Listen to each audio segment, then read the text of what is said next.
Here it's son. Leave Hankawa to me. Shimura Danzo said straight to the point with a serious face. He is too dangerous. Maybe he is a spy from the hidden cloud village. He is not. Sarutobi Hiruzen knocked on his pipe and said lightly, "Don't forget that Kushina was kidnapped by the hidden cloud village before." Shimura Danzo snorted coldly and reminded, "Hekawa is an orphan adopted by Nono and should have joined the route. Are you teaching me how to do things?" Sarutobi Hiruzen narrowed his eyes slightly and said, "You have to understand that the orphanage is Konoha's orphanage, not the root's orphanage."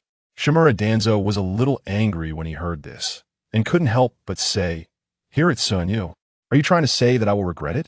Sarutobi Hiruzen interrupted his chanting and said, "I will not regret it." Shimura Danzo couldn't help but get stuck, and his language system fell into disorder. "Damn Hiruzen, is this also in your plan? Shall I congratulate you? Have you learned to answer quickly? These are all my words." He also wanted to say that sentence, "I am the Hokage," but he couldn't. Bang! Shimura Danzo rushed out of the door in a rage. He walked a few steps, suddenly turned around and said, "Hiruzen, you will regret it." After saying this, he felt much better. Sarutobi Hiruzen looked at the empty door and shook his head. "The assistant of the Hokage is like this. You just need to talk back, but as the Hokage, you need to consider a lot. Ching, ask someone to change the door, and the money will be recorded in Danzo's account." Sarutobi Hiruzen looked down at Hankawa's information on the table. Hekawa, male, 6 years old, a war orphan, adopted by Yakushi Nono. When he was examined by the ninja of the Yamanaka clan, he broke out with terrible mental power. After investigation, it was not because of the triggering of the spy ninjutsu planted in advance, but because of the innate in-done holy body. He has not been trained, but his spiritual power is several times stronger than his peers. Nono is Danzo's subordinate, and he can't live in an orphanage. Sarutobi Hiruzen said thoughtfully, "In-done represents spiritual power, such as the secret techniques of the Yamanaka clan and the Nara clan and the Sharingan. But the secret techniques of the ninja clan have never been passed on, unless it is a civilian ninja. Yuhi Shinku." Sarutobi Hiruzen's heart moved slightly. Yuhi Shinku is a civilian jonin who is proficient in illusion, and is also an instructor who guides Chunin and Genin. It's very suitable. Hekawa suddenly opened his eyes, and he felt pain all over his body, as if he had hit the jackpot, and as if he had been ravaged by dozens of young women. He looked at the unfamiliar ceiling, subconsciously looked around, and couldn't help showing a blank expression. "What are you doing to me? Is this still my room? Where are my figurines of Rin Tosaka, Celestine, Tsunade, and Tifa?" When he was fainting, something suddenly inserted itself into his mind, and countless memories began to flash back. He traveled through time, or rather, awakened the memories of his past life. Good news, he is now in Konoha Village. Hankawa has seen Naruto, and in the chaotic ninja world, Konoha Village is relatively safe.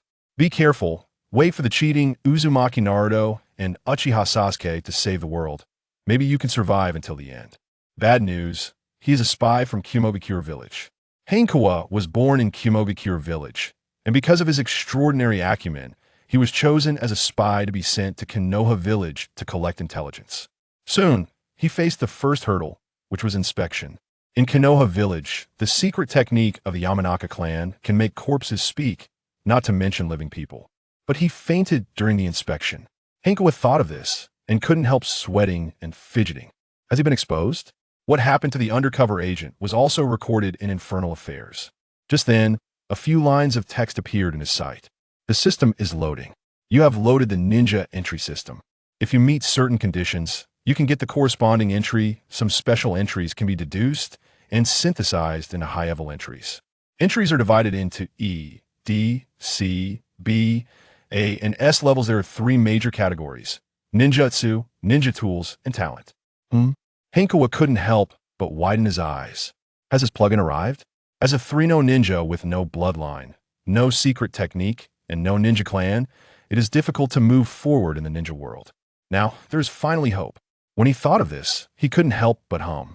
Hankawa studied the system and found it to be extremely simple. There was only one entry panel, which showed the entries he had obtained now. A level talent entry, Lurker. Trigger condition, Novice gift package. Effect, unless you expose it, your memory will not be snooped. Note, cannot be synthesized. Very good. Classic gift package for beginners. Hekawa couldn't help but breathe a sigh of relief. Now he doesn't have to worry about the secrets of the Yamanaka clan. Clubble talent entry. Innate full soul. Trigger condition. Fusion of two souls. Effect.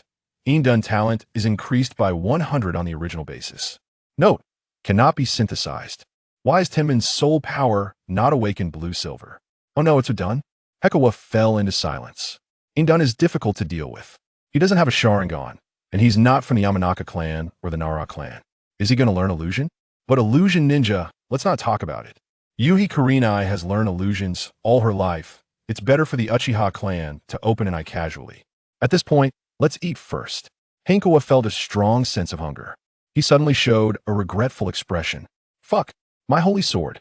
Hankawa remembered that before he traveled through time, he stayed up late to play in the duel field and played head padding. As a result, a lifetime passed in the blink of an eye.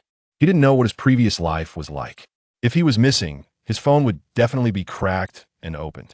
Just thinking about it made his face turn red. The door opened. Hankawa subconsciously raised his eyes and looked at the girl who had just come in. It's not accurate to say that she was a girl. She was a delicate lowly. The most noticeable thing was that she had a pair of eyes like rubies. Hankawa couldn't help but show doubts. Who is this? Where is he?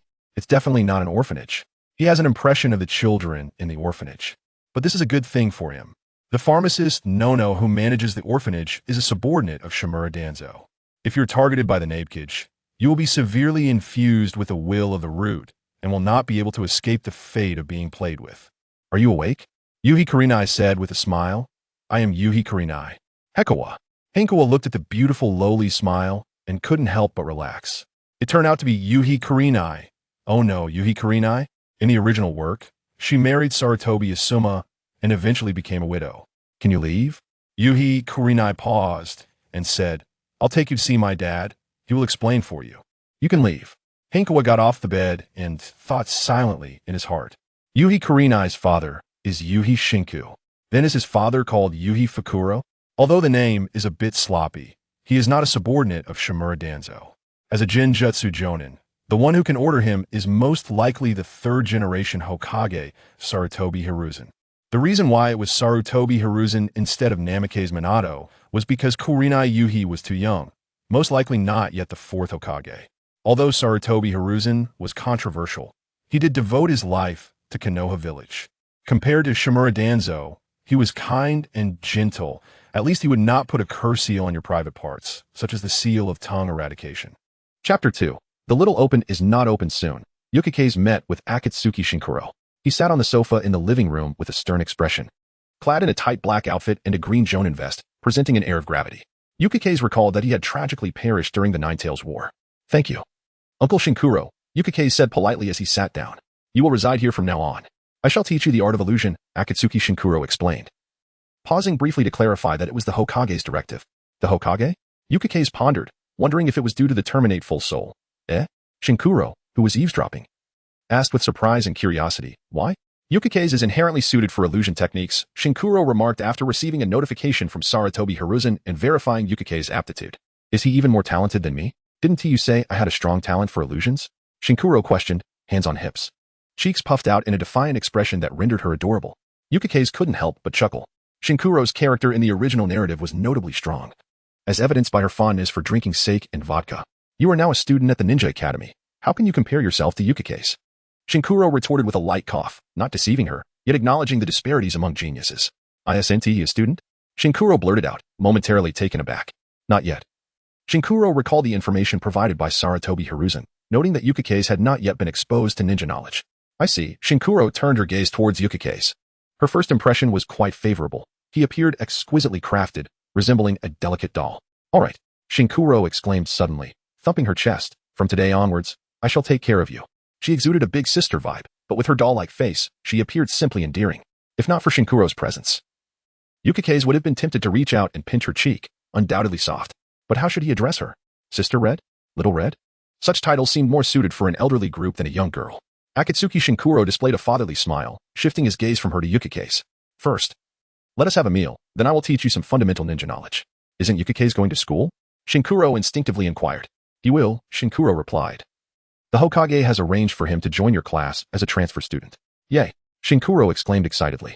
To her, Yukikaze would become her little brother, enhancing her prestige when they went out together. Yukikaze pondered for a moment about his peers in Shinkuro's class. The timeline in the original narrative was rather convoluted, leaving him uncertain. After dinner, Yukikaze followed Shinkuro to the small courtyard outside. Shinkuro joined as well, claiming it was to consolidate the basics, but in reality, she was curious about Yukikaze's talents.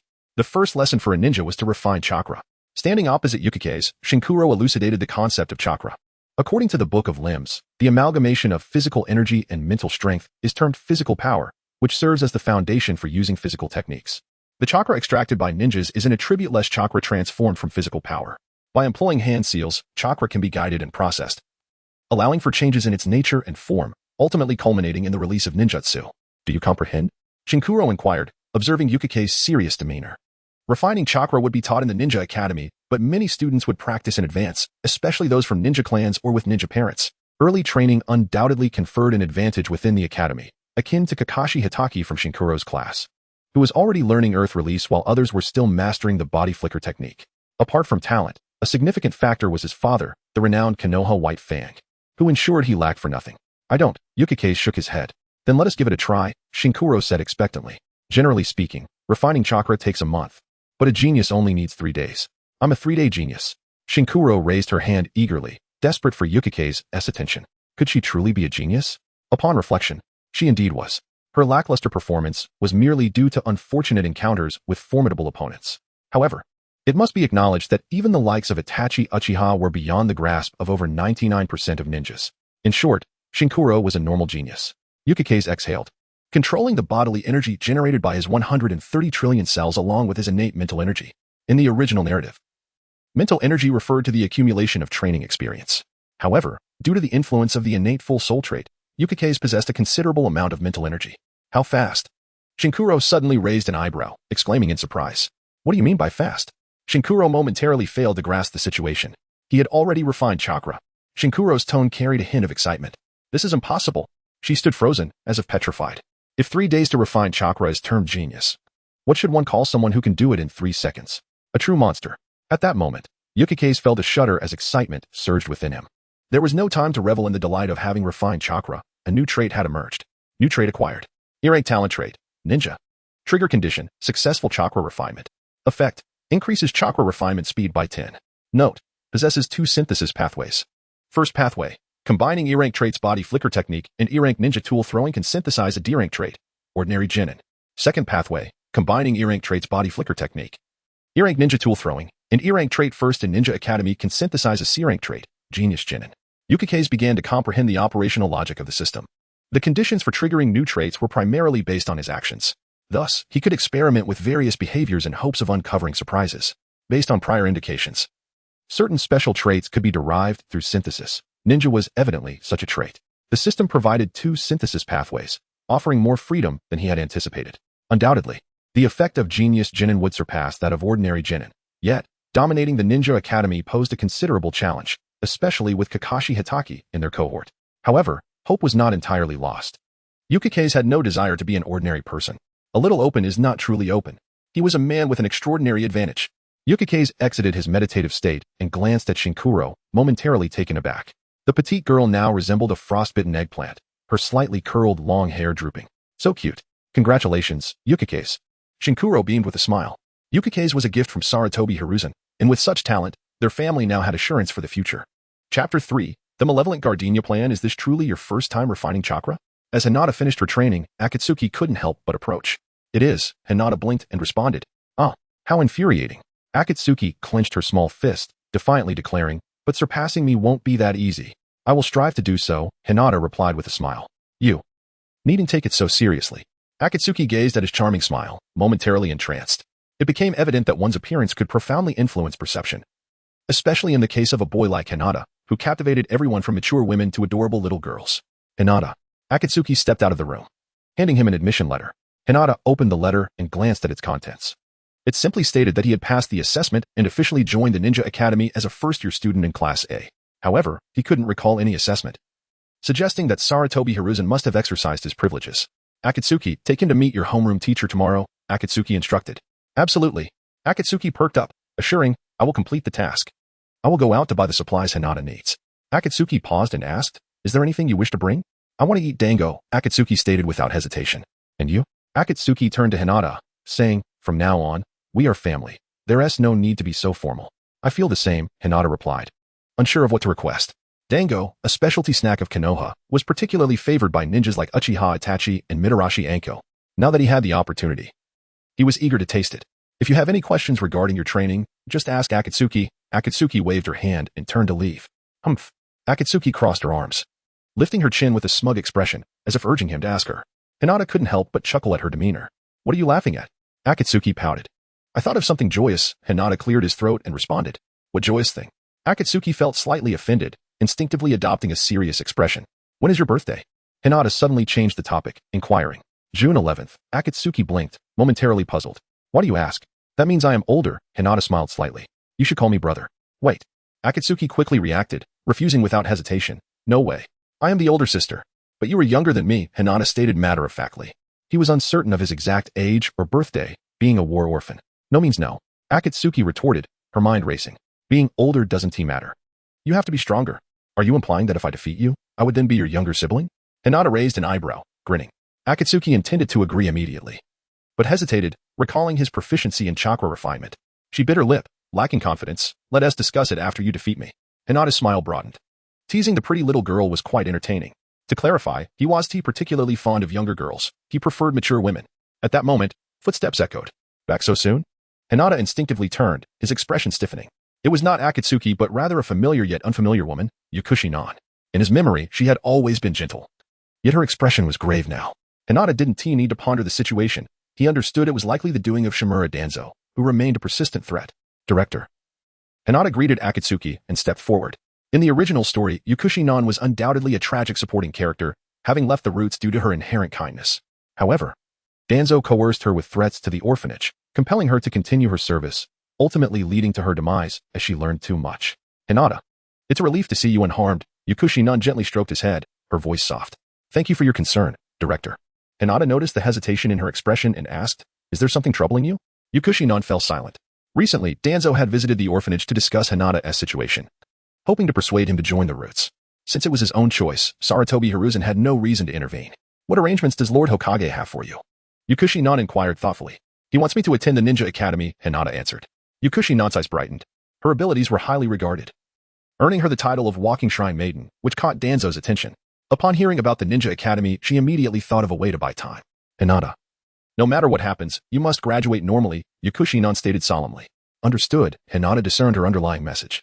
As long as he remained at the Ninja Academy, Danzo would refrain from taking action against him. Yet, the shadow of Danzo would always loom as a nuisance. Join if you cannot fight back? That seems unwise. Danzo desires not only your heart but also your mind. Furthermore, if you join the roots, wouldn't that make him a puppet master? He was not interested in an older man but rather in a sophisticated woman. If Tsunade were to take Danzo's place, he might consider it, despite her financial troubles. Reflecting on the situation, Hinata deduced that Yukushi Kabuto was not at the orphanage, estimating he had at least 10 years before he would encounter him again. The malevolent, nay, the noble Gardenia plan had commenced. Time flows like a river. 10 years to aid Yukushi Nan should pose no significant challenge. Although his admission to the orphanage was orchestrated by the village of Yunin, the director had treated him exceptionally well. He could always return to the orphanage. Yukushi Nan offered him a gentle smile. I will, Hinata nodded earnestly. Yukushi Nan reached out once more to stroke his head, watching her depart. Hinata couldn't help but smile faintly. How is it that on my first day, I received a head pat? Akatsuki, Hinata turned to her and asked, could you teach me about throwing ninja tools? The threat posed by Danzo provided him with immense motivation. He needed to exert more effort. Ninja tool throwing is essential for becoming a genius genin. Akatsuki replied confidently, I am quite skilled at it. Chapter 4. Asuma wears a mask in the small grove behind the house. As a ninja, the most commonly used tools are shuriken and kunai. Yuhi Kurenai mimicked their teacher, swaying her head as she lectured. The shuriken, commonly known as the throwing star, is a type of projectile weapon. The kunai, resembling a throwing knife or dagger, can serve as both a close-range weapon and a thrown-concealed weapon. These two tools are essential in a ninja's satchel. There are many advanced techniques, such as the shuriken manipulation technique or the shuriken shadow clone technique. Today, we are learning to throw kunai. Kurenai took out a kunai and said, the truth was, she had only recently enrolled in the Ninja Academy, which only taught kunai throwing, and she was not entirely confident, especially in front of Yukake's, which made her feel slightly nervous, fearing failure. With a tense expression, Kurenai forcefully threw the kunai. With a thud, the kunai struck the wooden stake but missed the target. Kurenai's face turned slightly red. She met Yukike's gaze and defended herself, saying, I aimed for the outside of the target. Oh, right. If you say so, I will believe it. Yukike suppressed a laugh and nodded. He had received professional training and would not laugh regardless of how amusing the situation was. Now, let us see the real kunai throwing. Kurenai looked at the wooden stake, her expression serious as she threw the kunai again. Under the girl's fervent wishes, the kunai hit the bullseye, achieving a perfect score. What? I actually shot quite accurately. Kurenai's lips could not suppress a smile as she asked, how is that? Truly adorable. Yukike's praised with a smile, very impressive. Your turn. Kurenai felt quite pleased with his understanding and stepped in front of him, handing him the kunai. Yukike's took a deep breath, concentrated, and with a flick of his right hand, threw the kunai. As expected, it missed the wooden stake. Kurenai felt a bit relieved upon seeing this. It seemed his talent lay in chakra refinement. Yukike's found it normal, in his previous life. He could only skip stones 3 or 4 times at most. But that was fine, he still had his traits. As long as he persevered until the traits manifested, everything would improve. A little inaccuracy on the first try was completely normal. Practice was key. Kurenai comforted him and took out another kunai. Yukike's accepted the kunai and continued to throw. Time gradually slipped away. In less than an hour, Yukike's felt utterly exhausted and plopped down on the grass. Yet, his spirits soared as the system provided a new prompt. E-grade talent trait, kunai throwing unacquired. Trigger condition, shuriken and kunai throwing reach beginner level. Current progress, 1. A commendable progress bar made his Imperial engine whirl. So, it only required shuriken and kunai? No wonder it was merely an E-grade trait. Breathing heavily, Yukike's fell into contemplation. Your body seems a bit weak. Kurenai remarked, delivering a genuine critique. I can usually train for a whole morning. It's because I haven't exercised before. Time was of the essence, and Yukike's felt it necessary to explain. However, Kurenai was right. This body was indeed lacking. Although in his previous life, he was also a frail university student, running 1,000 meters felt akin to being struck by Saitama's punch. For a ninja, aside from chakra and ninjutsu, physical conditioning was equally vital. Moreover, Yukike's believed that physical training should trigger corresponding traits. Just then, footsteps approached. Dad. Kurenai's small face lit up with excitement. She dashed forward, receiving a trio of dango from Yuhi Akane. Here you go. Kurenai did not eat directly but first offered a skewer to Yukike's. Thank you. Yukike's took a bite, discovering it was exceedingly sweet. He finally understood why Mitarashi Anko could transform into a sweet potato form. You're still young. It's not advisable to train for too long. Yuhi Akane glanced at the wooden stake and the scattered kunai, saying, let us call it a day, and rest well. School awaits us tomorrow. School, huh? Yukike's gazed at Kurenai as she licked the dango with her delicate little tongue, slightly lost in thought. He wondered what kind of classmates he would meet. As a fan of the original work, he looked forward to seeing the living side characters. As for the protagonists, they had yet to be born. Time swiftly passed to the following day. Kurenai was awakened by a familiar voice. She got up, opened the window, and spotted Yukike's practicing kunai throwing. So diligent? Kurenai's small mouth involuntarily opened slightly. Although children in the ninja world were somewhat precocious, they were not usually this self-motivated. To her, attending classes earnestly was already sufficient. Outside of class, after such long hours of study, one should enjoy and play freely. Kurenai bit her lip, sensing the threat of being surpassed. If she truly lost to Yukike's, her aspiration to be the leader would be dashed. No way. Kurenai and Appo's eyes seemed to blaze with fire. Good morning, Kurenai. Yukike's wiped the sweat from his forehead and looked at her. She wore a white nightgown, her black hair slightly curled and somewhat disheveled. Unfortunately, her age rendered her figure unimpressive. In the original work, she was indeed a stunning beauty. From now on, you'll train with me. Kurenai placed her hands on her hips and declared, I can't let you work hard alone in secret. No problem. Yukike smiled and agreed. Training alone was certainly not as delightful as training alongside a beautiful girl. It was genuinely a feast for the eyes. To clarify, he was not a lolicon. Kurenai. After breakfast, Yuhi Akane handed them both lunchboxes, reminding them to take Yukike's to meet the teacher. How annoying. You already mentioned it yesterday. Kurenai pouted and replied. I know. Goodbye, Uncle Akane.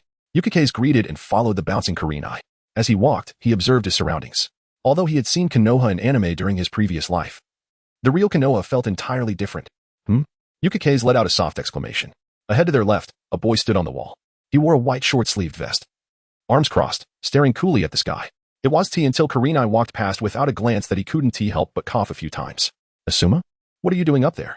Upon hearing the voice, Kurenai noticed him. Sarutobi Asuma, the second son of the third Hokage, Sarutobi Hiruzen. In the original work, he married Kurenai and ultimately perished at the hands of the Akatsuki Haiden. Yukike's raised an eyebrow. Without that distinctive facial hair, he would not have associated him with Sarutobi Asuma. Is he already interested in Kurenai at such an early age? But that was normal. Haruno Sakura and Yamanaka Ino also pursued Uchiha Sasuke during their time at the Ninja Academy. Sarutobi Asuma leaped down smoothly. He looked at Yukike's, hands in his pockets, and asked, Kurenai, who is this? I've never seen him before. While on the wall, he had already noticed him, feeling a strong sense of crisis. He could not allow anyone more handsome than him to be around Kurenai. This is Yukike's. As the setting sun cast a crimson hue, Yuhi Kurenai remarked, Oh, that must be the transfer student who has just joined our class. Surprised, Asuma Sarutobi paused for a moment and inquired, How do you know him? Because Yuikiya lives at my house, Kurenai tilted her head and replied. Asuma, taken aback, found himself frozen in place. Wait a minute, we haven't even held hands. And yet you're already living together? This is unbearable, he exclaimed, donning a mask of anguish. Chapter 5, The Late Arrival of Obito. What on earth is happening? Asuma Sarutobi anxiously inquired. Kurenai Yuhi blinked, perplexed by his intense reaction. Their acquaintance was still fresh, and given their youth, she regarded him merely as a friend. Unaware of the devastating impact of her earlier words, which had the power to transform Asuma into a brooding figure, Kurenai succinctly recounted the unfolding events. Upon hearing her explanation, Asuma trembled with rage, realizing that the root of the issue lay with his own father, Sarutobi Hiruzen. As a rebellious youth, he sought to escape from the shadow of his father's legacy, leading to a strained relationship between them. Asuma? Kurenai noticed a peculiar detail and asked, Why is your face so red? Oh, it's nothing. Asuma composed himself, forcing a smile. We should hurry. We'll be late. Without further thought, Kurenai proceeded ahead, while Asuma trailed behind, his gaze drifting towards Obito Uchiha, who bore an expression reminiscent of a meme. I will always watch you. Forever, JPG. Asuma, I will take Obito to the teacher and Appo's office. You head back to class, Kurenai announced upon arriving at the Ninja Academy. I can accompany him. Asuma eagerly volunteered. That's not possible, Kurenai firmly rejected. This is a task assigned to me by my father. But Asuma wanted to argue. Yet Kurenai had already turned away with Obito. No. He watched their departing figures, instinctively raising his hand in frustration. That insufferable brat, Obito. In the teacher's office, Obito presented his enrollment notice to a young ninja. According to Kurenai's introduction, he was Yamamoto Eiichiro, an ordinary nin. Welcome to Class A of the first year, Obito-kun. Eiichiro said with a smile as he closed the enrollment notice. Being a student permitted by Hiruzen, he felt compelled to take the matter seriously. Thank you, sensei. Obito responded politely. Eiichiro nodded slightly, noting that Obito did not appear to be a troublemaker. Kurenai, you may leave now, Eiichiro explained. I will take Obito to class. All right. Kurenai signaled to Obito before departing. This is your textbook for the first year, Eiichiro said, picking up a stack of books from the desk. Obito counted and found 7 volumes, the topmost titled Explanation of Chakra Concepts and Refinement Techniques. You have a few minutes before class starts, feel free to browse. Eiichiro encouraged with a smile.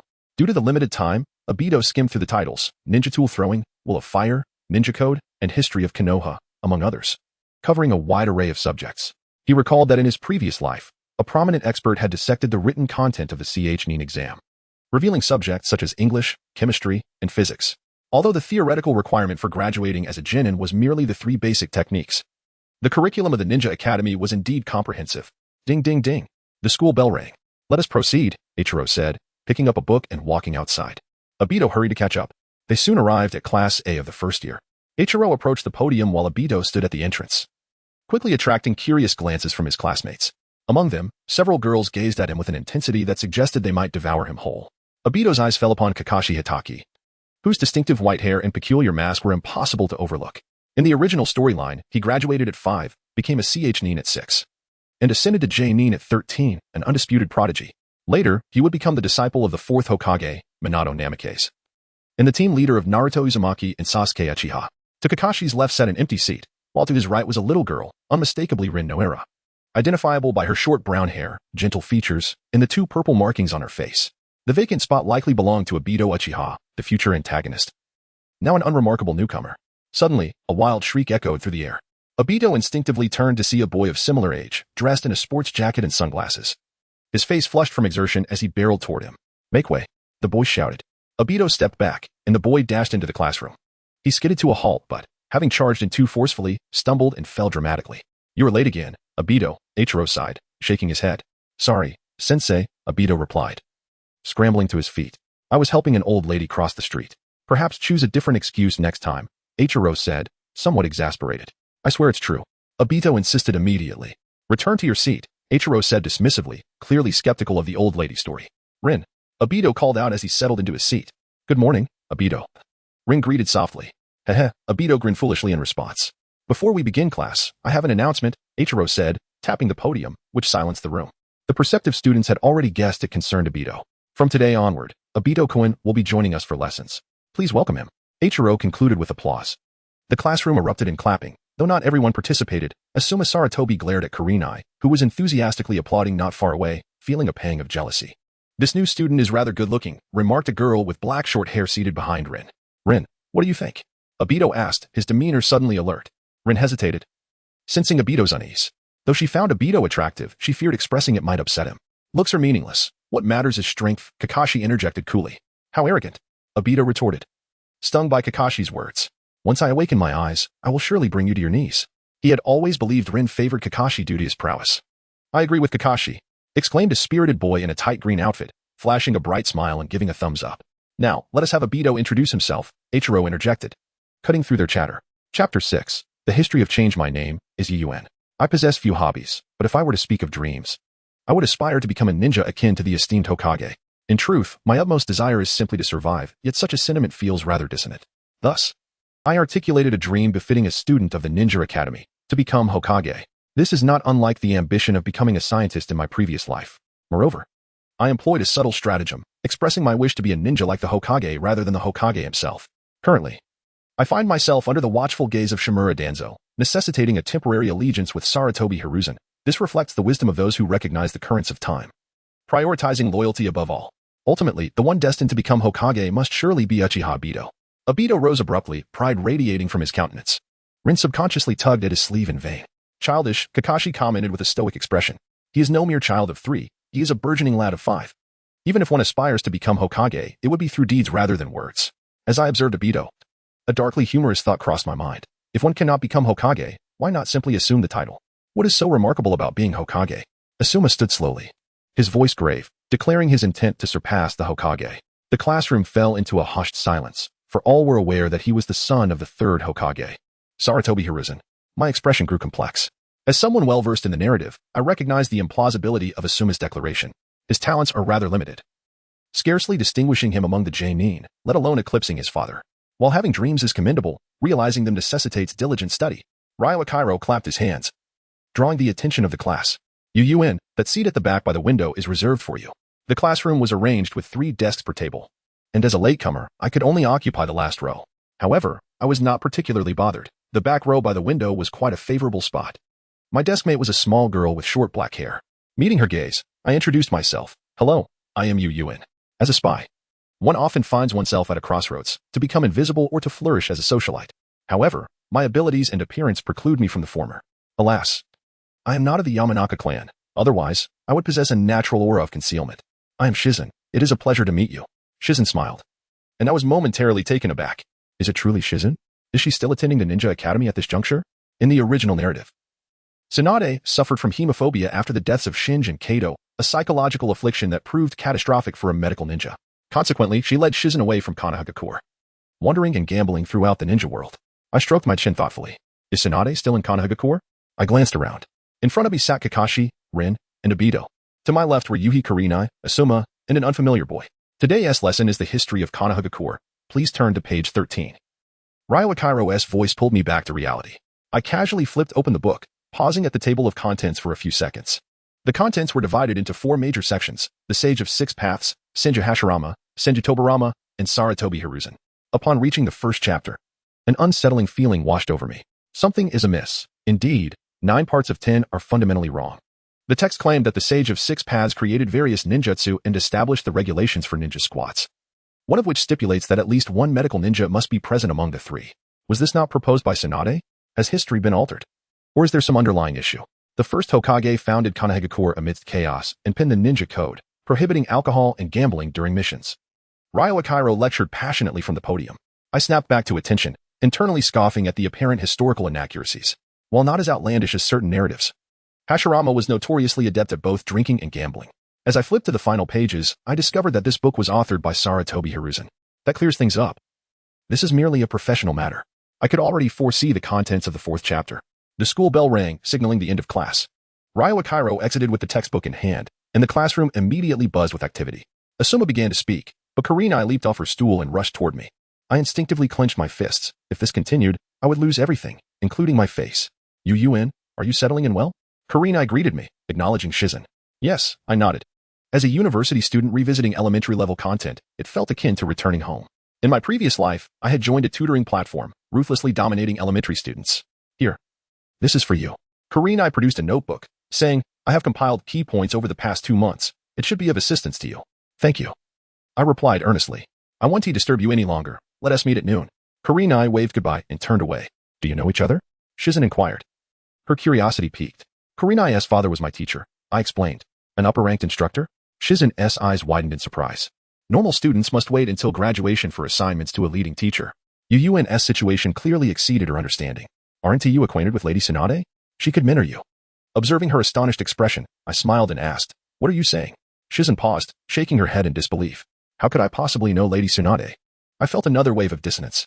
Suddenly, I recognized a troubling issue. In the original narrative, Tsunade and Kato's bond was forged during a meeting discussing the inclusion of medical ninjas and ninja squats. Yet now, the Sage of Six Paths had preemptively accomplished this task. It seems a subtle, unrecognized shift has occurred in this world. Could it be the butterfly effect brought about by my crossing over? Unable to fathom further, I decided to set aside the thought. Soon, noon arrived. And students either returned home or sought places to dine. As I closed my textbook, I noticed Kurenai standing lively before me, her ruby-red eyes shimmering in the sunlight. A truly captivating sight. Not far away, Asuma's resentful gaze lingered. You all eat, Shizen announced as she rose to find Rin. Kurenai promptly took her seat beside me. Are you close with Asuma? I inquired while opening my lunchbox. Not particularly. We are simply desk mates, Kurenai replied, a hint of annoyance evident in her tone. But he keeps pestering me. Is that so? I picked up my chopsticks, selecting a piece of fried shrimp. As a champion of pure love, I would never play the role of a meddler. However, since there was no deep connection, I felt no burden. Chapter 7. I have a plan. After the theoretical class concluded in the morning, it was time for the much-anticipated ninja tool throwing class, led by Idru. The group made their way to the training ground. The class was divided into 2 segments. The first focused on essential techniques explained by Idru, while the second allowed students to practice throwing techniques. Hayakawa listened intently, as this skill was crucial for him to swiftly acquire new entries. In contrast, Asuma Sarutobi had already mastered the relevant techniques before enrollment, having a dedicated tutor. A seasoned jonin, as the son of the Hokage, he was confident he could outperform any student in class, save for Kakashi Hitaki. Yet, Asuma's gaze was fixed on Hayakawa and Kurenai Yuhi, a hint of resentment etched on his face. Why? He had arrived first. Jealousy simmered within Asuma. Kurenai had always stood beside him, but today she was next to Hayakawa. A brilliant idea struck Asuma. It was simple. He could defeat Hayakawa. In the world of ninjas, the paramount rule was that strength prevailed. Moreover, the disparity between him and Hayakawa was vast. Victory was assured. The practice of ninja tool throwing commenced. Idru arranged a series of wooden stakes and stated, I will point out any mistakes. Teacher, I'll go first, Asuma boldly declared. Raising his chin, he shot Kurenai a look that seemed to say, watch my performance. Hayakawa recalled a phrase about the fighting cocks among roosters. Asuma was currently brimming with hormonal enthusiasm. However, Kurenai seemed puzzled, failing to comprehend his signal. With a flourish, Asuma threw 3 kunai, all hitting the target dead center.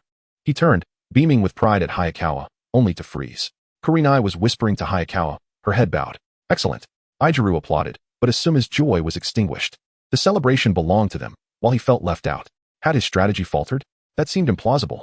Thank you, Kurenai, Hayakawa said after her helpful explanation. No one was surprised by Asuma's perfect score. After all, he was the Hokage's son. Hayakawa approached a nearby wooden stake and, applying Kurenai's techniques, threw his kunai. It struck, but fell short of the target. Is that all? Asuma could not restrain himself from commenting. You can do it, Kurenai encouraged, clenching her small fist. Asuma's frustration boiled over. Why should he succeed? His temper flared. The ninja tool throwing class concluded, and Hayakawa's progress had reached 10. The entry-level E rank for ninja tool throwing merely required proficiency with shuriken and kunai, so it was not particularly challenging. Kakashi, let us engage in a youthful duel. A flash of green whizzed past Hayakawa. Instinctively, he looked up to see Might Guy. In the original story, he nearly kicked his way to a climactic conclusion with the 8 gates technique. His behavior and character were rather eccentric. Next time for sure. Kakashi vanished using the body flicker technique. After enrolling, his exceptional abilities had drawn Guy's attention. Initially, Kakashi had found some enjoyment in their sparring sessions, but Guy, ever enthusiastic, relentlessly sought him out for duels. How could anyone endure such vigor? What incredible speed! Guy's eyes sparkled with excitement, exclaiming, truly my lifelong rival. Watching the scene unfold, Hayakawa recalled his training regimen, but keeping pace with Guy was beyond him, both mentally and physically. Guy's mastery of taijutsu was unparalleled in the ninja world, and Hayakawa feared that under his training, Kurenai would soon be mourning for him. Hayakawa, Asuma stepped in front of him, declaring, "I challenge you to a duel." This inspiration had just struck him from his encounter with Guy. "Asuma," Kurenai interjected, somewhat displeased, "isn't that unfair?" Previously, she had thought well of Asuma, but now he seemed to be causing unnecessary trouble. Hayakawa, having barely scratched the surface of ninja knowledge for less than 2 days, was no different from an ordinary person. I didn't mean it that way," Asuma quickly explained. "I can wait until the end of the term to duel." He was clearly muddled by romantic feelings. In the original narrative, Asuma was actually a decent person, albeit rebellious in this moment. But one could not fault him. Children often act without restraint. As for this duel, it was perfectly timed. He had just acquired a system and could not let it go to waste. Moreover, Asuma was indeed a fine gauge for measuring normal talent. "No problem," Hayakawa agreed. The end of the term was approximately 3 months away. If he could not even best a 6-year-old Asuma with his newfound abilities, it would be better to throw himself at Tsunade instead. Kurenai hesitated, concern etched on her face. Excellent. Asuma's excitement surged, oblivious to the shift in Kurenai's attitude. Following the arrangement of the duel date with Asuma, Hayakawa felt a renewed sense of motivation. After returning home and finishing dinner, he ventured into the small woods outside to continue his training. As night fell, Hayakawa took a shower and lay in bed, opening the system. After a night of training, the progress for the ninja tool throwing entry increased by 5. At this rate, he estimated he could acquire the entry within a week. However, the current number of entries remained insufficient. Hayakawa resolved to rise early the next day to begin physical training, prioritizing the acquisition of new entries. Watching the progress bar would undoubtedly be invigorating. In addition to physical training, he planned to study the classic body flicker technique and control his chakra. As he contemplated his future, exhaustion overtook him, and he drifted into sleep. "Hayakawa! Hayakawa!" In the stillness of the night, a soft voice suddenly echoed. Hayakawa jolted upright, rubbing his eyes in confusion. What was happening? Why was someone murmuring in the middle of the night? Just then, the voice abruptly ceased. Instinctively, Hayakawa glanced out the window. Under the moonlight, a faint chakra outlined a message. "Sunday at 9 a.m. Meet at the Konoha Knowledge Bookstore." It lasted only a few seconds before the chakra gradually dissipated into nothingness. Hayakawa's heart raced. A ninja from the Cloud Village was contacting him. Was the rendezvous between undercover agents finally set? However, the location fell off. It was not on the rooftop. He wondered who the ninja from the Cloud Village would be. The most vivid impression he had of the Cloud Village was the ever-present concept of the Reikage and Samui, who rivaled Tsunade in skill. Chapter 8. After school in my room, the heart-stopping chime of the alarm clock echoed in the room. With a swift motion, Yuchuan broke the seal of his blanket and silenced the device. The technology in the ninja world is quite peculiar. Computers, refrigerators, and air conditioners abound. Not to mention alarm clocks. He glanced at the time. It was precisely 6 o'clock. Although he wished to gaze upon the tranquil village of Konoha at 4 in the morning, he was still but a child, necessitating ample rest. Yuchuan dressed and stepped outside, his plan being to run for half an hour to an hour, depending on his stamina. After a prolonged period of inactivity, an abrupt surge of exercise was akin to leaping repeatedly before the gates of the underworld. He had never experienced such a splendid beginning and did not wish to squander it after merely 3 days. As Yuchuan began his run along the street, he noted the early hour had rendered the roads nearly deserted, allowing for an unobstructed path. As time elapsed, his breaths grew heavier and beads of sweat cascaded down, blurring his vision. At that moment, a beam of green light illuminated his face. Instinctively, he glanced over, startled to see a figure kicking their legs wildly in midair. It was Might Guy, performing a handstand run. "Are you running too?" Might Guy exclaimed, his face alight with enthusiasm. He felt a kinship, for in the current ninja world, taijutsu practitioners were often regarded as the lowest tier and faced ridicule for their eccentric training methods. This was evident from his father, Might Guy, who single-handedly bested the 7 swordsmen of the mist, yet remained a mere chunin. Yuchuan nodded, lacking the breath to respond. "You look somewhat familiar," Might Guy said, blinking in realization. "You're the transfer student from yesterday, Yuchuan, right?" "Yuchuan," he managed to utter, gasping for air.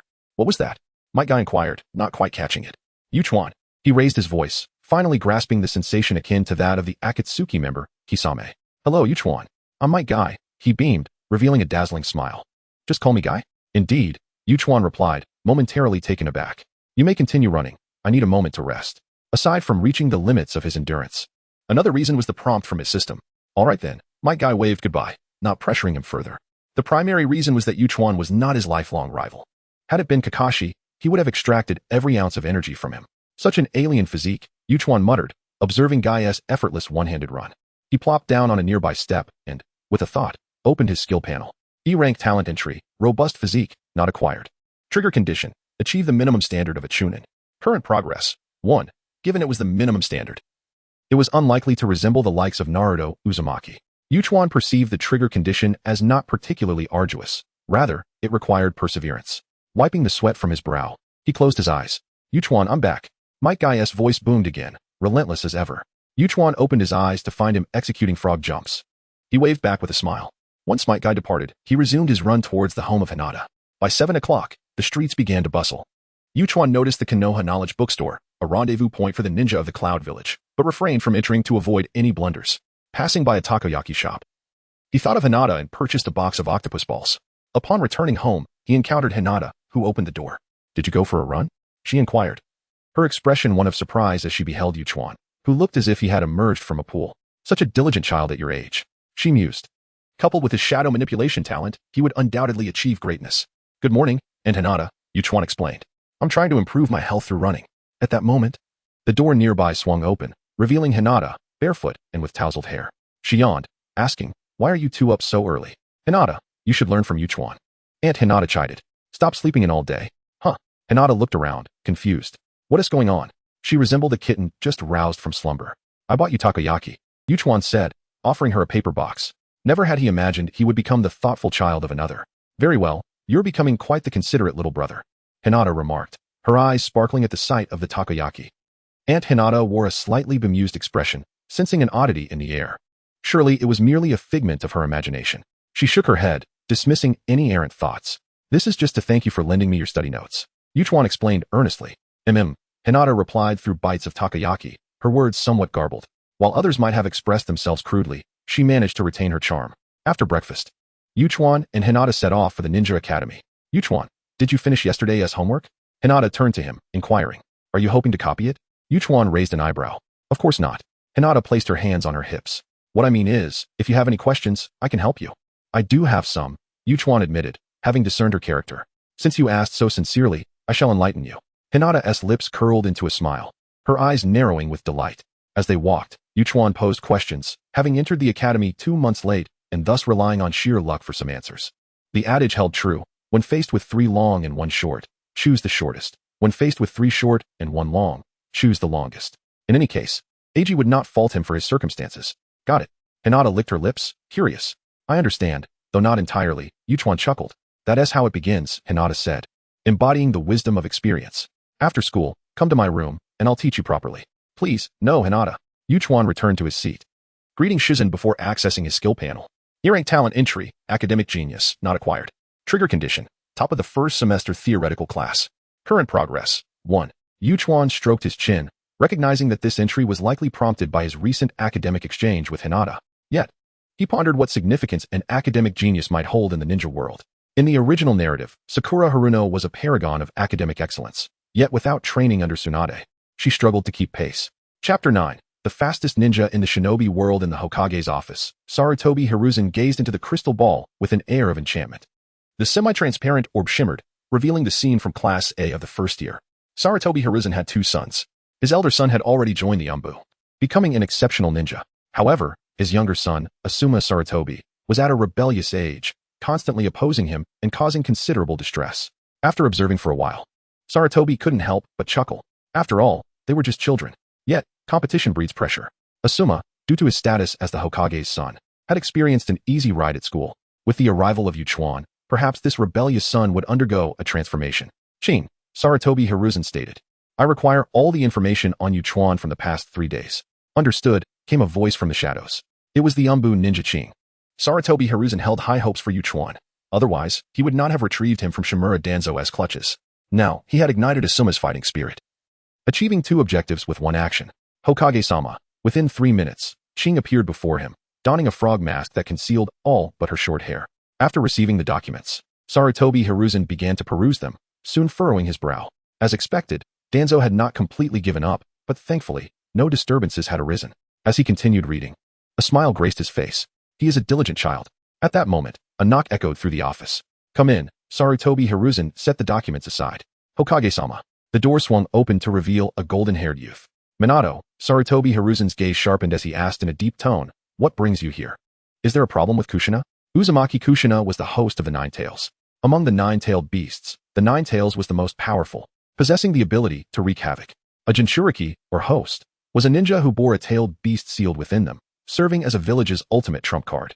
However, the unruliness of tailed beasts could easily lead their hosts to go berserk. Additionally, There were concerns about enemy village espionage. For instance, not long ago, Kumobakir had abducted Uzumaki Kushina. Had it not been for Namikaze's Minato, Konoha might have permanently lost its nine-tails Jinchuriki. It's Kushina. She escaped the barrier again today, Minato said with a sheepish smile. The two umbu assigned to protect her have been sealed by her sealing techniques. Minato, I am aware of your feelings for Kushina. But concerning the nine tails, we cannot allow her to act recklessly. Sarutobi Hiruzen inhaled deeply and cautioned. I understand. Minato's expression turned serious. No need to be overly anxious.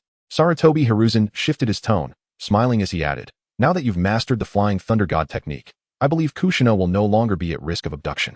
The Flying Thunder God technique, a space-time ninjutsu, enabled the user to teleport instantaneously. By marking Kushina with the technique, no matter the distance, Minato could reach her in an instant. It was no exaggeration to say that from this day forth, he would be the fastest ninja in the shinobi world. Is Jiraiya still in the village? Sarutobi Hiruzen suddenly inquired. He is, Minato replied. He has been assisting me in developing new ninjutsu. New ninjutsu? Sarutobi Hiruzen asked curiously. What technique could you possibly be developing with Jiraiya? It's still a work in progress, Minato smiled. I will present it to you once it is complete.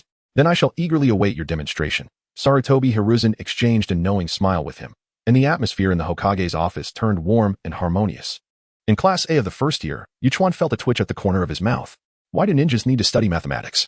There is a saying that when pushed to the edge, one can do anything, except mathematics. The problem before him involved calculating the parabolic trajectory of a shuriken. While he understood the theory, was it truly applicable against Susanoo? Surely one wouldn't study under Shimura Danzo to merely poke with a shuriken. Suddenly, the classroom erupted into a cacophony. Yuchuan lifted his head to see a group of students heading outside. At the forefront were Hatake Kakashi and Uchiha Obito. Obito was challenging Kakashi once again. Shizen shook her head, saying, I've lost count of how many times I've seen this since enrollment. Who won? Yuchuan inquired casually. Each time, it's Kakashi. He is recognized as a genius in the village, Shizun replied matter-of-factly. Yuchuan nodded slightly. Although only 3 days had passed, he could already sense Kakashi's immense popularity, akin to Uchiha Sasuke in the original storyline. Read more books and look less at the Uchiha, Yuchuan mused. In the brief moment of conversation with Shizen, Obito had already been defeated, even without Kakashi having to intervene. He had unleashed a fire release, great fireball technique, causing him to cough violently as if he might expel his lungs at any moment. Yet, he found some solace in the care of Noera Rin, whose gentle demeanor could easily lead one to the illusion that she harbored feelings for him. Little did they know, fate's gifts had already marked their price in the shadows. Determined to safeguard his own future, Yuchuan resumed his studies. He did not wish to be optimized when Obito sought to create a new world. Upon returning home after school and having dinner, Yuchuan began his training with shurikens and kunai. Unlike the previous day, he was joined by Yuhi Kurinai. A week swiftly passed, and Yuchuan successfully integrated into the class, becoming acquainted with all his classmates. In addition to the renowned Kakashi and Asuma Sarutobi, there was a lesser-known character, Mizuki, the ninja school teacher who tempted the failing Naruto Uzumaki to steal the sealing scroll. His greatest contribution was providing the protagonist with an overpowered technique, the Shadow Clone Jutsu. On a Sunday morning, Yuchuan casually tossed a kunai, which hit the wooden post with precision. Lines of text materialized before his eyes, prompting a sigh of relief. E-rank talent entry, ninja tool throwing, acquired. Trigger condition, shuriken and kunai throwing reaches an entry-level standard. Effect, increases arm strength by 10, guarantees a hit on stationary targets within 100 meters. Note, there exists a synthesis pathway. Combining 7 E-rank entries of ninja tools can yield a D-rank entry in mastery of ninja tools. Yuchuan instinctively clenched his fist. A surge of power coursed through him. While it was not substantial, he had undeniably grown stronger. An increase of 10 at the entry level. Once fully mastered, wouldn't he possess the strength of a legendary warrior? Perhaps he should take up basketball. That would be akin to having an iron elbow. Shaking off his scattered thoughts, Yuchuan glanced at the new entry panel. E-rank talent entry, 7 ninja tools, not acquired. Trigger condition, mastery of 7 ninja tools. Current progress, 10, while both were E-rank entries. The difficulty of 7 ninja tools surpassed that of ninja tool throwing. Was this due to the requirement of synthesizing a D-rank entry, thus increasing the challenge? This progress bar indicated that shurikens and kunai were counted, but he still needed to learn 5 additional ninja tools. Yukikawa gathered the scattered shurikens and kunai from the ground, turning to depart. He had previously taken leave from Akari Yuyori, claiming he needed to return to the orphanage.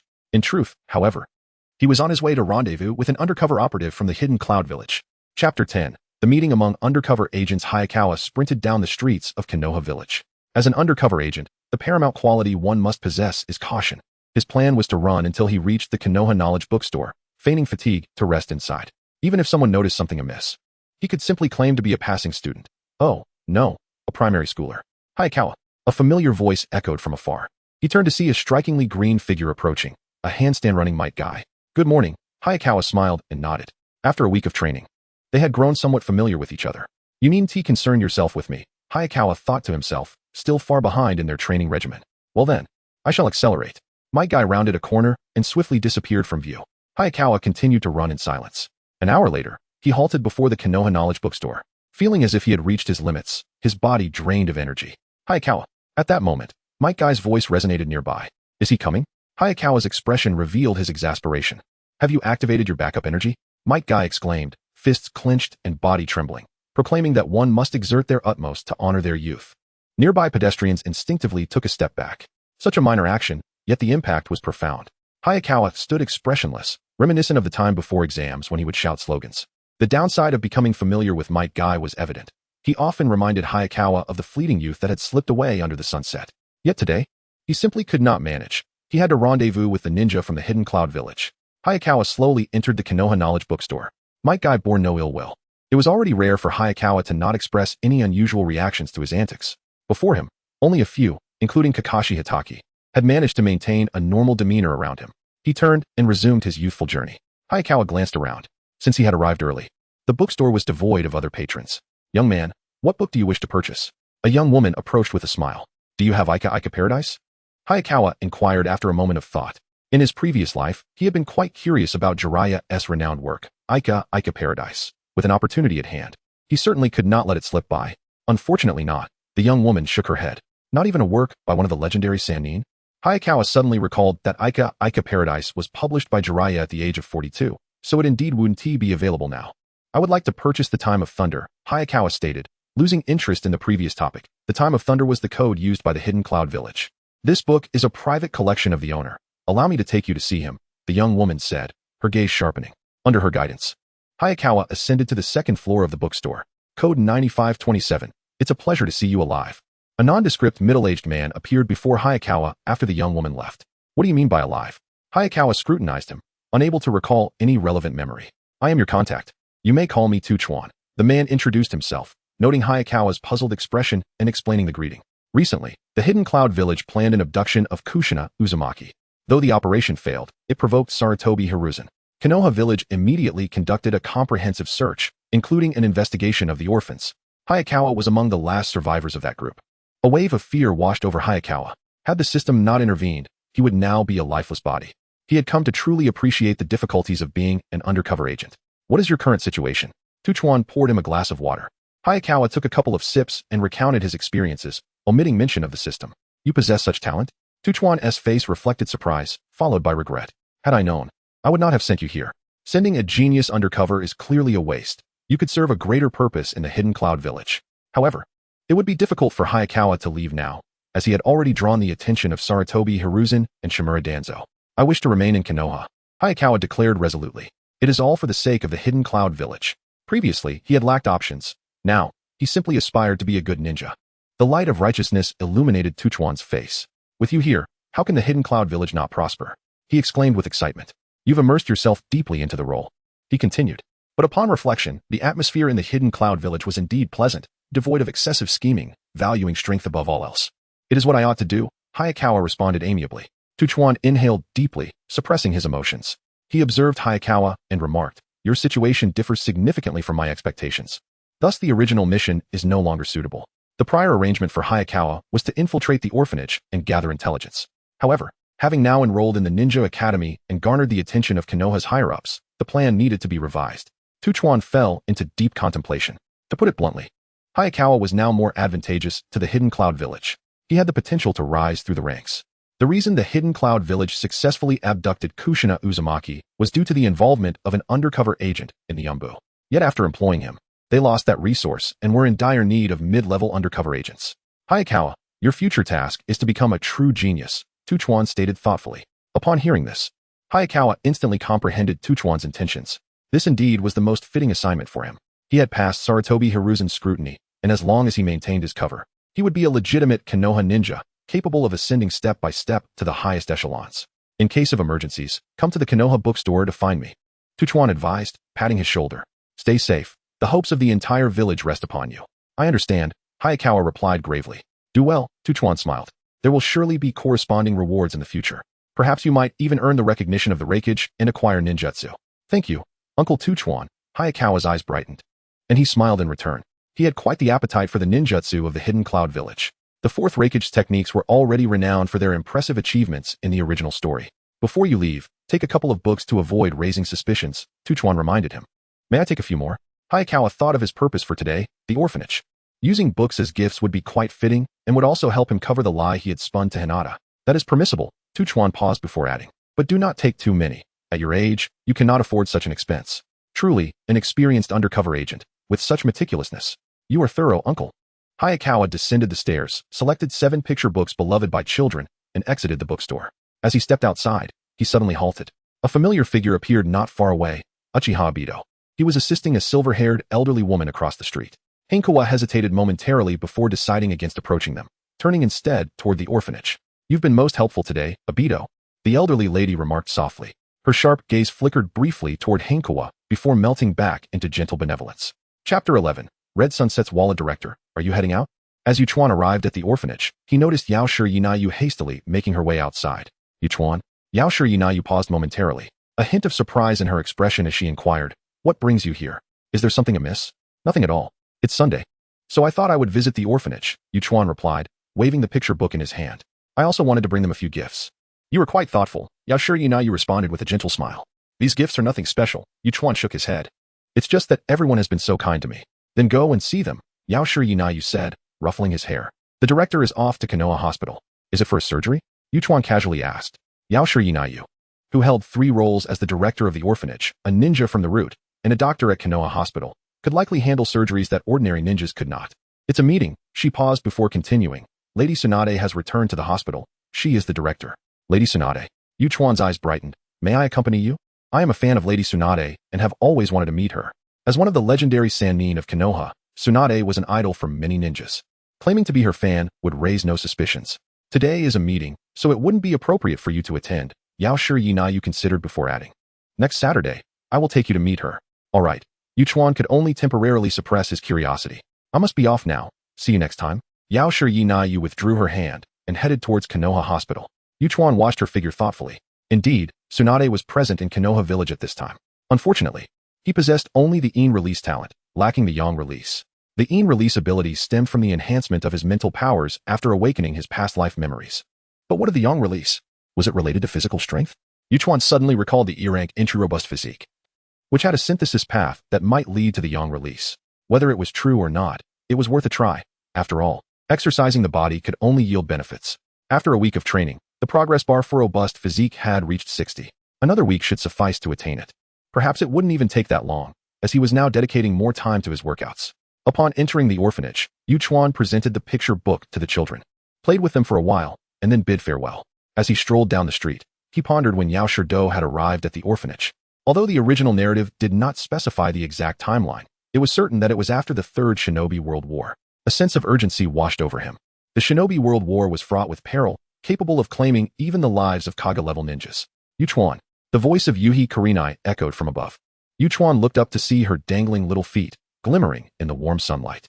Unbeknownst to him, he had already returned to Kurenai's home. At her doorstep stood 2 trees, both of which were locust trees. What are you doing up there? Yuchuan inquired. Kurenai, having put on her shoes, leaped down from the tree. After stabilizing herself before him, she extended her hand. Yuchuan raised an eyebrow, engaging in a playful stare down with her. Did you go out and not bring me anything? Kurenai placed her hands on her hips, declaring, You have failed. I have no money. Yuchuan coughed lightly. In truth, he had simply forgotten. Kurenai blinked in realization.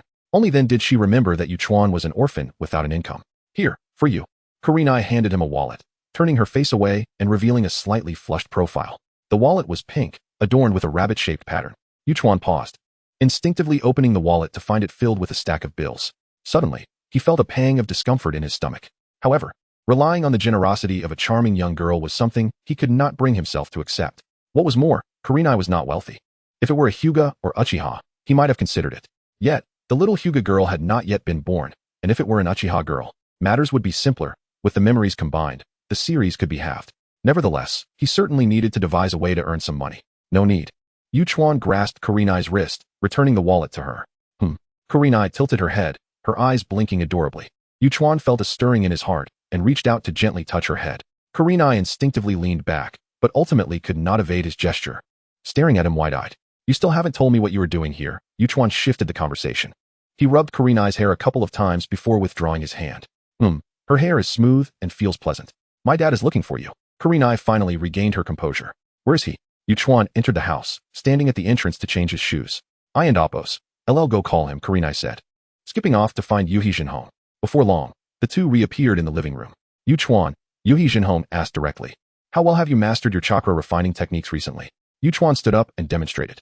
Not bad. A smile spread across Yuhi Jinhong's face. Your proficiency is nearly on par with Kurenai's. Yuchuan had studied for a week while Kurenai had been learning for almost half a year. It was indeed remarkable.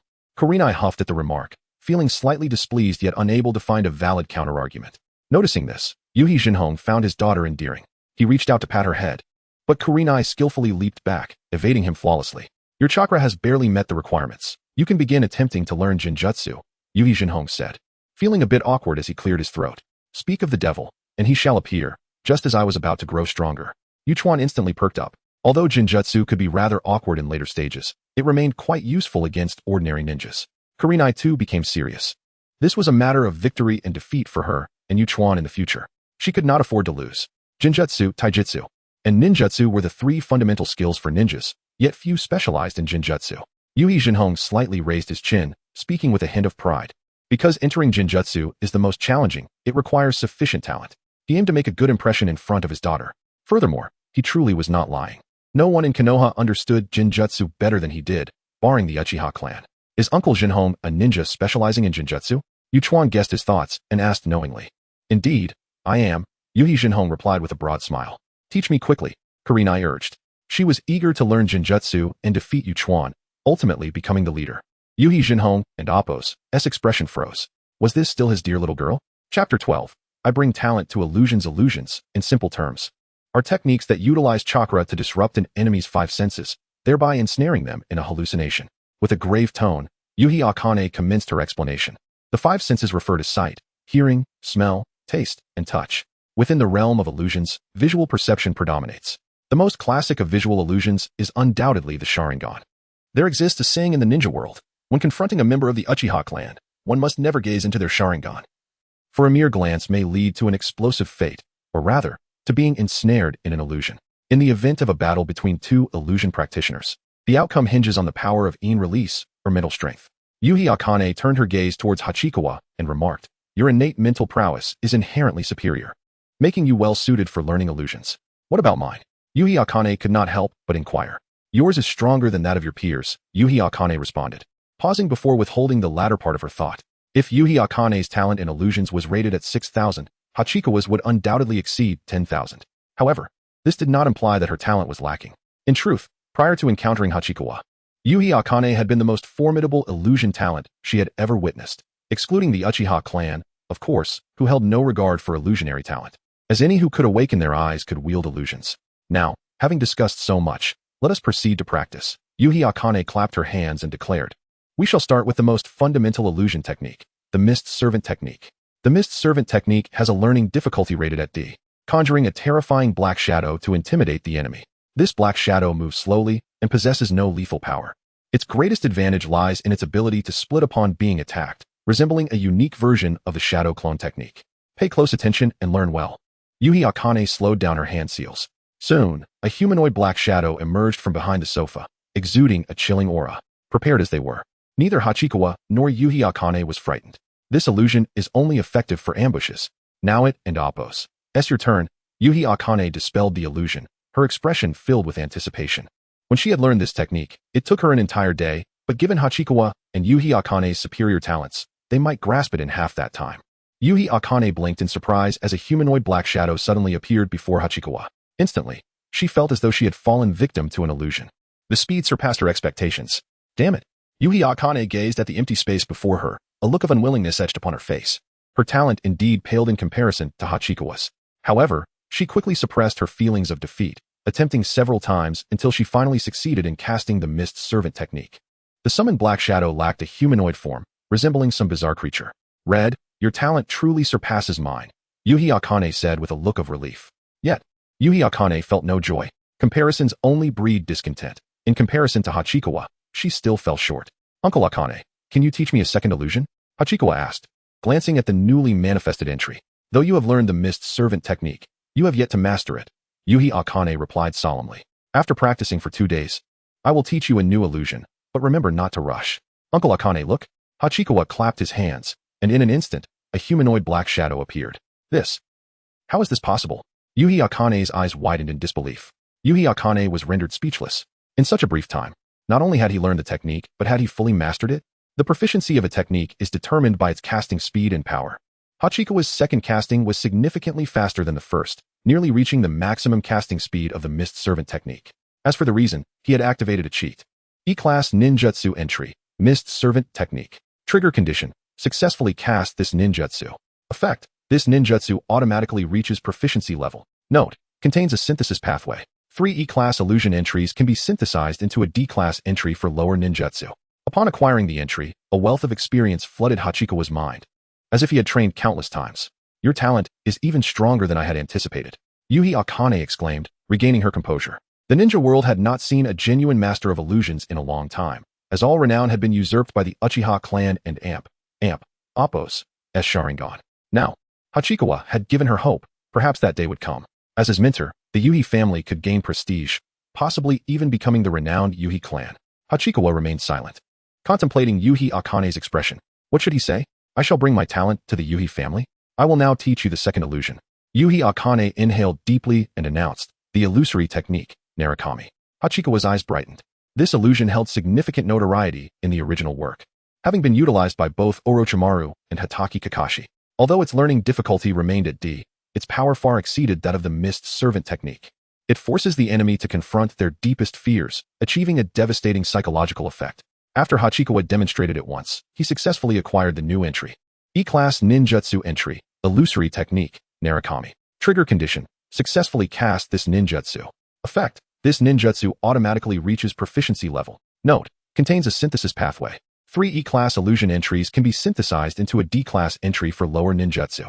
Hachikawa gasped for breath. Given his current chakra levels, casting 3 ninjutsu consecutively had nearly exhausted him. This was also why ninja schools initially taught only the basic 3-body technique. Nevertheless, Hachikawa did not halt. He continued to implore Yuhi Akane to teach him a third illusion. After all, he was on the verge of synthesizing a new entry. To abandon this endeavor would be akin to halting a thrilling action movie mid-scene. If it were to abruptly end, the sense of ritual would be lost. Recognizing his talent, Yuhi Akane consented upon observing that he still had some energy left. E-Class Ninjutsu Entry, Illusion Technique, 3 Cherry Blossoms. Trigger condition, successfully cast this ninjutsu. Effect, this ninjutsu automatically reaches proficiency level. Note, contains a synthesis pathway. 3 E-Class illusion entries can be synthesized into a D-Class entry for lower ninjutsu. The illusion technique, 3 Cherry Blossoms, allows the enemy to see fluttering petals, thus facilitating an attack. In terms of efficacy, it is inferior to the illusory technique, Narukami, serving merely to confuse the enemy's line of sight. Hachikawa, having expended nearly all his chakra, seated himself to rest. His rapid learning was attributed not only to his talent, but also to the relatively low difficulty of these 3 ninjutsu. Witnessing the absurdity of recent events, Yuhi Akane, after a moment of silence, suddenly broke into a relieved smile. He was truly a man among men, a genius among geniuses. How could she ever hope to compete? She realized she was merely an ordinary person. Chapter 13 Kakashi, you have captured my interest, Hikawa observed as Yuhi Kurenai practiced her genjutsu. Yet his attention was firmly anchored to the system before him. With 3 genjutsu entries gathered, he was now able to synthesize a new entry. D-rank talent entry, Genjutsu Genin. Trigger condition, possess 3 genjutsu entries. Effect, increases the potency of all genjutsu by 30. Note, learning more genjutsu can evolve into a C-rank entry, Genjutsu Chunin. In accordance with the standards of the ninja world, mastering the transformation technique qualifies one as a genin. Having now learned 3 genjutsu, it was indeed fitting that he was recognized as a Genjutsu Genin. The 30 increase in genjutsu power would afford him considerable advantages in battle, perhaps even allowing him to rival a standard Sharingan. What surprised Hikawa, however, was the somewhat cursory nature of this entry, as if it presented no further horizons, akin to the path trodden by Yuhi Kurenai. Yet, upon reflection, this seemed rather reasonable. In the realm of ninjas, no matter how formidable one's genjutsu, could it surpass the power of the Manjiki Sharingan? This path of genjutsu could only serve as a transitional phase. Ninjutsu and taijutsu were far more worthy of investment, at least in terms of potential. Unless, of course, the system were to grant him a pair of Sharingan. After recovering his chakra, Hikawa bid farewell and ventured into the small grove outside. His chakra levels were insufficient to support the learning of more advanced ninjutsu. He would attend to that once his fundamentals were solidified. Hikawa halted before a wooden post, casually retrieving a prepared shuriken. The so-called shuriken is, in fact, a slender, needle-like ninja tool, which, aside from kunai and shuriken, is the third most commonly used tool of the trade. He tossed it effortlessly, achieving a perfect hit on the target. The shuriken, akin to the kunai, served as a thrown weapon, thus the techniques required were quite similar. The pleasant Sunday swiftly passed. Hikawa surveyed the progress bar of the 7 ninja tools entry, a satisfied smile gracing his features. A new week had dawned. Early in the morning, the classroom of Class A was abuzz with chatter as the students gathered in pairs, engaging in lively conversation before class commenced. Yuhi Kurenai cradled her chin in her hands, feeling a sense of irritation as Asuma Sarutobi rambled on about his weekend exploits, something she had no interest in hearing. Subconsciously, she glanced towards Hikawa. He was engrossed in a book, his serious demeanor rendering her hesitant to approach him. From the moment Hikawa enrolled, he had exhibited such diligence, a feat she found herself incapable of replicating. After half an hour of reading, her focus would wane, easily distracted by the slightest noise. Kurenai found herself lost in thought. Her junior was rather handsome. Although she had abandoned the notion of surpassing him, her aspirations of being the best still lingered. After all, without dreams, one risks becoming a mere driftwood. Asuma soon realized the source of Kurenai and Appo's distraction. Following her gaze, he was unable to contain his reaction. It and Appo's him. That wicked Hikawa. Asuma seethed, his anger palpable. No way. I won't let Hikawa steal my spotlight. He lifted his chin, a smug expression dawning upon his face. I learned a wind release technique yesterday. In the Ninja Academy, mastering any ninjutsu aside from the transformation technique was undoubtedly an indicator of genius, especially considering they had only been in school for 2 months. Within the entire class, only Kakashi Hatake could rival him. He could practically envision Kurenai's reaction, his lips curling into a grin, barely suppressing a maniacal laugh. What of it? Kurenai retorted dismissively. Asuma and Appo's smile faltered. ISN and Appo's, that impressive? You won and Appo's, even commend me? Hikawa learned 3 genjutsu yesterday, Kurenai proclaimed proudly, as if claiming the achievement herself. Impossible. Absolutely impossible. Asuma leaned back, incredulous. No one can learn 3 genjutsu in a single day. You don't believe me? Kurenai scoffed lightly. Not a chance, Asuma replied, his tone resolute. Those who lie deserve to swallow 3,000 silver needles. As the son of the Hokage and with a special jonin as his tutor, his experiences far surpassed those of his peers. Kurenai must have been deceived by that wicked Hikawa. Just wait, Kurenai smirked, her expression a blend of mockery, pride, and nonchalance. She rose and approached Hikawa, but hesitated at the last moment. Would she be causing him trouble? What is it? Hikawa looked up at her. Kurenai bit her lip and recounted the events. It's a minor issue. Having become engrossed in training, Hikawa had nearly forgotten about Asuma. Suddenly, he recalled their agreement to duel in 3 months. Why wait 3 months? Let us do it today? He had just acquired the Appo's ninja tool throwing and Appo's Jinjutsu Genin and Appo's entries, and his impatience surged. Asuma. Hikawa took a seat at Kurenai and Appo's desk. What's the matter? Asuma and Appo's expression hardened, his gaze igniting with intensity. Nearby, Shimizu instinctively perked up, intrigued. I want to move our duel forward. How about today? Hikawa stated plainly. Advance. Asuma was taken aback, but fury quickly replaced his surprise. Is this a sign of disrespect? Do you believe you stand a chance after just a week? You are delusional. Meet me after school. Asuma crossed his arms defiantly. I hope you won't be crying like a baby when you lose. Hikawa nodded slightly. He exchanged a knowing glance with Kurenai before returning to his seat.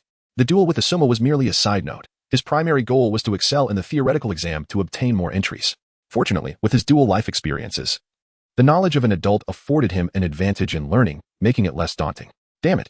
Asuma seethed at Hikawa and Appo's nonchalance. At least show me some respect. Am I not worthy as your opponent? Grinding his teeth, Asuma vowed to defeat Hikawa decisively after school. Perhaps then he could win Kurenai's favor back. What's wrong, Kakashi? Lin Noera noticed Kakashi Hataki's gaze and glanced over, realizing it was the new student, Hikawa. They were to duel after school. Kakashi spoke calmly. You have piqued my interest. Hikawa and Appo's audacity to challenge Asuma after merely a week was indeed unexpected. Furthermore, Asuma was no slouch. Even he would require considerable effort to overcome him. Kakashi sensed a kindred spirit. How do you know they are to duel? Obito Uchiha inquired, puzzled. I overheard, Kakashi replied, casting a sidelong glance at him. As a ninja, isn't it natural to have keen senses? Brat. Uchiha Obito, provoked by mockery, declared defiantly, Let's settle this outside. With an air of indifference, Hatake Kakashi replied, not interested. Observing the escalating tension, Nara Shikamaru quickly intervened, urging, stop it. Class is about to begin. In deference to Rin, Obito huffed lightly and conceded. I and Amp, Oppos, LL let you off the hook today. Chapter 14. Dizziness is normal in the blink of an eye. School had dismissed. Unlike the usual scene where students would vacate the classroom the moment the bell rang, today a third of them remained. They were aware of the duel between Asuma Saratobi and Hakushin, thus intentionally staying to witness the event. Many were quite intrigued by this battle, drawn in by its sensational nature. Asuma Saratobi, the son of the Hokage, was widely recognized as one of the prodigies. While he may not rival Kakashi Hatake, his reputation within the class was significant. On the other hand, Hakushin was a transfer student, and most of the class had no particular impression of him. Since his enrollment, he had appeared rather unremarkable, neither causing trouble nor standing out. Kakashi, who do you think will win? Rin Noera inquired curiously, observing the duelists. I'm uncertain. Kakashi Hatake replied, shaking his head. Asuma will undoubtedly triumph, exclaimed Obito Uchiha, interjecting. He is the son of the Hokage. Not necessarily, Kakashi countered, sensing Hakushin's calm demeanor, as if victory was assured. Shall we place a wager? Obito proposed, his eyes gleaming with mischief. What kind of wager? Kakashi paused, contemplating. If it involves another duel, then count me out. Humph, not that. Obito glanced at Rin. The winner treats Rin to a meal.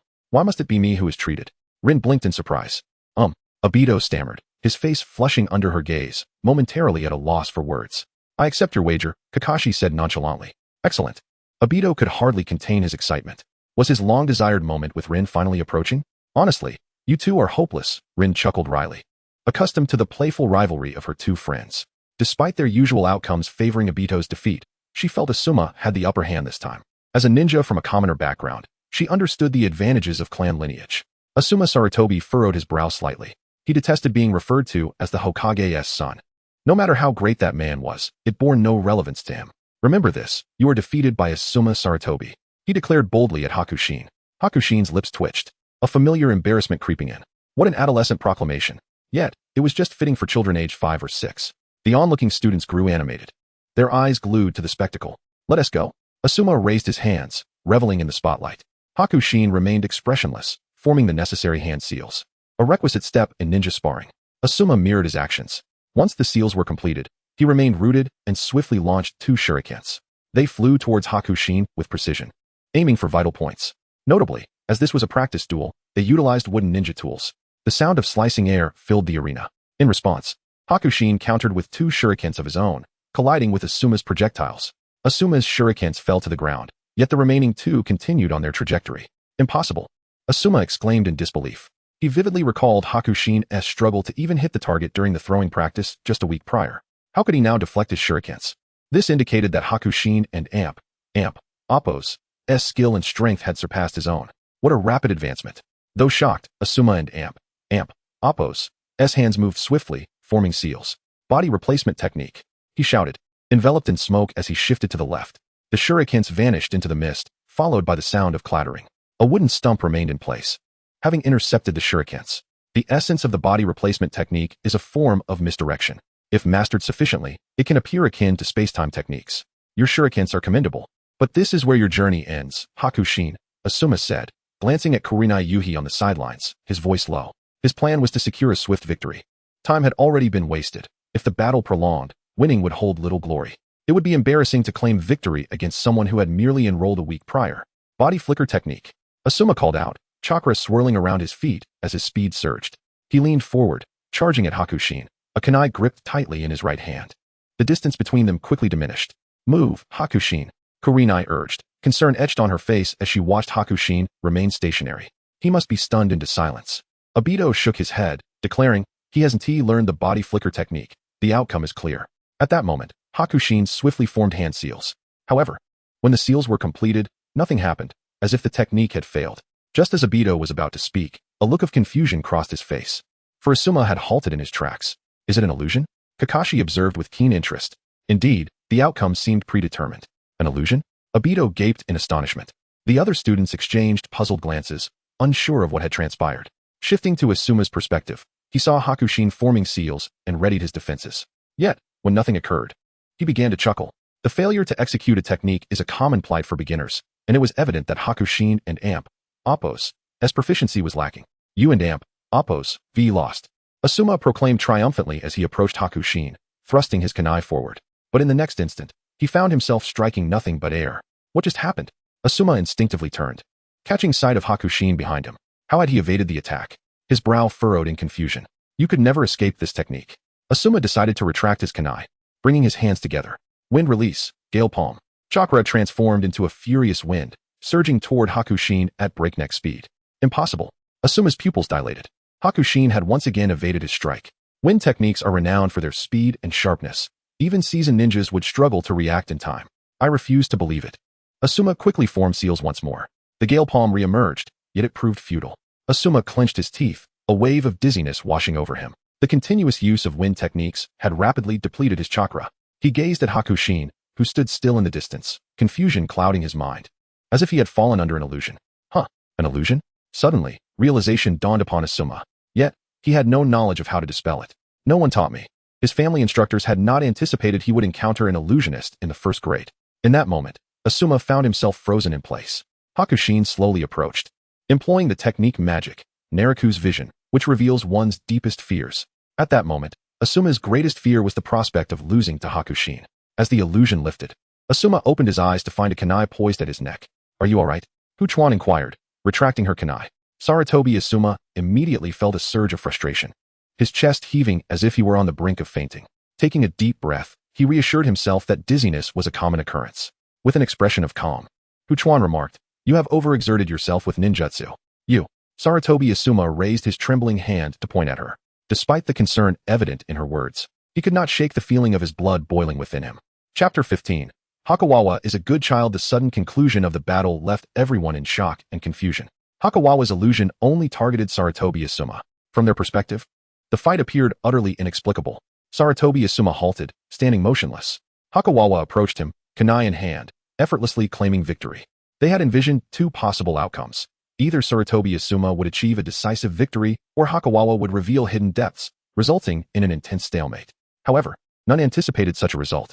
Impressive, Noera Rin exclaimed, her face filled with admiration.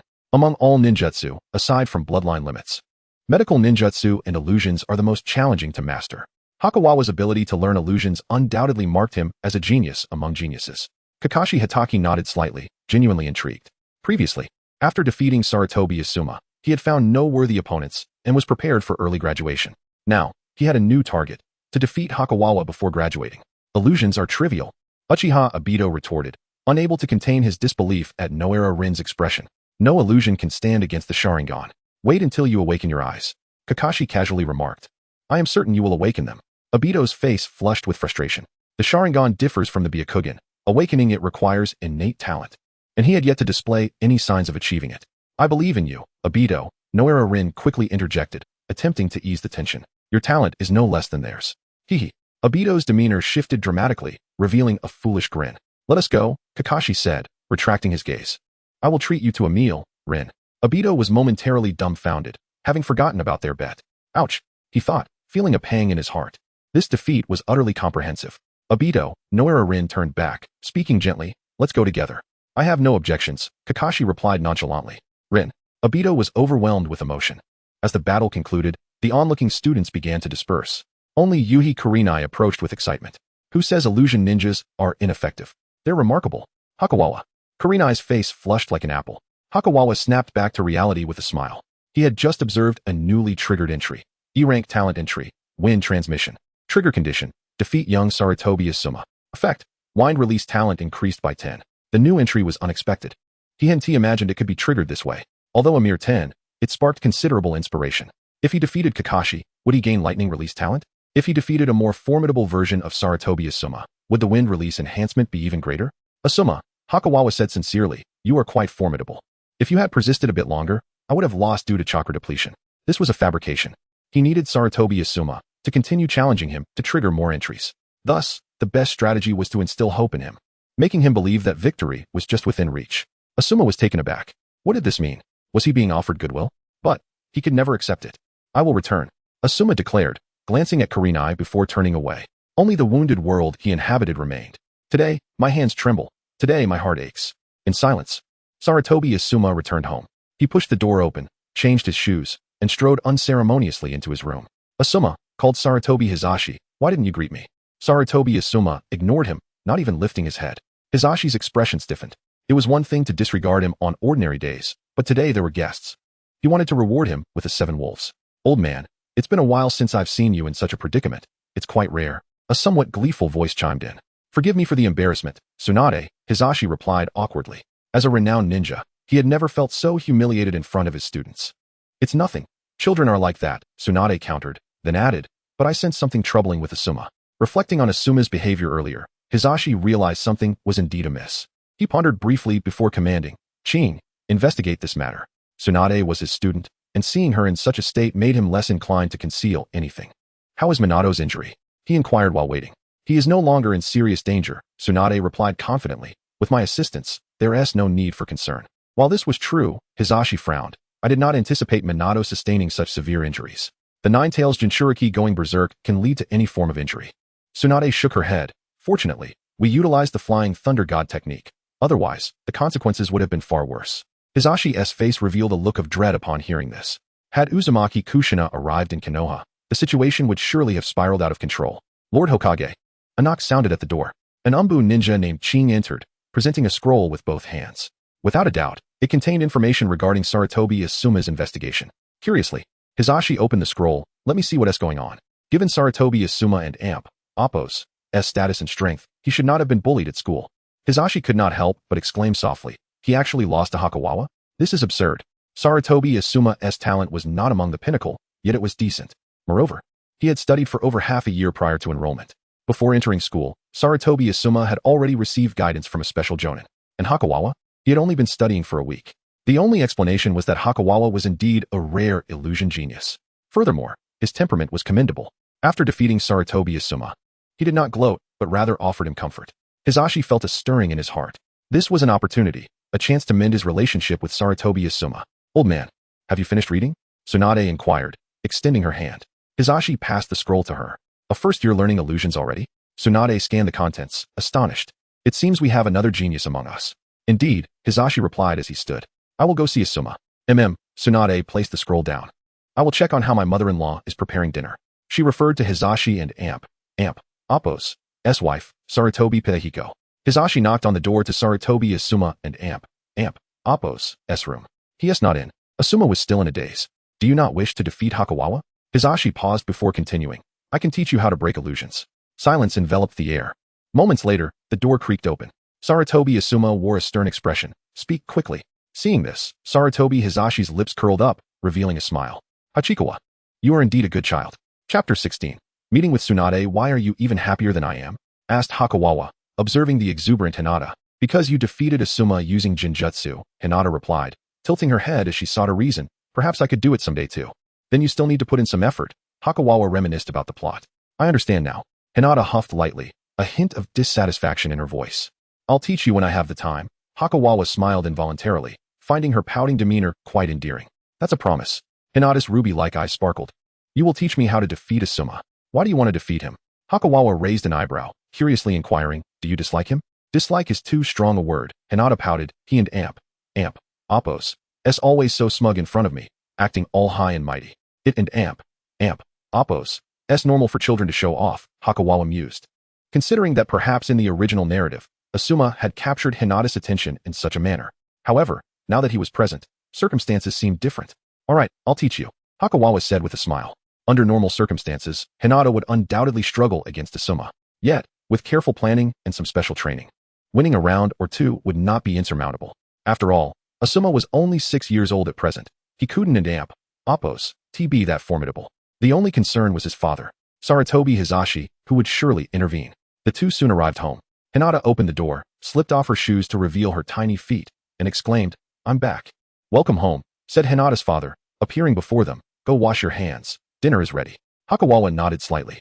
After dinner, he recalled his newly acquired trait, Gale Transmission, which increased his wind release proficiency by 10. Chakra attributes were categorized into 5 elements: water, fire, lightning, wind, and earth, alongside the special yin and yang. Each individual was born with an innate attribute that required testing with chakra paper. Hakawawa was unaware of his inherent attribute. In the original story, Kakashi had tested Naruto's attributes only after the Nin exams, which was considered rather late.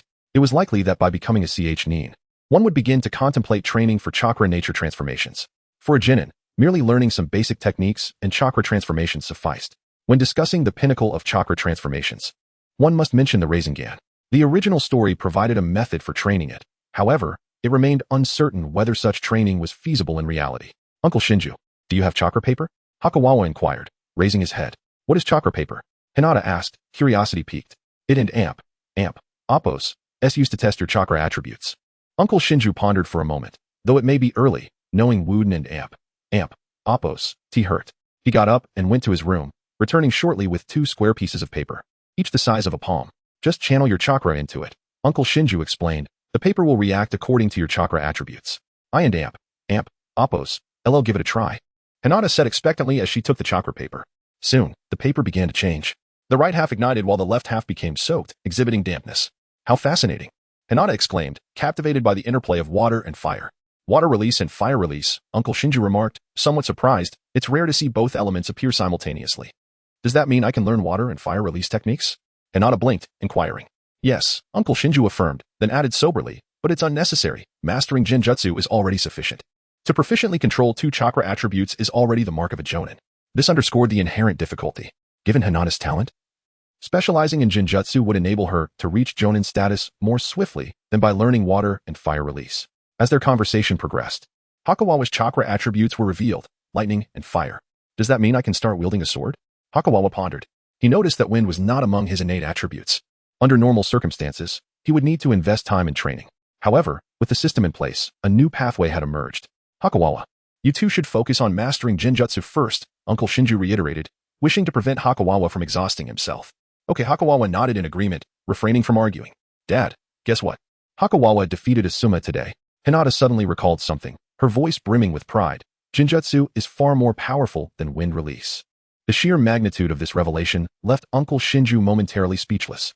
Had Hakawawa truly defeated the son of the Hokage after just 1 week of training? Indeed, he was a prodigy.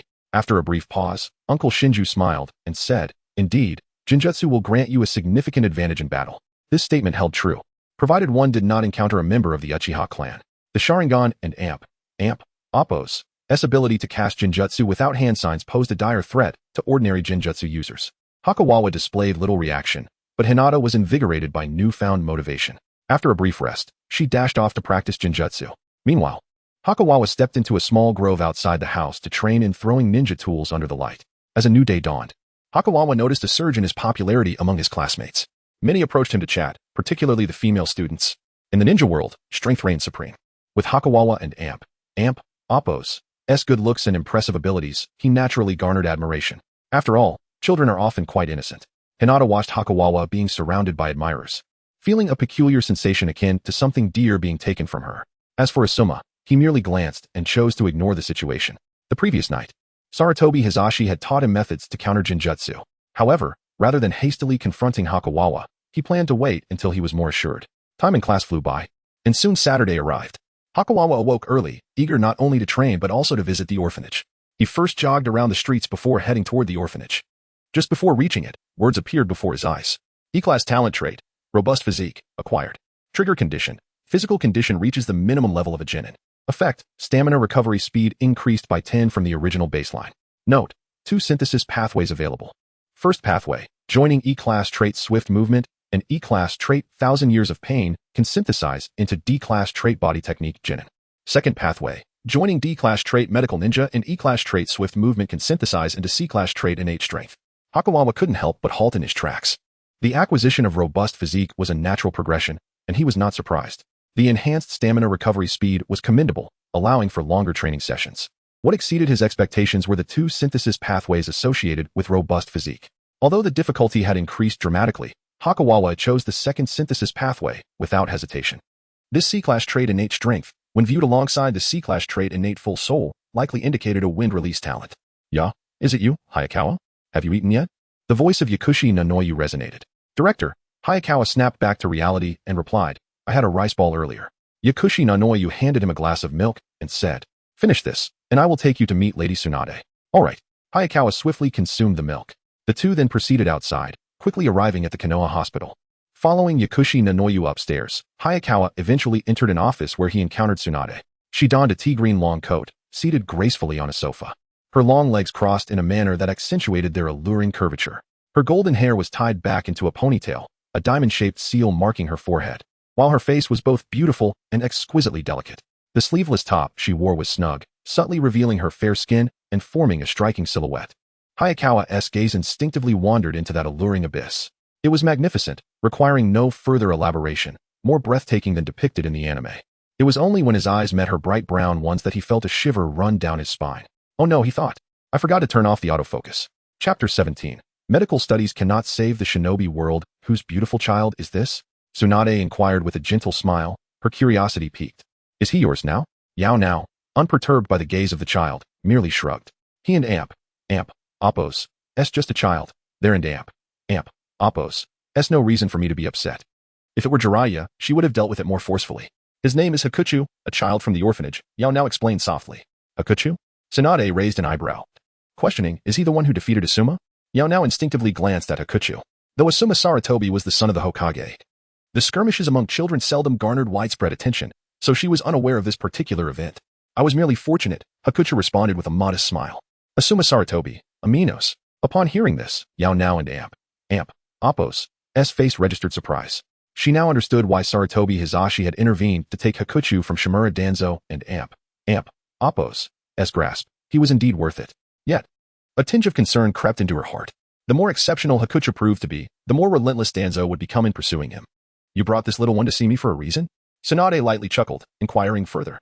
Hakuchu is your admirer and wishes to meet you. Yao now affectionately ruffled Hakuchu and Appos' hair. You are a Jinjutsu user. How can you be my fan? Tsunade asked, her curiosity intensifying. I am your supporter, Hakuchu began, aware that such sentiments could not be overtly expressed. I admire medical ninjas. They possess the ability to save lives. Is that so? Tsunade paused, momentarily taken aback. Suddenly, a thought struck her, and she sighed. Studying medicine cannot save the shinobi world. Are you the Senju Tsunade? Hakuchu pondered how to voice his thoughts. Little one, do you have anything else to say? Tsunade stood, stretching languidly. Time is of the essence. I must attend to a patient. Hakuchu hesitated, then shook his head. What could he say? Would he kneel like Elbu and express a desire to adopt her as a mother? His connection to Tsunade was solely due to Yao Now and Appos' influence. Though he yearned to learn medical ninjutsu, openly seeking a mentor seemed presumptuous. In this world, one needed power and connections. Presently, he had two options. Either possess remarkable yang-release talent or wealth to manipulate circumstances in his favor. Yet, he had neither. Until next we meet, Tsunade waved her hand and departed. Director, Hakuchu feigned interest, asking, does Lady Tsunade perform surgeries regularly? She does, Yao now nodded slightly. But she generally does not attend to minor injuries. Hakuchu's heart stirred. It appeared she indeed did not suffer from hemophobia. In the original narrative, Tsunade's phobia developed after witnessing the death of Kato-dan. Now, that event had been altered, and the currents of fate had shifted. Though he was unaware of the reasons, as he grew stronger, he would undoubtedly uncover the distinct secrets of the Sage of Six Paths. For Hakuchu, this was a fortunate turn of events. With Tsunade remaining in Konoha, he merely needed to demonstrate his yang-release aptitude to capture her attention. Should he wander aimlessly as in the original tale, opportunities would be scarce. Hakuchu and Appos' determination to apprentice under Tsunade stemmed not from fandom, but from a desire for survival and security within Konoha. While Saratobi Hizashi showed some interest in him, it was insufficient. Should Danzo resort to treachery, he would be ill-prepared to defend himself. He needed a safeguard. Outside of Hizashi, only the legendary three ninjas of Konoha could stand against Danzo. Orochimaru, a dangerous yet captivating antagonist, could transform him into a test subject at any moment. Jiraiya only accepted those who were prophesied to be exceptional, and he had already taken on Naruto as a disciple. By contrast, Tsunade seemed the optimal choice, noble in status and solitary in her pursuits. Director, could you teach me medical ninjutsu? Hakuchu inquired of Yao Now. Medical ninjutsu? Yao Now exhibited surprise. Is this admiration for Tsunade driving your request? You are still quite young and should focus on mastering Jinjutsu. Jinjutsu does not require excessive energy, Hakuchu countered, shaking his head. I can learn 3 Jinjutsu in a single day. Yao Now was taken aback. Is this even human? While she was aware of Hakuchu and Appos' talent and shadow release, she had not anticipated it to this extent. It seemed reasonable that he had triumphed over Asuma. Medical ninjutsu was not as straightforward as Jinjutsu. It required a solid foundation of knowledge before one could begin learning. Yao now produced a scroll and stated, since you wish to learn, let us see what you can do. Exceptional talents often receive special considerations. If you succeed, that would be splendid. If not, you may still pursue a path as a Jinjutsu user. Thank you, Director. Hakuchu instinctively sighed in relief. There were indeed many good people in this shinobi world. As he unrolled the scroll, a table of contents came into view. Flipping through the pages, he found only more titles, leaving him perplexed. Where's the main text? This is a catalog of medical texts you need to study, Yao now clarified. Huh? Hakuchu instinctively looked up. This isn't a single book, but a list of many? Would you call this a foundational introduction? He finally grasped the significance of the saying, encouraging someone to study medicine invites calamity. Whenever you have time, feel free to visit the Konoha hospital to read, or you may borrow a few books to take with you. Yao now smiled, affectionately ruffling his hair once more. Hakuchu recalled Tsunade and Appo's earlier remark, studying medicine cannot save the shinobi world. He decided to view it as an endeavor for the sake of the children. After bidding farewell to Yao now and borrowing 2 medical texts, he left the Konoha hospital. With so many books, he felt no urgency to rush. He would start with the simplest materials. E-level talent entry, fleet of foot, unacquired. Trigger condition, speed reaches the highest standard of a regular genin. Current progress, 30. The E-level entry and Appo's, fleet of foot and Appo's, is a necessary component for synthesizing the C-level entry and Appo's, natural strength, and Appo's. Its trigger condition is quite simple, running. Given that Hakuchu had been running consistently for 2 weeks, his progress had already reached 30. Coupled with the stamina recovery effect of the E-level entry and Appo's, robust physique, and Appo's, he estimated that he would soon meet the requirements. After stretching his limbs, he prepared to run. The streets were bustling with pedestrians, making it unsuitable for running. After a moment and Appo's thought, he headed north to the 4th training ground of Konoha. This training ground was public. Scanning the area, he spotted a familiar figure, Kakashi Hitaki, who was not practicing ninjutsu or physical training, but sparring with a white-haired young man. Is that Tsukumo Hitaki? Hakuchu mused. In Konoha, there was indeed another ninja who was not intimidated by Danzo, Tsukumo Hitaki. At present, his reputation surpassed that of the legendary 3 ninjas, second only to Sarutobi Hisashi. And he was renowned throughout the shinobi world as the White Fang of Konoha. However, in 2 or 3 years, he will take his own life due to the failure of his mission. Yukikawa remained silent, beginning to jog around the perimeter of the field. Chapter 18. Kakashi Hitaki and Shumo Hitaki taking a moment to rest. Shumo Hitaki sheathed his blade. Kakashi Hitaki plopped down onto the ground, gasping for breath, utterly devoid of dignity. Each encounter felt like an infernal challenge for him. Despite being a prodigy among prodigies, he was up against the fearsome White Fang of Konoha, a name that sent shivers through the entire shinobi world. Is he your classmate? Shumo inquired, glancing at the running Hachikawa. Yes, Kakashi exhaled. His name is Hachikawa, and he possesses a commendable talent for genjutsu. Is that all? Shumo retorted, curious. What do you mean? Kakashi asked, momentarily taken aback. He was well aware of Shumo and Appo's extraordinary perceptiveness. His stamina is impressive, Shumo remarked, stroking his chin. He carries the same confidence you do. It and Appo's only natural. Considering he has already defeated Asuma, Kakashi was not at all surprised. Ah, I see, Shumo chuckled. Perhaps he will become your formidable rival. He won't, Kakashi countered. He is not Asuma Sarutobi. He won, and Appo's fall easily to genjutsu. Shumo chose not to respond further. Genius often harbored a sense of pride, and his son was indeed unrivaled among his peers. Time passed, and eventually, Hachikawa came to a halt. He wiped the sweat from his forehead and calculated the time.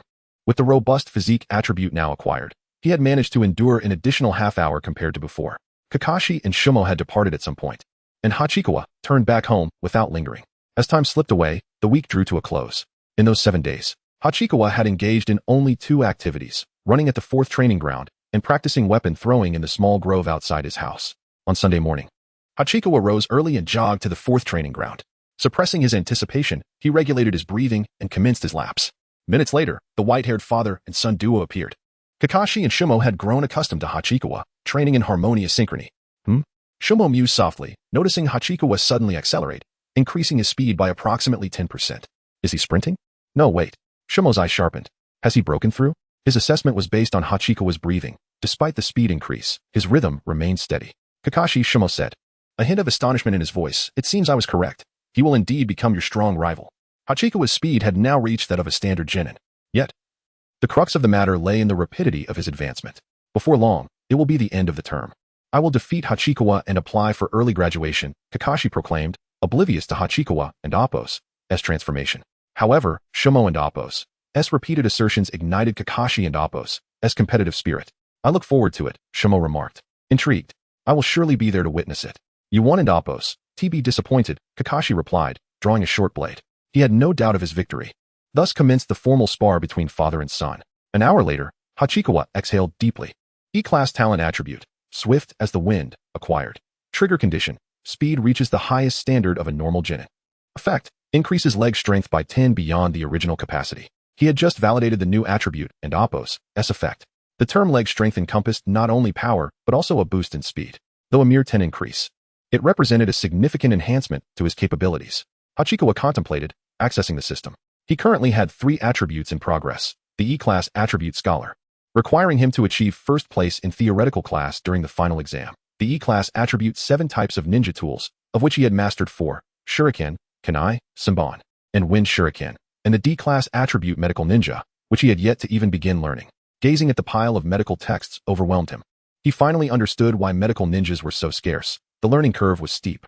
Yet, despite the challenges, he remained undeterred, for Tsunade's allure was undeniable. Having completed today's physical training, Hachikawa closed the system and returned home. He opened the door to find Kurenai Yuhi waiting. With a sudden snap, the cabinet shifted. Jinjutsu release. Hachikawa disrupted the flow of chakra within him to dispel the illusion. How could this happen? Kurenai exclaimed in disbelief. Ambushes are futile, Hachikawa said, reaching out to pat her head. How did you notice? Kurenai, unconcerned by the gesture, asked.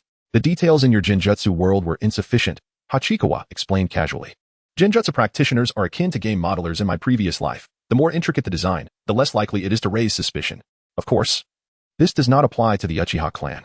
As long as their ocular power is strong enough, even if you realize you and Appos, VE fallen under Jinjutsu, you cannot break free. Much like Itachi Uchiha and Amp, Appos, S. Tsukuyami. I and Amp, Appos, am going to take a shower, Hachikawa announced, removing his shoes. I and Amp, Appos, LL teach you about Jinjutsu later. Okay, Kurenai replied absent-mindedly, still pondering the deficiencies in her illusion.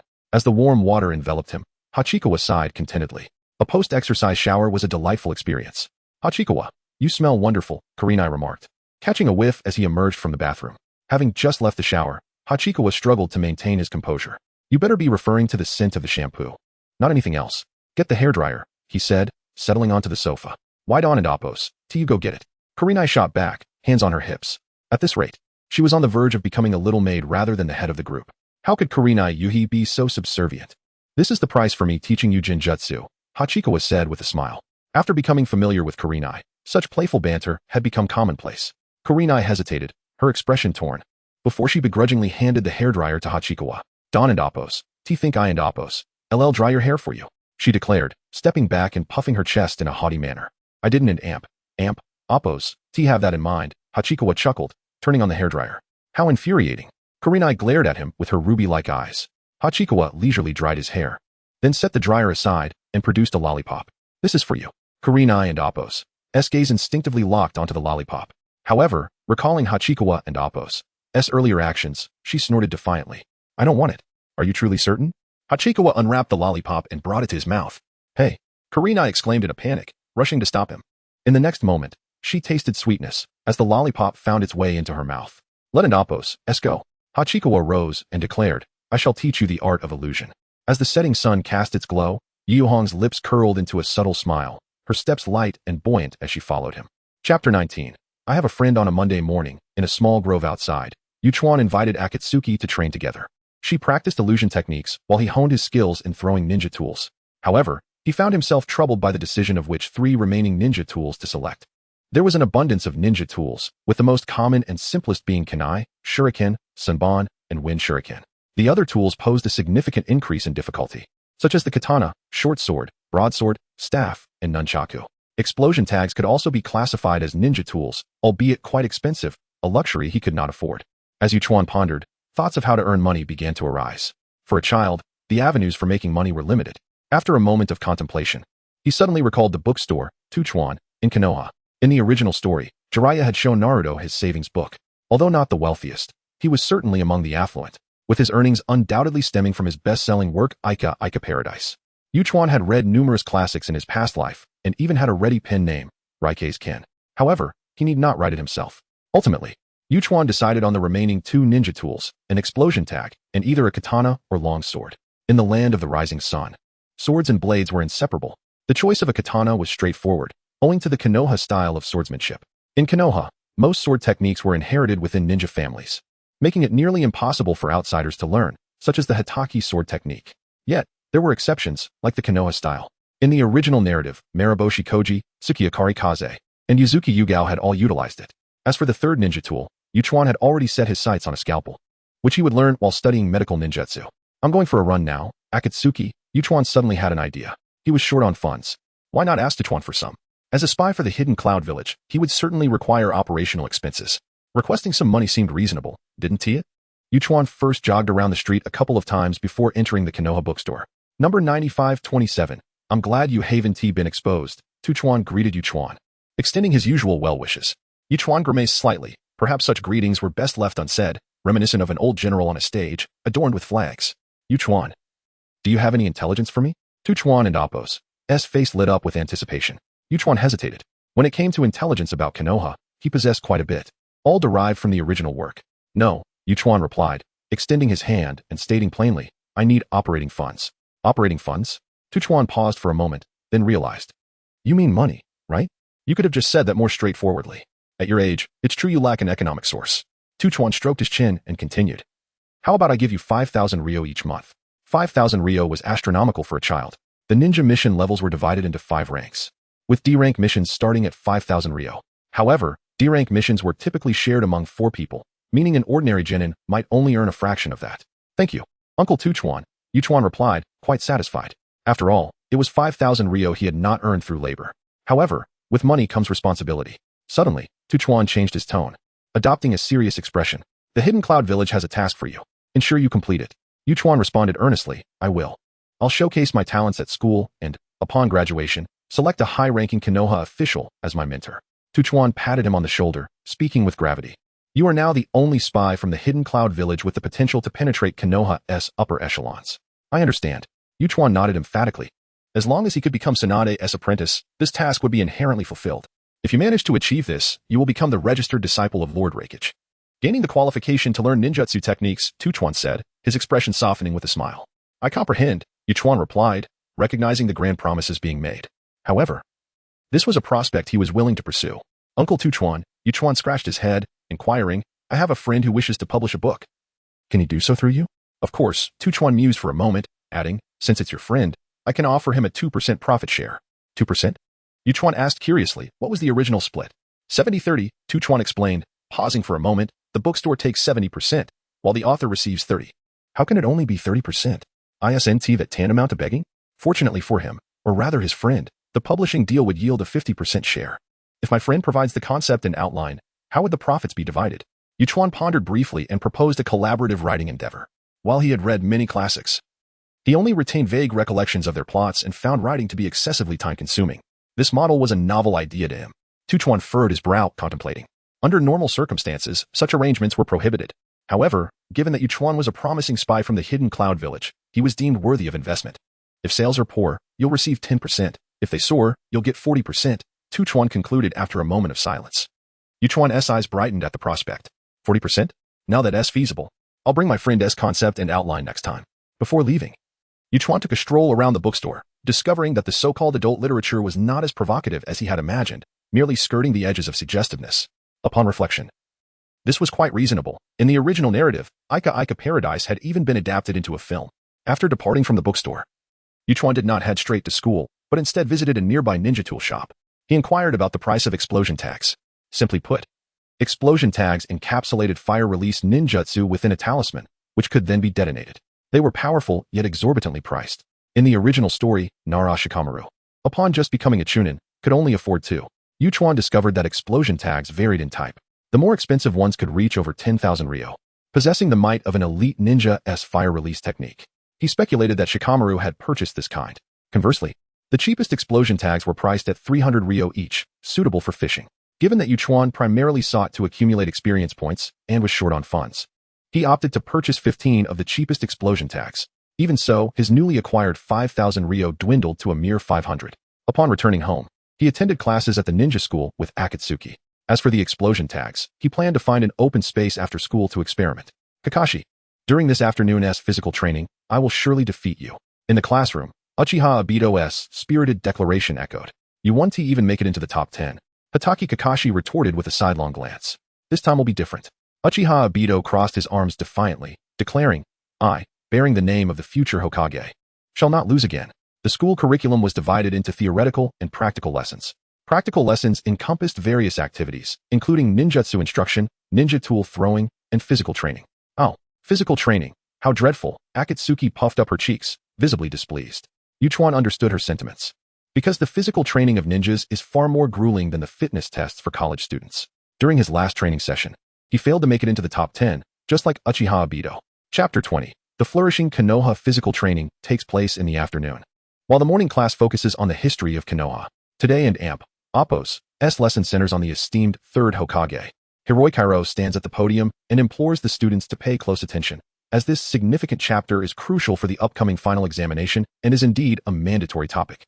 As if by chance, Ayukawa propped the book The History of Konoha upright on his desk, effectively concealing himself from the prying eyes above. Eager to earn the title of top student, Ayukawa had already mastered most of the material and saw no need to follow the lesson meticulously.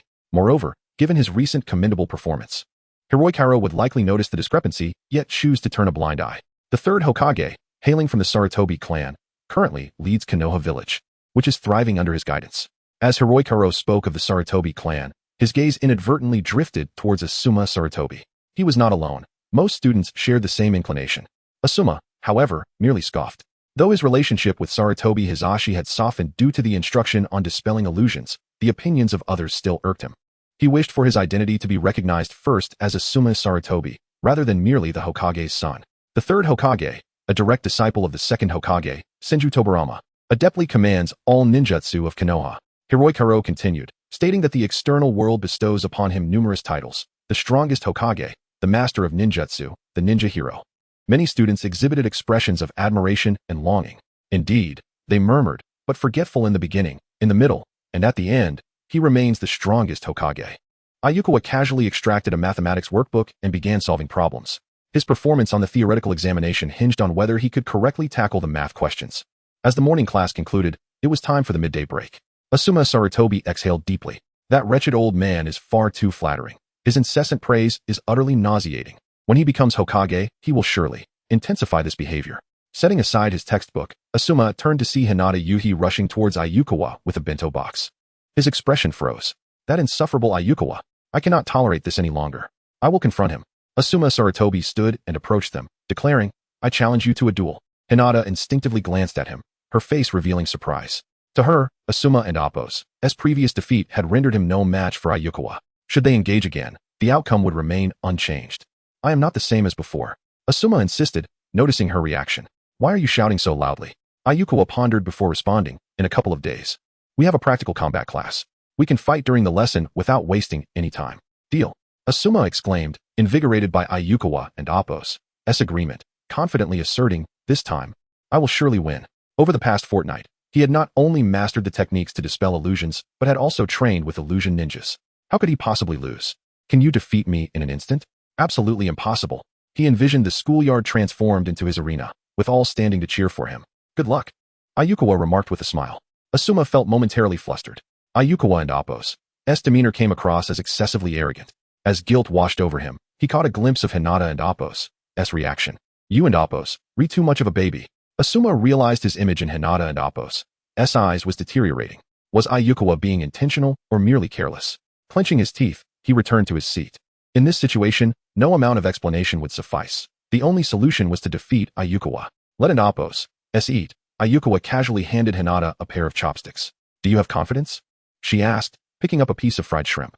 After all, he is the Hokage and Appo's son and must have a way to counter illusions. I know, Ayukawa nodded. He resolved to adopt a different approach to victory. That and Appo's good, Hinata replied, feeling reassured. Nearby, Rin Noira opened 3 bento boxes. She offered her chopsticks first to Obito Uchiha. Thank you, Rin. Obito beamed, casting a proud glance at Kakashi Hatake, only to find him gazing elsewhere. Following Obito and Appo's line of sight, he spotted Ayukawa. Unable to restrain himself, he remarked, it was merely luck that allowed him to defeat Asuma. As a ninja of the Uchiha clan, he held a deep-seated disdain for illusion ninjas. Can you truly defeat Asuma by mere luck? Kakashi asked, accepting the chopsticks from Rin with an indifferent tone. Why not? Obito scoffed. If my ninjutsu had been unleashed last time, Asuma would have lost long ago. Ninjas have no and Appo's. What ifs and Appo's? Kakashi retorted bluntly. A loss is a loss, and a win is a win. You. Obito trembled with indignation. Obito, Rin gently tugged at his sleeve. Try my tempura. It and Appo's delicious. Rin and Appo's tempura was undoubtedly exquisite. Obito and Appo's face brightened immediately. As the lunch break drew to a close, it was time for the dreaded physical training. 100 laps around the field commence. Hiroikairo announced from the starting line. The entire class surged forward, with Obito Uchiha leading the charge. He accelerated from the outset, gaining an advantage while glancing back to catch Rin and Appo's attention. Fool, Kakashi muttered dismissively. Rin could only respond with a resigned expression. Who starts off with a sprint like that? Ayukawa maintained a steady breath, running at a consistent pace alongside Hinata. As time passed, the disparity became evident. Obito quickly exhausted his stamina, falling to the back of the pack.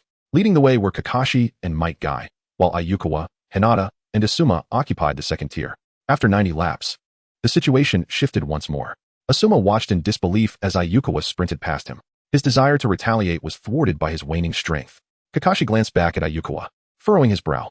He distinctly remembered Ayukawa and Appo's previous performance in physical training. He hadn't and Appo's even made it into the top 10. Now, however, he was keeping pace with Kakashi. He could hear Ayukawa and Appo's breathing, somewhat chaotic yet still orderly. Kakashi and Appo's expression grew serious as he pressed on. Approaching the final lap, the majority of students had succumbed to fatigue and rested on the ground. The only three still running were Kakashi, Might Guy, and Ayukawa. What is going on with this guy? Kakashi panted, his rhythm faltering. Every time he thought Ayukawa and Appo's stamina had reached its limit, the latter would recover some energy. Am I going to lose? Although Kakashi had not specifically trained his body, the intensity of his swordsmanship practice was substantial, coupled with his innate talent. His physical resilience surpassed that of most genin. Clenching his teeth, Kakashi summoned his last reserves of strength and began to accelerate. Ah, this is youth. Might Guy observed the two individuals pursuing one another, suddenly trembling with exhilaration to the utmost degree. However, this excitement hindered his speed. Yui Yugahama twitched at the corner of her mouth. Despite the enhancements of robust physique and fleet-footedness, he found himself unable to gain the upper hand. Is this truly the normal encounter between Kakashi Hatake and the embodiment of youth? Chapter 21. Kushina and Minato. First place goes to Hayakawa. Ryujiro Kuden and Appo's help but praise. Acknowledging Hayakawa and Appo's noticeable progress since enrollment, everyone should learn from him. Kakashi Hatake instinctively clenched his fist. Although it was merely a trivial physical training session, he felt a twinge of dissatisfaction. After all, he had always been the top student in every aspect. Might Guy Kuden and Appo's help but cradle his head in his hands. If it weren't and Appo's for his sudden illness before the finish line, he might have claimed the first position. However, it was not a significant concern.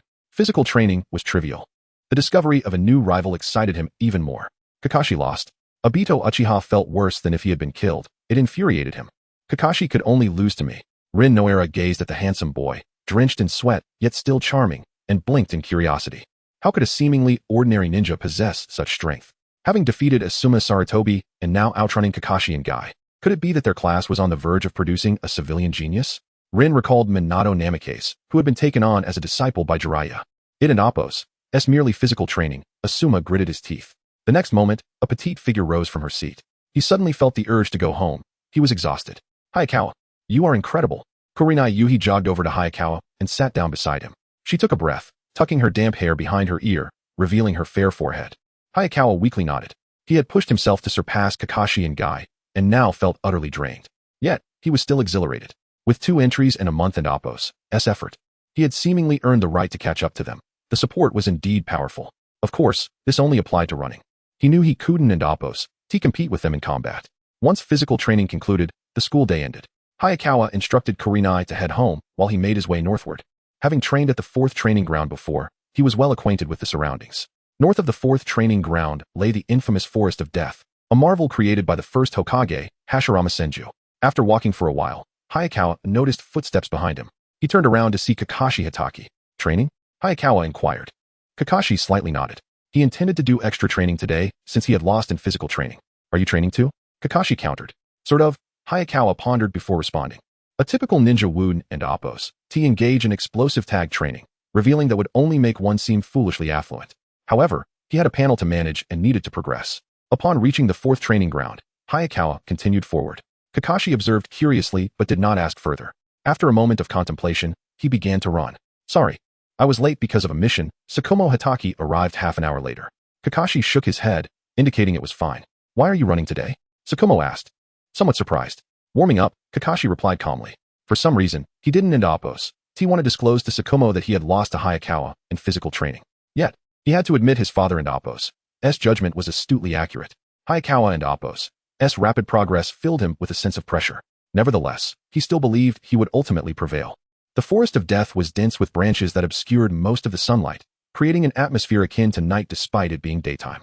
Suddenly, Hayakawa and Appo's eyes brightened as he accelerated forward, his view widening significantly to reveal a spacious riverbank. Seeing this, Hayakawa took out an explosive tag and casually tossed it down. With a resounding boom, the ground erupted, leaving a shallow pit and blackened soil. Indeed, the adage "you get what you pay for" held true. The issue wasn't the cost of the explosive tag, but rather his own limitations. Hayakawa felt that a 300 explosive tag was less effective than the most basic fire release, Great Fireball technique. He focused his thoughts and opened the panel to check the progress bar. It had risen by 1, confirming that explosive tags counted as ninja tools and were indeed effective. Hayakawa continued training, experiencing a nostalgic feeling reminiscent of playing with firecrackers during festivals as a child. Unfortunately, as he gained wealth, opportunities to play dwindled. Before long, the ground became riddled with pits, and an invisible heat wave surged. Which rascal? At that moment, an angry shout echoed from a distance. Following the voice, Hayakawa spotted a red-haired girl approaching. "Was it you?" she asked, her expression softening upon seeing him. "I was practicing with explosive tags," Hayakawa blinked, responding. "Explosive tags?" The red-haired girl scoffed. "No wonder I couldn't and Appo's catch a single fish."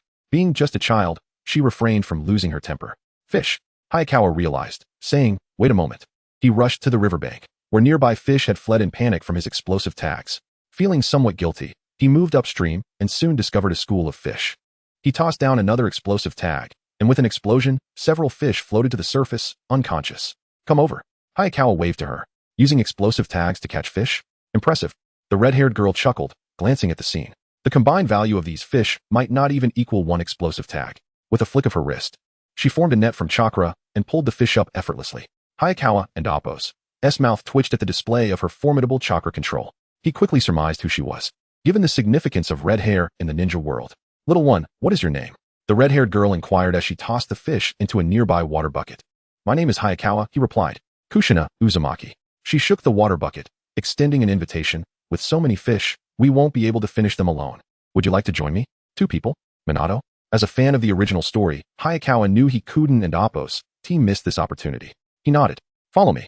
Kushina picked up the water bucket and began to walk away. A few minutes later, Hayakawa spotted a blond young man busily cooking. "Minato, look!" Kushina exclaimed with a beaming smile. "I estimate we caught 3 to 4 pounds. Who asked you?" A thought suddenly popped into Hayakawa and Appo's mind. In his previous life, a neighbor loved fishing and would slow down every time he passed by, boasting about how many pounds he had caught. Once, after catching 7 or 8 pounds, he paraded around the neighborhood thrice. The smell of explosive tags, Minato sniffed the air. "A connoisseur, I see," Kushina grinned. He caught them using explosive tags. Minato took the bucket and moved aside to begin preparing the fish. Kushina engaged Hayakawa in conversation, speaking as if she hadn't and Appo's conversed in ages, chattering away while Hayakawa found it difficult to interject. Chapter 22. The genius novelist, Leihua, Jianit, and Appo's ready, exclaimed Minato Namikaze, interrupting the conversation between the two. "Try my fire release, charcoal grilled fish. It's absolutely delicious. Must you always come up with names that no one understands?" Kushina Uzumaki remarked as she took the grilled fish, shooting him a glare. Unable to contain himself, Minato scratched his head and smiled sheepishly. Meanwhile, Hitagawa silently took a bite of the grilled fish. Eating dog food is no match for grilled fish. "How does it taste?" Kushina inquired, turning her gaze to Hitagawa. She had gleaned some details about this lovely child during their previous conversation, a war orphan currently residing with the Haruno family, sharing a similarly tragic past. "It's delicious." Hitagawa nodded emphatically. "Next time, you must try my cooking," Kushina said with a warm smile. Of course, Hitagawa readily agreed. Although their meeting was accidental, cultivating a good relationship with them could only prove beneficial, especially with Minato. Perhaps, in the upcoming Third Shinobi World War, he could rely on him for survival. "Kushina." Minato cleared his throat, reminding her. Like last time, she had used sealing techniques to confine the Umbu guards and slipped away unnoticed. By her reckoning, she would need to do it again. "What? Are my dishes not good enough?" Kushina tightened her fists and asked. "They are delicious," Minato replied promptly. "That's more like it." Kushina understood his hidden meaning, yet boredom loomed large within the barrier. Hitagawa felt inexplicably fed another mouthful of dog food as their meal concluded amidst casual chatter. After bidding farewell, he returned to Konoha. The sky had darkened, the streetlights flickering to life along either side of the road.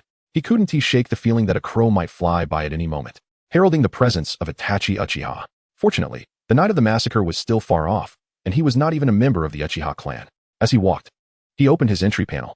The E-rank entry 7 ninja tools had reached a progress level of 70. His proficiency with explosive tags was advancing faster than he had anticipated. Perhaps this was the power of investment. As the saying goes, only through expenditure can one create joy. The progress of the E-rank entry academic overachiever was similarly promising, awaiting its final flourish at the end of the term. "I'm home," Hitagawa announced as he pushed the door open and began to change his shoes at the entrance. Hearing his voice, Hinata Haruno leaped from the sofa, darting out like a little rabbit. Opposite her, Hinata Akane couldn't help but twitch her lips, feeling her status severely threatened. "Hitagawa, why are you so late?" Hinata Haruno called out, hands on her hips. "And you didn't even tell me in advance." "Isn't that the main point?" Hitagawa chuckled, amused by her adorably pouting expression. "I ran into Minato Namikaze." "Who is Minato Namikaze?" Hinata Haruno was momentarily caught off guard. "You actually met him?" Akane expressed her surprise. "I encountered him at Training Ground 4, Hitagawa fibbed lightly. "He probably invited me for grilled fish because he found my physique remarkable. He must have heard about you from the Hokage." "Wait, the Hokage knows about Hitagawa?" Hinata Haruno's eyes widened in disbelief. "Why wouldn't he?" Akane replied, patting her head with a smile. "He did fight Asuma after all." "It was just a sparring match," Hitagawa insisted with a straight face. "All right, let us discuss this inside," Akane retorted, shooting him a glare as she led Hinata Haruno away. Hitagawa was momentarily taken aback. What was going on? He hadn't even stopped to use the ghost fire outside their house. "Uncle Akane." Hitagawa closed the door and entered the living room, stating directly, "I want to learn swordsmanship." Given that Tsukikase and Yuzuki Yuno were younger than him, and he wasn't acquainted with Marahoshi Kogetsu, seeking out Akane was his only option. "Why the sudden interest in swordsmanship?" Akane asked, her expression one of surprise. "My chakra is insufficient right now, and I can't learn new genjutsu, so I want to study swordsmanship for self-defense." Hitagawa had prepared his explanation well. Akane nodded slightly. The reasoning was sound, and there was no need for him to refuse. This is what genius looked like. "All right, I'll teach you swordsmanship right away," Akane said thoughtfully. "Really?" Hitagawa instinctively showed doubt. "Little brat." Akane puffed out her cheeks. "As a genjutsu user, is it a problem for me to know some sword techniques?" "Swordsmanship is a form of taijutsu, and taijutsu is fundamental for ninjas. Genjutsu users must learn it. Otherwise, if genjutsu fails, one would be left to perish." "No problem." Hitagawa stood at attention, replying earnestly, "Thank you, Uncle Akane. I want to learn too." Hinata Haruno raised her small hand. "Hinata," Akane's tone softened. "Once you master your genjutsu, then I'll teach you." "All right." Hinata understood the vast difference in their abilities. Wanting to learn everything might lead to learning nothing at all. "Wait for me outside," Akane instructed as she stood and headed to her room. After a short wait, Hitagawa saw her return with 2 wooden swords. "The swordsmanship I'm teaching you is called the Konoha-style swordsmanship. While it is basic, do not underestimate it." Akane tossed him one of the wooden swords. "If you immerse yourself in it, you could create your own secret sword techniques." Hitagawa immediately thought of Marahoshi Kogetsu. Whose Konoha style? Willow was a blend of Konoha-style swordsmanship and genjutsu. "Let us start from the simplest techniques," Akane declared, swinging her wooden sword. "Yes," Hitagawa nodded seriously. As night fell and moonlight bathed the land, after 2 hours of practice, Hitagawa finally triggered a new entry. E-rank ninjutsu entry, swordsmanship ninja, not acquired. Trigger condition, Konoha-style swordsmanship reaches beginner level. Current progress, 5. After the lesson, Hitagawa took a shower and returned to his room. Although feeling somewhat fatigued, he did not go straight to sleep. Instead, he pulled out a pen and began to jot down ideas and outlines for a novel. The work he had chosen was titled Against the Magical Ninjas. 2 days passed. Morning arrived. As usual, Hitagawa jogged down the street. After completing 2 laps, he entered the Konoha Knowledge Bookstore. He quickly spotted Tachikawa and presented the creative outline of Against the Magical Ninjas. "Already?" Tachikawa asked casually, "What is your friend's name?" "Leihua Jian." Hitagawa paused before responding. "That's his pen name." "Pen name? I see." Tachikawa smiled knowingly. "What do you understand?" Hitagawa felt a shiver run down his spine, dreading the social embarrassment his friend's exposure might bring. Tachikawa chuckled at first, but soon his expression turned serious, then ecstatic. "Your friend is simply a genius," Tachikawa exclaimed excitedly. "This ninja setting is unprecedented. It will certainly sell like hotcakes." Chapter 23. He ascended, he reclined. Without lingering, Yukikawa departed from the Konoha Knowledge Bookstore. The remaining matters were not his concern. Tashahashi would manage them, though he was uncertain which author he would enlist as a ghostwriter. He thought of Jiraiya, yet deemed it unlikely, as the act of ghostwriting would ultimately carry a certain stigma. Yukikawa arrived at the 4th training ground, seized a wooden sword, and commenced his practice of the Konoha-style swordsmanship. After an hour, he concluded his training and proceeded towards the ninja academy. Soon, he encountered Asuma Saratobi, who leaned against a tree, hands tucked into his pockets, gazing skyward at a 45-degree angle, exuding an aura of invincibility. You've arrived, Asuma remarked, turning to face him. Yukikawa smirked, pondering what he should say. You shouldn't have come? Do you think this is a martial arts drama? I'm here to remind you not to forget about this afternoon as practical class, Yukikawa replied. Asuma's eyes sparkled with eager anticipation, as he could hardly wait to defeat Yukikawa and win back Kurenai's affection. I know, Yukikawa nodded slightly. That's good. Asuma suddenly turned away, stating, I hope you can give me a good fight. With a flip of his hair, he departed with an air of nonchalance. Yukikawa paid little heed to this minor exchange, entering the classroom where he greeted Shizen before immersing himself in study. Classmates, please take out the book The Will of Fire, Ryo announced from the podium, smiling. Who among you knows what the Will of Fire signifies? Many students excitedly raised their hands. Obito, you answer, Ryo said, scanning the room before calling on him. Where the leaves dance, the fire burns everlasting. The light of fire shall continue to illuminate the village and nurture the budding leaves. Obito Uchiha proclaimed in one breath. Excellent. Ryo said, opening the book. Today we shall discuss the new leaves, which represent you, the future of Konoha. Yukikawa remained oblivious, engrossed in solving his math problems. His workbook, under the stroke of his pen, became filled with answers by the end of the morning. The afternoon brought the practical class. The first-year students' practical sessions were rather rudimentary, as they had yet to learn the body flicker technique and could only practice physical techniques and shuriken throwing. The body flicker technique would not be taught until the second semester. Although it was the most fundamental of ninjutsu, many would take 6 years to master it. Kakashi, I challenge you. As soon as class commenced, Obito leaped forward eagerly. In their usual sparring sessions, the outcome depended on Kakashi Hitaki's mood, and most often, he would decline, leaving Obito seething with frustration. However, during practical class, Kakashi could not refuse. Asuma Sarutobi hesitated, swallowing back his challenge, feeling increasingly vexed, especially as he watched Yukikawa and Kurenai sharing laughter. Kakashi, Ryo said with a smile, why don't you demonstrate for the class?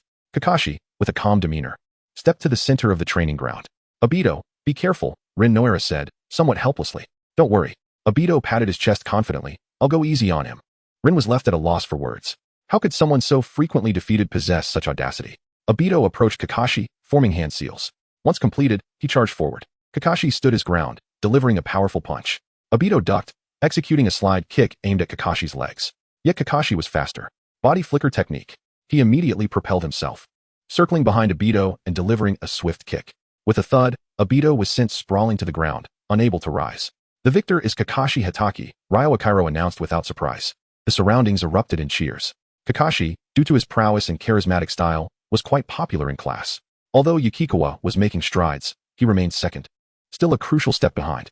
After all, no one remembers the runner-up, unless he is named. Cough cough. Obito, are you alright? Rin hurriedly approached him. I'm fine. Obito scrambled to his feet, declaring, I just wasn't on my game today. I'll fight again another time. Rin retracted her words of consolation. Why don't you blame the ground? Ryo inquired. Is there anyone else wishing to challenge? I challenge Yukikawa. Asuma raised his hand. All eyes shifted from Kakashi to Asuma. Asuma, the son of the Hokage, had previously lost to Yukikawa. This was a matter of rivalry, igniting the curiosity of the onlookers. Yukikawa. Asuma stepped to the center of the training ground, scoffing, the same Jinjutsu 1T work on me.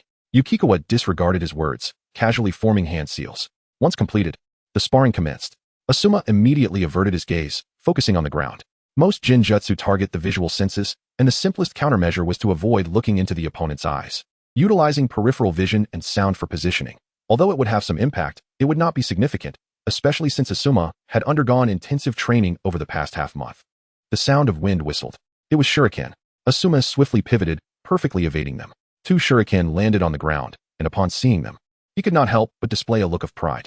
His efforts in the past weeks were not in vain. The roles of offense and defense had shifted. Asuma quickly formed hand seals, focusing on Yukikawa's feet. Wind release, gale palm. A swirling gust erupted from his palms. However, in the next moment, the shuriken on the ground soared upward as if possessed. What is happening? Are the shuriken sentient? Asuma instinctively turned his head, his eyes widening in disbelief as he beheld the nearly invisible threads entwined around the shuriken, under Yukikawa's control. In an instant, Asuma stumbled, falling flat on his face. No. If I fall here, my life is over. Asuma reacted quickly, suppressing the pain and scrambling back to his feet. But he was met with a shuriken poised at him. Asuma's face flushed with fury. Why aren't you playing by the rules? A Jinjutsu ninja employing shuriken, emulating the Uchiha. It's utterly despicable. Yet defeat was defeat. In front of so many classmates, he could not shamelessly conjure excuses as Obito had. The victor is Yukikawa. Just as he hesitated, Ryo pronounced the result on his behalf. Asuma secretly sighed in relief, but soon after, A wave of discontent washed over him. After half a month of rigorous training, none of it had borne fruit. Who could endure such a fate? E-rank talent entry gale, transmission effect upgraded. Wind release talent enhanced by 30. Yukikawa beamed as he beheld the 2 lines of text that suddenly materialized before him. Chapter 24. Without effort, one becomes a plaything of women. I will return. Sarutobi Asuma's words hung in the air, a feeble attempt at bravado. He turned away from the scene, acutely aware of the scrutinizing gazes surrounding him. Feeling utterly unsettled, had it not been for the ongoing class, he would have fled the scene in haste. A smile crept upon Yugawa's face, for he was fully aware of Asuma's predicament. It was evident that he had intentionally set this course of events into motion. Knowing what Sarutobi Asuma had learned, he chose to counter it with an unexpected approach, ensuring not only an effortless victory, but also a bitter defeat for Asuma, who would undoubtedly seek to challenge him again in the future. It was a masterstroke of strategy. Is the kunai truly this effective? The glimmer in Noera Rin's eyes was unmistakable. It was not merely Asuma's strength, but the prowess of the Uchiha clan that was on display. Uchiha Obito, sensing her reaction, felt a pang of unease and remarked, "What he has learned is from our Uchiha lineage. Yet, I have never seen you employ it." Noera Rin paused, taken aback. As a commoner ninja, her interactions had been limited to Uchiha Obito.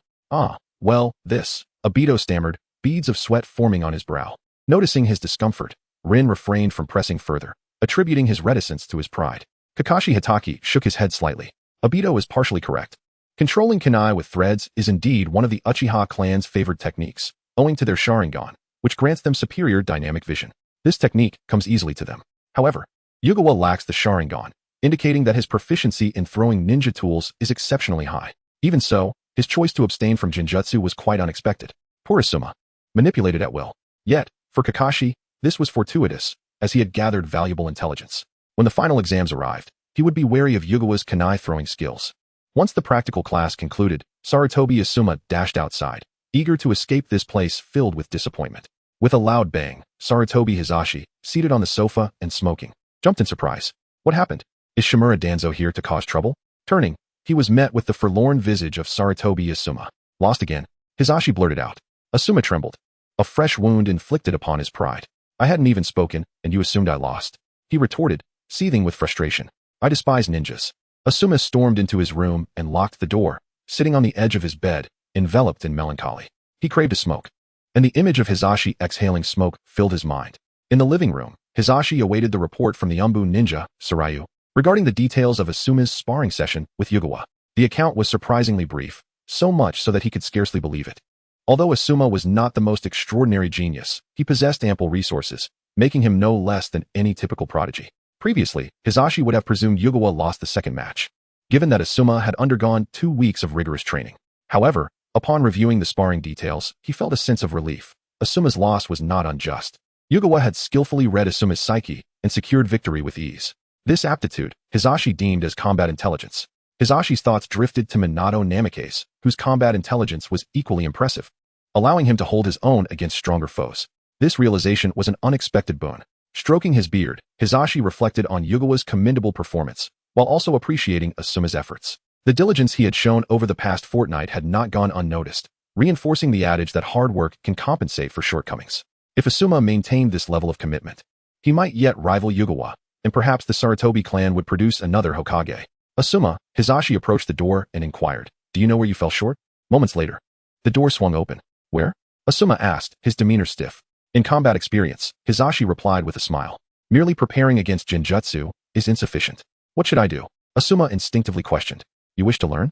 I can teach you," Hizashi said, raising his voice slightly. "After all, I am the Hokage." Time flew, and Saturday arrived. Aside from attending classes, Yugawa diligently practiced the Konoha-style swordsmanship, reaching a commendable 30 proficiency. However, today and Appo's task was not sword training, but rather the study of medicine. After breakfast, he strolled leisurely to the Konoha hospital. "Yugawa, back again. You seem to have grown taller. Let me see. Have you eaten? Want to visit my sister's room?" Throughout his journey, nurses in uniforms greeted him warmly. His frequent visits to the hospital to borrow books had fostered familiarity, and his good looks, coupled with his connection to Yakushi no Niyu, only heightened his popularity. Yugawa understood one crucial truth. Without effort, one risks becoming a mere plaything for women. Arriving at Yakushi no Noyu's office, tranquility enveloped him. He raised his hand and knocked on the door. "Come in," came Nanoyu's voice. Yugawa paused, for seated at the desk was not Yakushi no Noyu, but Tsunade. "Little one, it has been a while," she remarked, propping her chin on her hand, her posture revealing the weight she bore. Tsunade-sama, Yugawa quickly greeted her. I heard from Nanoyu that you have been studying medical ninjutsu? Tsunade inquired with a smile. I have been, but I'm still at the beginning stages. Yugawa admitted with a hint of shyness. Merely reading is futile, one must practice. Tsunade rose, stating, coincidentally, Nanoyu and I have a surgery to perform. You may observe. Wonderful. Yugawa's eyes lit up at the prospect. Practical experience was invaluable, and this opportunity would also strengthen his bond with Tsunade, a double victory for him. However, a shadow of concern crossed Yakushi Nanoyu's face. She feared Yugawa might find the gruesome scene overwhelming. Let us proceed, Tsunade beckoned. This was in consideration of Nanoyu, and how much Yugawa learned would depend on his capabilities. At the surgery room door, a young man with yellow hair approached. I will do my best, Haichi. Tsunade replied earnestly. Yamanaka Haichi? Yugawa recognized the name, grateful for the memories of his past life and the system he had awakened. However, Haichi was the leader of the Yamanaka clan, and a patient worthy of Tsunade and Nanoyu and Appo's direct involvement must be quite extraordinary. Following Yakushi Nanoyu into the operating room, Yugawa was greeted by an overpowering stench of blood, causing him to wrinkle his nose in disgust. To his surprise, the ninja lying on the operating table appeared utterly ordinary. Nearly a chunin. Chapter 25, Medical Ninja and Fish Yaoshiro Yunayu reminded, during the surgery, one must be obedient and refrain from moving about. I understand. Hayakawa nodded. Commencing. Tsunade approached the operating table and donned her gloves. Hayakawa stood to the side, observing. Although possessing the soul of an adult, the sight of dissection still unsettled him. Fortunately, he grew accustomed to it over time, managing to suppress any urge to vomit. 3 hours later, the surgery concluded. The surgical approach in the ninja world struck Hayakawa as a fusion of science and ninjutsu. In simple terms, it integrated medical ninjutsu into traditional surgical procedures to save time and enhance efficacy. Hayakawa, how are you feeling? Tsunade removed her mask, revealing her exquisite features. Truly, Lady Tsunade effortlessly accomplished what others could not, Hayakawa praised. You charming little rascal, Tsunade chuckled, but that is not what I inquired about. I have learned quite a bit. Hayakawa replied earnestly. You possess commendable mental fortitude, Tsunade remarked as she stepped outside. For this reason, you are well suited to become a medical ninja. Lady Tsunade, Yamamoto Kaichi, who had been waiting outside, approached. He is fine now, Tsunade nodded slightly, but for memory retrieval, it is best to wait until tomorrow. Thank you, Lady Tsunade. Yamamoto exhaled in relief. Well then, the surgery is over, and I must attend to my own matters. Tsunade turned and waved her hand. Farewell, everyone. Before long, she had vanished from sight. Hayakawa could not help but marvel at Tsunade's decisiveness and grace. However, when she mentioned attending to her business, could it possibly involve gambling? Quite likely, Hayakawa suddenly recalled a saying. Though she indulged in fighting, drinking, and gambling, she remained an exceptional ninja. Casting a glance at Yamamoto Kaichi, he followed Yaoshiro Yunayu back to her office. Hayakawa, Yaoshiro Yunayu began. How is your study of medical texts progressing? I have nearly finished the foundational medical texts. Hayakawa pondered before responding. Very well. Yaoshiro Yunayu retrieved a test paper from her drawer, stating, complete this within 2 hours. Hayakawa and Appo's eyes lit up. Is this preparation for teaching him medical ninjutsu? Excellent. He seated himself in the office chair and began the examination. In less than 2 hours, he had completed it. The basic medical texts required little comprehension. Rote memorization sufficed. Well done, Yaoshiro Yunayu nodded approvingly. You only missed 2 questions, which is nearly perfect for a 6-year-old child. Mastering medical ninjutsu demands exceptional chakra control. Yaoshiro Yunayu collected the test paper and remarked, although you have studied at school, it is far from sufficient. What should I do then? Hayakawa inquired with an earnest demeanor. Use fish, Yaoshiro Yunayu replied gently. Hayakawa's expression grew peculiar as he thought of nuns and fish. Despite Yaoshiro Yunayu being a walking priestess, wait for me, she said. Turning to leave the office. A few minutes later, she returned, unfurling a scroll that contained a carp. Come here, I will teach you, she beckoned. Under her guidance, Hayakawa extended his hands, chakras surging forth. Suddenly, he was taken aback as a few lines of text materialized before him. D-rank talent entry, medical ninja. Trigger condition, possess 3 medical ninjutsu entries. Current progress, 10. Hayakawa felt a thrill of excitement. Finally, the health bar had illuminated. With a health bar present, even gods could be vanquished, let alone mere medical ninjas. Similar to the D-rank entry Genjutsu Genin, the trigger conditions required the learning of 3 ninjutsus. Although it did not explicitly state the level, it was evident that the simplest ninjutsu sufficed, such as D and C ranks. Time passed swiftly, and soon it was noon. Let us take a break and have lunch, Yaoshiro Yunayu suggested as she produced 2 bento boxes. Very well, Hayakawa retracted his hands, wiping the sweat from his forehead. Although the output of chakra was minimal, maintaining it was quite taxing. No wonder the journey to become a medical ninja begins with fish. Just then, a familiar, irate voice echoed from outside. A raucous sound grew closer as Tsunade stormed into the office, cursing. Lady Tsunade, Yao Shirinayu reminded. We must keep the noise down in the hospital. Tsunade plopped down onto the sofa, her form quivering slightly as she crossed her legs. She wore high-heeled sandals, her delicate feet suspended in the air, revealing a row of toes adorned with red nail polish. Lost again? Yao Shirinayu asked, accustomed to the scenario. Today was merely a stroke of bad luck. Tsunade pouted, visibly displeased. Yao Shirinayu remained silent. Just today? You seem to have bad luck every day. Gambling is not suited for you. Are there any bento boxes left? Tsunade glanced at the 2 boxes on the coffee table, inquiring. Here. Hayakawa promptly extended his bento box to her. Tsunade paused for a moment, sensing a strange familiarity in the scene. I will go get another. Yao Shirinayu stood to leave. You eat. Tsunade reached out and ruffled Hayakawa's hair, saying, I will wait for Nayu. Another head pat. Hayakawa seethed with indignation. He vowed to exact revenge in the future. Lady Tsunade, within a minute, Yao Shirinayu returned with another bento box. Thank you. Tsunade opened the box and picked up her chopsticks. The bento, sourced from the hospital cafeteria, had a mediocre taste, but as a ninja, one could hardly afford to be picky, especially when on missions, where the fare was often even worse. Have you begun learning medical ninjutsu, Hayakawa? Tsunade noticed the scroll and carp nearby, casually asking. Yes, Yao Shirinayu explained. His foundation is already quite solid. A little genius, indeed. Tsunade's eyes glinted mischievously. Hayakawa, if there is anything you do not understand, feel free to ask me. Lady Tsunade, are you going to borrow money from me again? Yao Shirinayu saw through her, questioning. I will repay you when I win. Tsunade, undeterred by being exposed, replied. Yao Shirinayu, usually patient, felt a wave of exasperation. Have you ever won? She questioned skeptically. Can I go? Hayakawa looked up, asking. You are a child. You cannot go to the casino. Yao Shirinayu promptly stated. If Hayakawa were to be led astray, it would be catastrophic. Tsunade shot him a glance, suddenly recalling Senju Hashirama, the source of her gambling habits. She had been taken to casinos by him since childhood. I have great luck. Hayakawa recalled a phrase from his past life. Reverse Tsunade. A villa by the sea. He genuinely wished to try his luck. No. Pharmacist Yano Yu resolutely disagreed. Tsunade subtly nudged Ayakawa with her foot beneath the table, casting him a meaningful glance. She did not intend to teach him the art of gambling. Rather, she regarded him as a mere instrument of fortune. What childish behavior. Ayakawa was momentarily taken aback, but then suddenly comprehended the situation. Was she planning to take him along? Chapter 26. Tsunade's private instruction. No, you may go about your business. I shall keep an eye on Hakawawa, Tsunade casually remarked, gesturing with her hand after their meal. You cannot take him to a casino. The medic, no, replied with a hint of skepticism in her gaze. I will not, Tsunade declared, crossing her arms defiantly. However, if Hakawawa were to take the initiative, that would be an entirely different matter. That would pose a problem. Lady Tsunade, Nono pondered for a moment before acquiescing.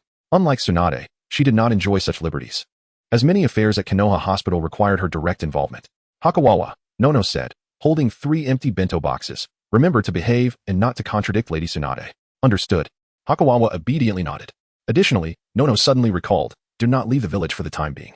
Why? Hakawawa paused, curiosity evident in his expression. There have been multiple reports of children going missing around Konoha, including several newborns, Nono stated frankly. Missing infants? Hakawawa immediately associated this with the surgery Tsunade had performed that morning and Yamashiro Kai's attitude. Coupled with the timing, could it be related to the wood release experiments?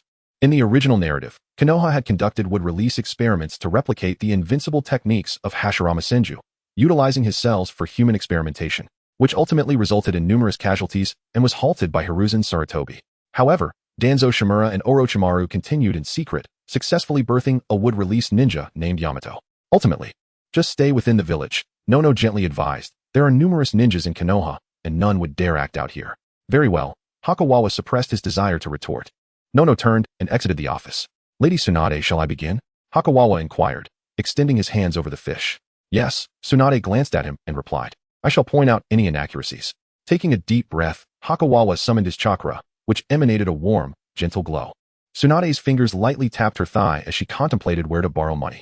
Despite her considerable debts, her reputation as one of the legendary 3 and the god of healing typically ensured she could procure funds. In a world rife with conflict, everyone is susceptible to injury, necessitating skilled medical ninjas. I shall step out for a moment, Tsunade declared, soon identifying her target. Hakawawa nodded slightly. However, to his surprise, less than 10 minutes later, Tsunade returned with a smile, appearing quite pleased. It was evident she had acquired some funds. Your posture is incorrect. Tsunade approached him, extending her hand to elevate his arm slightly.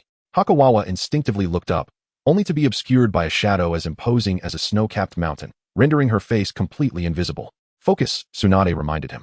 Hakawawa disabled his auto-aim and continued his practice. With Tsunade's assistance, his progress significantly improved, reaching 15 after 2 hours of diligent effort.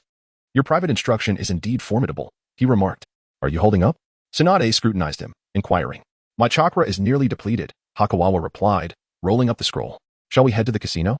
Tsunade's spirits lifted, her beautiful face brimming with excitement.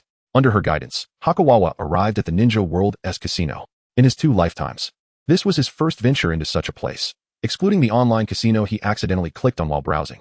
Lady Tsunade, a young man at the casino entrance, halted them, stating, according to regulations, minors are not permitted entry. Is that so? Tsunade raised her hand and clenched it tightly. The air around them trembled, causing the young man to take a step back, pale with fear. Please, do come in. He quickly donned a servile smile. He could not withstand the force of her 40 years of martial prowess. Upon entering the casino, Tsunade instantly captured the attention of all present, their eyes gleaming with the allure of wealth. The reason was simple, the legendary Big Fat Sheep, a title known to anyone frequenting casinos. As for Hakawawa, he was conveniently overlooked. The purpose of entering a casino was to win, and everything else was inconsequential. Hakawawa surveyed the surroundings. The ninja casino resembled an early arcade. To the left were various gambling machines, while to the right lay tables where groups of people were placing bets, regrettably lacking any alluring dealers. Make room for Lady Tsunade, a young dealer cheerfully announced. A high roller has arrived. The area around the gambling table erupted into a frenzy as everyone clamored to share a table with Tsunade. This is problematic. Hakawawa realized a significant issue. Due to his height, he could not see the gambling table at all. Just as he was about to search for a stool, he felt himself lifted. A delicate fragrance enveloped him as he blinked in surprise, realizing he was perched upon Tsunade's lap. All right, let us commence, Tsunade declared, holding Hakawawa with one arm and leaning forward with an earnest expression. Must you be so physical? Hakawawa felt the soft pressure above him. Steadying himself, he finally discerned the gambling table, only to be met with a headache. This was not a mere game of chance, but rather a betting board with 37 slots, allowing bets on specific numbers, red or black, odd or even, large or small. Among other options, each with varying odds. Betting on a specific number yielded the highest returns, dependent on luck. Hakawawa believed his fortune to be favorable, especially considering the improbability of his reincarnation. Furthermore, no matter how unlucky he might be, it could not surpass Tsunade's previous misfortunes. Bet on black, he urged, noting Tsunade had wagered on red. Very well, she contemplated briefly before shifting her bet to the black slot. Final bets placed. The young dealer announced as he spun the wheel. Moments later, the results emerged black. Did we actually win? Tsunade exclaimed, momentarily stunned before exuberantly embracing Hakawawa. I can't breathe. Hakawawa gasped, caught off guard by her sudden enthusiasm. Again, Tsunade released him, confidence radiating from her. I shall surely win back what we lost. No, the goddess of fortune is evidently smiling upon me, Hakawawa resolved, invigorated, while enjoying his human seat. He assisted Tsunade with strategies. Though not infallible, eliminating even one erroneous option significantly increased their odds of winning. 3 hours later, the duo had managed a modest gain of 300,000 Ryo. While not an exorbitant sum, less than a third of the reward for an S-rank mission, it was, for Tsunade, an unprecedented triumph. Her luck had normalized thanks to Hakawawa's influence. Let us go. Tsunade clapped Hakawawa on the shoulder, exclaiming, I shall treat you to some roasted chicken. Chapter 27. The intoxicated Tsunade. Delightful. Tsunade drained the contents of the sake bottle in one go, casting it onto the table with a resounding thud. Sitting beside her, Hakawawa felt a dizzying blend of the intoxicating aroma and the heady scent of alcohol. In the next moment, he was suddenly aware of the plush weight of her arm draped over his shoulders. Help yourself. Today, it's my treat, she proclaimed with exuberance. Hakawawa understood the source of her elation. Initially, he had indeed been countering her bets, but that had changed. If he continuously countered her, she would inevitably catch on, feeling as though she had been outsmarted. The reason lay in a newly triggered trait. E-class talent trait, Gambling God. Trigger condition, guide Tsunade to win 9 times. Effect, gambling luck increases by 100. Note, cannot be synthesized. It must be said, Tsunade's luck in gambling was quite extraordinary. After Hakawawa's luck had been augmented by 100, it barely managed to balance out her own uncanny fortune. What are you dawdling for? Tsunade teased, presenting a piece of roasted chicken to his lips. Try this. Thank you, Lady Tsunade, Hakawawa replied, savoring the chicken. When will you be free next? Tsunade, with a beaming smile, inquired further. After an afternoon of gambling, she had evidently begun to view Hakawawa as her genuine good luck charm. I still need to learn medical ninjutsu, he stated earnestly. That and Appos. Simple. I and Appos. LL teach you, Tsunade declared, taking several hearty swigs of her drink and exhaling contentedly. This is not about apprenticeship, it's merely guidance. Hakawawa understood. He would not be able to learn Tsunade's signature in-sealing technique or her superhuman strength. Nonetheless, ordinary medical ninjutsu sufficed. Moreover, It could strengthen their bond, perhaps even leading to a day when she might consider him her pupil. Due to certain special circumstances, she was currently alone, without Shizune by her side. If he excelled, there was a chance he could become her student. Thank you, Lady Tsunade. After each session of medical ninjutsu training, I'll accompany you to the casino, he suggested. Quite fair indeed. Tsunade chuckled, ruffling his hair. Hakawawa felt a wave of exasperation. Stop patting my head. Ha ha ha, you're simply delightful. Tsunade laughed even more, her body swaying, her fair skin undulating in a way that momentarily dazzled Hakawawa. Eat, Tsunade commanded, turning her attention back to the array of food and drink on the table. Hakawawa picked up his chopsticks and joined in. The mingled sense of alcohol and food grew increasingly potent. Lady Tsunade, he hesitated for a moment before seizing the sake bottle from her grasp. You've had enough. We should head back. Having lived 2 lives, he was acutely aware of how troublesome drunken individuals could be. After all, how could he possibly carry Tsunade back? What? What did you say? Tsunade swayed slightly. Her beautiful face flushed a deep crimson, reminiscent of a ripe peach, radiating warmth. It's time to go. Hakawawa instinctively raised his voice. Go where? Tsunade tilted her head, her gaze dreamy yet piercing. Home. Hakawawa paused, then asked, where's your home? Home. Tsunade's heart skipped a beat, and she instinctively rubbed her eyes. This moment brought to mind the memories of Rope Tree, and her inebriation began to dissipate. You need not concern yourself with me. Just leave, she said, reaching for the sake bottle in his hand. No, Hakawawa said, pulling it away. Give it to me. Tsunade's eyes flashed with intensity, exuding a formidable air of authority. No. Understanding her character, Hakawawa felt unfazed. You little brat. Tsunade shot him a glare, but soon burst into laughter. All right, let us go back and sleep. She stood up, settled the bill, and exited the izakaya with Hakawawa. As night fell, the streets were bustling with pedestrians. Upon seeing Tsunade, they greeted her warmly, akin to a grand fan meeting. In the world of ninjas, renowned ninjas enjoyed a celebrity-like status. After walking a short distance, Tsunade turned into a secluded alley, where the atmosphere became noticeably quieter. Hakawawa glanced around, curiosity piqued. The original story did not mention Tsunade's residence in Konoha, leaving him unaware of where she lived. Why do you wish to learn medical ninjutsu? Tsunade casually inquired. I am your fan, Hakawawa replied honestly. No, you are not. Tsunade shook her head, stating, your reaction is entirely contrary to that. I'm simply more reserved. Hakawawa coughed lightly. Who are you trying to fool? Tsunade turned to face him, bending down to meet his gaze. Hakawawa found himself momentarily speechless. Her slightly intoxicated visage, her skin radiant as a young maiden's, her slender waist curving enticingly, and her attire clinging tightly, exuded an alluring and mature charm. Hakawawa pondered briefly before rephrasing. I aspire to become Hokage. His eagerness for advancement was palpable. The standard response caused Tsunade to pause in mild surprise. She affectionately ruffled Hakawawa's hair, stating, how dull. Dull, yet you still pat my head? Hakawawa thought, feeling a sense of frustration. Speaking the truth was met with skepticism, while fabrications were also disbelieved. How perplexing. Tsunade withdrew her hand and continued her unsteady stride. After passing through a bamboo grove, a row of houses came into view. We've arrived, Tsunade announced with a tipsy cheer, asking nonchalantly, care to stay the night? No, I must return. Hakawawa declined.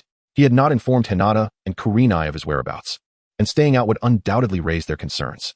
See you tomorrow, Tsunade waved dismissively, showing little concern. She only asked because of the favor owed to Yakushi Kabuto and the luck he had brought her today. In truth, Hakawawa had yet to reach a level that warranted her deeper attention. Goodbye, Lady Tsunade. Hakawawa felt that the day's progress had exceeded his expectations. If his system were a favor-boosting mechanism, he would likely have advanced to the first stage. Upon returning home, he found Hinata waiting for him. I encountered Lady Tsunade at the Konoha hospital today, Hakawawa said with a smile. Lady Tsunade, Hinata and Appo's expression instantly transformed into one of excitement. What happened? She was indeed a true admirer of Tsunade. More accurately, Tsunade enjoyed absolute fame among female ninjas. In the original story, Sakura Haruno and Ino Yamanaka regarded her as their role model. Why Kurenai sensed a subtle shift? How is it that this child only meets such prominent figures? First, Minato Namikaze, now Tsunade. Who will he meet tomorrow? Sarutobi Hiruzen? Yet this was a fortuitous circumstance. Hakawawa had already caught the attention of Konoha's upper echelon. As long as he continued to excel, countless opportunities would lie ahead. Chapter 28. 2 words to describe. Gambling monster on a Monday morning. Yukikawa followed his usual routine of running, followed by sword practice. As he passed by the Konoha Knowledge Bookstore, he decided to step inside and stumbled upon delightful news. Tashahashi had found a novelist to begin writing Against the Demon Ninjas. According to the storyline, Against the Demon Ninjas was divided into 3 volumes, upper, middle, and lower. If all went well, the first volume might be published as early as next week. After finishing his Konoha-style swordsmanship practice, Yukikawa took a shower and then headed to school with Yuhi Kurenai. They arrived quite early, and a third of the seats in the classroom remained unoccupied. Many of their classmates, who had arrived even earlier, were frantically racing against deadlines, occasionally needing to copy from one another. Yukikawa exchanged a few words with Kurenai before returning to his seat, casually flipping open a medical book. May I interrupt? A clear voice rang out. Yukikawa looked up to see Noera Rin. I would like to ask you a question. Rin stated her purpose, her gaze inadvertently drifting to the medical book in Yukikawa's hands. What is this? Does the school have this textbook? Yukikawa was somewhat surprised. Unlike Uchiha Obito, Rin's academic performance was quite commendable. In the past 3 monthly exams, she consistently ranked among the top 3 in theoretical assessments. As a transfer student, Yukikawa had only participated in one exam, treating it as mere amusement. The upcoming monthly exam would be his long-awaited final examination. This question, Rin leaned forward, opening her notebook. There are 4 methods to solve it. Yukikawa casually picked up a pen and replied, in this manner, and in that manner. Rin instinctively widened her eyes. There are actually 4 ways to write it? All right. Is there anything else you don and oppose? Do you understand? Yukikawa gently tapped the notebook as a conclusion. And no, that and oppose, that's all. Rin snapped back to reality and earnestly said, thank you. With the brief interlude concluded, Yukikawa resumed reading his medical book, while Rin returned to her seat. After finishing her homework, she found herself daydreaming, her gaze unknowingly drifting back to Yukikawa. He was handsome and a genius. She wondered if they could become friends. Was that book truly a medical one? Rin had long harbored a dream of becoming a medical ninja, yet she could hardly fathom that Yukikawa had begun studying medical ninjutsu in his first year. The school bell rang. As expected, Uchiha Obito was late yet again. The morning class was ninja code. As a ninja, one needed to possess a will of steel, especially during missions, where all temptations must be eradicated. In Yukikawa and Appo's words, with the heavens above, I stand against gambling and poison. Time passed swiftly, and soon it was dusk. As the school day neared its end, the classroom was filled with restlessness, no one paying attention to the lesson. Sarutobi Asuma glanced at Yukikawa and Kurenai, gritting his teeth. I'm up early. Though he longed to spar with Yukikawa again, he sought victory, not a repeat of defeat. He planned to train with Sarutobi Hizashi for a while, waiting until he was assured of victory before challenging Yukikawa again. Until then, he could only endure. Asuma sighed, wondering if this was the price of growth. Rin. Uchiha Obito nudged Noera Rin with his elbow, asking, where shall we go after school? Focus on the class. Rin quietly reminded him. Suddenly, her gaze froze, her pupils slightly constricting. That was. Obito followed her line of sight to the door. In the dim, golden sunlight, a figure stood, captivating everyone without uttering a word. It was Lady Tsunade. Kakashi Hitaki blinked in surprise and remarked, is that Tsunade? Rin instinctively covered her mouth, her heart racing as if it would leap out. She had actually seen the living Lady Tsunade. Tsunade. Shizun instinctively patted Yukikawa's arm, speechless for a moment. Is it really that extraordinary? Yukikawa, perplexed, asked. That is Lady Tsunade. Shizun fixated on the figure, declaring, the greatest female ninja in the ninja world. Greatest? Remove that middle word, and it would be more appropriate. Yukikawa refrained from revealing the truth to Shizun. Tsunade's appearance was likely due to her gambling addiction, seeking his assistance to alleviate it. Inevitably, chaos erupted in the classroom. Sarutobi Asuma remained unfazed. As the son of the Hokage and one of the legendary 3, he had seen her more times than he could count. However, witnessing his classmates' starstruck expressions, he could not help but feel a tinge of pride. Tsunade squinted her eyes, scanning the room, and finally spotted Yukikawa. Yukikawa. Ryo Akaro quickly adopted a respectful demeanor. How long until class ends? Tsunade casually inquired. We can dismiss now. Ryo Akaro paused before asking, do you have business? He swiftly reviewed the class roster, but could not find anyone connected to Tsunade. Was she looking for Asuma? I am looking for Yukikawa, Tsunade stated calmly. Ryo Akaro's heart skipped a beat. Did he have such a connection? Yukikawa. Ryo Akaro called out loudly. Asuma's expression stiffened. What is it with Yukikawa again? What is happening? Uchiha Obito gaped, instinctively asking. Kakashi furrowed his brow slightly. Could it be that Yukikawa has also learned medical ninjutsu?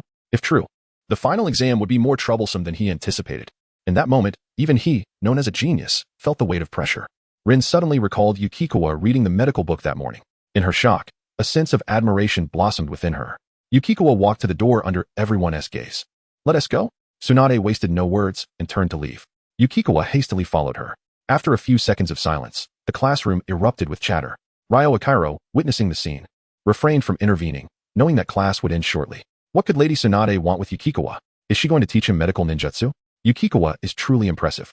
Thanks to Tsunade's fame, the students buzzed with gossip. What is the big deal? Sarutobi Asuma could no longer contain himself, standing up to speak. The nearby students exchanged peculiar glances. Asuma, under their scrutiny, trembled, filled with indignation. It's just Tsunade. You think I can't bring the Hokage to show you next time? Yukikawa and Tsunade exited the school. As expected, the direction she headed was towards the gambling house. What does it feel like to be the center of attention? Tsunade asked with a teasing expression. Do you feel lightheaded? Not really. Yukikawa replied nonchalantly. A group of 6-year-old children could hardly excite him. Am I that dazzling? Tsunade halted, vigorously ruffling his hair. Why act like an adult? I'm simply speaking the truth. Yukikawa replied with a hint of exasperation. I lost 500,000 ryo today. Tsunade shot him a glance and remarked, if you don't win it back for me, be prepared for a spanking. No problem. Yukikawa nodded in agreement. Back in the day, Chindaozi turned 20 yuan into 37 million, winning 500,000 should be a piece of cake for him. He is, after all, a gambling prodigy. No, a gambling deity. Chapter 29. What a surprise. With the influence of the gambling god entry, Yuchuan ultimately managed to secure his position. With 500,000 taels at stake, it seemed victory was assured. No divine intervention could alter that. What shall we have for dinner? Tsunade waved the freshly won money playfully. Coupled with her words, one might mistakenly think she intended to indulge Yuchuan. Barbecue. He replied without hesitation. Tsunade and Appo's success in winning the hefty sum was undoubtedly due, at least in part, to his contributions. After such prolonged gambling, was it not time to relish some rewards? Absolutely. A smile broke across Tsunade's face as she reached out, playfully ruffling his hair. Do refrain from such gestures mid-conversation. Yuchuan instinctively pushed her arm away, though it was in vain. Her strength was considerable. Tsunade, sensing his resistance, raised an eyebrow in amusement. This was a result of the strength acquired from ninja tool throwing, though she remained unaware of it. This way, Tsunade said, taking hold of his small hand and guiding him across the street. A wave of warmth and softness enveloped him.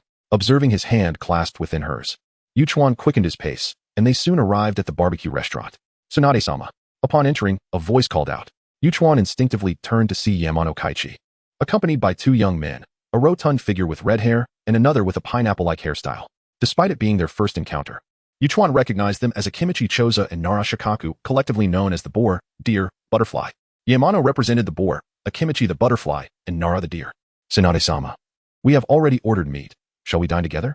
After some pleasantries, Yamano inquired. Tsunade nodded slightly, sharing Yuchuan's lack of understanding regarding social niceties. Is this Tsunade-sama's new student? Nara Shikaku scrutinized Yuchuan with curiosity. No, Tsunade clarified. He is a child from the Nanaka orphanage, whom I am helping to care for. You're caring for him? Nara pondered, recalling the various legends surrounding Tsunade, feeling somewhat perplexed. Was the memory extraction from the last incident of any use? Tsunade casually asked Yamano. None, Yamano sighed, explaining that while he had seen the perpetrator, the individual wore a mask. A mask? Tsunade scoffed. Could it be that insufferable old man, Danzo? Her disdain for Shimura Danzo was palpable, likening him to a sewer rat, perpetually engaged in shady dealings. Currently, there is no evidence, Yamano admitted, cold sweat trickling down his brow.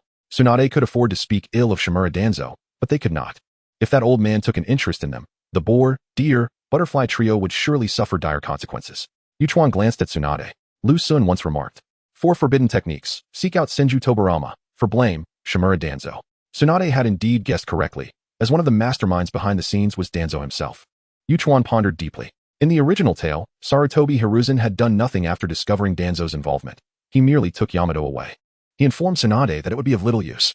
Besides being unable to explain the origin, it would only provoke Danzo's wrath, leading to dire consequences. The only valuable asset was Yamato.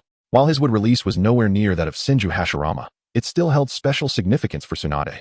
He would find a chance to discuss this with her later. After their barbecue, Yuchuan returned home with Tsunade.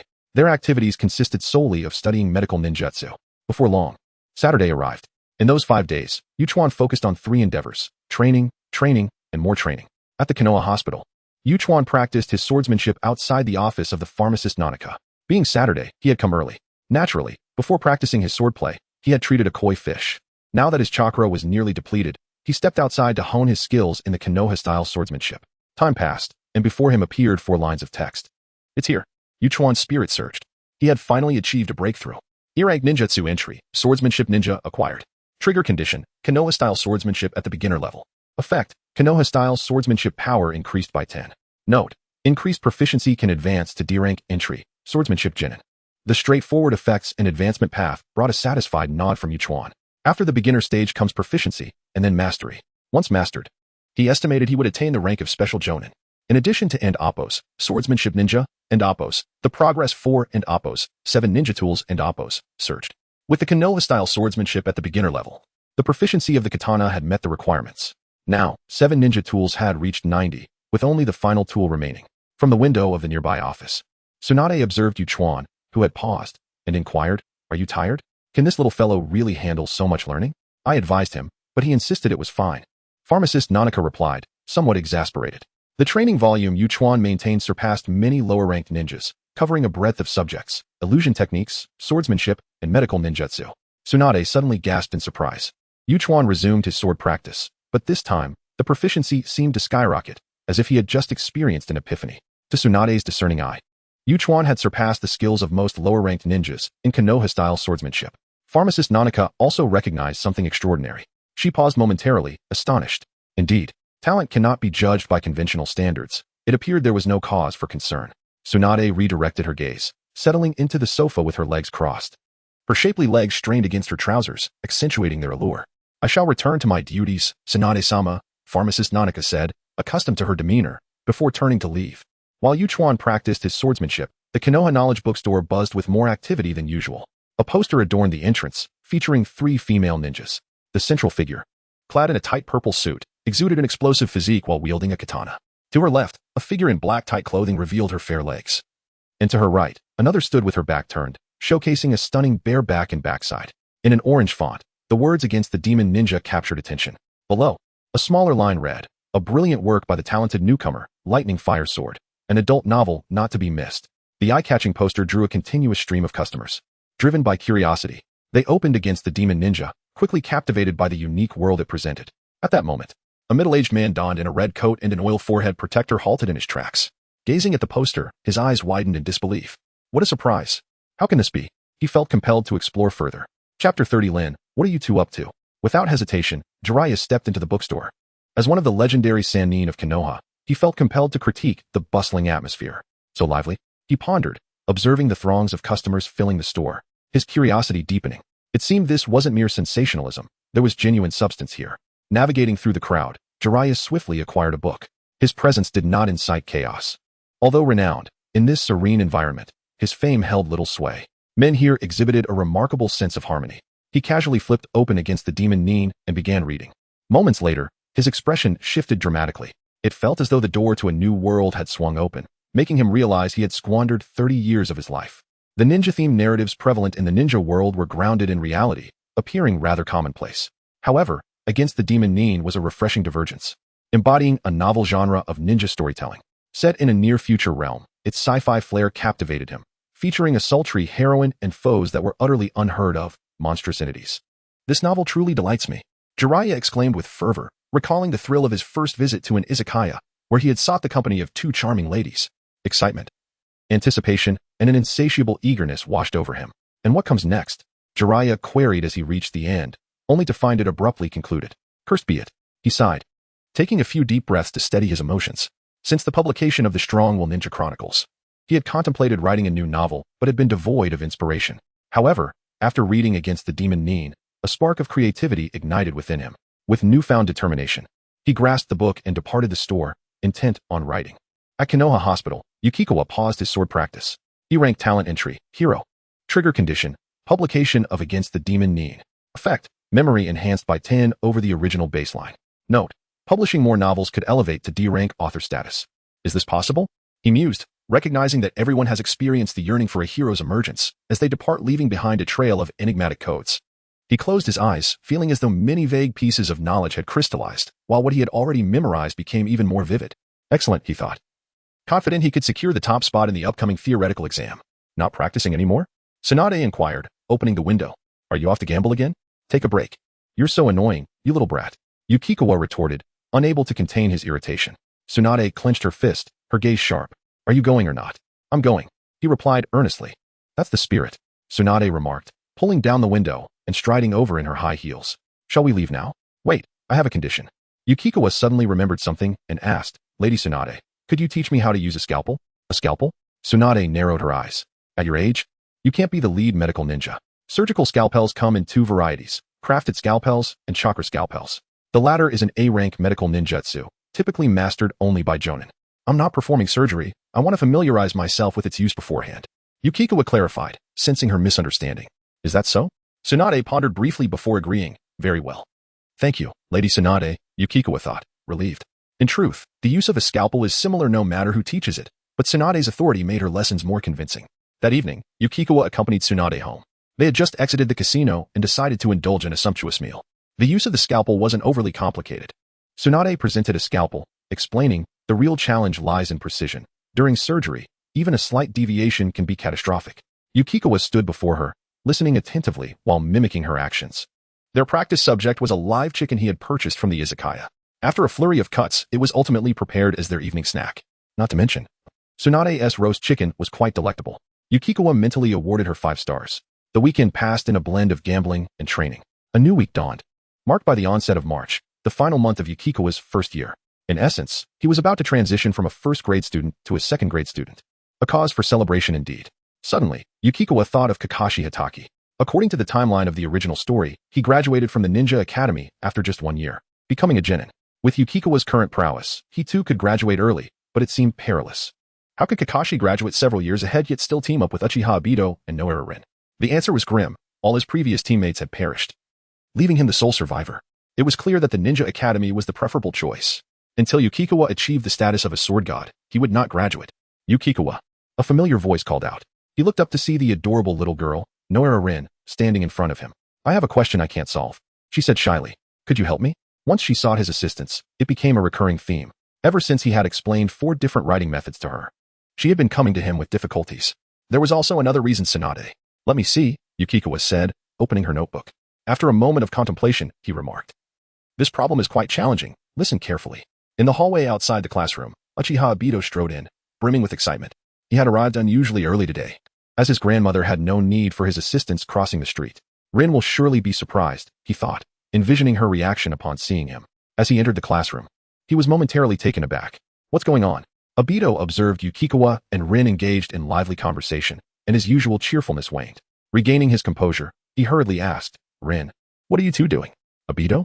Rin exclaimed in surprise. When did you arrive? Yukikawa was equally astonished. Could it be that Obito was not late today? He is explaining a problem to me, Rin clarified. Is he impressive? Obito inquired, frowning. He recalled Yukikawa's lackluster performance in the previous month's theoretical exam, which paled in comparison to Rin's. Very impressive, Rin replied earnestly, her admiration evident. I can do it too, Obito insisted, sensing her enthusiasm. Huh, Rin tilted her head, slightly confused. Obito's frequent struggles in theoretical exams had earned him the reputation of being at the bottom of the class. However, in the original story, he could utilize fire release, great fireball technique during his school days, indicating he was far from the weakest. Here you go. Yukikawa casually handed his notebook to Obito. Obito Uchiha instinctively cast a glance, instantly breaking into a cold sweat. He recognized each character individually, yet when they were combined, he found himself questioning. Is this still Japanese? Chapter 31. Throwing shuriken from 800 meters away, Noara Rin perceived the awkwardness of Uchiha Obito. He stood frozen, beads of sweat forming on his forehead. Well, Obito, let us have Hachikawa explain it instead. You should attend to other matters, Noara Rin suggested, retrieving her notebook with a contemplative expression. It's not that I don't understand. Uchiha Obito stammered, his face flushed with embarrassment as he forced an explanation. He continued to utter perplexing phrases like it's too simple, and I'll explain it to you separately. The atmosphere inside and outside the classroom was filled with a lively spirit. Yuhi Kurenai couldn't help but chuckle. Although she was seated at a distance, she had been closely observing Hachikawa and had caught wind of Obito's remarks. There was no malice in her amusement. She simply found his words inexplicably humorous. Not only her, but even those nearby Obito, like Shizen, were chuckling. Only Asuma Saratobi remained unfazed, feeling a twinge of sympathy. He understood all too well the pain of having a beloved taken away from him. Asuma shook his head, feeling as if an insurmountable barrier separated him from them. The pain was too intense. Yet, he found himself unable to let go. Hachikawa's lips twitched. I am from Dunwang. This is akin to a mural, he remarked. Obito. Noara Rin called out awkwardly. I'll return to my seat now. Come back soon. Obito shot a glare at Hachikawa before turning to leave. My apologies, Noara Rin said with an embarrassed smile, her voice soft. He just has that kind of personality. Though sometimes he can be a bit eccentric, he is genuinely kind-hearted. Not to worry, I will continue explaining. Hachikawa reassured her, feeling no concern that Obito would cause trouble.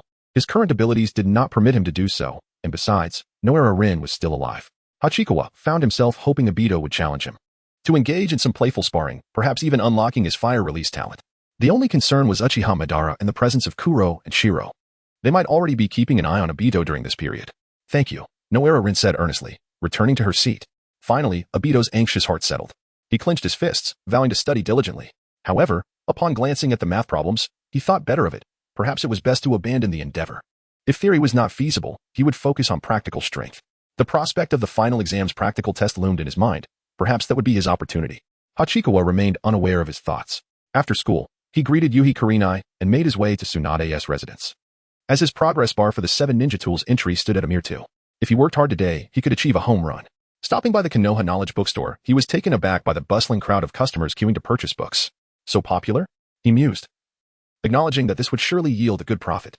Hachikawa had already devised a plan for his first earnings, crafting a sword. He had been practicing Konoha's swordsmanship with a wooden sword, yet it would not suffice in actual combat. Asking Yuhi Kurenai for money felt inappropriate, as he had already received considerable help from her. He stroked his chin, pondering whether he could afford a chakra metal katana. Chakra metal is a material that better absorbs chakra, enhancing both attack power and range. Due to its unique properties, it is exceedingly expensive. In the original narrative, Asuma Saratobi was one of the few ninjas who wielded a chakra metal blade. Hachikawa surmised it was a gift from Saratobi Izashi. Crossing the street, Hachikawa soon arrived at Tsunade's home. Frequent visits had made him quite familiar with the route. Tsunade's residence was, in fact, the former home of Shinja Hashirama and Uzumaki Mido, nestled between Hokage Rock and Konoha Hospital. He knocked on the door, but no one answered. Is she off gambling again? Or at the hospital? He wondered, suspecting the former to be more likely at this hour. Hachikawa stepped into the open space before the door and took out his wooden sword, practicing the Konoha swordsmanship to hone his proficiency. Konoha swordsmanship comprises a complete system. But within the original work, 2 techniques were particularly devastating. The first was Mariboshi Kyuge and Appos, as Konoha style, Willow. The second was the Crescent Moon Dance, executed by Tsukiyakari and Yuzuki Uyaka. While the Willow technique was unique to Mariboshi and thus unattainable, the Crescent Moon Dance could be learned, albeit Hachikawa lacked the necessary qualifications, as it required the Shadow Clone technique. At that moment, Hachikawa raised an eyebrow. Was there an earthquake? He instinctively turned around, only to see Tsunade with a grim expression. With a gentle stomp, she shattered the stones beneath her feet, leaving the ground cracked like eggshells. When did you arrive? Tsunade's demeanor softened upon spotting Hachikawa, and she inquired. A few minutes ago, he replied, blinking. I have no plans tomorrow, so I can visit the casino. If all went as anticipated. Today, he would secure the 7 ninja tools entry, making a half-day's rest inconsequential. Tsunade paused, taken aback by his words. She tucked a strand of hair behind her ear and flicked Hachikawa's forehead playfully. While I do enjoy gambling, I'm not that extreme, she chuckled. Hachikawa hesitated, feeling her statement lacked convincing power. After all, who would come looking for him during class? Yet, he dared not voice this concern, fearing a light-hearted flick could potentially knock him out. After all, her strength was well documented. Come on, let us go inside, Tsunade said, shaking off the gloom with enthusiasm. We'll finish today's lessons and then head to the casino tomorrow. Is your rapid change in mood learned from your 2,000 yen teammate? Hachikawa teased, glancing up to see Tsunade at the entrance, changing her shoes.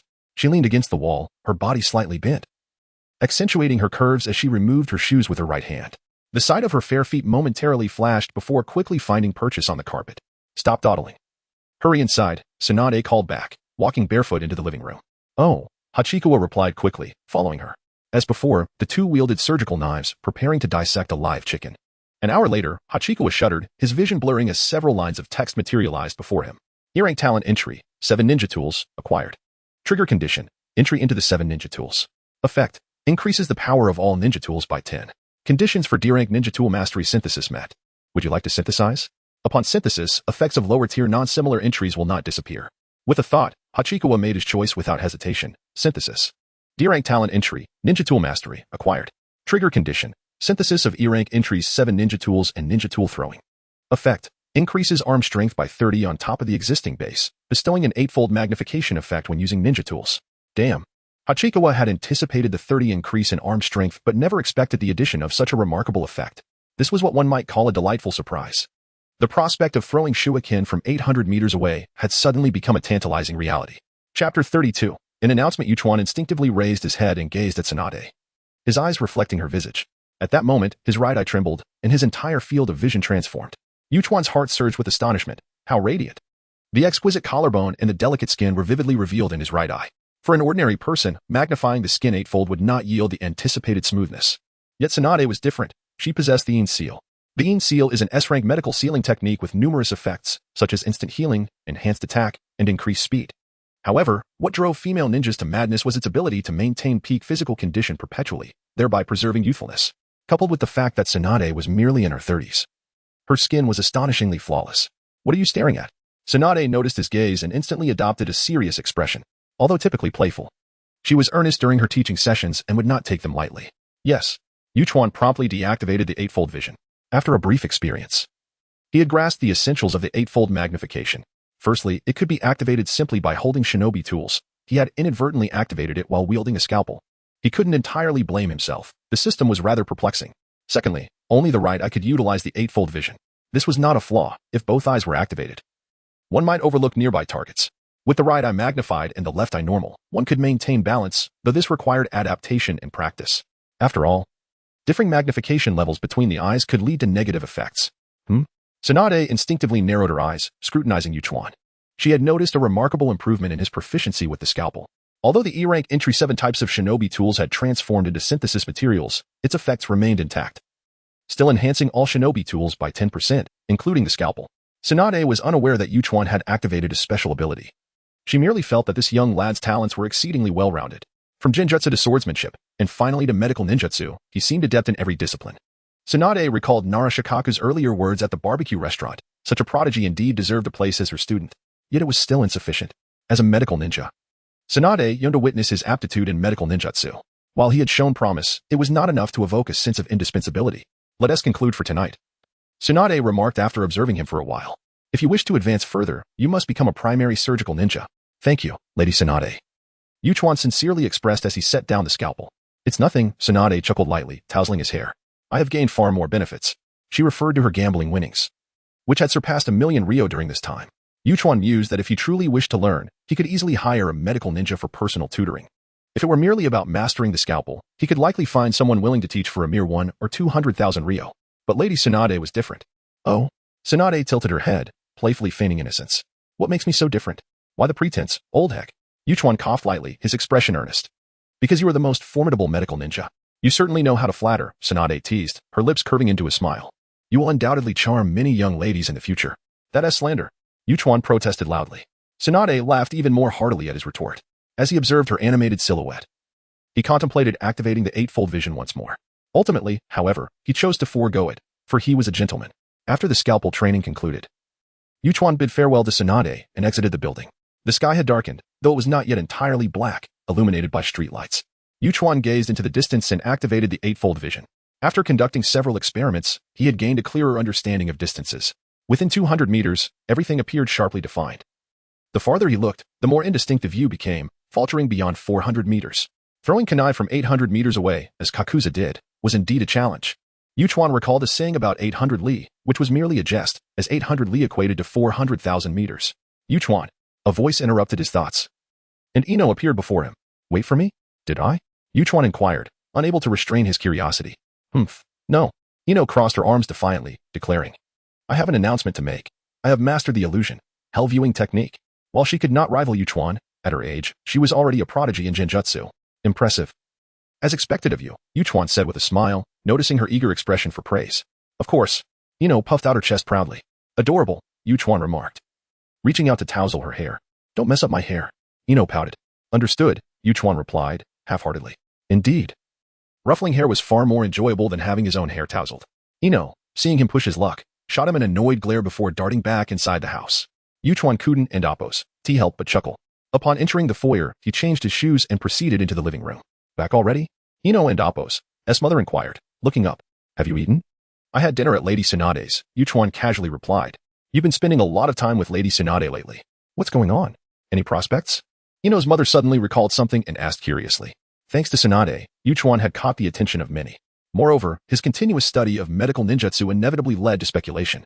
Tsunade was a student of Sarutobi Hiruzen. Should Yuchuan become her pupil, he would automatically align himself with the Hokage's lineage, promising an illustrious future. Ino's mother naturally welcomed such a development.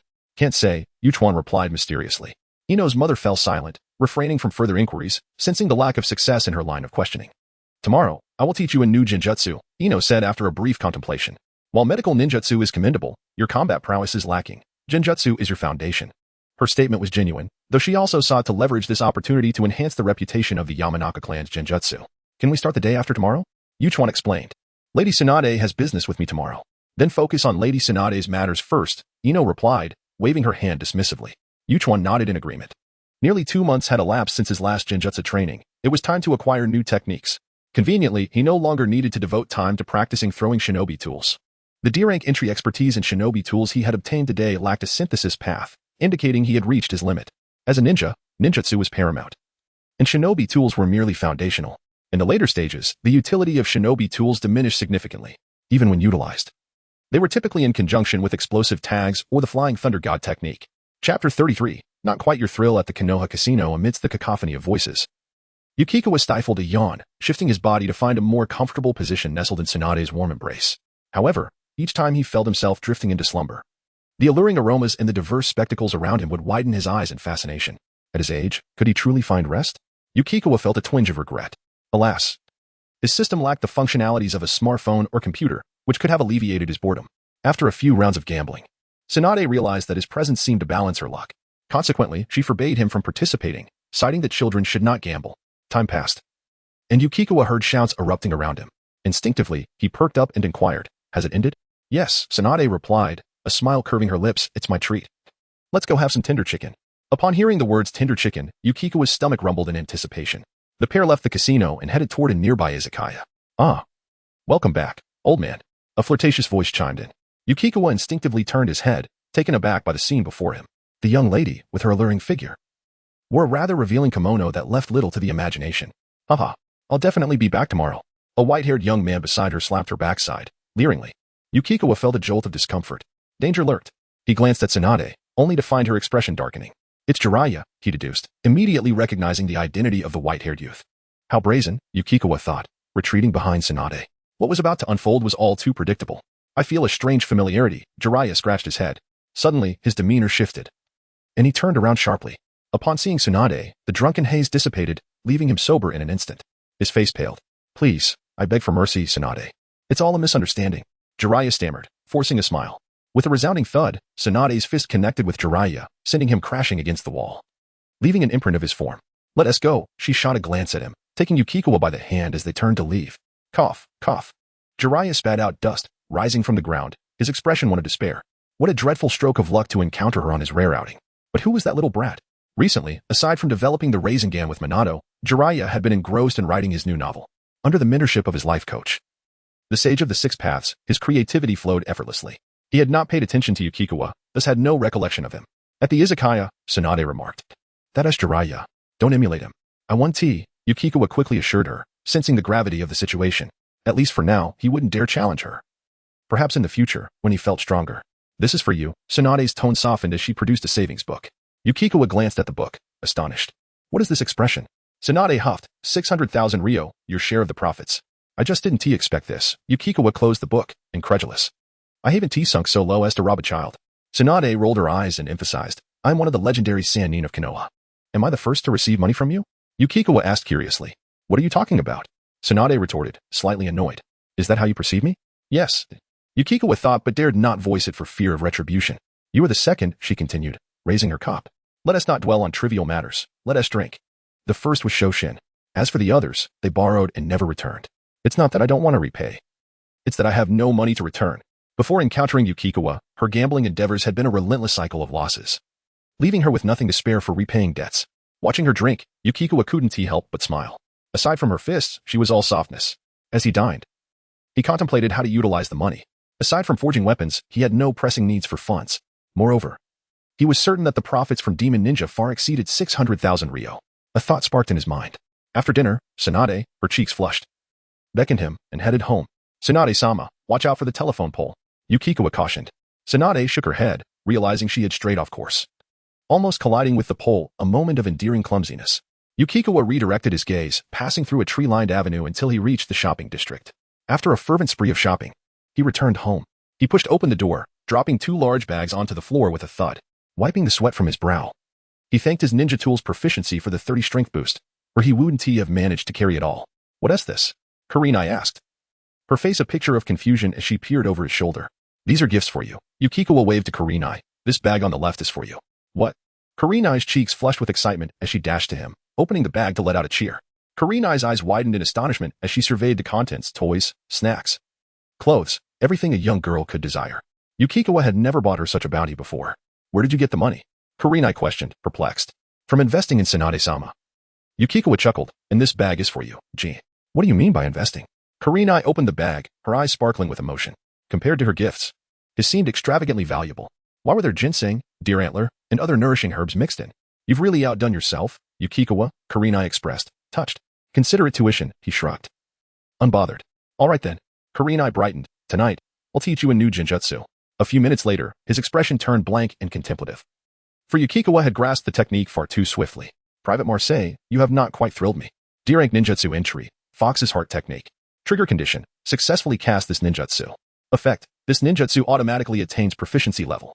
The 3 genjutsu Yukikawa learned previously were E-rank, whereas this was D-rank. In terms of effectiveness, it truly lived up to its classification. It could ensnare the victim in a trance, causing them to wander aimlessly, as if bewitched by a fox. By the time one comes to their senses, a considerable amount of physical strength has already been expended. Moreover, it is indeed an area effect illusion. It is often said that foxes are mystical beings. This is clearly a harbinger of good fortune. Chapter 34. The manipulative woman of emotion. In the early morning, Tsunade awoke, pressing her forehead in response to a dull ache. Despite being a ninja, she never utilized chakra to alleviate the effects of alcohol, thus experiencing the unpleasant symptoms of a hangover. Looking down, she noticed her attire was partially disheveled, exposing a generous expanse of her fair skin, which gently rose and fell with her breath. Reflecting on the previous night, she recalled having fallen asleep midway through undressing. Unperturbed, Tsunade donned her clothing. After all, she was alone at home, and there was no risk of an unguarded moment. Suddenly, a delightful aroma wafted through the air, emanating from the living room. Tensing slightly, she prepared for a potential confrontation. Upon opening the door, she was greeted by the sight of Ayukawa. Good morning, Lady Tsunade, Ayukawa waved, adding, I have brought you breakfast, along with a gift. Tsunade's gaze flitted to the rice balls on the table and then to a large bag of gifts on the floor, her expression turning inquisitive. Salmon rice balls, Ayukawa casually remarked. Though a bit pricey, they are indeed quite delicious. What is the occasion? Tsunade inquired, taking a bite of one of the rice balls. It was purchased with the 600,000 ryo you gifted me yesterday, Ayukawa explained. As it was my first substantial sum of money, I wished to buy something meaningful. And why gift it to me? Tsunade continued, licking her lips after a bite. Because I am kind, Ayukawa fabricated. In Konoha, I have only 4 close acquaintances, the principal, Uncle Akihiko, Hong, and you. He had spent approximately 300,000 ryo on gifts for Tsunade, Akihiko, and Hong. The remaining 300,000 ryo was intended for the pharmacist, Nanoyu, and the orphanage. Tsunade paused, feeling an unusual sensation after a lengthy absence. She had indeed been correct in her assessment. This little rascal would undoubtedly deceive many young girls in the future. Have you spent all your money? She queried, swallowing and reaching for a second rice ball. Yes, Ayukawa nodded, adding, but you need not give me any more. I did not imply I would, Tsunade smirked, her smile blossoming. What I meant was, once we finish our meal, we shall head to the casino. Return my heartfelt gratitude. Ayukawa exclaimed, indignant. You are truly a manipulative woman. I must attend school. You may gamble alone, he declared, rising to leave. Farewell, little one, Tsunade replied, her smile unwavering. 10 minutes later, at the school gate. Good morning, Ayukawa greeted upon encountering Asuma Saratobi. It is hardly early. Asuma scoffed. You are but a child. Ayukawa bore no malice toward him. After all, Asuma was merely rebellious, unlike Obito Uchiha, who was truly malevolent. In regards to Hong, it was a mutual affair. Ayukawa had long been a champion of pure love. I shall challenge you in the final exam, Asuma declared, his expression resolute. Any time, Ayukawa replied earnestly. A gift of talent for yourself. How noble. Asuma was perplexed by Ayukawa's response. Just you wait, he muttered, turning to leave. As Ayukawa prepared to enter the classroom, he suddenly heard someone calling him. Turning around, he saw Kakashi Hitaki. Good morning, he greeted as usual. I intend to graduate early, Kakashi stated bluntly. Ayukawa felt a sense of oddity. Why would Kakashi share this with him? Before I graduate, I wish to spar with you, Kakashi revealed his intention. Ayukawa was taken aback. The genius Kakashi wishes to challenge me? Of course, Ayukawa replied without hesitation. I look forward to it. For him, winning would yield satisfaction, and losing would entail no loss. Why refuse? Very well, Kakashi said coolly, hands in his pockets as he departed. The class bell rang. Ayukawa, as per usual, took out a medical book. However, unlike before, he no longer concealed it behind his textbook, appearing quite brazen. Ryoichi, sitting nearby, instantly noticed Ayukawa's distraction. He hesitated, ultimately resigning himself to it. There was little he could do. After all, Ayukawa had influential backing, one of the legendary Sannin, Tsunade. How did you manage this? His classmate, Shizen, inquired, curiosity evident in her tone. Perhaps it is the unspoken understanding between men, Ayukawa fabricated. In truth, he had taken the back door. Shizen, however, was unconvinced. After class, Ayukawa closed the medical book, having stared at it long enough to warrant a break. Ayukawa, he heard, and before him stood Obito Uchiha. He had seized the opportunity while Rin was momentarily away. Their recent study sessions had pushed him to the brink of irritation. Is there something you need? Ayukawa blinked. I challenge you, Obito proclaimed, resolute, in the final exam. Again? Are you all taking turns? Ayukawa quipped. Not a problem. I shall dispatch you effortlessly. Very well. Ayukawa nodded slightly. I will surely bring you down. Obito's expression brightened, pride swelling within him. While he lacked confidence in theory, he was assured in practice. Few students could wield jutsu in their first year, and he was among them. Good luck, Ayukawa remarked nonchalantly. Obito, infuriated, turned and returned to his seat. After school, Ayukawa visited the orphanage. Where did you acquire such funds? Nanoyu, the pharmacist, gazed at the neatly arranged 30,000 ryo, his heart racing. It was won by Lady Tsunade. Ayukawa clarified. Nanoyu paused, then gently suggested, if you prefer not to disclose the reason, there is no need to fabricate tales to deceive the principal. Silence hung heavy in the air. Of course, Ayukawa remained silent, momentarily at a loss for a rebuttal. Please accept this, principal, he implored sincerely. It is truly a gift from Lady Tsunade. After a moment's hesitation, Nanoyu nodded. The orphanage indeed required funds. Long ago. The allocations from Konoha had been monopolized by Danzo Shimura. Nanoyu had to serve him to secure the funds and safety for the orphanage. Time passed swiftly. And soon it was the end of March. The ninja school welcomed its most bustling week, as final exams for all grades were set to occur. Naturally, for the 6th graders, it was not merely a final exam, but a graduation test. The other grades would have their final assessments spread over 2 days, the first for theory and the second for practical application. Chapter 35. Look, you're anxious again. Dad, why are you still here? The young girl, Akihime Yuhi, emerged from the bathroom, her damp hair tousled as her small face reflected confusion. She had just finished her morning exercise and was preparing to head to school. At this hour, her uncle Akihime would typically be gone. Today, however, he had taken a leave of absence to observe their practical exams. After Yui settled down, Akihime took up the hairdryer, assisting her in drying her hair. The theoretical exam had taken place yesterday, and the results were yet to be announced. Today was designated for the practical exam. Akihime appeared to hesitate. You both must allow me a moment to speak. He felt that if this continued, he would become obsolete in his own home. I have something to convey. Once Yui's hair was dry, Akihime finally spoke. We will certainly not disappoint you. Yui lifted her chin with a proud expression, declaring, anticipate our good news. That is not what I intended to say, Akihime replied, shaking his head. I am aware of your capabilities. However, as illusion ninjas, remember to act within your limits. Huh? Yui tilted her head, puzzled by his words. Above all, survival is paramount, Akihime spoke earnestly. If you cannot win, admit defeat rather than overexert yourself and risk injury.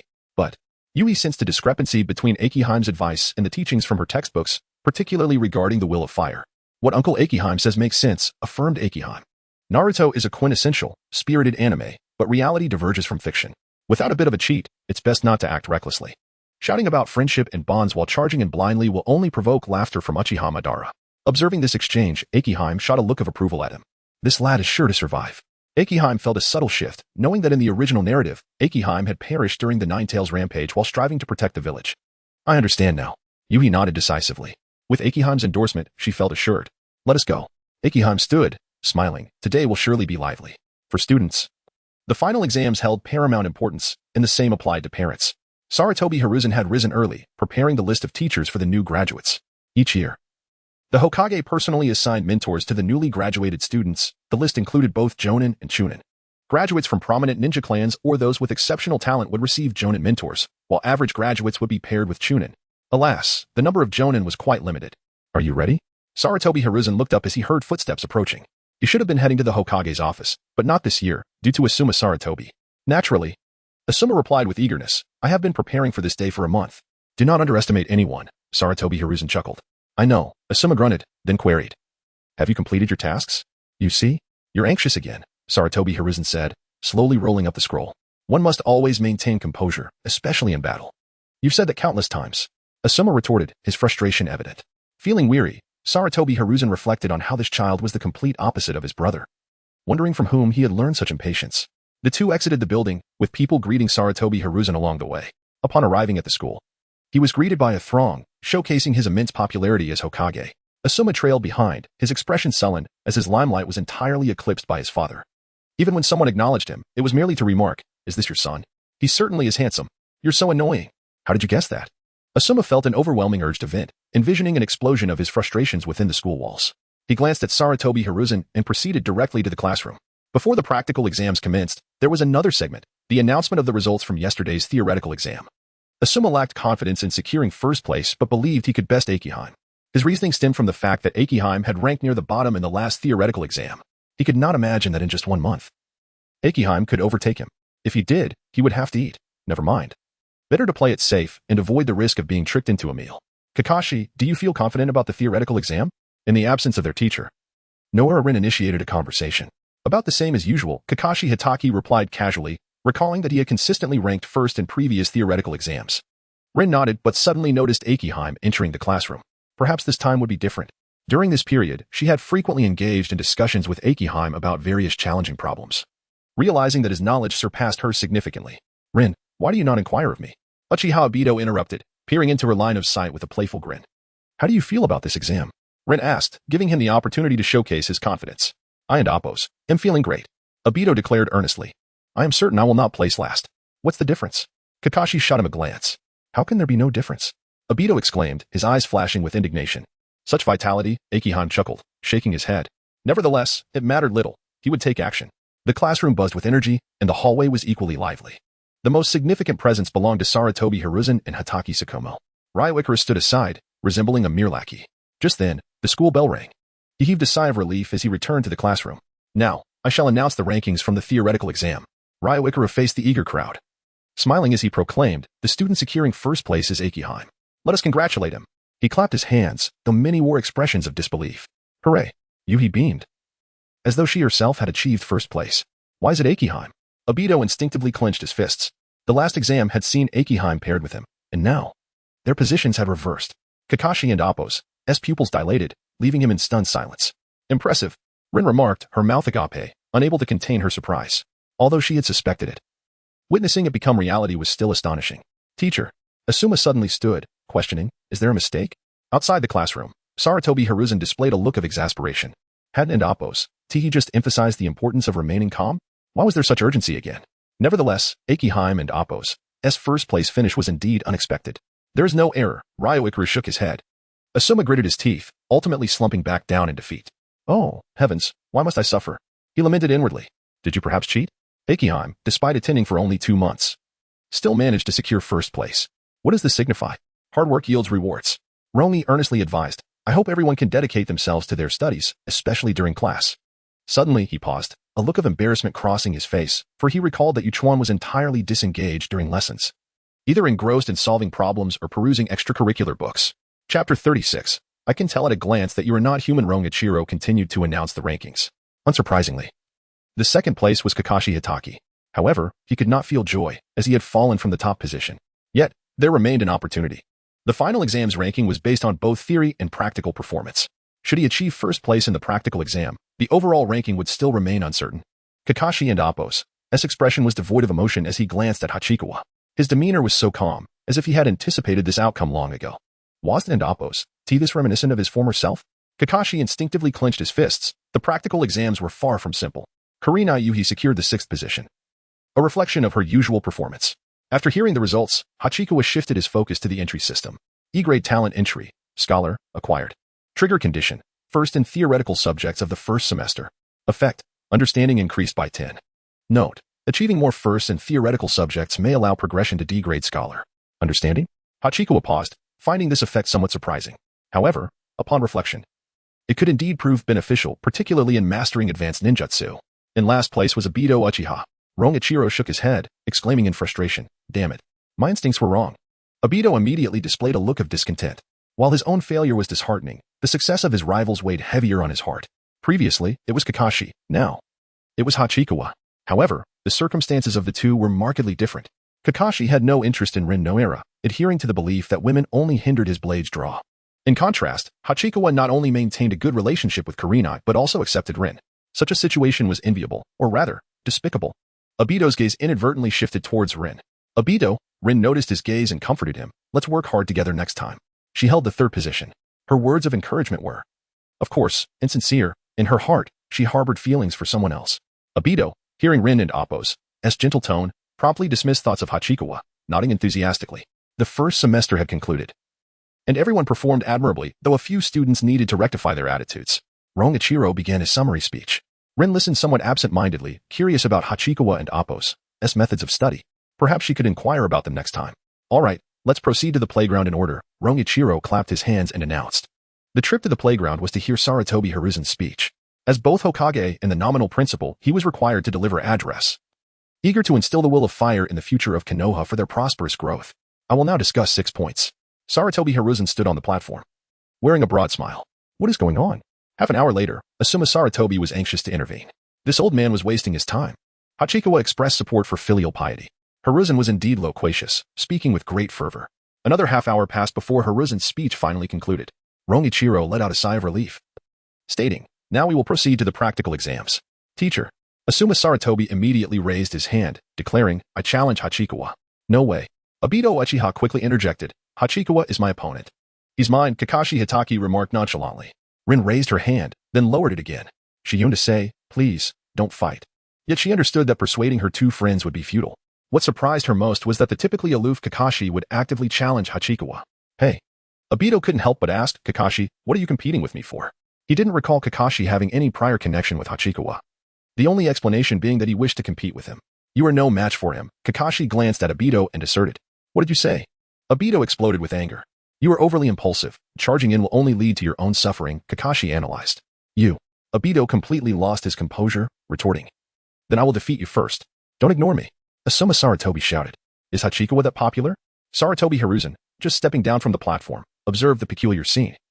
Instinctively stroking his beard, he recalled his 3 students, who were equally vibrant in their youth. Silence. Rongichiro noticed Sarutobi Hiruzen and quickly spoke up. If they continued to quarrel, he might find himself in hot water. However, the current situation was indeed difficult to manage. One was the son of the Hokage, another the son of White Fang, and the last an Uchiha. He could not afford to offend any of them. "Hachikawa, what is your opinion?" Rongichiro, in a moment of inspiration, asked. "I will observe with my eyes." Hachikawa coughed lightly, stating, "Since all 3 classmates are so eager, let them all come." "Huh?" Rongichiro was taken aback. Those 3 were not ordinary students, especially Kakashi, a genius among geniuses. Indeed, children will want it all. Sarutobi Hiruzen couldn't help but chuckle. After all, only children would desire everything, while adults understood the limits of the body. "The audacious little rascal, I shall show you." Asuma Sarutobi, incensed by Hachikawa's arrogance, was about to take action when he noticed Obito had already claimed his position. "Then let us begin with Obito," Hachikawa said nonchalantly. Rongichiro hesitated for a few seconds before agreeing. Hachikawa casually produced 2 shuriken.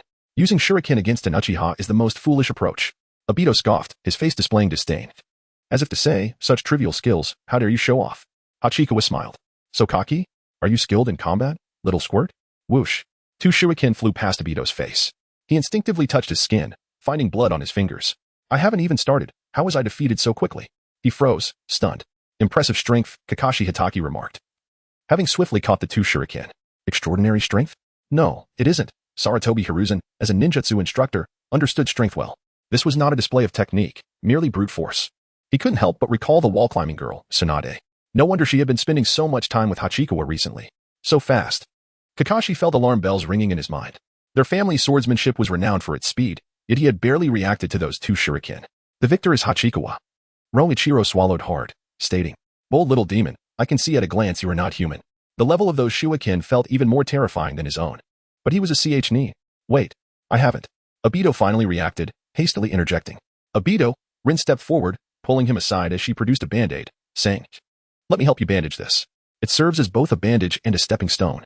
She has already discerned that Uchiha Obito is far from being a match for Akira. Chapter 37. Do not come over in her heart. Yuchuan was immensely pleased. The effects brought by the D-grade attribute ninja tool mastery were indeed overwhelming for a first-year student, although Uchiha Obito was not the weakest link. His basic skills were lacking except for the fire release, great fireball technique. Moreover, without the Sharingan, he was unable to evade the full-force kunai enhanced by 30 physical strength. At that moment, 3 lines of text appeared before his eyes. E-grade talent attribute. Fire-breathing child. Trigger condition. Defeat young Uchiha Obito. Effect. Fire release talent increases by 10. A double blessing. Like Asuma Sarutobi, Uchiha Obito had also triggered a new attribute. The difference was that his was related to fire release. Yuchuan beckoned to him, eager for Asuma Sarutobi to yield more gold coins. Asuma Sarutobi no longer had his earlier arrogance. He was not foolish. The last 2 kunai had instilled in him a profound sense of crisis. Simultaneously, he felt somewhat speechless. How could a genjutsu user wield kunai with such prowess?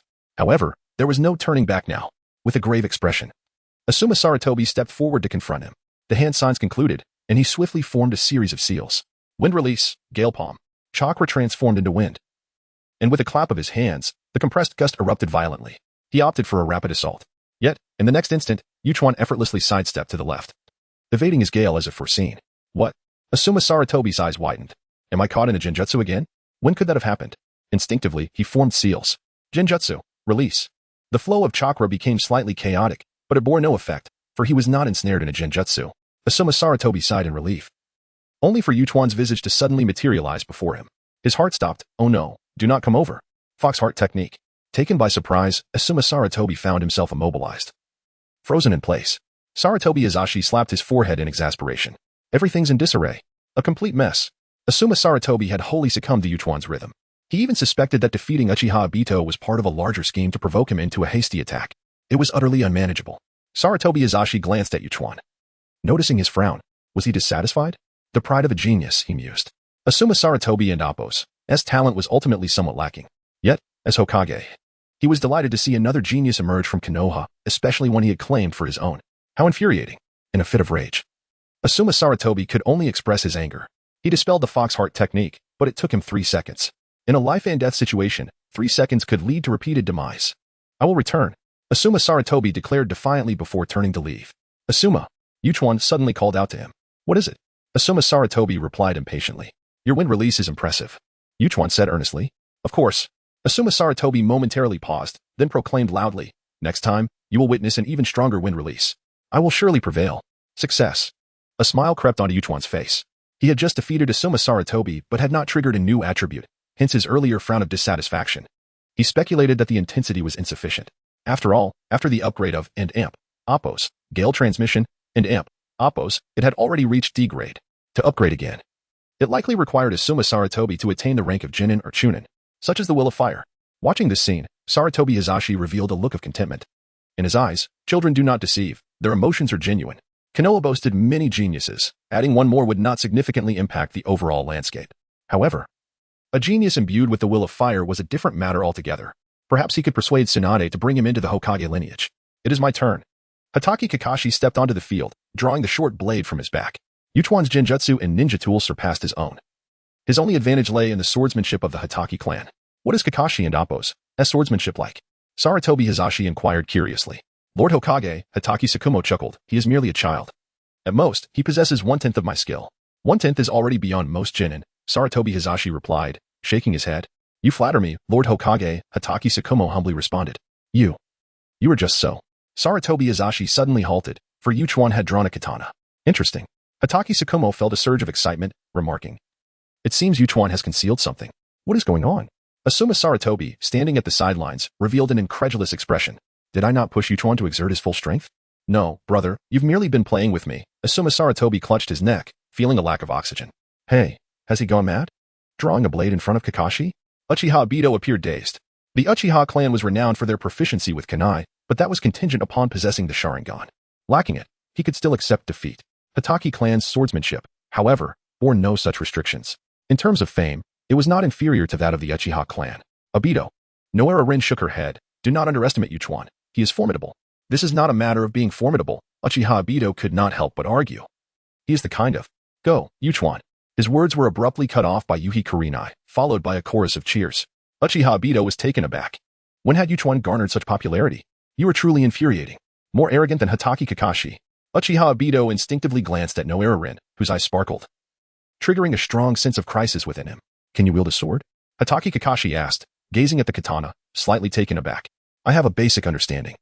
Yuchuan smiled and replied. Regarding Hatake Kakashi, he held no absolute confidence in victory. However, with the 30 physical strength boost from ninja tool mastery combined with the 10 swordsmanship enhancement from Sword Ninja, his chances were still considerable. After all, Hatake Kakashi was merely 5 years old. Be cautious, Hatake Kakashi warned, then ceased further chatter. He bent slightly, his legs coiling with power, and launched forward with remarkable speed, his short blade shooting forth like a streak of light. Yuchuan raised his right hand, positioning the katana before him. Yet, Hatake Kakashi reacted swiftly. He abruptly halted his short blade, executing a horizontal slash. Should it connect, Yuchuan would inevitably be cleaved in two. This was the hallmark of Hatake Tsukumo's swordsmanship, swift, precise, and ruthless, akin to an assassin, with every strike ensuring death. Against a ninja with high offense but low defense, it was nearly unstoppable. However, every inch counts in strength. As Yuchuan's arm pivoted, the katana struck first, aimed directly at Hatake Kakashi. The clash resounded. Hatake Kakashi quickly withdrew his blade, parrying the katana. In that moment of contact, his expression shifted. A tremendous force surged forth, compelling him to stagger backwards several paces. Chapter 38. I am the Hokage. The onlookers instinctively gasped in astonishment. Since the beginning of their enrollment, Kakashi Hatake had been an invincible presence, and this was the first time they witnessed him falter. Obito Uchiha rubbed his eyes in disbelief. Unable to trust what he was seeing, Rin Noara clasped her hands tightly, her expression filled with anxiety. The battle raged on. Seizing the opportunity while Kakashi was still regaining his footing, Yukikawa surged forward like an arrow loosed from a bow. He raised his katana high before bringing it down. A perilous moment. Kakashi dared not take the blow head-on. He rolled awkwardly on the ground and swiftly redirected his short blade, aiming for Yukikawa's thigh. A gust of wind swept through. Yukikawa channeled chakra and leapt into the air. In mid-flight, his right leg spun, striking Kakashi squarely in the chest. With a resounding thud, Kakashi's body was sent rolling backward. Yukikawa landed and, without a moment's pause, swung his katana at him. The crowd gasped once more as Kakashi narrowly evaded the blade. The katana struck the ground, leaving a deep gash. Kakashi had no time to catch his breath before another flash of steel appeared before him. He quickly raised his short blade, intercepting the katana with precision. Kakashi gripped his weapon tightly, letting out a fierce roar as he withstood the overwhelming force. Yet he knew this was not a sustainable strategy. After barely half a second, he suddenly relinquished his hold, his short blade flying from his grasp. Caught off guard, Yukikawa's body lurched forward. Kakashi leapt up, drawing a kunai from his waist and thrusting it forward, striking fiercely. Yukikawa! Kurenai Yui instinctively shouted. Victory! Obito Uchiha felt a surge of joy within him. Naturally, he wished for Kakashi's triumph. Yukikawa's first-place status posed a significant threat, and he did not want to see Rin captivated by him. Asuma Saratobi trembled in astonishment. How could these two be so formidable? Kakashi was understandable, given his lineage as the son of the legendary White Fang of Konoha, but what was Yukikawa's story? A kidney strike. Yukikawa's heart raced, and there was no time to adjust his stance. Acting decisively, he spun his right hand, hurling the katana like a shuriken. What? Kakashi had no choice but to pivot and use his kunai to block the katana. At that moment, his pupils dilated in shock. Yukikawa, utilizing his incredible core strength, executed a spin and seized the katana in his grasp. With the katana under his control, he clashed it against Kakashi's kunai, sparks flying. Following that, he unleashed a crescent slash aimed at Kakashi's body. Clang! Kakashi swiftly produced another kunai with his left hand, managing to block the katana just in time. Yukikawa pressed downward, forcing both of Kakashi's kunai to bear against the katana, then swung his left fist. Kakashi watched helplessly as the fist drew closer, ultimately making contact with his mask.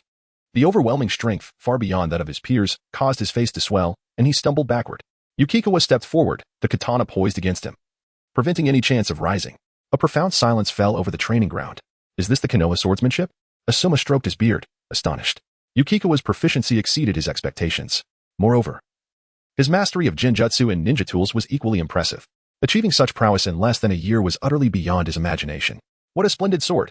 Kakashi's father, Tsukumo Hatake, remarked, Kakashi's defeat is not without merit. However, this did not imply that the Hatake sword techniques were inferior. If both were of equal skill, Konoha's swordsmanship might not stand a chance. Well done! Kurenai could not help but exclaim, her expression one of surprise. She had not anticipated that Yukikawa could defeat Kakashi, whose reputation as a genius was renowned even among Genin.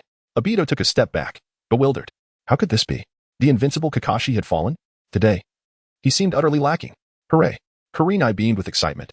Rin gazed at Yukikawa, exhaling slowly. She felt as though she were in a dream, her perception shifting unexpectedly. Yukikawa-kun. The next moment, numerous girls erupted into squeals. Strong and handsome, he caused many to abandon their previous allegiances, catapulting Yukikawa and Appo's popularity to new heights. The victor, Yukikawa. After a long moment, Ryo Icarus snapped back to reality and announced, "Oh my, is this the world of geniuses?" He mused. Yet, upon reflection, he recognized this as his opportunity. To mentor such a student could lead to promotions, wealth, and a beautiful spouse, perhaps even the pinnacle of life's journey. Are you all right?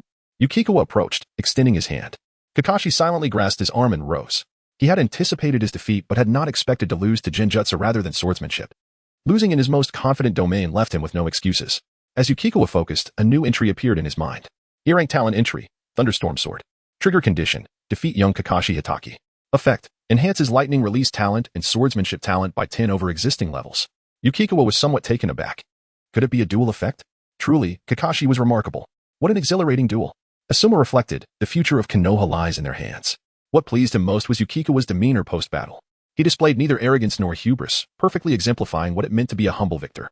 The practical examination continued, with the remaining matches appearing lackluster in comparison. After observing, Asuma departed the training ground. Hokage-sama, Umbu Ninja appeared before the Hokage's office. Danzo-sama is waiting for you inside. Danzo? What could he want? Asuma pondered, pushing open the door. Shimura Danzo, hearing footsteps, reluctantly rose from the Hokage's chair. What brings you here? Asuma took a seat in the Hokage's chair. Have you taken my seat again? He felt a trace of warmth, leaving him speechless. Oh, my old friend. I am eager to kick your rear. Hand Yukiko over to me.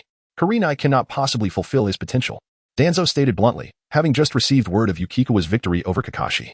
Kakashi was the genius he coveted, but with his father being Tsukumo Hatake, it was a difficult situation to navigate.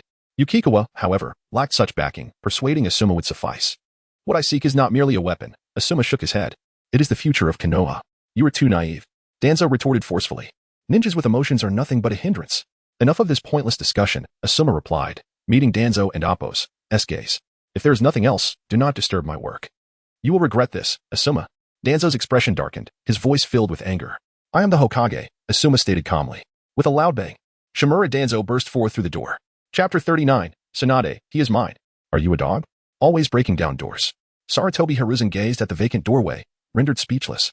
Hokage-sama, the Umbu ninja appeared upon hearing the commotion. She wore a frog mask. It was Shizen. I will go find her now.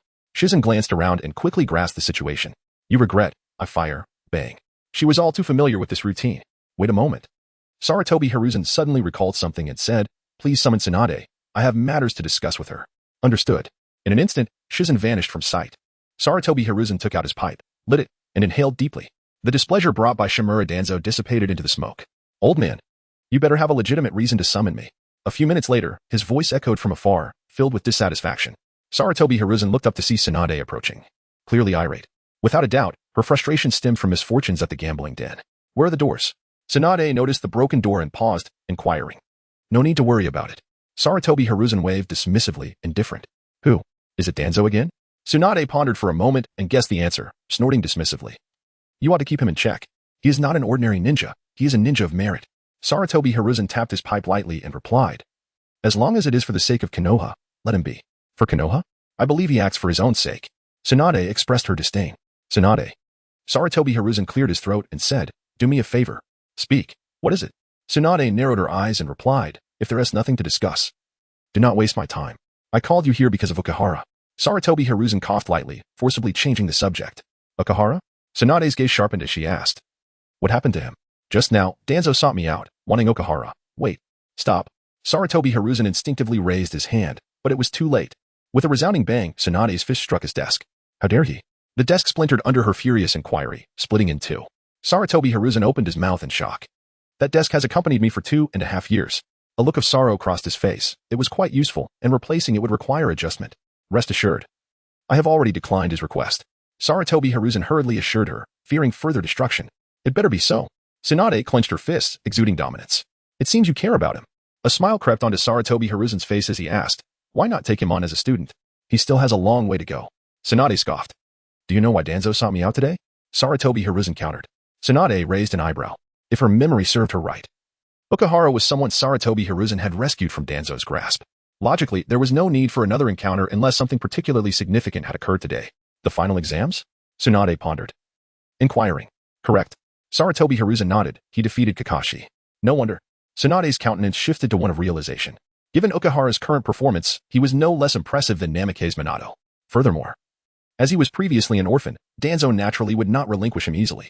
The best way to protect Okahara was to provide him with an identity. Having him as her student was undoubtedly the best option. I have high hopes for Okahara. Sarutobi Hiruzen paused before continuing, if you do not take him as a student. I shall seek Jiraiya. He may be more suitable than you. No way. Tsunade retorted without a moment's hesitation, he is mine. The first person she encountered who could assist her in turning her fortune around. How could she possibly let him slip away? Besides, what if he became lewd and despicable under Jiraiya's tutelage? This won't he do, that won't he do. Surely you cannot expect me to take him as a student? Sarutobi Hiruzen couldn't help but chuckle. As Hokage, his students would be even more perilous. Moreover, he was of advanced age and had long since lost the enthusiasm for teaching. He pushed Okahara towards Tsunade, not only because he was indeed exceptional, but also with the intention of finding her a companion. Ever since Shodame's death, Tsunade had been solitary, without ties. She was the finest medical ninja in the shinobi world and the granddaughter of Shinja Hashirama. For whatever reason, she must remain in Konoha. Damn Danzo! Tsunade exclaimed. Her mood tempestuous. Sarutobi Hiruzen remained calm, smoking his pipe. He understood Tsunade well. She was, to put it bluntly, a sharp-tongued but soft-hearted person. She claimed not to care for Konoha, yet was more invested than anyone else. As for Shimura Danzo, he could be criticized at will. Just then, Tsunade's expression hardened as she turned towards the door. Tsunade? Saratobi Hiruzen quickly called out to her. Go tell Danzo that Okahara is my student and to keep his distance from us. Tsunade slammed her fist against the doorframe. Saratobi Hiruzen's lips twitched. My goodness. You can speak your mind, but please refrain from using violence. Shizen. Saratobi Hiruzen sighed, deciding to lay all the damages at Danzo's feet. As for Tsunade, she had no money. Recording it would be futile.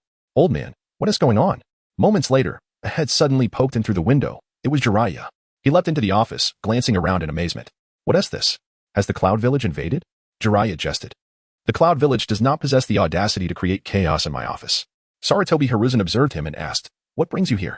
I need to leave for a while. Jiraiya hesitated for a few seconds before responding. Off to seek your elusive prophesized child again? Saratobi Hiruzen frowned. The prophesized child truly exists. Jiraiya spoke earnestly. Konoha is currently unstable. Saratobi Hiruzen replied slowly.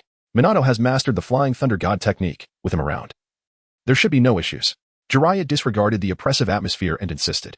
You. Saratobi Hiruzen slammed the table in frustration, but struck empty air. Whatever the matter is, have Minato contact me. Jiraiya assured him, I will certainly return promptly. Very well, you may go. Saratobi Hiruzen sighed, no longer obstructing him. Given Jiraiya's strength, it would be pointless to do so. Thanks, old man. Suddenly, Jiraiya's eyes glimmered as he tossed a book towards him, saying, A gift for you. He turned and leapt out the window just as he had entered. To the Demon Ninja? Saratobi Hiruzen instinctively read the title aloud. He casually opened the book, and his heart raced. This ungrateful disciple. Am I that kind of person? Saratobi Hiruzen lightly coughed, stowing away to the Demon Ninja. Chapter 40. Rewarding you to be my student today. You all performed splendidly. Let us indulge in some barbecue. The evening sun cast a deep red hue, suppressing the urge to burst into laughter, as Shiyu spoke, his lips twitching slightly. Yu Yuen glanced at him, wanting to say that he could laugh freely. But his mouth had twisted, fearing he might resemble a returning Dragon King. Barbecue. Shiyu's ruby-like eyes sparkled with excitement as he exclaimed, I want to eat beef. The trio had just stepped out of the school gate when they encountered an unexpected visitor, Tsunade. Lady Tsunade, Shiyu greeted promptly. I am looking for Yu Yuen, Tsunade stated directly. Yu Yuen. Go accompany Lady Tsunade, Shiyu suggested, taking the initiative. I'll head back with Han. Eh? Yu Yuen felt a twinge of dissatisfaction at Tsunade's abrupt claim. Reluctantly, she cast a lingering glance at Yu Yuen before following Shiyu away. Yu Yuen's expression turned peculiar. He felt that Shiyu's words carried a double entendre, evoking an illusion akin to that of a celestial lover.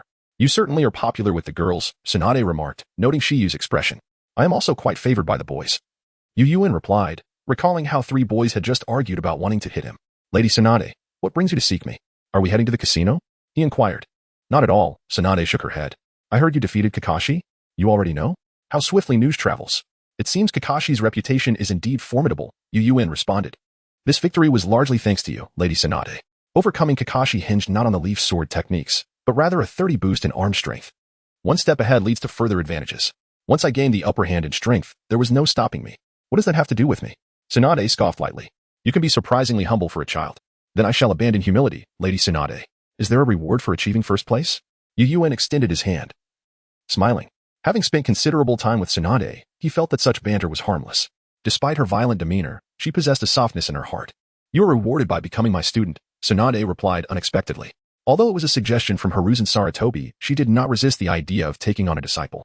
Over the past 2 months, she had come to understand Yu Yuen, a mature and composed genius with an appealing appearance. His only shortcoming lay in his medical ninjutsu talent, which paled in comparison to his genjutsu prowess. However, he had many strengths, particularly his solid foundation, building knowledge step by step. Most importantly, he was pleasing to the eye.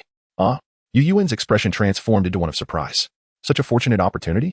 He had thought he would need to acquire the young release talent before considering taking a master. But he had not anticipated it would come so swiftly. What's wrong? Are you unwilling? Tsunade turned, her beautiful eyes flashing with an unsettling light. Of course not. Yu Yuen felt as though he might be devoured if he hesitated too long. That's more like it. Tsunade smiled and extended her hand. Yu Yuen instinctively leaned back, yet still could not evade her pat on the head. Let's head home. Tsunade's smile grew broader. Yu Yuen nodded, feeling a sense of resignation. Now that he had become a student, he had automatically been demoted, and he would undoubtedly be subjected to her relentless head pats in the future. A moment later, they arrived at Tsunade's residence. Yu Yuen had visited numerous times and was no longer curious about it. He entered the living room and asked, Teacher, what shall we learn today? For the past month, he had been laying a foundation, engaging in back and forth sparring with Koi. Come here, Tsunade called, heading straight for the kitchen and pausing at the entrance. Yu Yuen looked at her, sensing a foreboding feeling. Today, I will teach you how to cook, Tsunade said with a cheerful smile. Are you serious? I'm just a child. Yu Yuen suddenly understood why Tsunade had taken on the roles of housekeeper secretary, and maid in the original story. The first lesson for a ninja is self-sufficiency, Tsunade declared, raising her fair finger with a smile. What excuse will you find? You're simply lazy. Cooking was not an issue for Yu Yuen. He had often prepared meals in his past life, though the cuisine of the ninja world was distinctively Japanese. We shall start with the simplest, tamagoyaki, Tsunade decided after a moment's thought. Tamagoyaki? I can make that. Yu Yuen rolled up his sleeves and stepped into the kitchen. Tamagoyaki was essentially a rolled omelet, where scrambled eggs were rolled up and drizzled with sauce. Oh, then you make it, and I will watch, Tsunade said with interest. Having no doubts since Yu Yuen displayed a maturity beyond his peers. All right. Yu Yuen stood on a small stool, beginning his culinary performance. Do you often cook? Tsunade observed his skilled technique. I am an orphan, Yu Yuen explained casually. Tsunade paused for a moment, falling silent. She stepped forward and said, let me do it. Put that down, Yu Yuen said firmly. I am in charge of the kitchen now. He disliked having anyone interfere while he cooked. Are you trying to become a rebellious disciple on your first day? Tsunade flicked his forehead with her finger. However, her body was honest, retreating to the doorway. She crossed her arms, watching Yu Yuen bustle about, feeling a long-lost sense of domesticity. Having a student was rather nice. It seemed she could now shamelessly indulge in leisure. All right. Yu Yuen presented a plate of tamagoyaki. The rolled omelet resembled sushi. Not bad, Tsunade remarked, picking up a piece and taking a bite. At that moment, 3 lines of text appeared before Yu Yuen's eyes. He paused, surprised by the unexpected reward. E-class talent entry, chef. Trigger condition, first time cooking. Effect, deliciousness increased by 10. It was somewhat useful, but not by much. Would the subsequent advancement lead to becoming a culinary deity or a master chef? Would the effect cause clothes to burst? Yu Yuen glanced at Tsunade's voluptuous figure and gasped in surprise. Coach, no, system, I want to learn this. Just tamagoyaki alone wouldn't be enough to fill him.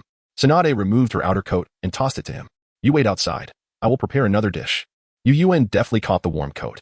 He turned to observe Tsunade cooking, feeling that the atmosphere was slightly off. Will it taste good? Yu Yuen suddenly recalled a scene from the original story where Tsunade had cooked for Shinji, and his reaction seemed as though he had been poisoned. No, please. Yu Yuen's heart sank. Wait a moment. A glimmer of hope appeared in his eyes, for Tsunade's roasted chicken had tasted quite delightful. The roasting and frying were 2 entirely different matters. Holding the tamagoyaki, Yu Yuen made his way to the living room, anxiously awaiting his fate at the dining table. Tempura, give it a try, Tsunade soon returned. Fried? Yu Yuen's heart raced as he picked up a piece of fried shrimp, chewed a few times, and his eyes brightened. It's delicious. While it wasn't exceptionally tasty, it was certainly a step up after a near-death experience. Tsunade nodded slightly. She excels at frying and roasting, yet she struggles with stir-frying. Chapter 41. Students must not contradict their teachers. The nature of dining underwent a transformation as Tsunade indulged in her libations. Huachuan, being but a child, had a modest appetite and soon found himself satiated. However, Tsunade consumed another cup, the intoxicating aroma wafting through the air. Stop drinking, teacher. Huachuan interjected, unable to restrain himself. What's the fuss, you little brat? Tsunade, her face flushed with inebriation, inquired. You still have to teach me. Huachuan lamented, feeling a twinge of exasperation. I know my limits. It won't affect me, she declared, swaying her wine glass before downing its contents once more. Excessive drinking is detrimental to your health. Huachuan narrowed his eyes and seized the wine jug from before her. Give that to me. Tsunade leaned forward, wobbling slightly, and retorted. You clearly don't understand. Remember, students must not contradict their teachers. As she moved, her attire shifted, revealing her alabaster skin, radiant as a chandelier. Huachuan momentarily lost his focus, and before he could react, the wine jug had returned to Tsunade's grasp. Competing with your teacher? You're still too inexperienced. She boasted with a smirk. You lack martial decorum. Resorting to such vile tactics for a sneak attack, what student could withstand such trials? Huachuan sighed. Feeling utterly powerless against the drunkenness of his mentor, he profoundly grasped the meaning of being out of reach. What's the matter? Are you upset?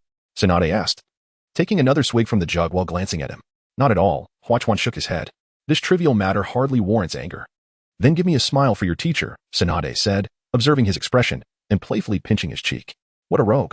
Huachuan exclaimed, glaring at her in indignation. Ha. Tsunade blushed, laughing merrily. You're quite amusing. I'm not your toy, Huachuan protested. Students are meant to be played with, Tsunade replied with a radiant smile. Huachuan suddenly felt a tinge of regret. Was this some sort of pirate ship? He decided to bide his time and retaliate later, amidst the jovial atmosphere. Dinner finally came to an end. Rest for now. I shall wash the dishes, Huachuan informed while clearing the table. How considerate, Tsunade nodded in approval. Rising to recline on the sofa, she sighed contentedly, feeling increasingly assured that taking on a student was the right choice. Huachuan carried the plates to the kitchen. A few minutes later, after finishing the dishes, he returned to the living room and was momentarily taken aback. Tsunade lay peacefully on the sofa, her eyes closed. A stark contrast to her previous animated demeanor, now resembling a sleeping beauty. Teacher? Huachuan hesitated for a few seconds before cautiously calling out. Tsunade, in a daze, furrowed her brow and suddenly pulled him into her embrace, covering his mouth with her hand. Huachuan collided against her, momentarily dazed. It took him a few seconds to comprehend the situation. He had nearly fallen into a pit of slumber. Be quiet. I wish to sleep. Tsunade released him and resumed her slumber, soon emitting steady breaths. Huachuan, feeling the rise and fall of her chest, painstakingly extricated himself from her grasp. He inhaled deeply. The lingering scent surrounded him. I knew this would happen, Huachuan reflected, shaking his head as he observed the slumbering Tsunade. However, wasting a night was not of great concern. One must not rush matters. Moreover, following the final exams, he would be welcomed with a lengthy 2-month vacation, ample time ahead. Choosing not to disturb her further, he returned home. Back so soon? Akatsuki queried, curiosity evident in her tone. What did Lady Tsunade summon you for? To become her disciple, Huachuan replied. Scanning the room but finding Akatsuki absent. Oh, a disciple, you say? Akatsuki chuckled, but her expression quickly solidified. She leapt up, her urgency palpable. What did you just say? Who is taking on a disciple? Am I to be the teacher? Huachuan couldn't help but chuckle. Of course, it is Lady Tsunade who is my mentor. Tsunade, a student of the 3rd Hokage Sarutobi Hiruzen and one of the legendary 3, her decision to take on a disciple would undoubtedly not remain concealed. Besides, why would one wish to hide it? In a certain sense, the greater Huachuan's reputation grew, the safer he would be. Perhaps the hidden cloud village should reward me? Huachuan mused, contemplating a visit when the opportunity arose. Additionally, he needed to retrieve the manuscript fee for Demon Ninja and seek someone to forge a suitable katana. Ha ha ha ha. Akatsuki paused for a few seconds, ultimately unable to suppress her laughter. Are you also one of the Uchiha's 4 greats? Huachuan remarked, amused by her exaggerated mirth. I suspect it is because you defeated Kakashi, which compelled Lady Tsunade to make her decision. Akatsuki regained her composure, taking a deep breath. Huachuan, work hard and do not disappoint Lady Tsunade's expectations. Indeed, Huachuan nodded and inquired, where is Akatsuki? She is in her room doing homework, Akatsuki replied, her excitement still palpable. Though Huachuan did not bear the surname Akatsuki, having learned Jinjutsu and residing in their home, he was not fundamentally different from them. He had become Tsunade's student, and they would likewise bask in her glory. Perhaps they might even become family. As Huachuan entered Akatsuki's room, a smile grazed Akatsuki's face. Huachuan? Akatsuki instinctively raised her head upon hearing the door. Why are you doing homework the moment vacation begins? Huachuan feigned seriousness. ISN and Oppos. Homework meant to be completed in the 2 days preceding school? Who says that? Akatsuki huffed playfully. There is such a notion, Huachuan replied earnestly. Let me tell you. I have 4 reasons for not doing homework. First, if it's too simple, I want to do it. Akatsuki chuckled, her joy evident. After a moment, she patted her chest to stifle her laughter, asking, why did you return earlier than usual today? Studying medical ninjutsu takes considerable time. I don't usually finish this early. Today, I didn't study, Huachuan casually remarked. It was a matter of apprenticeship. You became Lady Tsunade's disciple? Akatsuki exclaimed in astonishment. Indeed, Huachuan confirmed with a nod. How impressive. Akatsuki's tone brimmed with excitement. That is indeed Lady Tsunade. Well, it's just as it is, Huachuan sighed. She can be quite a handful. For some reason, Akatsuki felt an urge to strike him. As night descended, Tsunade awoke, gazing at the familiar ceiling as her thoughts gradually returned. This little brat was rather considerate. Tsunade noticed the blanket draped over her. After tossing it aside, she sat up and, with a casual wave, directed a surge of chakra to activate the lights in the living room. She picked up a note from the coffee table, written by Huachuan. Once you awaken, return to your room to sleep. I shall come again tomorrow morning. Tsunade found herself momentarily lost in thought as she read those words. Chapter 42. Yuchuan. Am the culinary god in the dead of night. A piercing roar suddenly echoed through the root base of Konoha village. Shimura Danzo awoke, his expression grim. In his dreams, the dialogue of you regret, I ignite, Bang replayed once more, causing him to clench his fists. Hokage. Tearfully, he vowed to ascend to the position of Hokage. Taking a deep breath, Danzo rose from his bed. Navigating through the dim corridor, he arrived at a room. He partially opened the door and stood at the threshold, gazing at the slumbering Yamato. Of course, he was currently known by the codename K. Yamato was the sole survivor of the wood-release experiment. Notably, Orochimaru remained unaware of this fact. He believed that the experiment had failed and all subjects had perished. Danzo had cunningly taken advantage of the situation, bringing Yamato back to root. At last, hope had dawned upon him. A grim smile crept across Danzo's face. As a student of the second Hokage, Senju Tobirama, he had witnessed the invincible wood-release of the first Hokage, Senju Hashirama. Once Yamato matured, he would be able to eliminate Sarutobi Hiruzen. With Hiruzen's death, in Konoha's time of dire straits, he would rise as the fourth Hokage and become the village's savior. This plan was utterly flawless. Yet, his ambitions extended far beyond that. No matter how powerful Yamato became, he remained an outsider. Danzo yearned to transplant Hashirama's cells to acquire wood release. He had attempted this before, but the cells were too invasive for transplantation. Now, with the successful case of Yamato, perhaps it was possible. closing the door. Danzo turned and proceeded to his office en route. Having awakened in the middle of the night, sleep eluded him. So he decided to check on the progress of the would-release research. The lights flickered on. Danzo casually picked up a document from the table and, upon glancing at it, his expression darkened considerably. This document was from Sarutobi Hiruzen. Two matters were addressed. First, he was to compensate for the damages in the Hokage's office. Second, Yamato had already become Tsunade's student, and he was advised to abandon any delusions. Danzo felt a chill run through his body in the dead of night. Why was it that he had taken on a student neither earlier nor later, but precisely today? This was clearly aimed at him. Hiruzen, you shall regret this. Danzo let out a howling cry toward the heavens. The news of Tsunade taking on a student spread swiftly. Under Hiruzen's deliberate indulgence, it permeated through Konoha overnight. Of course, this information was confined to the major ninja villages and elite shinobi. The ordinary villagers would likely remain oblivious for a few days. What? Are you displeased? Kakashi Hitaki stood by the window, exuding an air of gloom as Shikaku Nara opened the door. It was the first time he witnessed such a reaction from his son. Without needing to think, he understood the reason. The genius, who had never tasted defeat, had lost to Yu Chuan in the art of the sword. He had jumped directly from a mere practice to a challenge that beckoned mockery. No. Kakashi stubbornly retorted. I spoke with the Hokage yesterday. Do you know where you lost? Shikaka pondered for a moment before asking. Where? Kakashi turned, his face devoid of expression. Your proficiency, Shikaku explained. If your swordsmanship had been on par, you could have easily defeated Yu Chuan. I'll train right now, Kakashi declared, striding toward the exit. Wait, have some food first, Shikaka called out urgently. At the Sarutobi clan's residence, although he did not have to attend school, Asuma Sarutobi still rose early. Losing to Yu Chuan had made him wary of oversleeping. However, it was the end Appos, long before his enthusiasm faced a setback. What did you say? Asuma exclaimed in shock. Damn it. Why didn't end Appos? Do you stop her?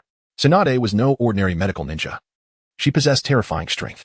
If Yu Chuan mastered the sealing technique and monstrous strength, the mere thought sent shivers down Asuma's spine. An opponent with maximum offensive and recovery capabilities? How could one even engage in a trade? Are you afraid? Hiruzen asked with a chuckle. How could I be afraid? Asuma retorted defiantly. The past is the past, the present is the present, and the future is the future. I cannot continue to lose. That was a commendable statement. Hiruzen coughed lightly, reminding him, Tsunade is my student. Asuma paused, his eyes lighting up. So what? Her teacher is my father. In terms of hierarchy, he still had the upper hand over Yu Chuan. I will personally train you intensively for the next 2 months, Hiruzen said with a grin. Finally, an opportunity for Asuma to experience the depth of paternal love. Yu Chuan raised his hand to knock on the door. He did not possess the key to Tsunade's home. The last time he could enter freely was when she had drunkenly forgotten to lock the door. Moments later, the door swung open. Tsunade was not dressed in her usual sleeveless top and dark blue pants, but in a loose white nightgown, though oversized. It could not conceal her voluptuous figure, appearing quite bulging. Yu Chuan noticed that she wore nothing beneath the gown, as the fabric hinted at her curves. So early? Tsunade yawned, inquiring. It's not too early. It's nearly 9. Yu Chuan had spent 2 hours training with Yugel before coming here, anticipating that Tsunade would sleep in. I'll go change. Tsunade paused before adding, I want ramen. After placing her order, she turned and retreated to her room. Yu Chuan redirected his focus to the kitchen, beginning to cook the noodles. A few minutes later, he returned to the living room with a bowl of ramen. Tsunade had changed into her clothes. Her beautiful golden hair styled into 2 ponytails. She picked up her chopsticks, slurping a mouthful of noodles. Her eyes sparkled as she remarked, this ramen is quite good. This was, in fact, the effect of the earring skill chef, watching Tsunade delight in her meal. Yu Chuan increasingly suspected that the subsequent effects of the skill might be astonishingly delicious. I, Yu Chuan, am the culinary god. Ah, Tsunade sipped the noodle broth. Setting down the bowl with a contented sigh, Yu Chuan instinctively gathered the dishes and retreated to the kitchen. Tsunade observed his figure, deep in thought. What should she teach him today? She had previously offered guidance to Yu Chuan, but it had merely been casual pointers, not genuine instruction. Teacher. Yu Chuan emerged after washing the dishes. First, let me see your chakra control, Tsunade said, sitting up straight, a rare seriousness overtaking her demeanor. Yu Chuan glanced around, picked up a glass of water, and summoned his chakra, causing the water to swirl.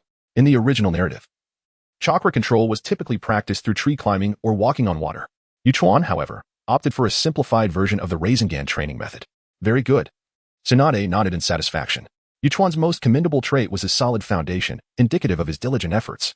In reality, this was due to the progress bar of his innate skill system. Once learned, the knowledge would not be forgotten but merely accumulated. Today, I shall teach you a fundamental medical ninjutsu, the hemostasis technique. Tsunade picked up a fruit knife and turned her gaze toward Yu Chuan. Chapter 43. The unit of monetary measurement. As Asuma Yu Chuan gazed at Tsunade wielding a knife, he felt a sudden jolt of apprehension. Could it be that he was to become her subject for experimentation? His eyes widened, and after a brief moment, he clenched his teeth and extended his arm. Relax. It won't hurt, Tsunade reassured him as she drew a slender incision across the back of his hand with a paring knife. A faint trickle of blood emerged, a mild discomfort, but nothing excessive. After all, she was the most skilled medical ninja. Yuchuan recalled a news story from his previous life about a medical student who endured over 20 cuts yet sustained only minor injuries. Observe with your eyes. Feel with your heart, Tsunade instructed, raising her hand to reveal a gentle green chakra emanating from her palm. An invigorating aura enveloped the space around them.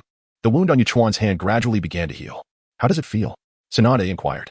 It's a bit itchy, he replied honestly. That's due to the accelerated proliferation of cells, Tsunade explained, gently grasping Yuchuan's small hand.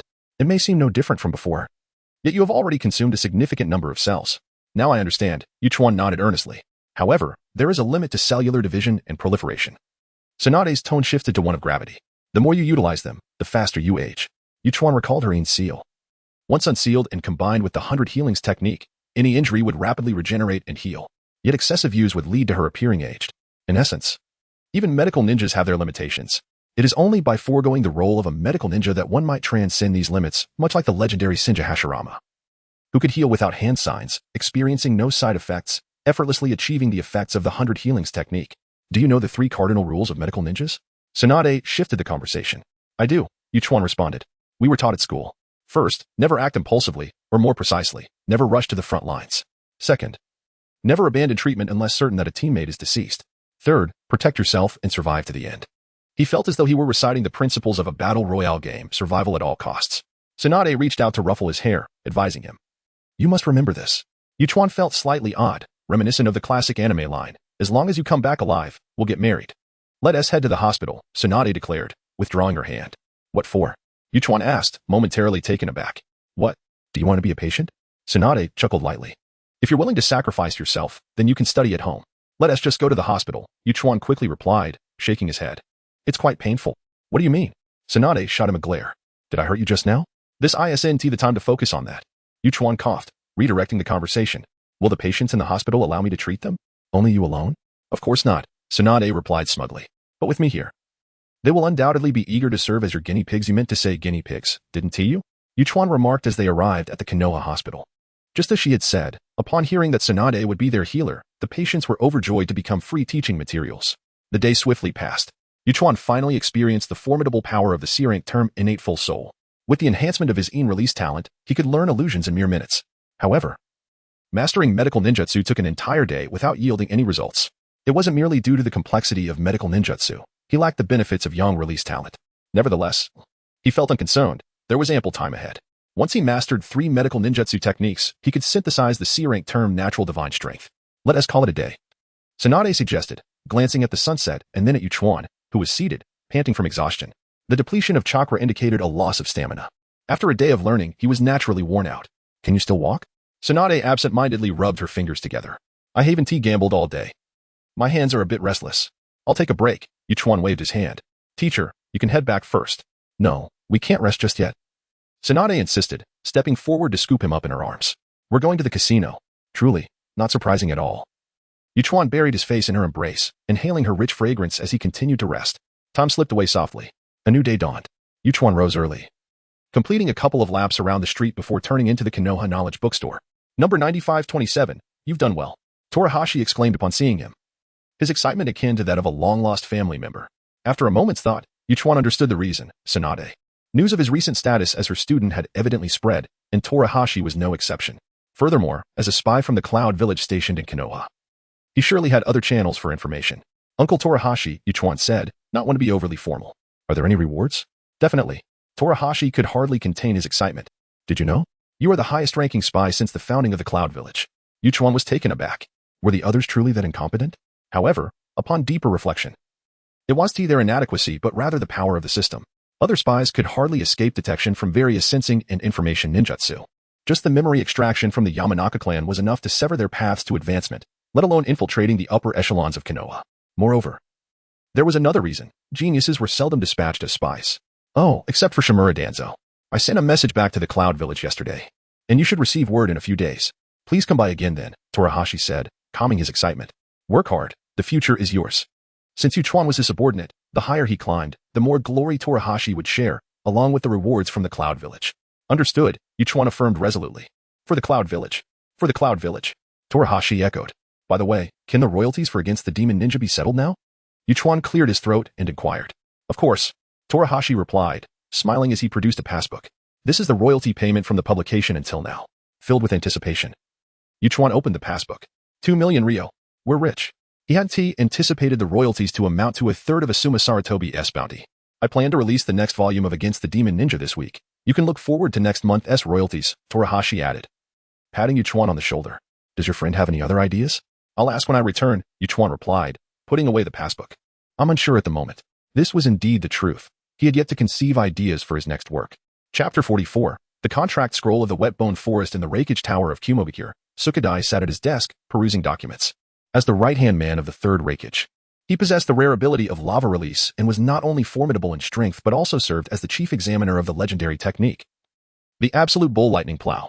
In Kumogakure, there existed a custom. Once A was confirmed as the candidate for Reikage, must be selected as his bodyguard. Between A and B, there existed a passionate combination technique known as the Absolute Bull Lightning Plow.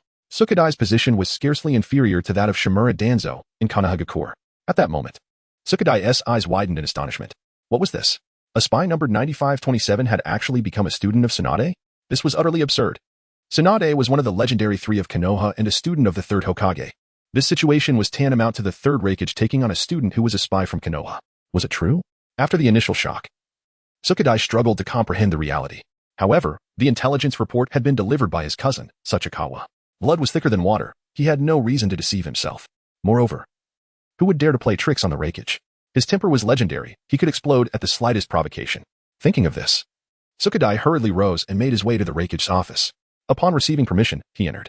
Reikage-sama, Sukadai bowed slightly and said, Tsunade of Konoha has taken on a new student, a ninja from Kumogakure. The third Reikage was instantly perplexed. What did you just say?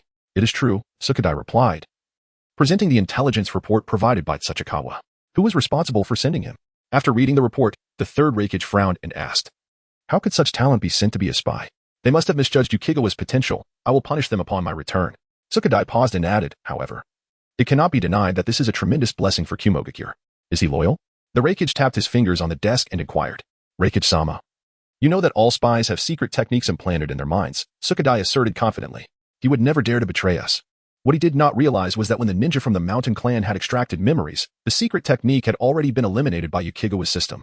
Yet, whether he was or was not present, it mattered not, for Yukigawa possessed an A-rank trait of infiltrator.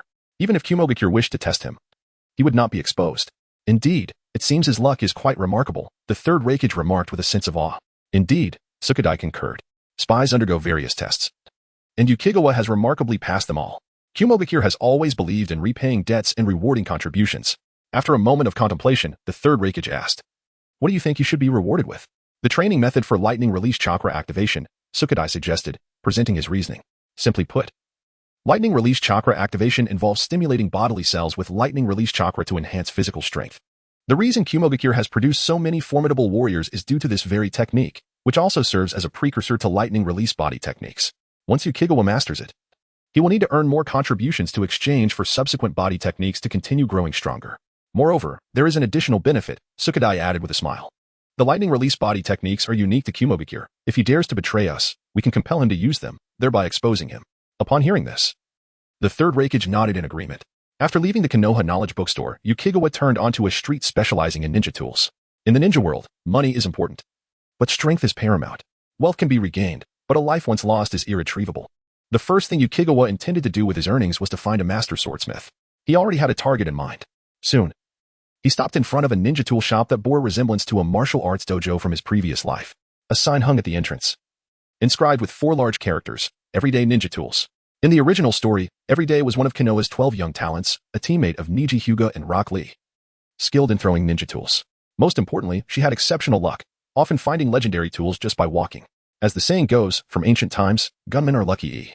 Although Yukigawa sought to forge a katana rather than a spear, luck remained significant. It was best to seek auspiciousness.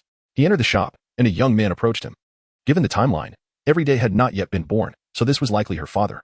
The original story did not mention her parents, leaving Yukigawa to wonder whether her father was named Nien Nien or Yu. Hello, young one, the young man greeted with a smile. Are you looking to purchase some ninja tools? I wish to forge a katana, incorporating chakra metal, Yukigawa replied after a brief pause. That is rather expensive. The young man's eyes brightened. Where are your guardians? My guardian is Tsunade, Yukigawa stated with utmost seriousness. Are you joking? Wait, you are Yukigawa? The young man had initially thought Yukigawa was jesting, but quickly recalled the news he had heard that day. In Konoha, no one dared falsely claim to be Tsunade's student. Moreover, an ordinary child would not know about chakra metal, so the young man believed him. 1,000,000 ryo, he said, raising a finger. Agreed. Yukigawa had previously inquired about the market rate, and this was indeed reasonable, even though you were Tsunade's student, due to the substantial amount involved. A deposit of 100,000 ryo is required. After a moment, the young man introduced himself. I am Amano-kuni. Not a problem, Yukigawa, now possessing considerable wealth. Viewed 100,000 ryo as a trifling sum. Besides, Amano-kuni's shop was in Konoha. He could not simply run away. He was now a disciple of the Hokage lineage. Blessed to be under Tsunade's wing. How long will it take? Yukigawa inquired after paying. About 2 months, Amano-kuni considered before responding. Very well. I shall return at that time. After leaving the everyday ninja tools store, Yukigawa hurriedly made his way to Tsunade's residence. You're here? Sign this, Tsunade said. Lounging on the sofa, lazily lifting her foot and pointing to a tea table with her agile toes. On the table lay an open scroll. Yukigawa glanced at it and recognized it immediately. It was the contract scroll for the Wetbone Forest. In the original narrative, there existed 3 great summoning beast sanctuaries, the Wetbone Forest, the Dragon Cave, and Myobo-Kuzan. As summoning beasts, they were immensely powerful. As sanctuaries, they would teach contract holders sage mode and sage techniques, although Yukigawa was too young to learn them. Qualifying for them and the ability to learn were two vastly different matters. Signing the document would signify his eligibility. Today, I will teach you the summoning technique, Tsunade announced once he had signed. She began to explain the details of the Wetbone Forest. Although Yukigawa was already aware, he feigned interest, listening attentively to avoid raising any suspicions. Chapter 45, A Guide to Evaluating Ninja Girls. Observe closely. Tsunade executed her hand seals with deliberate slowness, in the sequence of eye, hound, rooster, monkey, and goat. Summoning technique. Upon completing the seals, Tsunade slammed her palm onto the ground. A tadpole-like symbol spread outward, accompanied by a puff of white smoke that rose and dissipated. Before her appeared a slug with a white body and a blue back. Lady Tsunade, the slug greeted politely. Slug Lord, Tsunade gestured towards Yukigawa, saying, This is my newly accepted student, Yukigawa. Slug Lord, Yukigawa echoed. The slug spoke gently. I am delighted to serve as your summoning beast. You may call upon me whenever you require assistance. Yukigawa couldn't help but marvel at the true nature of summoning beasts. The serpents of the Dragon Cave were not only unpleasant but demanded offerings for their aid. The toads of Myoboka Mountain, while somewhat more agreeable, required him to fulfill the predictions of the great toad sage. In contrast, the slugs of the Wetbone Forest were not only melodious but also dutiful and responsive to requests. Slug Lord, I shall summon you again, Yukigawa said after their introduction. And Tsunade subsequently dispelled the summoning technique. With a pop, the slug vanished into the mist. Yukigawa felt a tinge of regret, as he had hoped Tsunade would take him to the Wetbone Forest. Perhaps it was unnecessary now that he could not yet learn Sage Mode. The Wetbone Forest was home to only one summoning beast, the slug, whose true name was the Living Slug. Tsunade stood and casually remarked, What we summoned was merely a split body. Indeed, Yukigawa nodded. The summoning technique depended on the amount of chakra input to determine the size of the summoned beast. In the original story, Tsunade and Sakura together were unable to summon the true form of the slug, which indicated its considerable size. Now, we must head to the hospital. Tsunade stretched lazily and instructed, Please fetch my coat. Yukigawa rose and made his way to her room. Upon opening the door, he was greeted by a faint fragrance. He scanned the room but found no coat, so he opened the wardrobe. Various garments came into view, including many intimate items. For some reason, Yukigawa felt that Tsunade harbored no reservations about him. Was it due to his young age? Or perhaps her carefree personality? He retrieved the coat and returned to the living room. Tsunade took it from him and casually slipped it on. She swept her arms back, and the tea-green coat rustled. The character for gamble prominently displayed. At that moment, the background music of a gambling god would have been quite fitting. To gamble is to lose, and yet, is that not the essence of a gambling god? After 3 days of study at the Konoha hospital, Yukigawa finally mastered the hemostasis technique. Here rank ninjutsu entry, hemostasis technique. Trigger condition, successfully perform this ninjutsu. Effect, this ninjutsu automatically reaches proficiency level. Upon successfully executing the hemostasis technique, a new entry appeared. Yukigawa let out a sigh. 3 days was neither too short nor overly long. It could be deemed moderate. He felt akin to the original character, Shizen. Though she ultimately became an excellent medical ninja, she never reached Tsunade's level, particularly in mastering the Yin seal. Your talent is indeed peculiar, Tsunade remarked as she observed him perform the hemostasis technique. To learn it so proficiently at such an early stage. Is that not good? Yukigawa retorted. Not just good, but excellent, Tsunade clarified. To learn and master the hemostasis technique in 3 days is truly remarkable. While 3 days might not seem swift, Yukigawa's speed of comprehension compensated for that. After all, learning and mastering are two distinct matters. How long did it take you? Yahikawa inquired, curiosity piqued. Tsunade held up 3 fingers. 3 days? Yahikawa's eyes brightened. Less than 3 hours, Tsunade replied, lifting her chin slightly, a proud smile gracing her face. You have a long way to go if you wish to surpass me. I will strive to do so, Yahikawa replied, undeterred, for he possessed an advantage. Deep Blue. Let me witness your limits. Your attitude is commendable, Tsunade said, reaching out to ruffle his hair. Now, to celebrate your mastery of the hemostasis technique, let us indulge in some gambling. By the end of her statement, she was visibly excited. Is this truly a celebration? Yahikawa protested, grasping her wrist and tugging. But to no avail. Tsunade instinctively raised an eyebrow. Quite strong, she noted, especially considering Yahikawa was only 6 years old. This realization evoked a peculiar feeling within her. It seemed he was destined to be her student. No resisting your teacher, Tsunade playfully pinched his cheek before withdrawing her hand. Understood, Yahikawa replied. A hint of resignation in his tone. Very well, I shall grant you 2 days off, Tsunade declared with a hint of reluctance. Without Yahikawa, she was bound to lose everything at the casino in the following days. No, I must win more today, Tsunade resolved, and with that thought, she scooped up Yahikawa and leapt out of the window. The fragrance that had just gathered was swiftly scattered by the oncoming wind. Yahikawa instinctively buried himself in the soft abyss. It was not until deep into the night that he managed to escape and return home. A new day dawned. Yahikawa arrived at the Konoha Knowledge Bookstore. 3 days had passed since their last meeting. Yahikawa, you arrived just in time, Takaba said, producing a scroll with a smile. This is a reward personally issued by Lord Reikage. With eager anticipation, Yahikawa opened the scroll. What met his eyes was a line of bold letters, lightning release chakra activation. His heart raced. This was precisely what he had sought. However, it felt somewhat stingy, lacking the complete training method for lightning release chakra mode. Lightning release chakra mode was the foundation of the formidable Reikage lineage. Yet, upon reflection, he was not a student of the Reikage. So how could he expect to learn it? Thank you, Uncle Takaba, Yahikawa said as he closed the scroll. The Cloud Village is quite pleased with your performance. Future contributions will yield even more rewards, Takaba encouraged, patting him on the shoulder. I understand, Yahikawa replied, producing a new scroll. This is a new book from my friend. A guide to evaluating ninja girls of other races? Takaba opened the scroll and glanced through it, momentarily stunned. This is an extraordinary concept.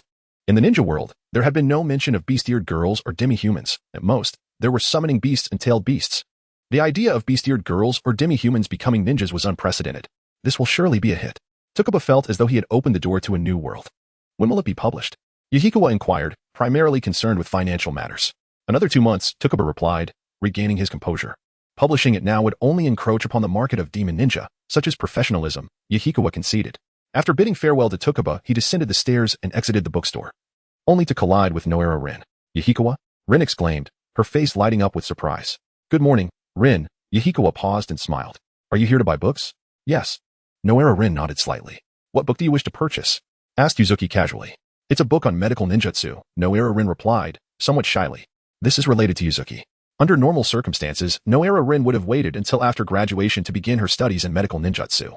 However, Yuzuki's experiences inspired her and ignited a longing within her. This book is quite suitable for beginners. Yuzuki quickly found a foundational medical text for her and added, Feel free to ask me if you have any questions. Thank you, Yuzuki, Noera Rin said gratefully, holding the book tightly. Chapter 46. The enthusiastic Kushina Hachikawa arrived at Tsunade's residence, yet he refrained from knocking on the door immediately, instead retrieving the scroll handed to him by Tachiya. Activating lightning release chakra may sound straightforward, but in practice, it proves to be quite challenging. Upon reviewing the scroll, Hachikawa discerned a predicament. His youth and underdeveloped physique necessitated a 2-year wait before he could embark on his training. Fortunately, the scroll also contained a regimen for physical conditioning that was far more intricate and effective than mere running.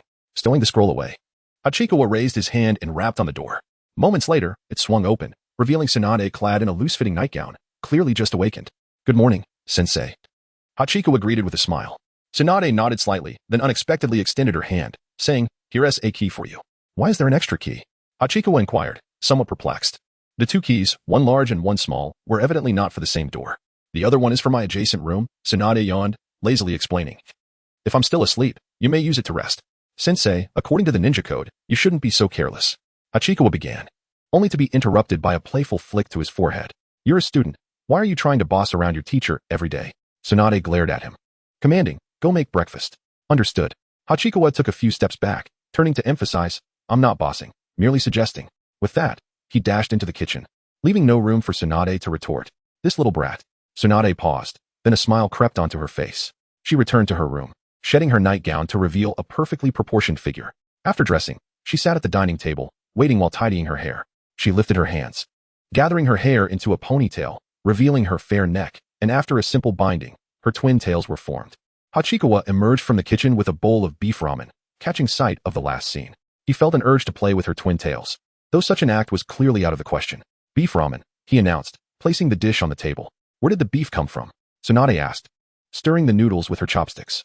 I picked it up on my way here, Hachikawa replied casually. Not bad. You've learned to contribute to the household, Tsunade chuckled lightly. This is hardly my home, Hachikawa corrected. Now that you have a key, it is indeed your home, Tsunade remarked, slurping a mouthful of noodles, leaving a faint sheen of oil on her soft lips. Hachikawa blinked, pondering the implication. Was he being treated like a kept man? No, that couldn't be right.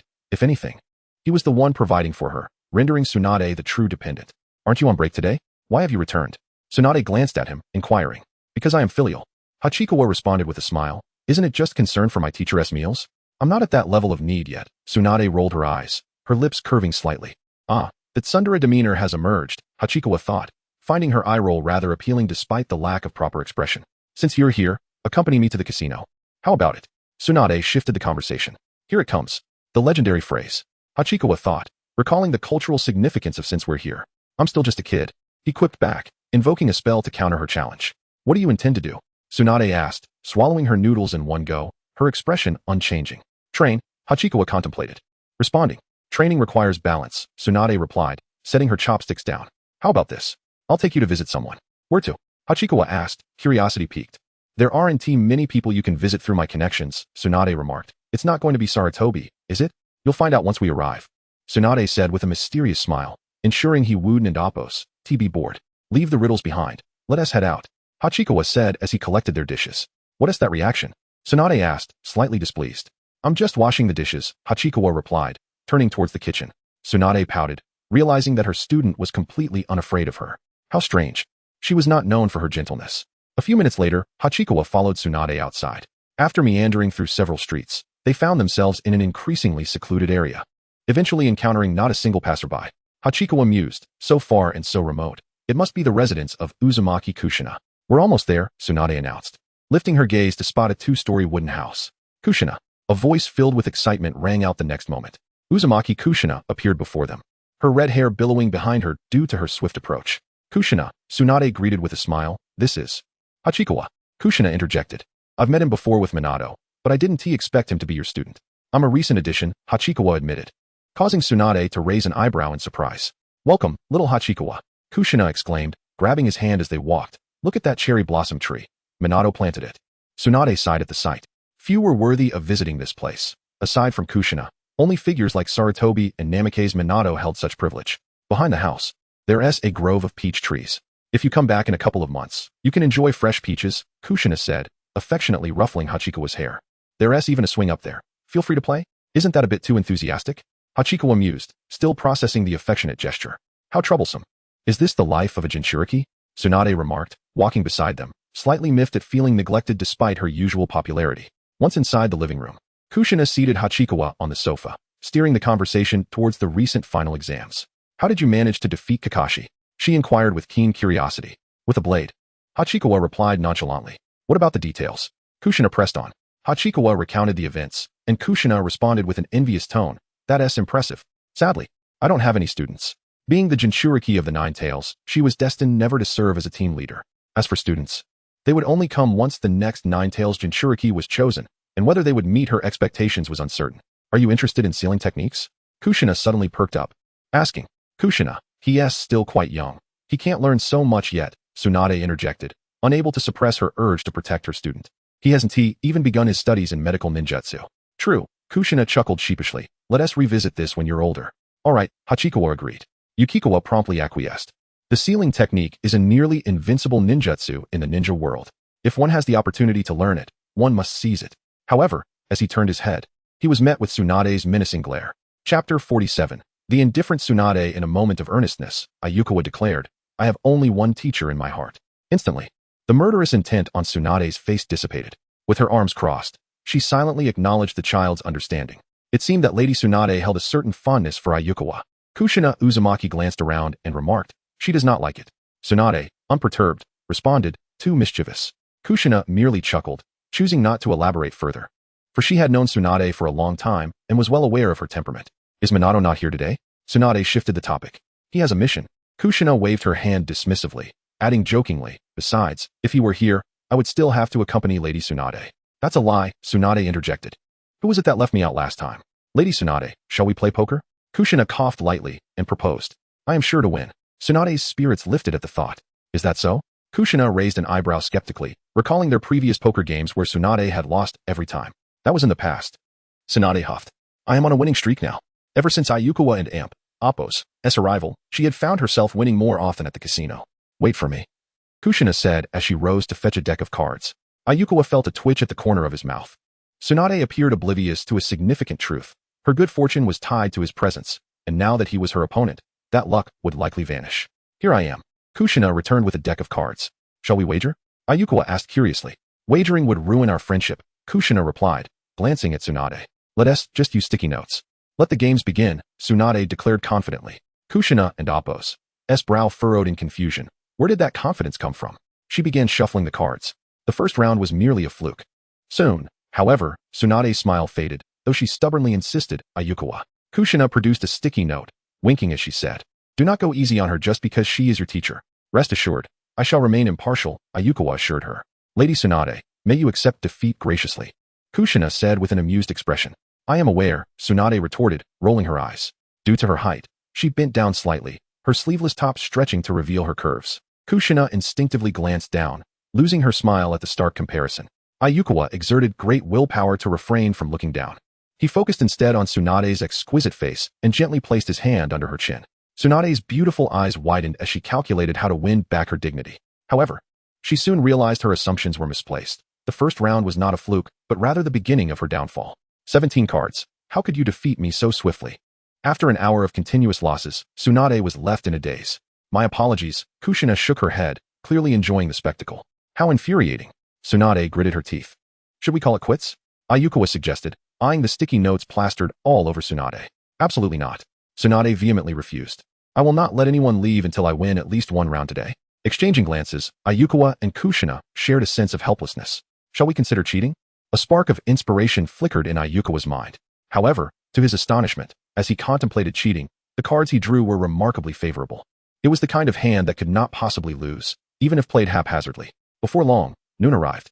I am done, Tsunade declared, casting her cards aside and reclining back, looking utterly defeated. After an entire morning, she had not won a single round. She finally comprehended that her supposed good fortune had been a mere illusion. From start to finish, it was Ayukawa who possessed all the luck. I shall prepare lunch. Kushina exhaled in relief, having feared Tsunade would continue dragging them through the game. Do you need assistance? Ayukawa offered. No need, Kushina replied as she entered the kitchen.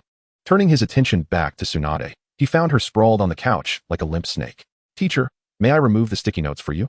Ayukawa approached, crouching down, his gaze inadvertently drifting towards the slopes of her figure. You look rather pleased while sticking those notes on, Tsunade squinted. Wasn't it agreed that we accept defeat gracefully? Ayukawa gently peeled the sticky notes from her face and inquired. Accepting defeat is one thing, but your act of undermining your teacher is quite another. Tsunade suddenly burst into laughter. Ha, women. Ayukawa sighed, saying, Your turn. Your turn for what? Tsunade blinked in confusion. Weren't you planning to take revenge on your student? Ayukawa paused before adding, No touching my head. Without hesitation, Tsunade reached out, tousling his hair into disarray. Ayukawa wore an expression of utter exasperation. Tsunade, however, was in high spirits. How dazzling, she thought to herself, reveling in her triumph. After lunch, the two of them, led by Kushina, strolled nearby before bidding farewell. A new day had dawned, still belonging to the holiday. Ayukawa set out to procure some fitness equipment. In the original narrative, there was a scene depicting the Raikage's office adorned with dumbbells. At that time, he had assumed Raikage was merely exercising casually, not realizing it was indeed a training regimen. Where should I place these? Ayukawa pondered, surveying the array of fitness equipment strewn about, which included both small dumbbells and larger bench press racks. The interior and exterior of the Akimichi residence were rather modest. Perhaps Tsunade's house. It was not just a single dwelling but a row of houses. According to Tsunade, this area had once been the headquarters of the Senju clan, which had since fragmented, leaving it vacant. As for whether anyone would notice, that was unlikely, as these fitness activities were quite common. The key to this fitness training method lay in the chakra cultivation post-exercise. With this in mind, Ayukawa utilized a summoning scroll to transport the fitness equipment to Tsunade and Appo's residence. As expected, she had not yet risen, but that was of no concern. he possessed a key. After some hustle and bustle, he finally completed the assembly. Following the training regimen outlined in the Lightning Release Chakra Activation Scroll, he began his workout. Moments later, a new entry appeared. C-Rank Ninjutsu Entry, Lightning Release Chakra Activation. Trigger Condition, Entry into Lightning Release Chakra Activation. Current progress, 0. Remarkably, it was a C-Rank technique. This meant that merely achieving entry could elevate him to the level of a Chunin. The difficulty was substantial, yet the potential was equally significant. Ayukawa felt invigorated and full of determination. What is that little rascal making noise about so early in the morning? Tsunade awoke, changed her clothes, and approached the window. Upon opening it, she beheld Ayukawa diligently training, his expression serious as he sprinted from a distance, leaped, and cleared a high jump bar. After a few glances, she retreated back to bed.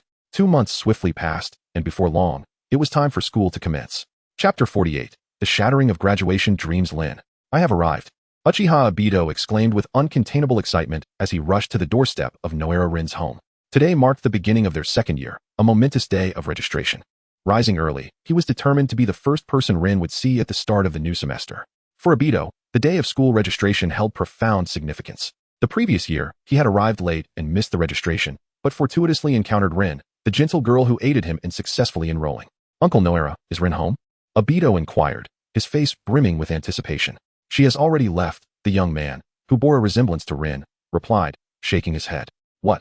Obito exclaimed in surprise. I recall she always departs at 7:30. She has gone to Yugao's house, the young man clarified. Yugao? Obito queried, perplexed. The relationship between Rin and Yugao was merely average. They were not particularly close. When had they become such good friends? Suddenly, a realization struck Obito. He remembered that Yugahama lived at Yugao's residence. Thank you, Uncle Noera. His expression shifted dramatically as he turned and sprinted away. In no time, he arrived at Yugao's house. The door stood ajar. He dashed inside and spotted Rin sitting beside Yugahama, engrossed in reading a book. On the other side, Yugao leaned in, whispering something to Yugahama. Obito? Rin instinctively turned at the sound of footsteps, her expression one of surprise. Rin, Obito quickly inquired, how come you're here? I encountered a problem I couldn't solve, so I came to find Yugahama, Rin explained. You could have asked me. Obito declared confidently. I've diligently studied all summer and am well versed in the textbooks. Do you know medical ninjutsu? Rin flipped the book around to reveal its cover, which read Human Anatomy and Histology. What? Obito was taken aback. When did you start learning medical ninjutsu? Just this summer, Rin said, glancing at Yugahama, a hint of shyness in her voice. Thanks to Yugahama's help. Obito couldn't help but grit his teeth. What use was being a medical ninja? Could they fight? I am an Uchiha. At that moment, a knock echoed at the door. A white-haired youth entered. I'm looking for Yugahama, Kakashi Hitaki stated, disregarding the scene in the living room. Hey, Kakashi, I arrived first. Obito retorted, visibly displeased. What do you want with me? Yugahama scrutinized Kakashi. Let us duel, Kakashi replied, his expression unreadable. If I defeat you, I can apply for early graduation. What? Obito gasped. You want to graduate? Why? Rin's face mirrored his disbelief. Graduating at 5 years old was unprecedented in the Ninja Academy. Having started at 5, I'll graduate at 5. No one else at the academy can rival me. Kakashi coolly remarked. In essence, invincibility is a rather lonely existence. Bastard.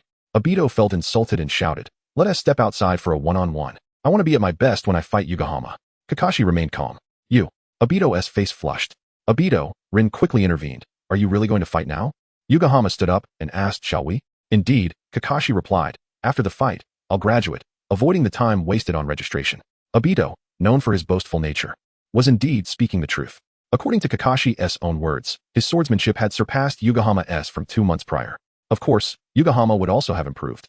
But his leaf-style sword techniques were inherently inferior to Kakashi's, with limited potential for growth, so he felt entirely confident. Yugahama stepped outside. The words he had received were indeed necessary.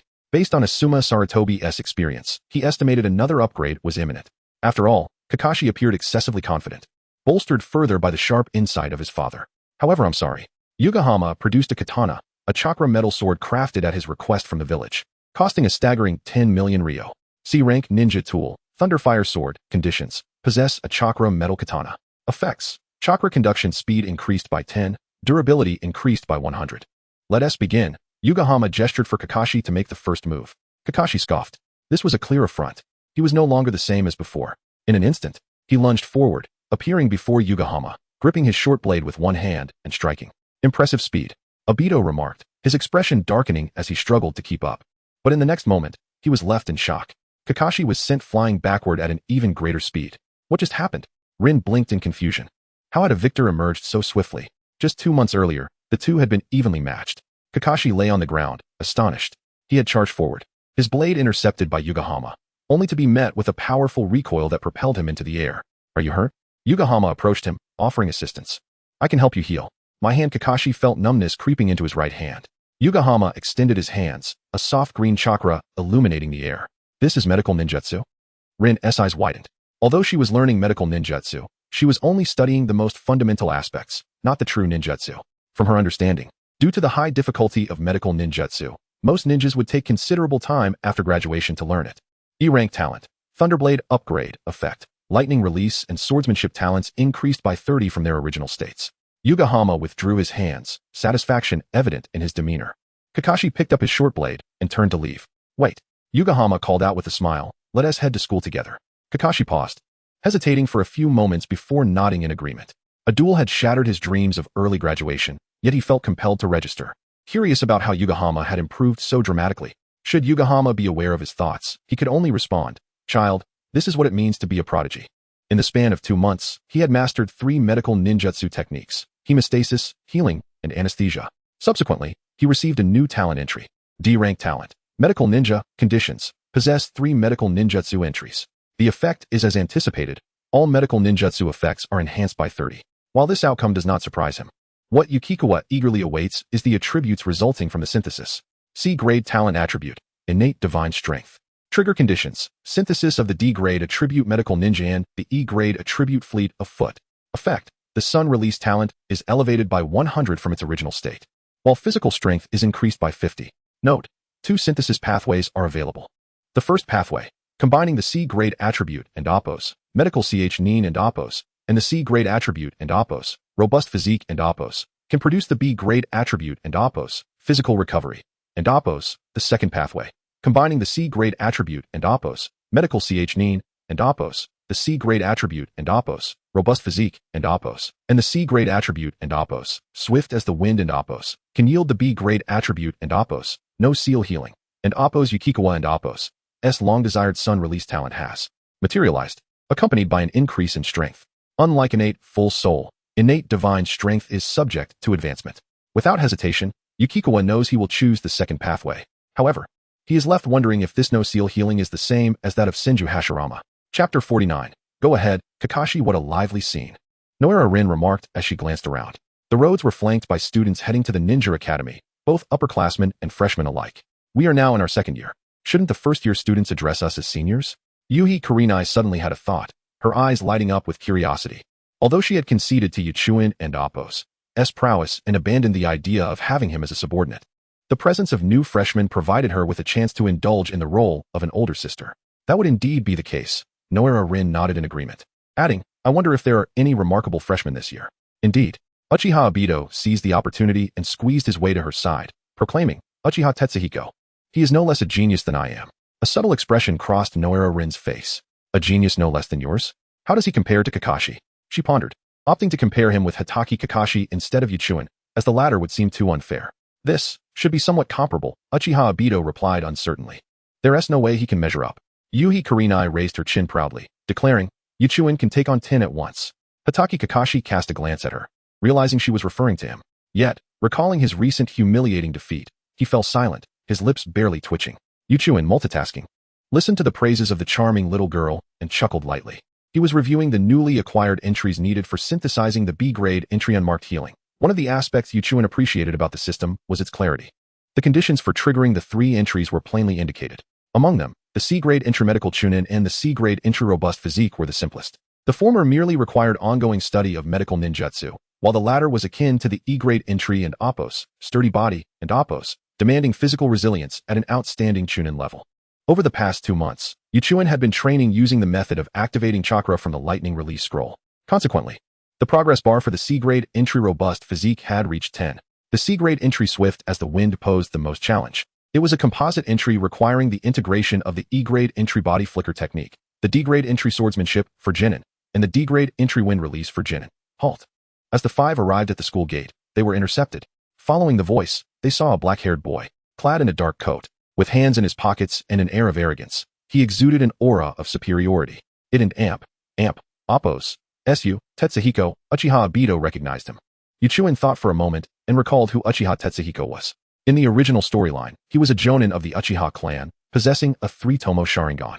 His only notable scene involved questioning Uchiha Itachi alongside Uchiha Shisui and Uchiha Inazuma after Uchiha Shisui's demise. "Who are you?" Uchiha Tetsuhiko scrutinized him, inquiring. "Uchiha Obito." Uchiha Obito's expression stiffened before he erupted, exclaiming, "The current generation of juniors lacks manners. You should address me as senior." "So it's you," Uchiha Tetsuhiko scoffed. "A mere underachiever, bringing shame upon our Uchiha name. What did you say?" Uchiha Obito glared fiercely. "Is it not true?" Uchiha Tetsuhiko retorted fearlessly, "Every year, Uchiha students must rank among the top 3, and you are the exception." I was merely accommodating them." Uchiha Obito stammered, feeling somewhat embarrassed but unwilling to concede. What he said was indeed factual. Due to his low ranking, he wasn't well regarded among the younger Uchiha. Only the weak require excuses.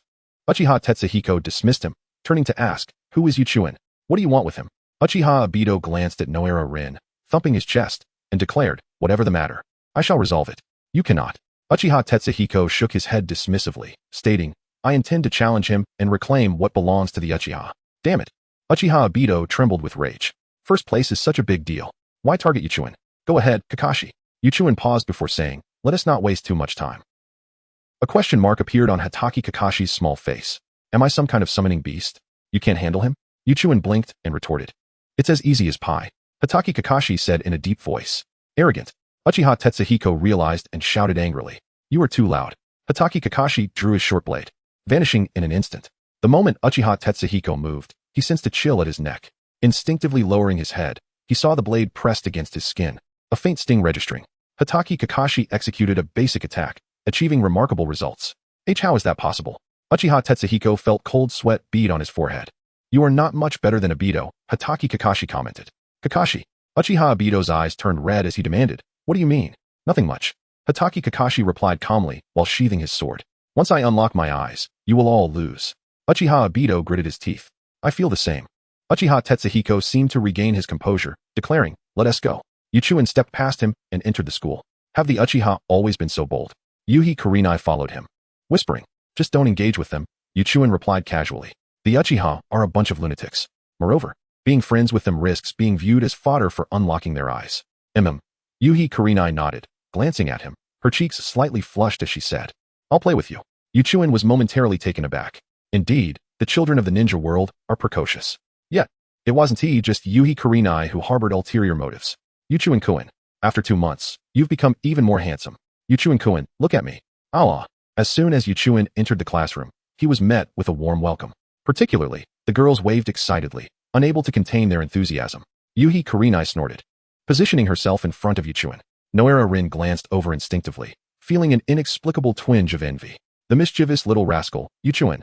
Sarutobi Asuma grimaced, his gaze fixed firmly on Yuchuin. Noticing his eyes, Yuchuin silently wondered if Asuma's strength had progressed to the Chunin level. Based on his estimation, Asuma's wind release talent would require him to reach Chunin proficiency to enhance further. Quite challenging. Yuchuin contemplated the D-grade entry wind release for Genin, which necessitated learning 3 wind release techniques to activate. However, Tsunade was not a wind release ninja. Perhaps, he could approach Sarutobi Asuma.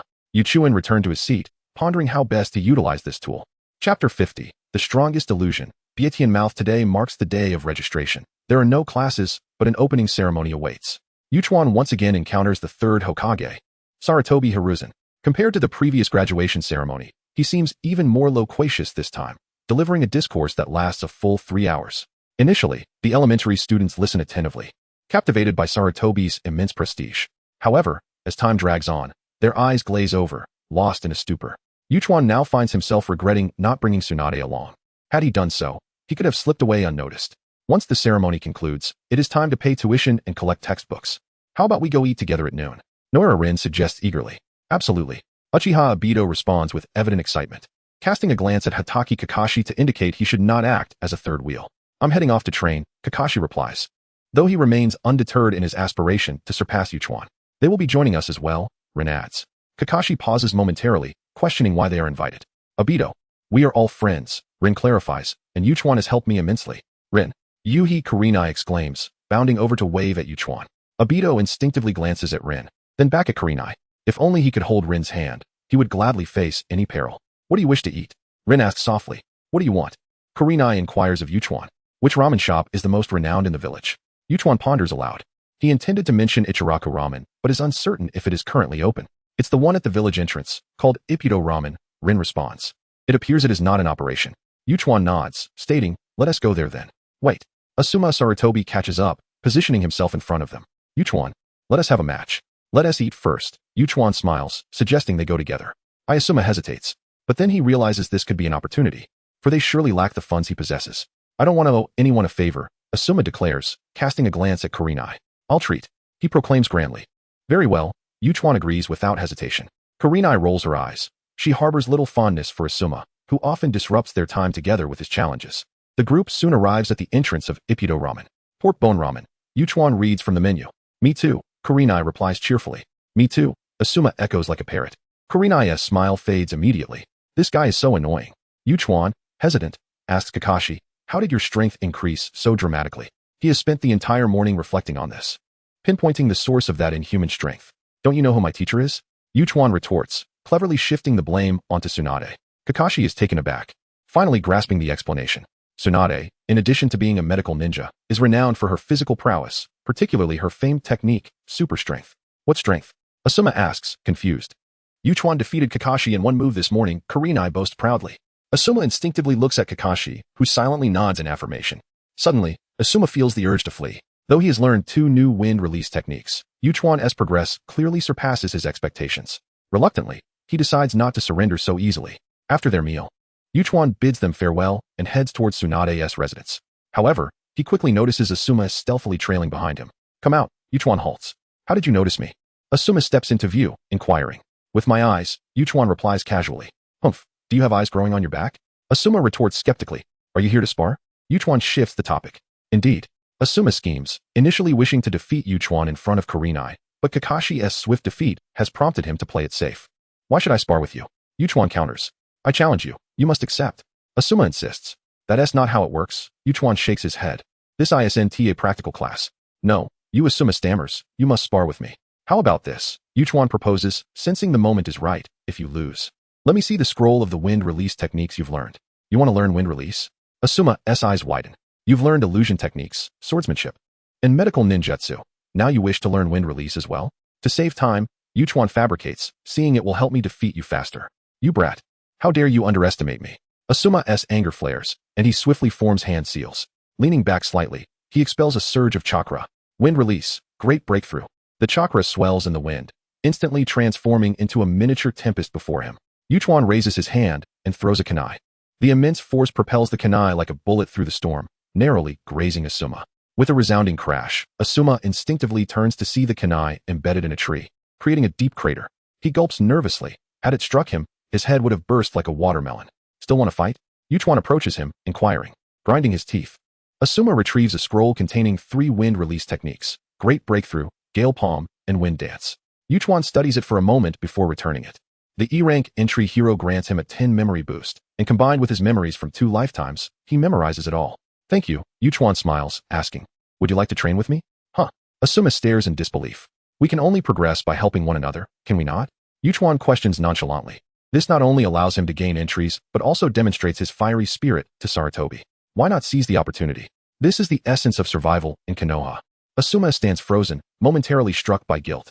Though not inherently ill-natured, he has opposed Yuchuan merely due to his feelings for Kurenai.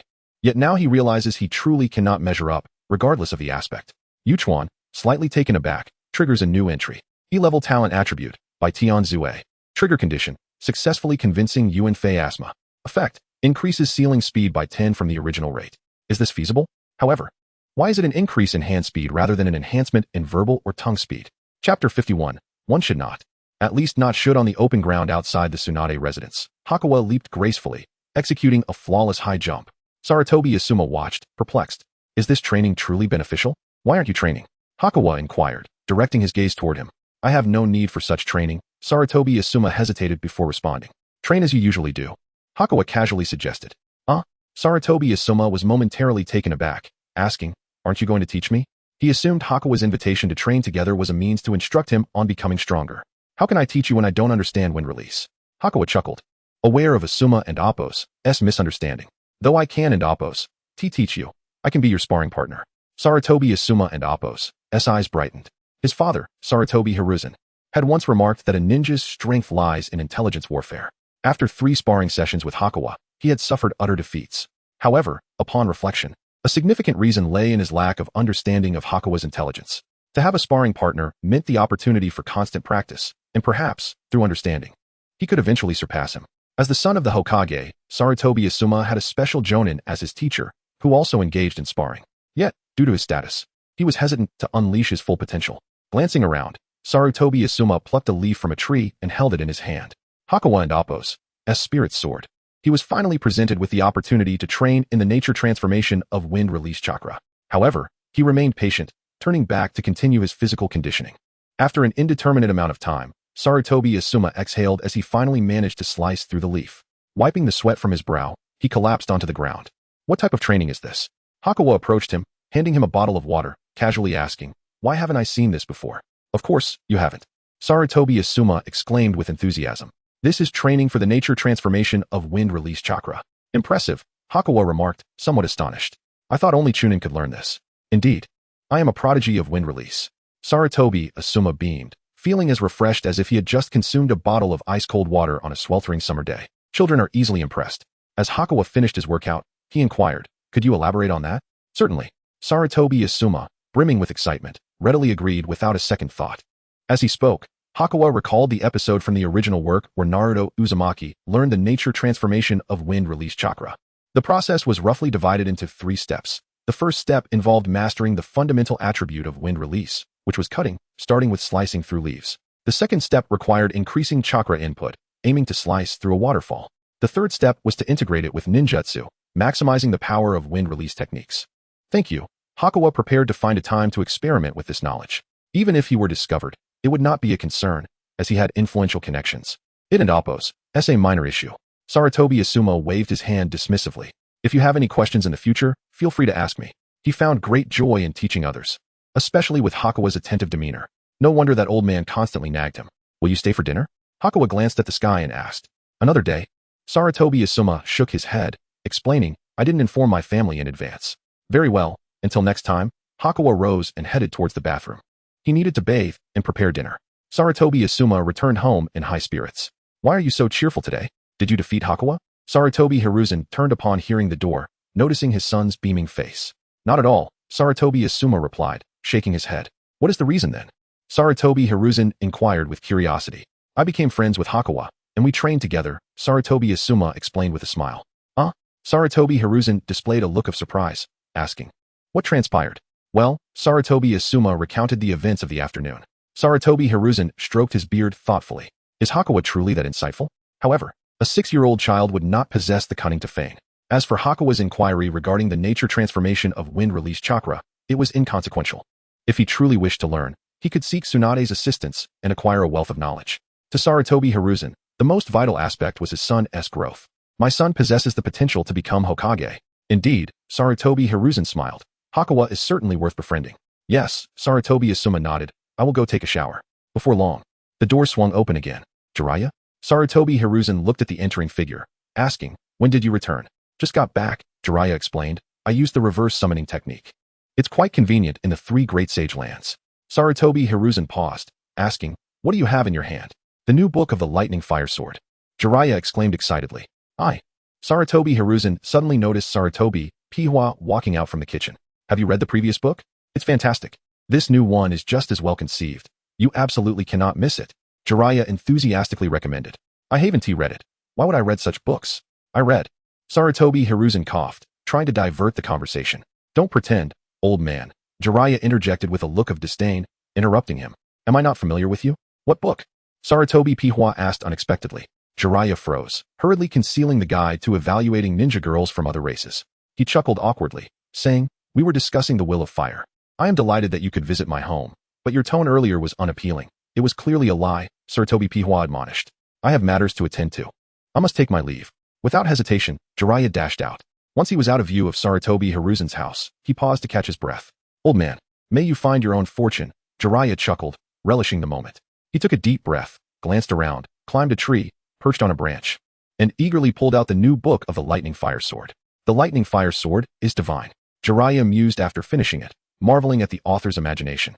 Filled with elves, demons, angels, and mermaids. He suddenly halted. Mermaids, he had indeed heard of them. There were 3 snake princesses in the dragon cave. Originally snakes, but capable of transforming into human form. Jiraiya's thoughts began to wander. Could Mount Mayaboku and the Wetbone Forest also possess the ability to transform? Do the tailed beasts have this capability? He recalled that the Nine Tails was a fox. Stop! Stop! Jiraiya quickly shook his head. One cannot, at least should not. Chapter 52. Is it impossible after just one try? After leaving the Hokage building, Tsukumo Hatake exhaled deeply. Once again, he found himself reprimanded. He walked silently down the street, pondering the essence of a ninja. According to the ninja code, it is mission above all. Yet, he could never forsake his comrades for the sake of a task. That was his unwavering principle. Nevertheless, he shrugged off the criticism. After all, he had ultimately fulfilled his mission and rescued his allies, leaving him with a clear conscience. I and Appos am home. Kakashi, Tsukumo declared as he composed himself and opened the door. However, upon receiving no response from Kakashi Hatake, he paused in surprise. What was amiss? As he entered the living room, he spotted Kakashi sitting on the sofa, a look of melancholy etched upon his face. Was it another defeat to Ayaka? How peculiar. To Tsukumo, Kakashi's prowess had long surpassed that of a mere genin. With a bit more training, he would surely attain the rank of chunin. Moreover, the intensive training regimen over the past 2 months had been meticulously crafted by him, with intensity pushed to its limits. Kakashi, what troubles you? Tsukumo inquired as he took a seat opposite him. Kakashi snapped back to reality and repeated his earlier sentiment. It's the strange strength, I senti it? Tsukumo replied, his expression one of astonishment. Strange strength was no ordinary ninjutsu. Its complexity was formidable. That Ayaka could wield such power was indeed unexpected. Kakashi Tsukumo smiled. Are you truly ready to give up after a single failure? Of course not, Kakashi asserted. Excellent. That is the spirit of my son. Tsukumo nodded in satisfaction. Should I graduate early then? Kakashi hesitated for a moment before saying, what they teach in school no longer serves me. You made a promise to Ayaka, and you must honor it. Tsukumo paused before adding, I have a plan. You should train alongside Ayaka. Truthfully, he was reluctant for Kakashi to graduate so soon due to his tender age, only 5 years old. Would she agree? Kakashi blinked in surprise and asked, will she? Absolutely. Tsukumo replied confidently. I have a keen eye for character. Ayaka emerged from the kitchen, carrying a plate of tempura. Tsunade had not yet returned. Just as he fretted about whether the tempura would cool down, the door creaked open. Ayaka approached the entrance, where Tsunade was changing her shoes. She bent slightly, the weight of her burdens causing her garments to sway precariously. Ayaka swallowed hard. This woman was a veritable arsenal. Sensei, Ayaka said as he stepped forward to take her olive green coat from her. How was school? Tsunade ruffled his hair and walked toward the dining table, drawn in by the enticing aroma. It was fine, Ayaka sighed. What's the matter? Tsunade asked, picking up her chopsticks. Have you encountered something troubling? Not exactly, Ayaka replied, sitting across from her. It's just that the Hokage is quite verbose. Tsunade chuckled mischievously at this. Ayaka shot her an annoyed glare. Don't worry. She reassured him with a smile. You will have many more opportunities to experience this. If you can't provide comfort, then refrain from trying, Ayaka retorted, irritated, as he picked up a piece of fried shrimp to silence her. Tsunade, undeterred, bit down on her chopsticks and skillfully rolled the shrimp into her mouth with her tongue. Ayaka watched the glistening droplet of saliva on her chopsticks, falling into pensive silence. I've never used these, Tsunade said, exchanging chopsticks with him. After swallowing the shrimp, she added, your culinary skills are improving. Well done, keep it up. That's thanks to the external aid, Ayaka replied, as he cooked for Tsunade daily, steadily leveling up his culinary prowess, inching his E-rank culinary skill closer to D-rank. Take a day off the day after tomorrow, Tsunade suddenly suggested. I'll take you somewhere. Where? Ayaka inquired, curiosity piqued. Tsunade reassured him that it wouldn't interfere with his school time, as it was a unique occasion. You'll find out when we arrive, she said casually. Ayaka sensed her distracted demeanor, stirring further intrigue within him, though he opted not to press further. After dinner, it was time for their daily training session. Sensei, when can I learn strange strength? Ayaka asked, recalling the fib he had told Kakashi earlier that day. Strange strength places considerable demands on the body, Tsunade replied. Stepping closer. Hold still, let me assess your development. What kind of absurdity is this? Ayaka thought to himself, though he complied and stood still. Tsunade examined his shoulders, arms, and thighs, squeezing each area. After a moment's deliberation, she stated, it still feels a bit lacking. Does that mean I can't learn it yet? Ayaka felt a pang of disappointment.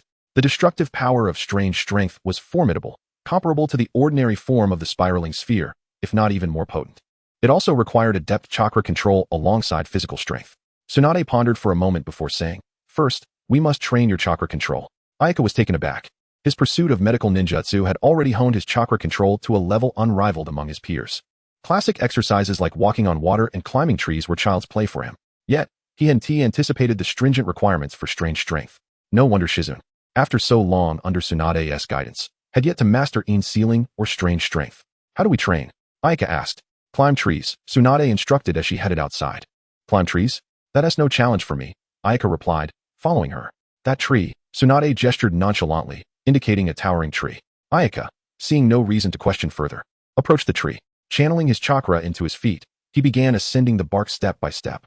Ayaka, watch out for the shuriken, Tsunade cautioned, raising her hand to reveal 2 shuriken.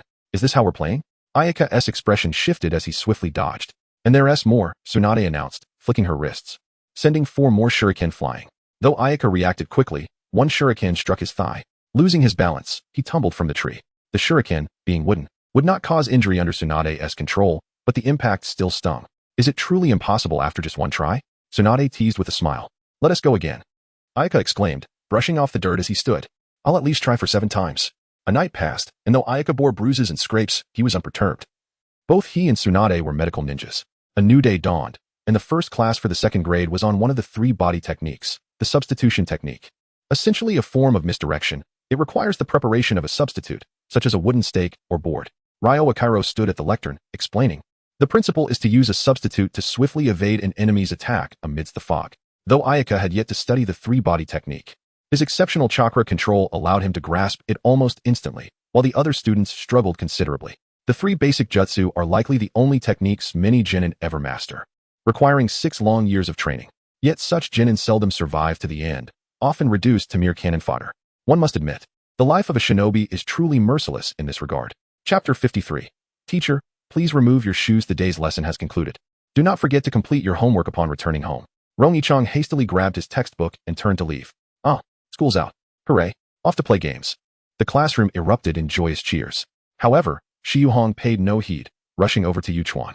Yet, upon turning around, she spotted Sarutobi Asuma. What do you want? Shi Yuhong huffed. Don't follow me. You misunderstand. I'm looking for Yuchuan. Sarutobi Asuma replied earnestly. Are you going to challenge him to a fight again? Shi Yuhong asked, her displeasure evident. Not at all. Sarutobi Asuma shook his head and clarified. I'm here to train with him. Shi Yuhong was taken aback, her surprise palpable. She clearly struggled to comprehend Sarutobi Asuma's sudden change, as if he had transformed into a different person.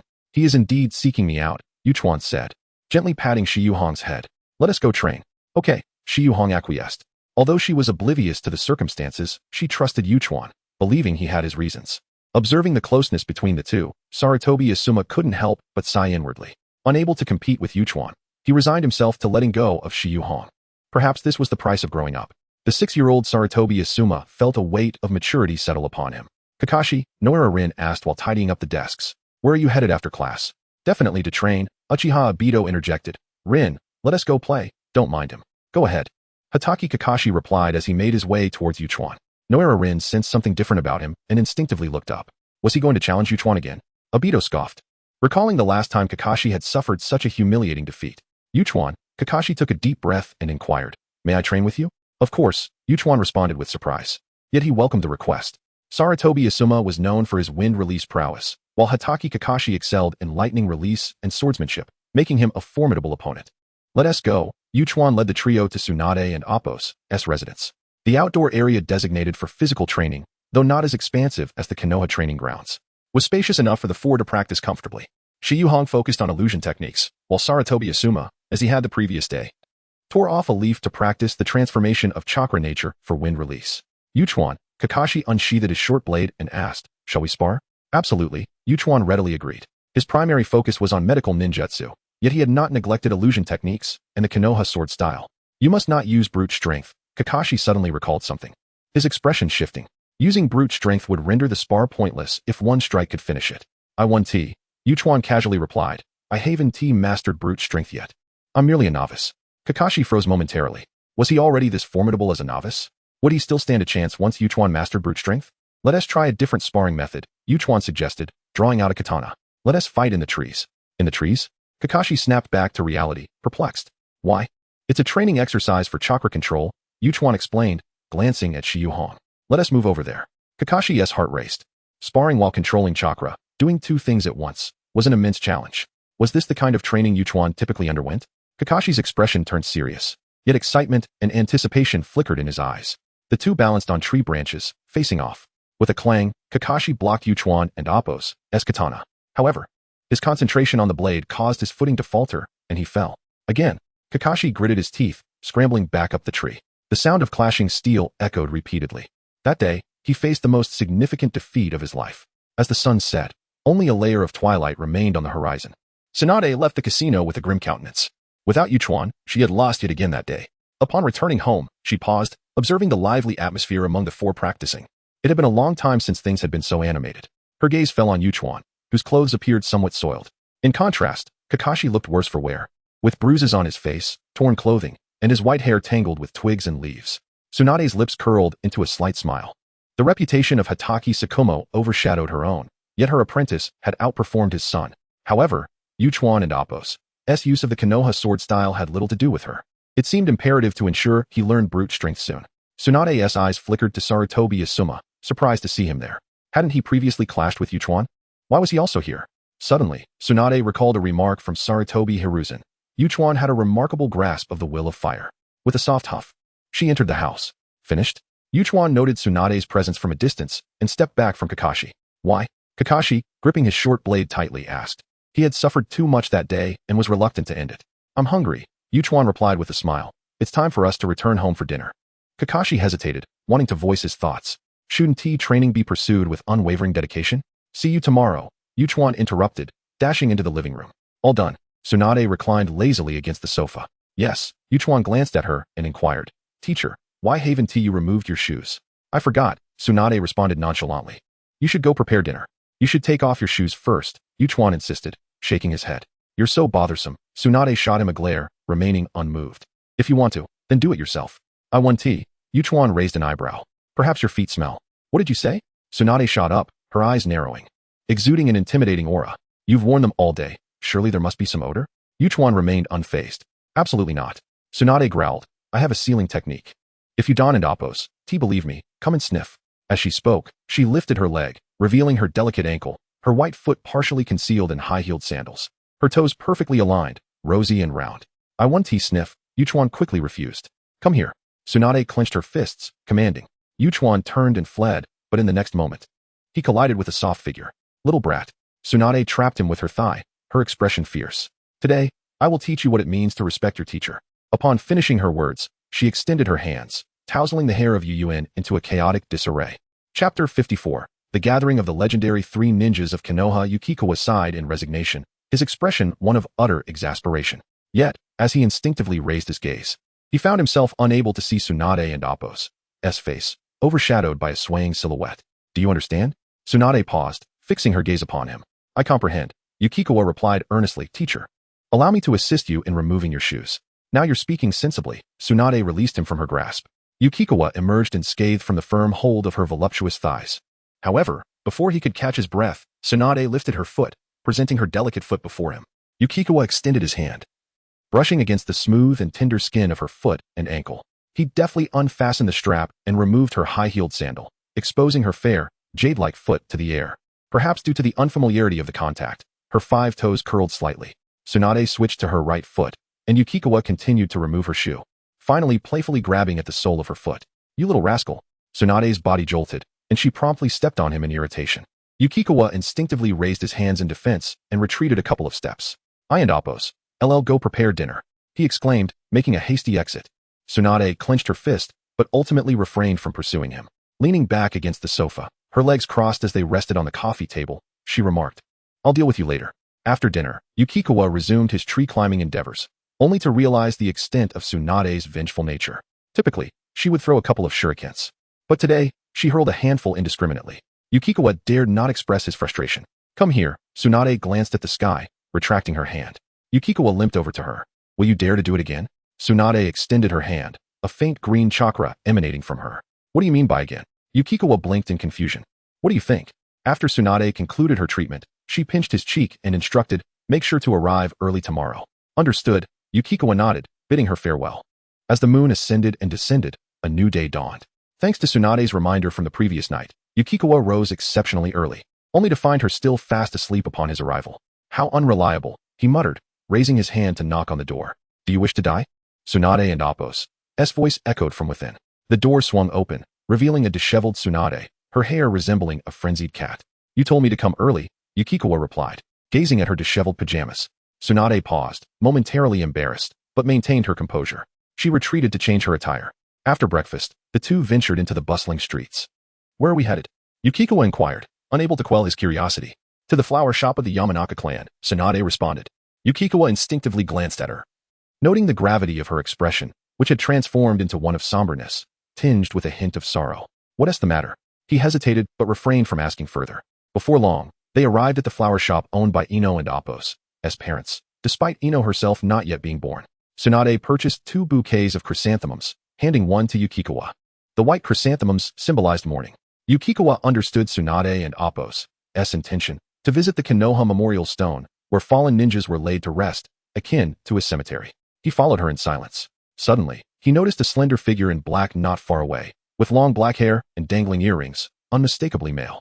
Tsunade, and Appo's. It's been a while. The figure greeted as he turned to face them, recognizing their footsteps. Yukikawa blinked, a thought flashing through his mind. How dare you presume my gender? It was Orochimaru, his delicate features and androgynous demeanor unmistakable. Yukikawa? Orochimaru's gaze settled on him, instinctively licking his lips. I've heard of your name. Orochimaru, Tsunade introduced, patting Yukikawa on the head. Lord Orochimaru, Yukikawa greeted politely. Orochimaru's gaze made him feel uneasy, yet he was reassured by the fact that he had not betrayed the village, rendering him less of a threat, especially under Tsunade's protection. You seem to hold him in high regard, Orochimaru remarked, narrowing his eyes. It's the first time I've seen you bring an outsider to pay respects. He is my student, not an outsider, Tsunade replied firmly. Orochimaru's face flickered with surprise. Really? I thought you merely took on a student to alleviate boredom. He glanced at the tombstone of Rope Tree, sighing inwardly. He too had once had a student like that. Unfortunately, human life is so fragile. He's no longer human. Orochimaru mused, watching as Tsunade and Yukikawa laid down the flowers, his thoughts drifting away. What have you been up to lately? Tsunade turned to inquire. The old man has enlisted me to join the route, Orochimaru replied. The route? Tsunade frowned. He entrusted you with that task without dealing with Danzo. It and Amp, Appo's, nothing. Orochimaru dismissed. The route ISN and Amp, Appo's, T so bad. Danzo ISN and Amp, Appo's, T a good person. He can and Amp, Appo's, T do anything to me. Tsunade retorted. I have nothing to fear, Orochimaru replied calmly. Just then, a figure rushed toward them. TSK, Orochimaru chuckled lightly. Tsunade, expressionless, raised her hand and clenched her fist. Wait, Jiraiya called out, halting in his tracks. You're late, Jiraiya, Orochimaru said, observing him. I lost track of time, Jiraiya chuckled. You smell like a woman's perfume. Orochimaru noted with a smirk. Jiraiya's smile faltered, glaring at him fiercely. You filthy snake, I'll kill you. Orochimaru met his gaze unflinchingly. I'll pay my respects first. Jiraiya hastily asserted. Tsunade scoffed, taking Yukikawa and Appo's hand and creating distance between them. Jiraiya sighed in relief but then noticed their intertwined hands, gritting his teeth in frustration. He had never held hands with anyone before, and yet this little brat had beaten him to it. Forget it, why bother competing with a kid? Jiraiya approached, placing the white chrysanthemums down. He stared at Rope Tree's tombstone, falling into a contemplative silence. Since Rope Tree's passing, Tsunade and Orochimaru were no longer the same as they once were, especially Orochimaru. He felt himself drifting further away. Since we rarely gather like this, let me treat you all to some barbecue. How does that sound? Jiraiya turned, smiling at Tsunade and Orochimaru. I can't go, Tsunade replied, glancing at Yukikawa. I have other matters to attend to. What could possibly be more important than the reunion of the Legendary Three? Jiraiya countered. Don't mention the Legendary Three. Orochimaru interjected with a frown. The name Legendary Three Ninjas of Konoha was bestowed upon us by Hanzo of the Salamander from the Rain Village. Though it sounds impressive, it is, in truth, a mark of humiliation, for we have never defeated Hanzo. I suppose I could go. Tsunade's eyes flickered with a mischievous glint as she said, Lend me some money, will you? Fine. Jiraiya reluctantly nodded, his heart aching at the thought. Lending money to Tsunade was practically synonymous with throwing it into the abyss, never to be seen again. Chapter 55. A lively barbecue. The four departed from the Konoha Memorial Stone. Throughout the journey, Jiraiya and Orochimaru engaged in a spirited exchange of banter, their camaraderie reminiscent of Kakashi Hitaki and Obito Uchiha. You all head to the barbecue restaurant. Tsunade interjected, halting their quarrel. Yukawa and I will join you shortly. What are you two up to?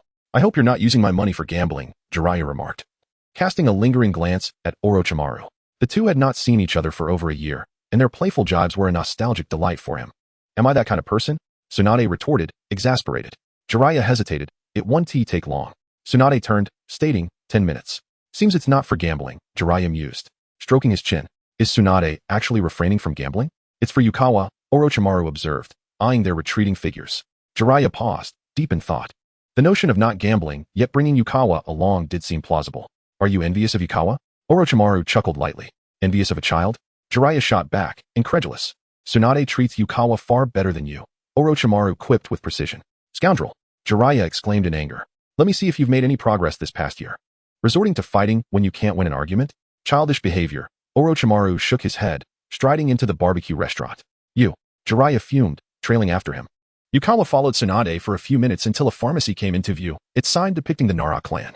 The three clans Inuzuka, Nara, and Akimichi each had their unique traits, with the Nara clan notably famous for medicinal herbs, particularly deer antlers. Are we here to buy medicine? Yukawa queried, puzzled. Is someone injured?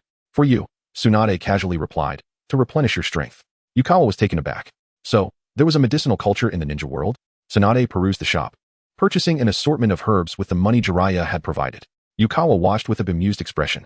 Wasn't this a form of cough, cough? Tsunade gathered the herbs, and the pair returned to the barbecue restaurant.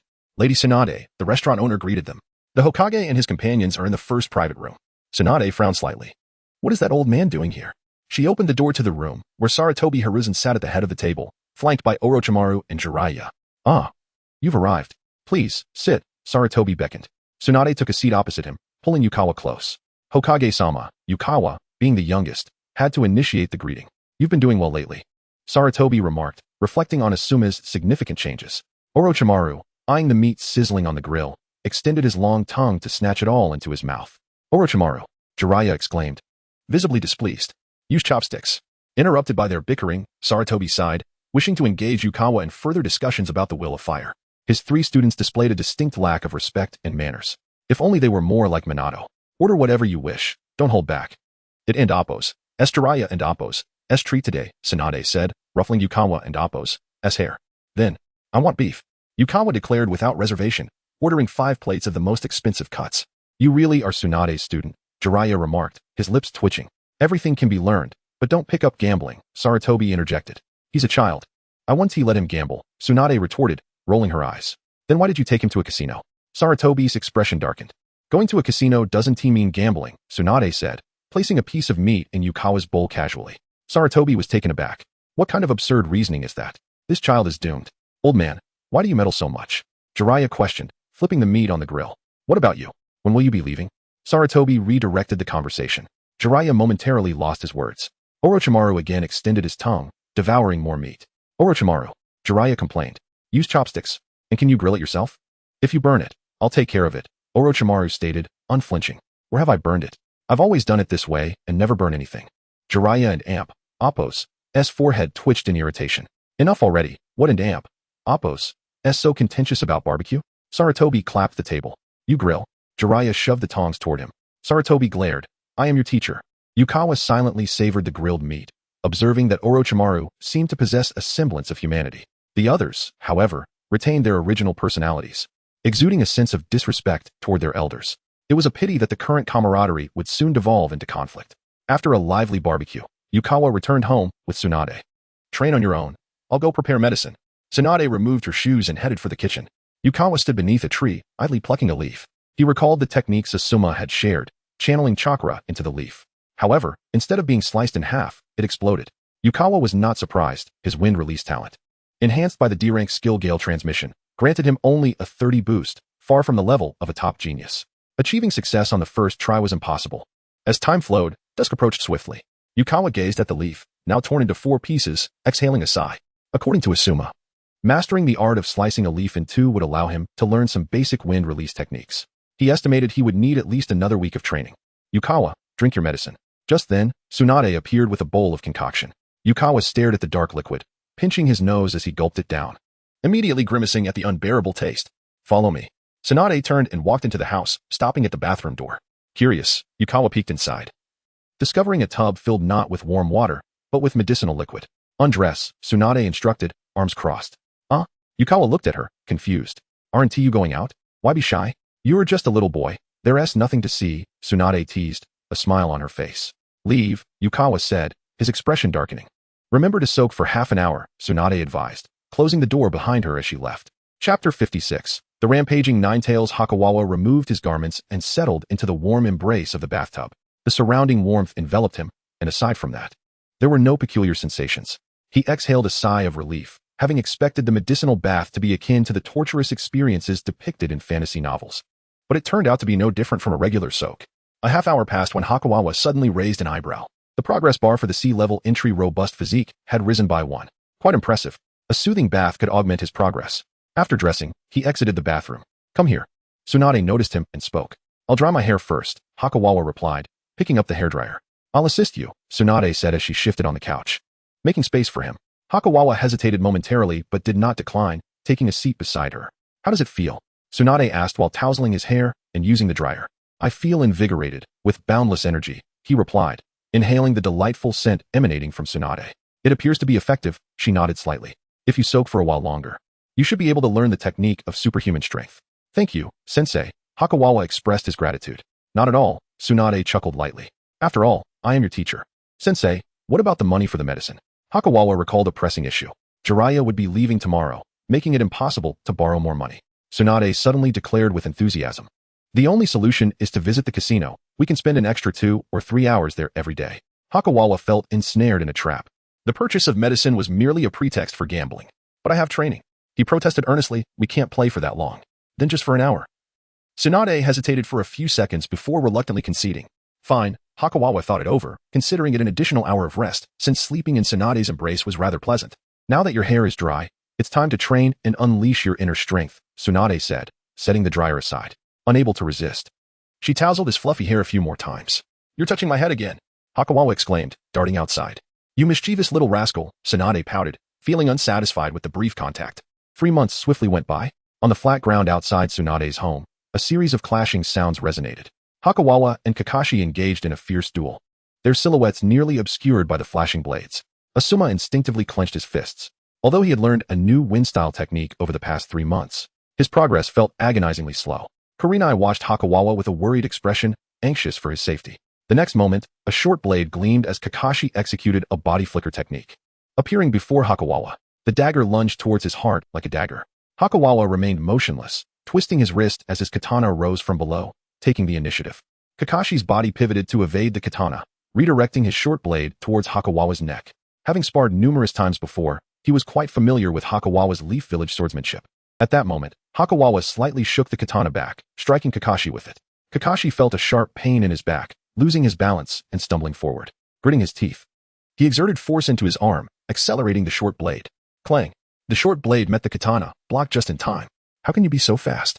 Kakashi exclaimed in astonishment. Was this still Leaf Village swordsmanship? It was faster than his own Kakashi blade technique. With a whoosh, Hakawawa withdrew his katana and struck again. Kakashi instinctively raised his short blade, yet it was insufficient to defend against the attack. The cold edge of the sword pressed against his neck. I've lost again. Kakashi sheathed his blade, expressing a sense of defeat. Your progress is commendable, though you're still slightly behind me, Hakawawa chuckled. He had yet to complete his thought. He had a new entry. D-level ninjutsu entry. Beginner's swordsmanship. Trigger condition, mastery of Leaf Village swordsmanship. Effect, increases the power of Leaf Village swordsmanship by 30. Note, improved mastery can lead to advancement to C-level entry, intermediate swordsmanship. With a 30 enhancement to his swordsmanship, defeating a younger Kakashi was a trivial matter. Moreover, Hakawawa spoke the truth.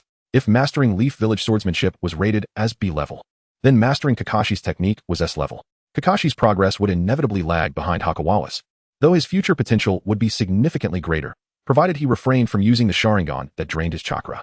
Kakashi grimaced at the remark, don't you dare comfort me. He had grown accustomed to losing to Hakawawa, but such consolation only served to frustrate him further. However, over the past 3 months, he had made considerable strides. He felt confident that if he continued at this pace, he could participate in the Chunin exams next year. Sadly, he had yet to graduate, which barred him from doing so. His goal had shifted from simply defeating Hakawawa to graduating alongside him. Until next time, Hakawawa bid farewell as he returned indoors. It's time for your medicine, Hakawawa. Tsunade lounged on the couch, casually watching television. On the coffee table in front of her sat a steaming bowl of medicine. Hakawawa approached and downed it in one gulp. Tomorrow, accompany me to Kushina's house. Tsunade suddenly remembered. She's treating us. All right, Hakawawa replied before heading to the bathroom.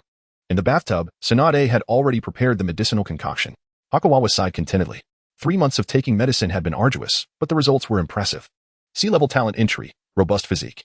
Trigger condition, Physical condition reaches an exceptional level for Chunin. Effect: recovery speed for stamina is enhanced by 100 compared to the previous baseline.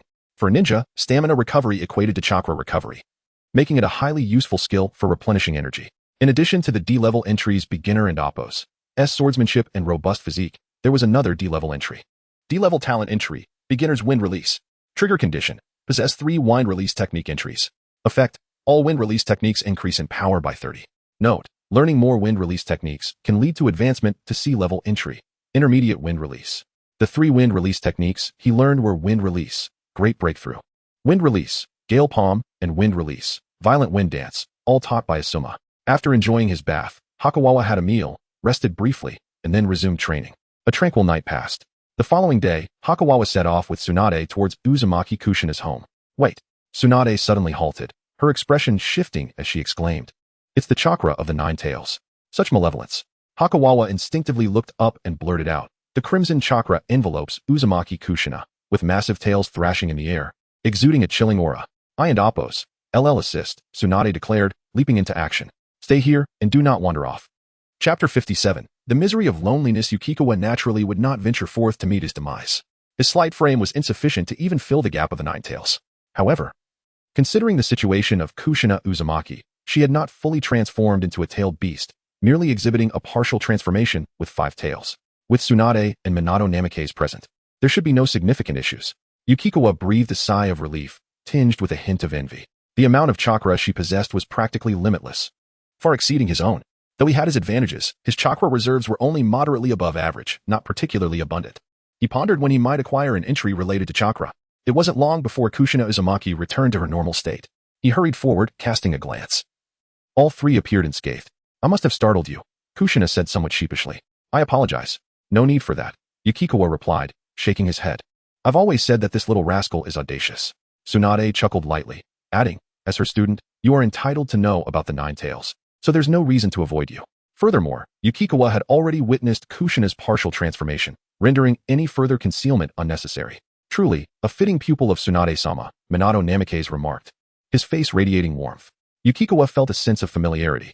It was no wonder he was affectionately dubbed the Little Sun. Yet, his thoughts quickly drifted to Minato's other moniker. Konoha's Yellow Flash. "Our Hokage players exhibit remarkable prowess," Yukikawa exclaimed. "Haven't you already managed to control the 9 tails? Why did it rampage again today?" Tsunade inquired, directing her gaze toward Kushina. "I was attempting to harness its power," Kushina explained. "Harness?" Yukikawa inwardly scoffed. That was clearly theft. In the original narrative, the relationship between Kushina and the 9 tails was rather fraught, often depicted with chains. "Be cautious," Tsunade sighed. While she intended to offer a word of caution, as a Jinchuriki, it was imperative for Kushina to master the power of the 9 tails, not only for her own sake, but for the benefit of Konoha as well. "I understand," Kushina said, nudging Minato with her elbow, smiling as she added, "With the Flying Thunder God technique, there should be no problems." Indeed, Minato nodded. In the original tale, the Flying Thunder God technique could even transport a tailed beast bomb. "What is the 9 tails?" Yukikawa feigned ignorance, inquiring. In legends, the Sage of 6 Paths possessed 9 immensely powerful spirit beasts, categorized by the number of tails they bore, from 1 to 9, Tsunade reminisced. Noting that the 9 tails resided in Konoha, it was the first Hokage who sealed the 9 tails, Minato supplemented. "And the ninja used as a vessel is referred to as a Jinchuriki. I am the current Jinchuriki of the 9 tails," Kushina stated, her expression somewhat complex. Although each ninja village treated their Jinchuriki as a trump card, the often volatile nature of Jinchuriki rendered their treatment rather lackluster. Since Kushina had become the Jinchuriki, she had effectively been placed under house arrest. "I have a question," Yukikawa hesitated before asking. "Does the 9 tails possess intelligence?" "Yes," Kushina replied. "Its intellect rivals that of a human. Then why not collaborate with it?" Yukikawa countered. "Collaborate?" Kushina was taken aback, then shook her head. "It harbors nothing but resentment toward me. Cooperation is impossible." "I believe it is worth attempting," Yukikawa asserted, "if a partnership is established. You would not need to risk such danger to utilize its power." Tsunade looked astonished. However, she had to admit that this line of thought was indeed innovative. Neither of the previous Jinchuriki had considered the feelings of the 9 tails, or perhaps the higher-ups in Konoha had merely sought power without regard for the beast's sentiments. Minato's eyes sparkled with interest. "This is indeed a brilliant idea. The crux of the matter, however, is that we cannot release it. Then what can we cooperate on?" Minato inquired, quickly grasping the pivotal point. "I am uncertain," Yukikawa paused before suggesting, "but since it possesses intelligence, perhaps its likes and dislikes are similar to those of humans." "Teach it to gamble," Tsunade blurted out. She had never engaged in gambling with a tailed beast before. That sounds rather intriguing, Kushina remarked, her interest piqued. The Ninetales was lonely, as was she. Confined within barriers, the number of individuals with whom she could converse was fewer than 10. Now, with the addition of the Ninetales, it felt as if she had acquired a new toy. However, the ceiling space cannot accommodate physical objects, Minato said, frowning slightly. What? Kushina asked, somewhat disheartened. Then what should we do? Chakra is omnipotent, Yukiko mused. We could simulate with chakra. Excellent idea. Kushina's eyes sparkled with excitement. What shall we simulate? What do you do when you and Appos reboard? Yukiko countered. I read or play games, Kushina replied, her brow furrowed in confusion. Would a tailed beast enjoy such pastimes? Perhaps. Yukiko chuckled. Why not give it a try? Then let it read first. Kushina decided after pacing back and forth. It shouldn't be allowed to finish in one go. We must keep it intrigued, Yukiko suggested. What book should we show it? Suddenly, Kushina recalled something and produced a book. How about this one? Upon seeing it, Minato and Appos' face lit up with a sun-like smile. The book she held was none other than Tales of Strong-Willed Ninjas, authored by Jiraiya, which he cherished. I believe that would be suitable, Yukiko reflected on his past life. When he first encountered online novels, he found each one captivating. It was only after prolonged exposure that he developed higher standards. The Ninetales, having never read before, would likely find any book equally engaging. Most importantly, it was exceedingly lonely. After being confined for so long, anyone would feel isolated. The mere opportunity to read was a boon. Of course, Yukiko was unsure whether this endeavor would succeed. If it did not, there would be no loss. However, if it did succeed, he could enhance the goodwill of both Kushina and Minato, thereby securing an additional layer of protection within Konoha. I shall seek it out now, Kushina declared, closing her eyes. Her consciousness descended into the dim space. The Ninetales, sensing Kushina's presence, erupted in fury. It charged towards the iron door formed by the seal, bellowing, Cursed humans! I shall devour you.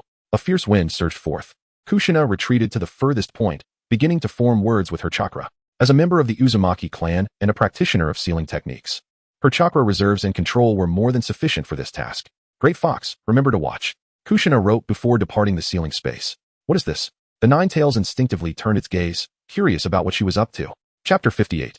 Please, you're quite weak. As dusk settled, Hayakawa halted his training and wiped the beads of sweat from his forehead. After savoring a lunch at the Uzumaki household, he returned home with Tsunade, followed by an afternoon filled with rigorous practice. Breathing heavily, Hayakawa turned and entered the house, collapsing onto the sofa in exhaustion. Tsunade had opted not to join him in training, choosing instead to visit the casino. He had grown accustomed to this, so he paid it no mind. With his eyes closed, Hayakawa activated the entry system. C rank, ninjutsu entry, lightning release, chakra activation. Trigger condition, beginner level and lightning release, chakra activation. Current progress, 20. He noted that this progress bar seemed to have reached its limit, as there had been no new developments for quite some time. Although physical improvement was undeniably slow, remaining idle was evidently not the norm. Had he met the standard? A thought crossed his mind. Perhaps he could try stimulating his body with lightning release chakra tomorrow. No, that wouldn't work. It would be the day after, as tomorrow marked Tsunade's birthday, August 2nd. This was the first birthday he would celebrate with her, and it could not be treated carelessly. What should he give her? Closing the entry system, he pondered while resting. Before long, footsteps echoed nearby.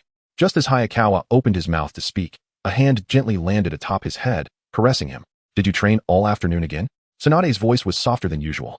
Hayakawa opened his eyes and inquired, did you win today? Why do you ask? Tsunade retracted her hand and sat beside him, questioning him. If you lost money, you wouldn't be in such a good mood, Hayakawa replied with a light cough. You brat, Tsunade exclaimed in indignation, pushing him into her embrace, her left fist descending upon his head. A dull thud echoed. Good looks come with a good head. The rich aroma and the soft, heavy burden nearly overwhelmed Hayakawa. Teacher, I was wrong. He instinctively struggled. Tsunade shivered slightly and released him. With her arms crossed, she smirked and asked, is it that simple to apologize? You'll accompany me to the casino tomorrow. Hayakawa paused before responding, you can play as long as you like. A look of suspicion crossed Tsunade's face as she questioned, what has gotten into you? Trying to slack off? Missing one day of training isn't a big deal. Hayakawa chuckled, as long as you're happy, teacher. Tsunade was taken aback, scrutinizing him, unsure whether he spoke the truth. She rolled her eyes and replied, I plan to drink tomorrow too. Not a problem, Hayakawa readily agreed. Drink as much as you want. Have you suffered some blow? Tsunade reached out, tugging at his cheek. The two had spent several months together. In the past, Hayakawa had always restricted her gambling and drinking, nagging her like a mother. Furthermore, he was daring and unafraid of her anger, leaving her with little recourse. No, Hayakawa found it odd. Was it not obvious that it was because of her birthday tomorrow? Upon further reflection, perhaps it was indeed plausible. After all, There were not many in Konoha who could celebrate her birthday. You little brat. Tsunade's lips curled into a smile as she said, since you're so filial, I won't hold back. Come find me at 8 tomorrow. Teacher, will you be able to get up? Hayakawa questioned skeptically. What did you say? Tsunade raised her hand and tapped his head lightly. Don't hit my head. It'll make me foolish. Hayakawa couldn't help but retort. Go make dinner. Tsunade glared at him. She often found herself at a disadvantage in their verbal sparring. Yes. Hayakawa rose and headed to the kitchen. After dinner, he refrained from continuing his training, citing exhaustion from the afternoon session. Tsunade burst into laughter, nearly exclaiming, please. You're quite weak. Hayakawa left with a dark expression. He paused on a commercial street on his way home, still uncertain about what to buy Tsunade. Her preferences were merely gambling and drinking, but a birthday gift could not be something so simple. Hayakawa. A sudden voice called from a distance. He turned to see Noera Rin jogging toward him, her cheeks flushed like apples. Teacher mentioned you took 2 days off. Is something the matter? Noera Rin inquired. Taking a deep breath. You arrived just in time, Hayakawa replied, a thought sparking in his mind. I have something I wish to consult you about. Noera Rin was momentarily taken aback, her expression one of surprise. You actually have something you don't understand? There are many things I don't understand. Hayakawa smiled and asked, Rin, do you have some free time now? I do. Noera Rin's tone lifted slightly, her excitement evident. This is wonderful. I can finally help Hayakawa-kun. Having troubled him multiple times regarding medical ninjutsu, she had long sought an opportunity to repay him. Tomorrow is my teacher's birthday. Hayakawa walked toward a gift shop. Can you help me decide what to give? Oh, so that's it? For some reason, Noera Rin felt a tinge of disappointment. Do you have any suggestions? What does Lady Tsunade lack? Noera Rin pondered for a moment before asking. Money, Hayakawa replied instinctively. Noera Rin stood frozen. Even such a remarkable medical ninja lacks money. Hayakawa suddenly burst into laughter. Don't say that. Just give her money. It might make Tsunade very happy. Just kidding. Hayakawa shook his head. She doesn't lack anything, so I'm unsure what to buy. How about this? Tea sets are quite popular among adults. Noera Rin glanced around and pointed toward a rather classical and exquisite tea set. Tea sets 1 tea do. I need to buy a liquor set. Hayakawa's eyes lit up. She enjoys drinking and doesn't like tea. Huh. Noera Rin hesitated, asking, aren't tea ninjas prohibited from drinking? In her eyes, Tsunade was the perfect ninja, her idol. Yet, Hayakawa's words posed a threat to that image. You can drink after missions. Hayakawa stepped forward. Picking up the tea set beside him, I'll go pay. On the way, he spotted a beautiful bracelet and casually picked it up. 2 gift boxes, one large and one small, were placed together. Just as he was about to pay, a thought struck him. He turned to Noera Rin, who stood waiting. Noticing his gaze, she offered a gentle smile. Hayakawa then grabbed another bracelet. He recalled that in the original story, Noera Rin wore a red bracelet, but she wasn't wearing one now. A token of my appreciation. Hayakawa handed the gift box to Noera Rin. While Tsunade might lack money, he was not deficient in anything else, especially not wealth. The proceeds from Demon Ninja and Guide to Otherworldly Ninja Daughters had earned him far too much. He had lost all interest in money. I can't accept this. Noera Rin quickly came to her senses and shook her head in response. Just like that, Ayukawa turned her body and bypassed her, bidding her farewell until the day after tomorrow. Rin opened her mouth, at a loss for words. She glanced down at the gift box in her hands, hesitating for a few moments before deciding to unveil it. As Noera Rin beheld the exquisite red bracelet, a faint blush crept across her cheeks. Chapter 59, Tsunade's Birthday, Yukikawa. Yuhua exclaimed in surprise. Why are you back so early today? To accompany you in training, Yuhua replied, gently ruffling her hair. Then let us go? Yukikawa said cheerfully, taking his hand and leading him outside. Girls grow up too fast, Yuhua sighed, following them out. Yuhua and Yukikawa formed a pair of hand seals and began their sparring session. Although both were utilizing Jinjutsu, the encounter appeared less intense than it truly was, with inherent dangers lurking beneath the surface. However, Yukikawa was no match for Yuhua, and she was soon defeated. Another loss, Yukikawa pouted. Jinjutsu ninjas must assess their opponent's psyche. Don't rely solely on Jinjutsu from the start, Yuhua advised as they reviewed their recent duel. Despite the considerable limitations of Jinjutsu, it remained a formidable weapon against ordinary ninjas.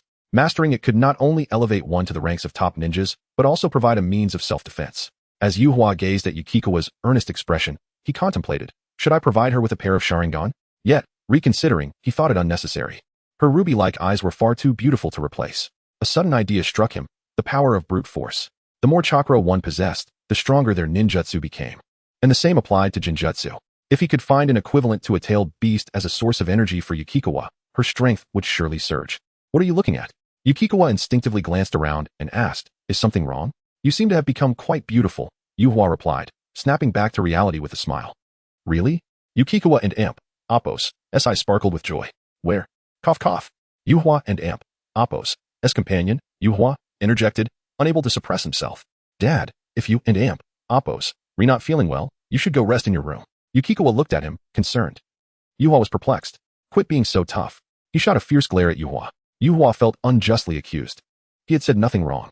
Let us continue training, Yukikawa declared with renewed vigor. All right, Yuhua nodded. Yuhua grimaced. Are you both just going to ignore me? He sighed and retreated indoors, ultimately feeling like the odd one out. A new day dawned. Yuhua arrived at Tsunade's house promptly at 8, as instructed the previous day. After waiting for several seconds without a response, he hesitated, considering whether to use the key. Just then, the door swung open, revealing a sleepily disheveled Tsunade, clad in a sleeveless nightgown that revealed her smooth, pale shoulders. Teacher, Yuhua said, presenting her with a gift. Happy birthday. Birthday? Whose birthday? Tsunade mumbled, still half asleep. Rubbing her eyes, it took her a moment to realize it was indeed her birthday. Thank you, she said, accepting the gift and finally understanding Yuhua's unusual behavior the day before. This little rascal had shown thoughtfulness. I'll prepare red bean rice, Yuhua said, moving towards the kitchen. In the ninja world, the custom for birthdays was to eat red bean rice, akin to the longevity noodles celebrated in his past life. Tsunade's gaze fell back to the gift box, and upon opening it, she found 2 items. Glancing at the wine utensils, she picked up a bracelet. It was silver, strung with pearls and locks, simple yet exquisite. After a brief silence, Tsunade adorned her wrist with the bracelet. She typically shunned jewelry, except for. She extended her hand to grasp the necklace resting against her chest. Tsunade retreated to her room, and after changing, she sat at the dining table, waiting. Not long after, Yuhua emerged bearing the red bean rice. When is your birthday? Tsunade inquired. I don't know, Yuhua shook his head. That's the truth. As a war orphan, he had been taken in and trained by the Hidden Cloud Village, ultimately chosen as a spy. The concept of birthdays held little significance. He only remembered he was 7 this year. Tsunade pursed her lips. Observing Yuhua eating the red bean rice, she declared, then today is your birthday. All right, Yuhua replied, slightly taken aback. In the next moment, he felt something warm in his hand. This is your gift, Tsunade said, taking a bite of the red bean rice. It tastes good. Yuhua gazed at the pendant necklace, lost in thought. Can I not have this? This necklace was a treasured heirloom of Hashirama Senju, something Tsunade held dear.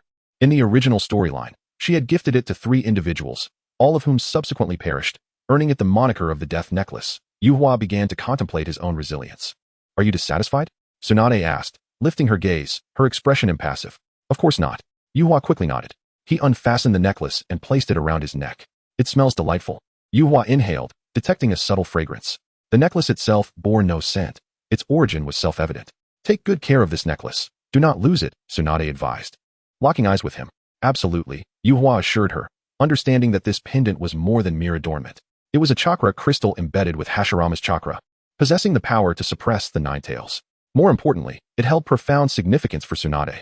Receiving this necklace signified her recognition of him, allowing him the freedom to roam Konoha. Teacher, that bracelet looks lovely on you, Yuhua complimented, noticing her wrist. Flattery will get you nowhere, Tsunade chuckled. Now eat up. After that, we're heading to the casino. Yes, Yuhua replied, adopting a serious demeanor. Tsunade's laughter grew even more joyful. After breakfast, they made their way to the casino. Tsunade took her seat at the gambling table, effortlessly lifting Yuhua onto her lap. He had grown accustomed to this, reclining against her soft thigh like a plush cushion. Tsunade remained undistracted, her focus intent on the table, exuding an aura of fierce determination. She was prepared for a day of bloodshed. Yuhua, however, soon succumbed to slumber. Time passed unnoticed until he awoke to find himself back at home. Tsunade's home, of course. Is it afternoon already? Yuhua peered out the window, the August sun shining brilliantly. Rising, he made his way to the living room. Awake, are we? Tsunade approached from the sofa to the dining table. Today is our birthday celebration. Come and have cake. She inserted candles into the cake, lighting each one. Make a wish as you blow out the candles, Tsunade said, affectionately patting his head. Yuhua, feeling a swell of emotion, refrained from voicing his usual complaints about her head-patting antics. Taking a deep breath, he extinguished the candles. The 2 of them clasped their hands together, closing their eyes to make their wishes. Chapter 60. Creating a new Konoha again, what wish did you make? Tsunade inquired casually as she sliced the cake. Is it permissible to divulge a birthday wish? Yukikawa blinked, questioning whether speaking it would render it ineffective. What could possibly be forbidden to say? Tsunade handed him the first slice of cake, asserting her disbelief in such superstitions. Then if I share, you mustn't be angry, Yukikawa hesitated. Why would I be angry? Tsunade paused, her enchanting eyes fixed upon him. What audacious wish did you conjure? How could I dare? Yukikawa quickly shook his head. My wish is for you to become Hokage. Hokage? Tsunade fell silent for a few moments, then asked, why? Is it not your aspiration to become Hokage yourself? I am still too young. Yukikawa smiled. You can be the 4th Hokage while I become the 5th, Together, we shall strengthen our village and forge a new Konoha. Are you seeking death, you little rascal? Tsunade playfully raised her hand and gently tapped his head, incredulously asking, do you think becoming Hokage is a mere whim? I shan't say, but if you wish to become Hokage, it would be effortless, Yukikawa replied, his expression earnest. What do you know? Tsunade cast him a sidelong glance. I am not the sole candidate. If it comes to competition, there are several formidable contenders. Your advantages are unparalleled, Yukikawa acknowledged. Aware of the notable figures she referred to, Kakashi Hitaki, Orochimaru, Jiraiya, and Minato Namikaze, perhaps even Danzo Shimura. Yet, none rivaled Tsunade's prowess. Kakashi, according to the timeline, would meet his demise the following year. Even without that, his temperament was ill-suited for Hokage. Orochimaru had already lost the trust of Hiruzen Sarutobi. Jiraiya sought the prophesied child, showing no interest in the Hokage title. Although Minato had saved the day during the Third Shinobi World War, he remained young and inexperienced. In the original narrative, his rival was Orochimaru, which facilitated his ascent to the position of fourth Hokage. The odds would be drastically reduced should Tsunade be the contender. Alas, Tsunade and Appo's identity was multifaceted. Granddaughter of the first Hokage, disciple of the third Hokage, the most formidable medical ninja, and one of the legendary three. As for Danzo, we can only wish him well. You little brat, Tsunade chuckled, dismissing his comments as mere flattery. Yukikawa longed for an intimate discussion with her, filled with philosophical musings. I laugh at Hiruzen's lack of strategy and Danzo's lack of wisdom. In this realm of heroes, only the sovereign and the river remain. Unfortunately, his youth barred him from voicing many thoughts, rendering them too audacious for the moment. I harbor no interest in the Hokage position, Tsunade shook her head. While I support your ambition, you are still far from ready. You must strive further. Indeed, Yukikawa refrained from further persuasion, as time was on his side. Furthermore, Tsunade, unlike her portrayal in the original narrative as someone afflicted with hemophobia, was assuredly going to participate in the Third Shinobi World War. The accolades she would earn would make it nearly impossible for her to decline the title. Shall we head to the training ground? Yukikawa inquired after finishing his cake. No. This afternoon, I shall teach you the art of superhuman strength, Tsunade replied, albeit with a hint of reluctance. Though she did not endorse Yukikawa's birthday wish, she was undeniably moved. Moreover, having gifted him the necklace of the first Hokage, it was only fitting to prepare him for a future as Hokage. Very well. Yukikawa was taken aback, but did not refuse. He had long yearned to learn this formidable technique and felt exhilarated at the prospect. Let us proceed. Tsunade rose and led him outside to an open area. Superhuman strength is both a martial art and a technique of force generation. Tsunade began her explanation, stating that, in essence, it involves concentrating chakra at a specific point in the body and then releasing it in a powerful explosion. 2 hours later, Yukikawa had gained a clear understanding of superhuman strength. The principle was not difficult. The challenge lay in instantaneously gathering chakra to produce tremendous destructive power, which required exceptional chakra control. Naturally, one's physical condition also mattered. A frail body would struggle to withstand the impact of superhuman strength, effectively becoming a double-edged sword. We shall start with the simplest method of generating force through the hands. Tsunade extended her hand, slowly tightening her fist before delivering a powerful punch. The ground emitted a mournful cry as cracks radiated like a spider's web, collapsing into a deep pit. Yukikawa steadied himself, swallowing hard in gratitude for Tsunade's habitual restraint. Now, give it a try. Tsunade observed his reaction and smiled. Are you just now feeling apprehensive? Indeed, Yukikawa inhaled deeply, applying her instructions to channel his chakra and then striking out. The ground trembled, leaving only a shallow impression of his fist. Yukikawa found himself at a loss for words. Do not fret. Even the smallest effort is quite endearing. Continue. Tsunade encouraged, her amusement evident. Yukikawa's face darkened in displeasure. Tsunade's delight only intensified, revealing the joys of mentoring a student. The afternoon slipped away swiftly, and Yukikawa confronted the challenges inherent in mastering superhuman strength. Yet, its formidable potential justified its difficulty. A rank, ninjutsu entry, superhuman strength. Trigger condition, successfully manifest this ninjutsu. Current progress, 0. Yukikawa gazed at the newly triggered entry, exhaling in a mixture of relief and determination. Although he had yet to make progress, the mere existence of a progress bar ignited his hope. Should he master superhuman strength, it would mark his first A-rank entry. Time for a bath, Tsunade noted, observing his sweaty visage. Understood, Yukikawa walked toward the bathroom, pausing at the entrance to turn and ask, are you coming with me? To bathe together? What nonsense are you spouting? Tsunade playfully ruffled his hair. I am merely preparing the medicinal herbs. She turned on the hot water, and once the tub was filled, she added the herbs. Wait 2 minutes before bathing, she instructed before departing. Yukikawa felt a tinge of disappointment. He would not have minded sharing the bath. Coughing softly, he waited the 2 minutes before stepping into the tub, immediately feeling his fatigue dissipate. After his bath, he returned to his room. While drying his hair, he suddenly recalled his training with the lightning chakra activation technique. Contemplating, he extended his hand and, following the scroll's teachings, began to gather lightning chakra. In the next moment, sparks flickered and coursed through his body, causing his hair to stand on end. He collapsed onto his bed, limbs tingling with numbness. What manner of training is this for the Lightning King? Yukikawa pondered while staring at the familiar ceiling, formulating his subsequent plans. At the Ninja Academy, aside from the substitution technique, there was little to learn in the second year. His primary focus remained on mastering superhuman strength and lightning chakra activation.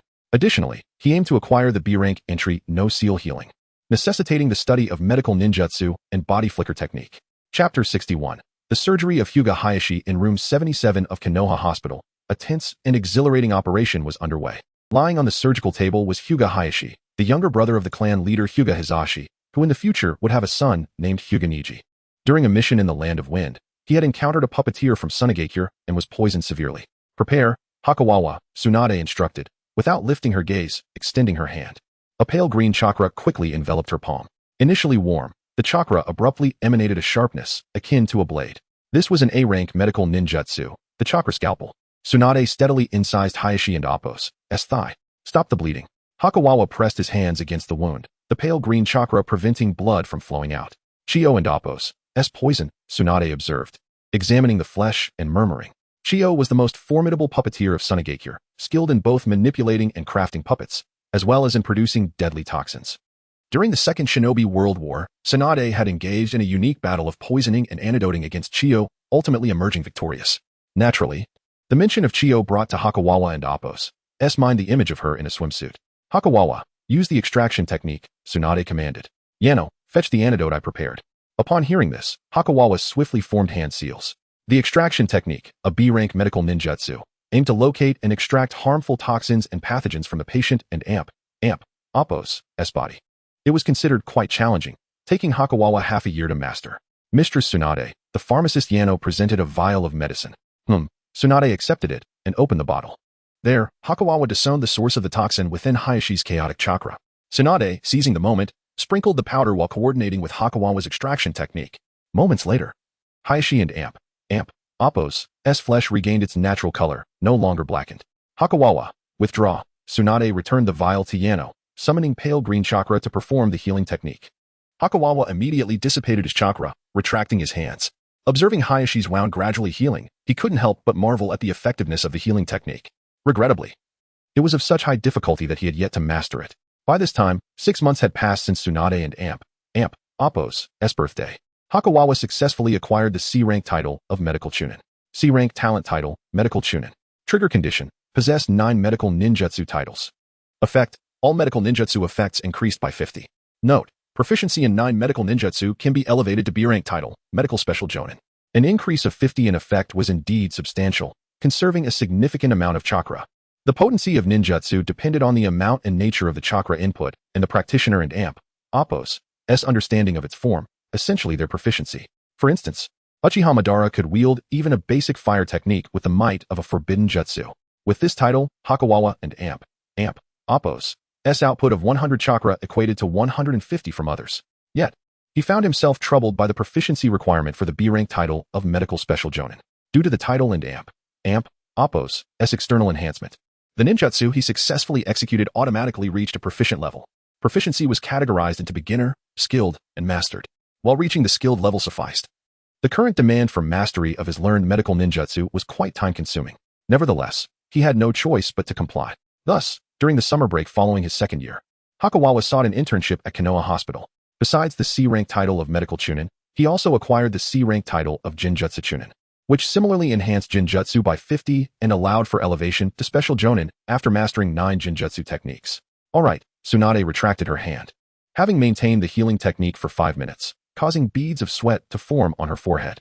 Observing this, Hakawawa promptly offered her a towel. You performed admirably, Tsunade remarked, wiping her sweat.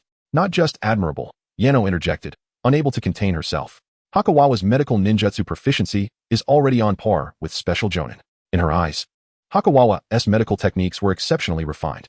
Most notably, he was merely 8 years old. He still has a long way to go, Tsunade replied, shaking her head.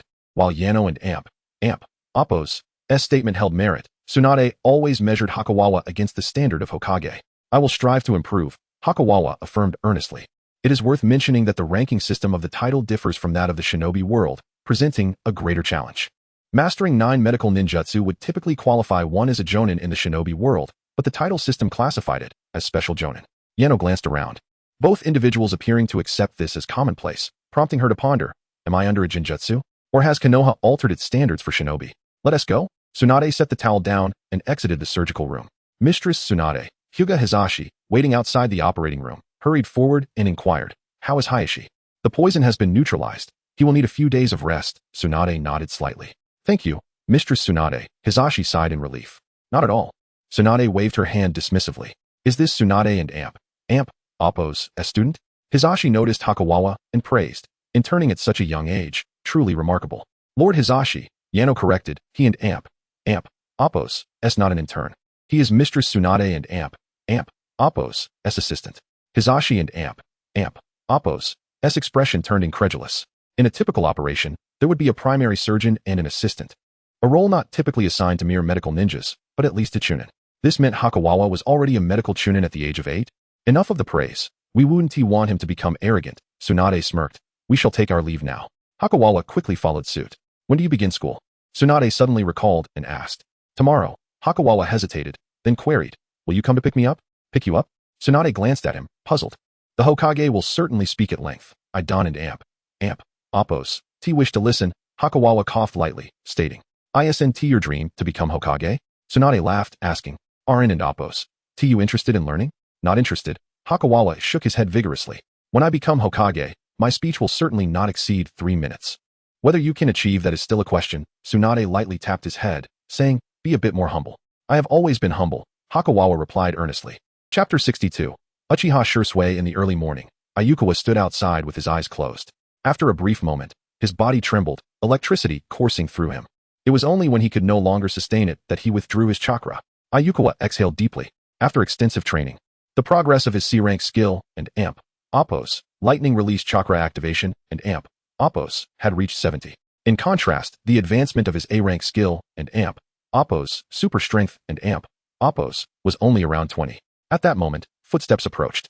Ayukawa turned his head, momentarily taken aback. It was Kakashi Hitaki. However, his expression was no longer the cool demeanor of the past. Instead, it bore a look of concern. This was clearly unusual. Moreover, he had come alone, without Uchiha Obito or Noira Rin. What had transpired? A thought flickered in Ayukawa and Amp Oppo's mind. Had Tsukumo Hitaki committed suicide? But if that were the case, Kakashi would not be so composed. Have you heard the recent rumors? Kakashi hesitated before finally speaking. What rumors? Ayukawa replied, momentarily stunned. I've been interning at the Konoha hospital lately, so I haven't been paying attention. It concerns my father, Kakashi explained. Many shinobi believe that my father prioritized saving his companions over completing the mission, which violated village regulations. Ayukawa thought to himself. As expected, the rumors had indeed emerged. And this was merely the beginning. Currently, Tsukumo Hitaki was far too powerful. He could easily save his comrades while accomplishing his mission. Yet, as the saying goes, one who frequently walks by the riverbank will inevitably get their shoes wet. What if Konoha had assigned him an exceedingly difficult and crucial task, and he failed because he chose to save his comrades? This would mirror the narrative from the original story, leading to public condemnation and ultimately, Tsukumo's suicide. Undoubtedly, there were schemers at play behind this. S-rank missions were typically highly confidential. How could such matters spread so rapidly throughout Konoha, even if the content had leaked? The higher-ups in Konoha should have intervened promptly to halt the dissemination of these rumors, yet they did not. Ayukawa, Kakashi said, a look of confusion crossing his face. Do you think my father did something wrong? Is it mission first or comrade first? Given the unique nature of shinobi, it's difficult to say who is right and who is wrong. However, Ayukawa recalled Naruto Uzumaki and his peers, who had already begun to place significant emphasis on comradeship. Perhaps it was precisely because of Tsukumo's suicide that the higher-ups in Konoha were prompted to change their perspective. I believe he did nothing wrong, Ayukawa replied earnestly. Really? Kakashi's eyes widened in surprise as he instinctively asked. He had come to seek Ayukawa's opinion precisely because he had always exhibited a maturity beyond his peers. Additionally, after training together for over a year, they had developed a good rapport. Yes, Ayukawa referenced Tsunade, stating, my teacher once told me that as a medical ninja, one must never abandon any comrade. Thank you, Ayukawa. Kakashi sighed with relief, feeling his heart settle considerably. I once heard a phrase that suits Uncle Tsukumo's situation well. Ayukawa recited, my heart and actions are as clear as a mirror. All I do is for justice. The thought of Tsukumo reminded him of those two righteous companions. Kiritsugu Amiya and Shiro Amiya. Yet, he knew that merely convincing Kakashi would likely be insufficient. The crux of the matter lay with the Konoha higher-ups, particularly Sarutobi Hiruzen. Ayukawa reflected. Having trained alongside Kakashi, he often encountered Tsukumo, who emanated warmth and kindness.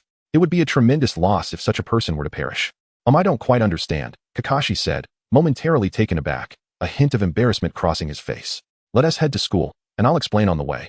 Ayukawa suggested, summoning Yuhi Kurenai, and the three made their way to the Ninja Academy. At the Uchiha clan and Amp, Appo's residence. Shursui, congratulations on your enrollment. Here is a gift for you. Uchiha Itachi presented a specially crafted kunai. Thank you, brother Itachi. Uchiha Shursui responded with a warm smile. It's nothing, Uchiha Itachi replied, patting his shoulder with earnestness. You must reclaim the honor that the Uchiha clan has lost. Huh? Uchiha Shursui questioned, puzzled. What honor? The honor of being the top student at the Ninja Academy, Uchiha Itachi said solemnly. Are you referring to Ayukawa? Uchiha Shusui's eyes sparkled with curiosity. I've heard of him. He has quite the reputation lately. Ayukawa, being young and a student of Tsunade, had demonstrated remarkable medical ninjutsu skills during his 2-month internship at the Konoha hospital, earning him significant renown among shinobi. Many claimed he was the next Tsunade. That's the one, Uchiha Itachi sighed. When I enrolled, I challenged him, but I couldn't even defeat his subordinate, Kakashi. Is it possible that Kakashi is the one who is truly formidable, rather than Ayukawa? Uchiha Shursui pondered for a moment. Impossible. Uchiha Itachi asserted decisively. A proud genius like Kakashi would only suffer defeat at the hands of Ayukawa. True, Uchiha Shursui concurred.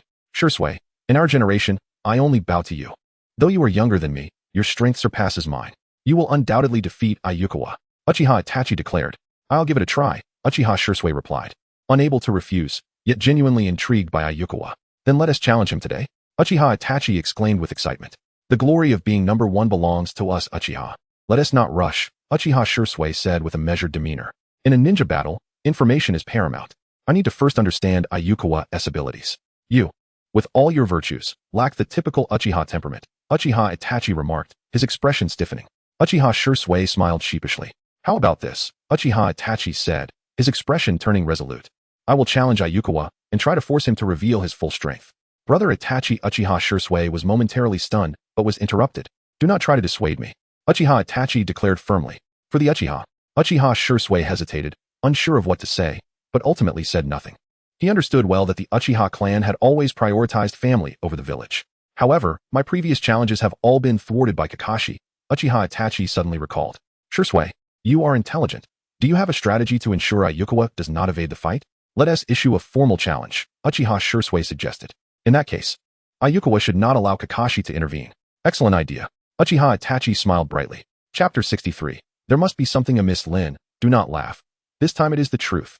As Yuchuan entered the classroom, he heard Uchiha Obito and Amp, Appo's voice. What is true? Kakashi Hatake stepped forward, casually inquiring. Thanks to Yuchuan and Amp, Appo's explanations along the way, he had largely resolved his mental knots regarding Tsukumo Hatake. Good morning, Yuchuan, Kakashi, and Hong. Lin Noera greeted with a gentle smile. Uchiha Obito instinctively paused for a moment. Why did Yuchuan greet first? He quickly dismissed the thought, assuring himself it was merely a greeting. Obito had just mentioned that this year a new Uchiha student had enrolled, whose strength surpassed even Kakashi and Amp, Appo's. Lin and Amp, Appo's lips curled slightly as she remarked, he truly is stronger than Kakashi. Is that so? Kakashi expressed skepticism. You said the same about Uchiha Itachi last year. What does Uchiha Itachi amount to? He lasted less than a minute against me, Obito proudly asserted. Our clan leader regards him as a once-in-a-decade genius, not inferior to me. Kakashi thought to himself that had you omitted the latter part, he might have believed it. But with it included, it was hard to take seriously. What is his name? Lin asked curiously. Uchiha Shursui. Obito declared confidently. You shall soon hear his name. Uchiha Shursui. Indeed. Yuchuan felt a stir within. This time, Obito and Appo's claims rang true. Uchiha Shursui had awakened his Manjiki Sharingan earlier than Itachi and possessed the powerful Genjutsu, Kodoeme Tsukumi. During the Third Shinobi World War, he earned the title Shursui of the Body Flicker, becoming a renowned figure throughout the shinobi world. Even the elite Jonin from the Mist Village, Ao, chose to retreat rather than confront him. Remarkably, despite his youth, he had not yet reached the age of 10 when he participated in the war. Like Tsukumo Hatake, he met his end through suicide, driven by despair over the inability to reconcile the Uchiha clan with Konoha. Furthermore, his desperate maneuver of self-destructing Kodoame Tsukumi to reveal the truth to Konoha and Amp, Appo's higher-ups led to a stealthy ambush by Danzo Shimura, resulting in the loss of his eyes. Such a formidable technique as Kodoha Tsukumi, renowned as the strongest genjutsu, was not something Danzo would ever trust in the hands of another. I must tell you, Shursui. Obito suddenly froze, feeling a twinge of embarrassment. He wondered if Shursui had overheard his earlier remarks. Brother Obito? Shursui, peering in through the doorway, brightened at the sight of a familiar face. Brother Obito. Shursui quickly approached and asked, do you know who Yuchuan is? Obito opened his mouth, visibly displeased. Why is it always about Yuchuan? Are you never done? That is Yuchuan, Hong Yuhi pointed out, inquiring, Junior, what do you need him for? Thank you, Senior. Shursui said politely. Hong and Amp, Appo's face lit up with joy. It was the first time she had been addressed as an Amp, Appo's Senior, and Amp, Appo's Yuchuan Senpai. Shursui presented a challenge letter, stating, this is a challenge from Brother Itachi. Why are you the one delivering it? Yuchuan opened the letter, glancing at its contents before asking. It is because I wish to meet Yuchuan Senpai, Shursui responded earnestly. Yuchuan blinked. Am I really that famous now? What could he possibly want to meet me for? Obito could not help but grumble. He disliked seeing Yuchuan show off in front of Len. I will arrive on time, Yuchuan replied, tucking the letter away. Thank you, Yuchuan Senpai. Shursui sighed in relief. I shall not intrude further. See you tomorrow. With a brief farewell, he turned to leave. Is he truly an Uchiha? Hong mused aloud. The reputation of the Uchiha clan had spread throughout Konoha, often characterized by arrogance and aloofness. Yet Shursui was courteous, seemingly a stark contrast to the typical Uchiha demeanor. He certainly does not fit the mold, Yuchuan remarked. Why did Itachi go through such lengths to write a challenge letter? Hong asked, puzzled. He is likely afraid I would have Kakashi step in again, Yuchuan speculated. But if he cannot even defeat Kakashi, why challenge you at all? Hong shook her head. After a brief exchange, the opening ceremony commenced. Under Ijiro and Amp, Appo's guidance, Class A of the third year exited the classroom in an orderly fashion. The third Hokage, Hiruzen Sarutobi, approached the podium to begin his address. At that moment, a slight commotion arose among the ranks of Class A. Hiruzen caught sight of Tsunade, causing his lips to twitch. However, he remained unfazed, continuing to deliver his speech on the will of fire. Amidst the envious gazes of his classmates, Yuchuan followed Tsunade off the playground. Are you that happy? Tsunade glanced at Yuchuan and asked. I am pleased to see my teacher, Yuchuan replied with a smile. Such flattery, Tsunade smirked. Teacher, where shall we go next? Yuchuan paused, adding, but we cannot go to the casino. Are you telling me what to do? Tsunade and Amp, Appo's expression shifted instantly as she raised her hand and playfully tapped his head. Today is the first day of school, Yuchuan grasped her hand. What is so special about the first day? Tsunade allowed him to hold her hand as she casually inquired. Nothing, Yuchuan admitted, unable to find a reason. It and Amp, Appo's just that we cannot. You are truly exasperating, Tsunade and Amp, Appo's eyes sparkled with mischief as a thought crossed her mind.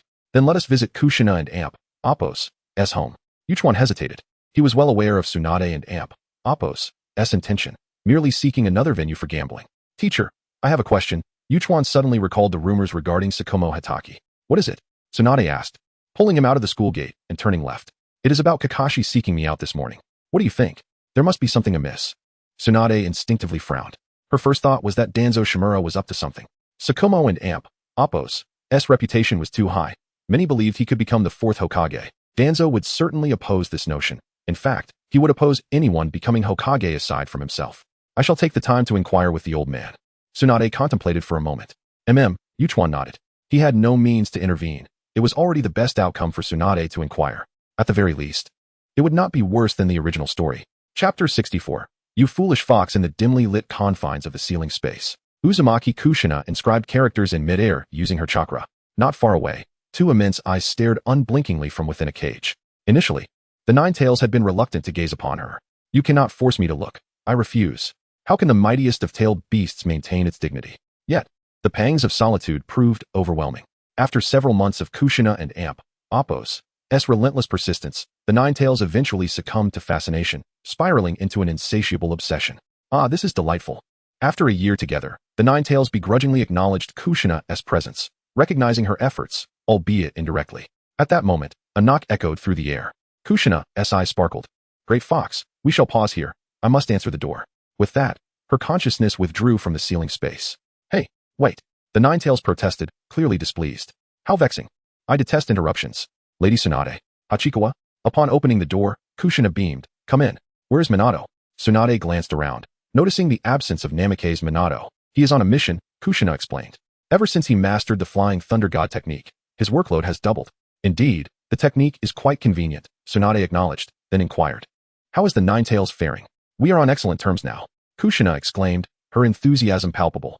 The Ninetales isn't as fearsome as I imagined. It's rather akin to a dog. Tsunade's expression turned peculiar. You are the first to liken a tailed beast to a dog. Even my granduncle deemed the Ninetales too dangerous to be left unchecked. Suddenly, an overwhelming aura surged forth. Kushina donned a crimson-tailed beast cloak, her two tails billowing wildly. What is happening? Tsunade reacted swiftly, clenching her fists, her tone serious. Nothing to worry about.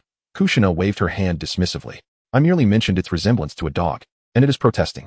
Tsunade fell silent, pondering the implications. I recall today marks the start of the school term. Hachikawa, what brings you here? Kushina inquired.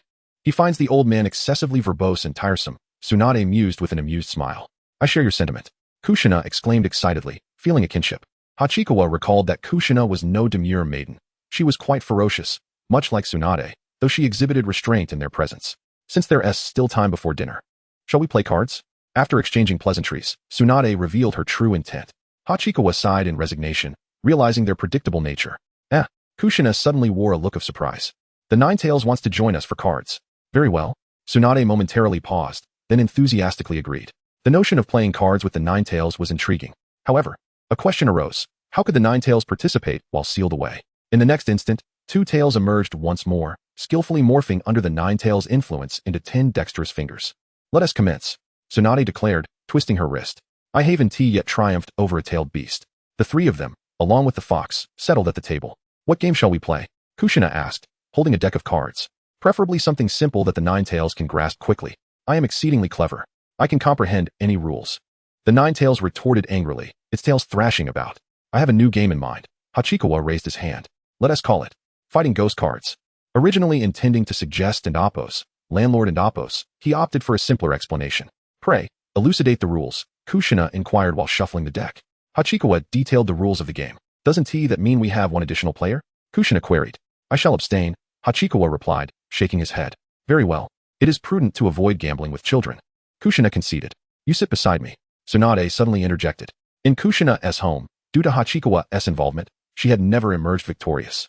Now that he was not participating, she could leverage her advantage. Hachikawa understood her intentions and took a seat beside her. Come closer, Tsunade instructed, casting him a glance. Hachikawa shifted, pressing against her side. Though separated by fabric, he could still feel the softness of her skin, particularly the inviting warmth of her thigh. Your student-teacher relationship is quite admirable, Kushina remarked. Observing the closeness, the game commenced. Great Fox, do not play haphazardly. I am your teammate. Your cards are atrocious. Silence. You foolish fox. Kushina's furious voice echoed repeatedly. Tsunade, benefiting from Hachikawa's presence, found her luck balanced. Coupled with the Ninetales' clumsiness, Kushina faced more losses than victories. Calm down. Hachikawa offered Kushina a cup of cappuccino. What are the Ninetales? It is merely mediocre, Kushina remarked after taking a sip. The two tails beside her stirred slightly, only to be met with her fierce glare, causing them to droop in defeat. Hachikawa stifled a laugh, wary of the repercussions. In the original narrative, as the Ninetales grew closer to Naruto Uzumaki, its true personality emerged, somewhat tsundere in nature. Overall, it was not malevolent, resembling a playful husky. E-rank talent entry and amp, oppose, demon and amp, oppose, S-tongue and amp, oppose, effect upgraded. Sealing speed increased by 30 from the original base. Hachikawa gasped softly. Was this upgrade a result of the Ninetales? Regardless, it was fortuitous, for the speed of sealing was paramount for a ninja. After lunch, Hachikawa and Tsunade departed from Kushina's abode. I wish to learn the body flicker technique this afternoon, Hachikawa stated on their way home. The technique was not particularly difficult. He had delayed his studies while awaiting the completion of the C-rank entry and oppose, medical ninja and oppose.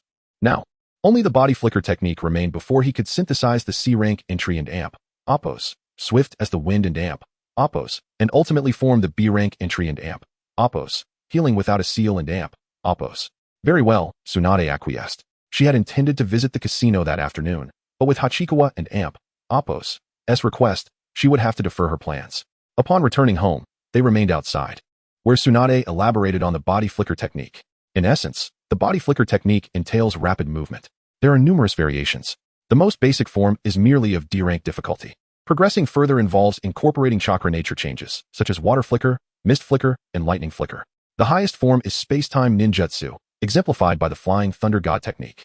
Hachikawa would, of course, begin with the simplest iteration of the body flicker technique. Chapter 65. The wood release of Yamato as night descended. Yukikawa bid farewell to Tsunade and returned home. After a day of diligent study, He had begun to grasp the fundamentals of the body flicker technique. D-rank ninjutsu entry, body flicker technique. Trigger condition, successfully execute the technique. Effect, this technique automatically reaches proficiency level.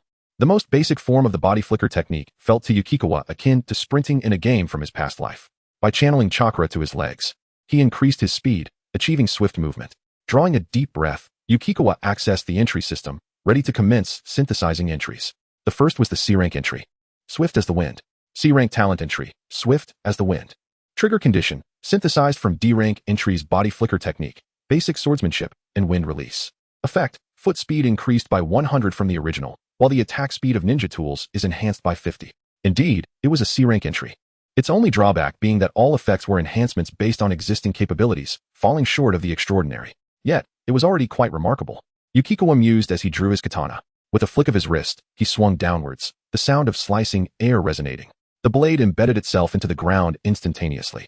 It was undeniably much faster. Sheathing his sword, Yukikawa exerted force through his legs, propelling himself forward like the wind. Moments later, he came to a halt, feeling the enhanced power in his legs. He nodded in satisfaction. His current speed felt akin to half a body flicker technique in action. During physical training at school, Mike would likely find it challenging to keep pace with him. Of course, the greater significance lay in the fact that the faster he could run, the more he could safeguard his life. Suddenly, a thought struck him. What if he used the body flicker technique while running? With this in mind, Yukikawa took off again, weaving hand signs as he ran. Body flicker technique. His form transformed into a mere afterimage. How exhilarating! Yukikawa exclaimed, feeling the wind slice against his face, his hair and clothes billowing behind him. Suppressing his exhilaration, Yukikawa reopened the entry system, intent on synthesizing the second, most anticipated entry. B-rank talent entry, healing without hand signs. Trigger condition, synthesized from C-rank entry's medical ninjutsu, robust physique, and swift as the wind. Effect, self-healing ability increased by 150 from the original. Note, incorporating A-rank entry's earth release and water release can synthesize A-rank entry wood release, Yamato version. Yukikawa's eyes sparkled with excitement. Healing without hand signs. In the original work, was a talent stemming from the formidable body of Hashirama Senju. In essence, it allowed for automatic healing without the need for hand signs. The effect provided by this entry significantly enhanced self-healing capacity, though Yukikawa suspected he would not reach Hashirama and Appo's level. After all, even in death, the cells of the first Hokage possessed astounding vitality. He retrieved a kunai and made a small cut on the back of his hand. 5 seconds later, the wound healed. It was somewhat slow, yet remarkably powerful. It was akin to encountering a monster in a game that could regenerate health. What astonished Yukikawa most was that the synthesis pathway for the B-rank entry healing without hand signs led to the Yamato version of wood release. Although often jested as merely a means of landscaping, its performance in the original work was not to be underestimated. In terms of overall strength, it was already elite among jonin. Furthermore, Yamato lacked chakra, or, in other words, life force. After being possessed by White Zetsu, his combat prowess soared, rivaling that of the Kage. With the addition of Sage Mode, he could draw near to Hashirama and Appo's power. While Yamato struggled to acquire chakra and Sage Mode, Yukikawa had those resources at his disposal. After all, there were no limits to points in Deep Blue. However, acquiring A-rank entries Earth Release and Water Release posed a challenge. Yet, it was only logical, as the Yamato version of Wood Release was synthesized from both Earth and Water chakra. To synthesize chakra, one must at least be at Jonin level. Who could he seek to cultivate Earth and Water talents? Lying on his bed, Yukikawa fell into contemplation. He possessed only lightning and fire talents. Under normal circumstances, he would need to attain Chunin rank to access and learn other elemental properties. But that was too slow. The best approach was to cultivate talents. The fire talent originated from Obito Uchiha, while the lightning talent came from Kakashi Hatake. The wind talent was attributed to Asuma Saratobi. Yukikawa was uncertain of the criteria the system employed for selecting individuals and whether replacements were possible. A thought occurred to him. What about Shursui Uchiha? Given that Obito was relatively weak, his fire-breathing child entry remained at E rank. However, Shursui absolutely met the standards for an upgrade. A duel with him would reveal whether a replacement could be made. A new day dawned. It was the first day of class for the third year. Yukikawa stifled a yawn. The morning's lesson focused on setting traps. Tsunade had previously briefed him on this topic, offering a more detailed and in-depth understanding. Ryujiro and Appo's discussion of traps was relatively simplistic, suitable for freshly graduated genin. As Yukikawa scanned the classroom, his attention was drawn to Kakashi Hatake. Apart from lightning release, he also possessed earth release. After all, his earth release, earth flow wall, adorned with a dog's head, had become something of a trademark. Kakashi primarily employed the Hatake sword technique during sparring. Next time, Yukikawa would request him to try using earth release. Redirecting his gaze, Yukikawa casually retrieved Tsunade's notebook, which contained her insights and training experiences regarding her immense strength. Ryujiro noticed his wandering attention but chose to disregard it. Previously, he might have intervened. But after sustaining an injury last month and being treated by Yukikawa at Konoha Hospital, he thought better of it. Their essay saying, in the ninja world, one should never offend a medical ninja. In the Hokage's office, the door burst open with a bang. Who the hell? Sarutobi Hiruzen was startled. And upon seeing Tsunade, he sighed in exasperation. Could you all learn to knock? His 3 students. Jiraiya never entered through the front door, Tsunade kicked it open. And Orochimaru pushed it aside. None of them had mastered the art of knocking. Add to that the ever-impulsive Danzo Shimura, and it was no wonder the door felt overworked. What is this rumor about Kakashi Hitaki? Tsunade inquired directly. What rumor? Sarutobi Hiruzen paused, bewildered. You don't know? Tsunade frowned, recounting the situation regarding Kakashi Hitaki. Upon hearing her words, Sarutobi Hiruzen's expression darkened. He had already deduced who was behind it and understood Danzo's motivations. Currently, Kakashi had not yet embarked on the fateful mission that would lead to significant casualties, and in Sarutobi Hiruzen's view, Danzo's actions seemed a bit unreasonable. Ninjas risked their lives to complete missions, only to return to the village and be subjected to slander. Tsunade scoffed, questioning, Old man, are you truly fit to be Hokage? Rest assured, those rumors will fade away, Sarutobi Hiruzen replied, somewhat defensively. Fortunately, they are only circulating among ninjas. It is preferable this way. Tsunade turned to leave. However, Sarutobi Hiruzen suddenly called out to her, inquiring, who do you believe should be the next Hokage? Tsunade gazed at him, unable to suppress a frown. Chapter 66. The illusion of Uchiha. As the years weigh heavily upon me, it is prudent to establish the next Hokage early, ensuring greater stability for the Hidden Leaf Village. After exchanging glances with Tsunade for a brief moment, Sarutobi Hiruzen took a slow puff from his pipe and spoke leisurely. Why do you ask me? Tsunade retorted, her lips curling in disdain. Isn't this a question better suited for Danzo? He would undoubtedly relish the opportunity to respond. You know full well that Danzo cannot assume the role of Hokage, Hiruzen replied, dismissing the notion without hesitation. Then why do you indulge him so? Tsunade inquired, her dissatisfaction evident. Where there is light, shadows inevitably follow. Certain matters necessitate Danzo's involvement, Hiruzen stated calmly. As long as he is firmly under control, there should be no significant issues. You possess confidence in managing Danzo, but what of the next Hokage? Tsunade's expression turned serious.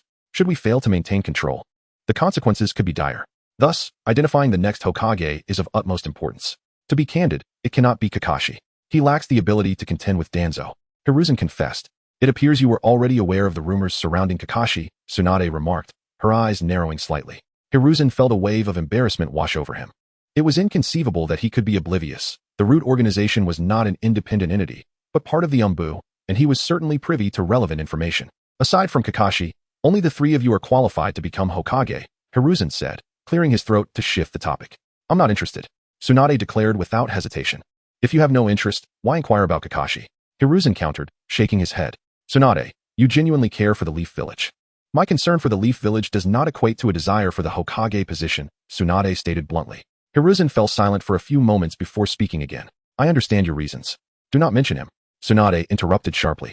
You are this way, and so is Orochimaru, Hiruzen sighed. The death of Rope Tree had adversely affected his 2 students. Orochimaru would be more suitable, Tsunade conceded, prompted by his remark. From the perspective of strength and strategy. That is indeed the case. Hiruzen paused before asking, are you truly uninterested? Tsunade opened her mouth, but thoughts of Yuchuan suddenly filled her mind, causing her to hesitate. You possess significant advantages, Hiruzen continued, observing her expression closely. Especially in the Land of Fire, your reputation surpasses that of anyone else. After all, it was Senju Hashirama who ended the Warring States period and established the system of one nation, one village. Tsunade, as his granddaughter and a formidable medical ninja, was well known among the daimyos and nobility of the Land of Fire. She was the only ninja referred to as a princess. Whom do you wish to select? Tsunade asked, fixing her gaze upon him. I am uncertain, Hiruzen admitted candidly. He leaned towards both Orochimaru and Tsunade, but had yet to make a firm decision. As for Minato, he was currently an unremarkable J-nin with little influence. Then take your time to choose, Tsunade tossed the question back at him. I wish to remind you that if you intend to contend for the position, you should make preparations early, Hiruzen remarked, unable to resist a jab. Reduce your gambling and increase your missions. You have hardly undertaken any tasks recently. He had one more point to make. Even if she chose not to compete, Kakashi should not be allowed to overshadow others. After all, he was not of the Hokage lineage. I lack the time due to instructing Yuchuan, Tsunade replied nonchalantly. Hiruzen smirked slightly and asked, speaking of Yuchuan, as his teacher, shouldn't you occasionally take him out for training? He is still young, Tsunade declined. He is a genius. Age is not a hindrance. His current strength is comparable to that of a Nin, Hiruzen advised earnestly. Furthermore, it would be too late to train him once the war begins. Warfare? Tsunade and Appos. Gaze sharpened. What do you mean? It is intelligence from Minato, Hiruzen revealed without reservation. The supplies and ninja tools purchased by the Cloud Village this year have significantly increased compared to previous years, possibly indicating preparations for war. Before the troops move, provisions must be secured. Logistics are an extremely vital aspect of warfare, he continued. While this does not definitively suggest that the Cloud Village intends to engage in battle, it is prudent to be vigilant. I understand, Tsunade replied, her tone serious. The death of Rope Tree was a result of insufficient battlefield experience, leading him into a trap of explosive tags. She could not allow Yuchuan to follow in his footsteps. Class dismissed. Ryo Akuro picked up his textbook and exited the classroom. Yuchuan began to tidy his desk, preparing to head to the designated location to engage in a true contest of valor with Uchiha Tetsuharu. Yuchuan, Noera Rin approached him, flanked by Hitaki Kakashi and Uchiha Obito. May we attend as spectators? Although Yuchuan regarded Uchiha Tetsuharu as insignificant, he held a notable reputation at school, being the top student of the second year. I have no desire to. It is merely on the way, Obito mumbled. In truth, he was quite eager to observe. But his hopes were for Tetsuharu to emerge victorious. Very well, Yuchuan nodded slightly. Let us proceed to the third training ground. Joined by Yuhi Kurenai, the five of them departed the classroom. They're coming. Uchiha Tetsuharu spotted Yuchuan from a distance, his tone brimming with enthusiasm. Tetsuharu, remember our earlier strategy.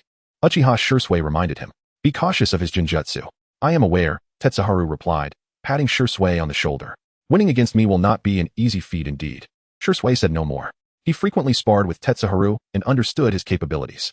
Though he may not match Yuchuan, he would not suffer a crushing defeat. Let us begin. Uchiha Tetsuharu glanced at Yuchuan and stepped into the arena. Yuchuan, do your best. Kurenai cheered, her fists clenched tightly.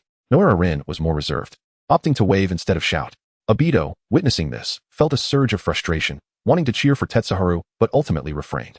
Kakashi remained composed, aware that Tetsuharu could hardly best him, making him no match for Yuchuan. The only uncertainty was how long Tetsuharu could endure. Fire release, great fireball technique. Uchiha Tetsuharu formed hand seals, unleashing a massive fireball from his mouth. Yuchuan stood still, drawing his katana and slicing downward. The fireball split in two, soaring away to either side. Fire release, Phoenix fire technique. Uchiha Tetsuharu had anticipated this, swiftly casting another fire technique. The flames he expelled spread like phoenix flowers, completely encircling Yuchuan. I and Appos, V1. Uchiha Tetsuharu exclaimed with exhilaration. After conferring with Uchiha Shursui, they had devised a strategy focused on ranged attacks, preventing Yuchuan from closing the distance to secure victory. Yet to the spectators, it appeared as though Uchiha Tetsuharu was merely wrestling with a tree. Uchiha Shursui hesitated, torn between words. He understood the situation all too well. After Yuchuan cleaved the fireball with his blade, he unleashed the illusion technique. This is not here. His speed in forming the seals was astonishingly swift, and coupled with the brief moment when the fireball obscured the line of sight, Uchiha Tetsuhan failed to perceive that he had fallen victim to the illusion. Uchiha Shursui and Appos' expression turned gravely serious.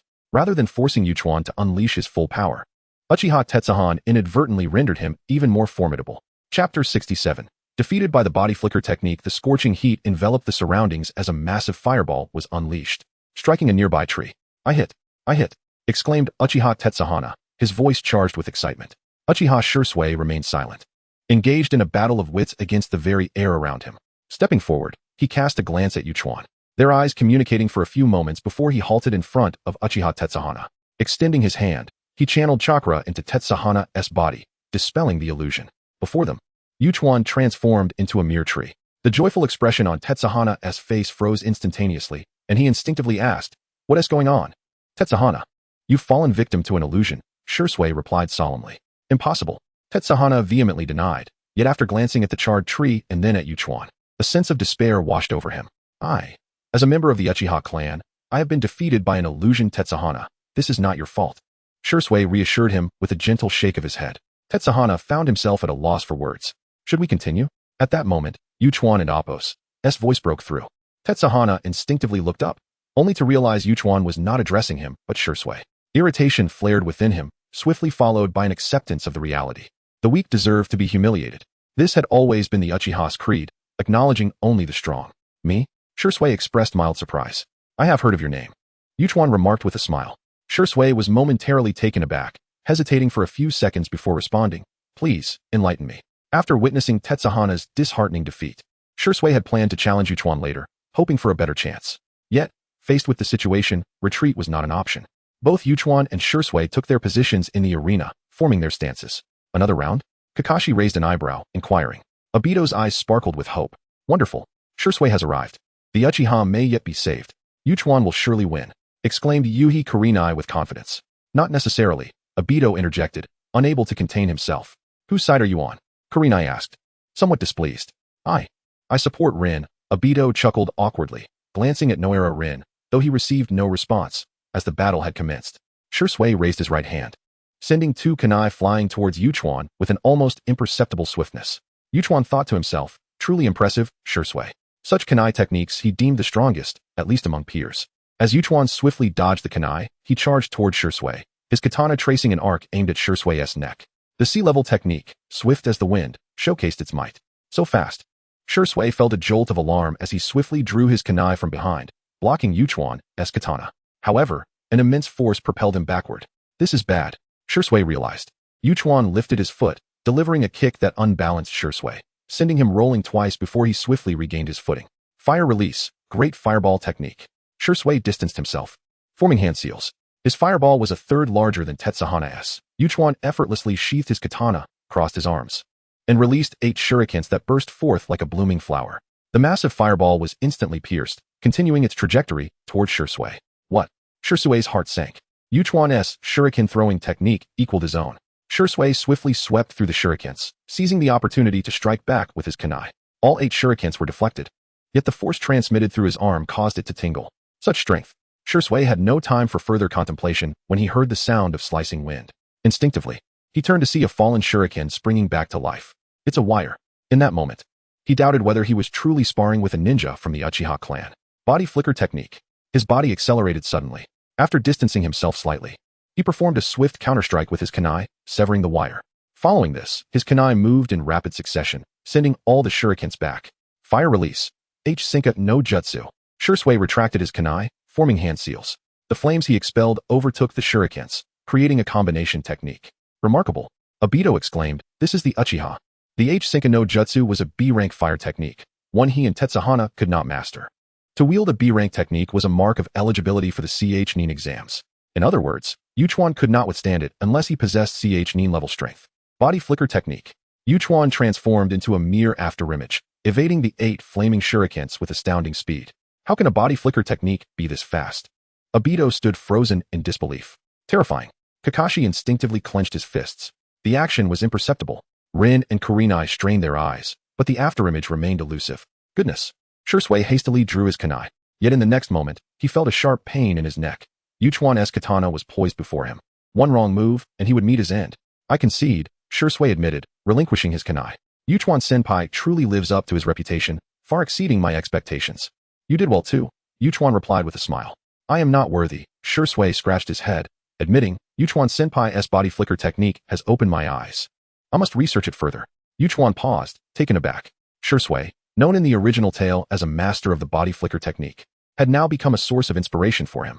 At that moment, 2 lines of text appeared before Yuchuan's eyes. E-rank talent fire-breathing child effect upgraded. Fire release talent increased by 30 based on previous levels. Has it truly upgraded? Yuchuan marveled, his joy bubbling over. The ability to change forms indicated that his talent was not as difficult to enhance as he had thought.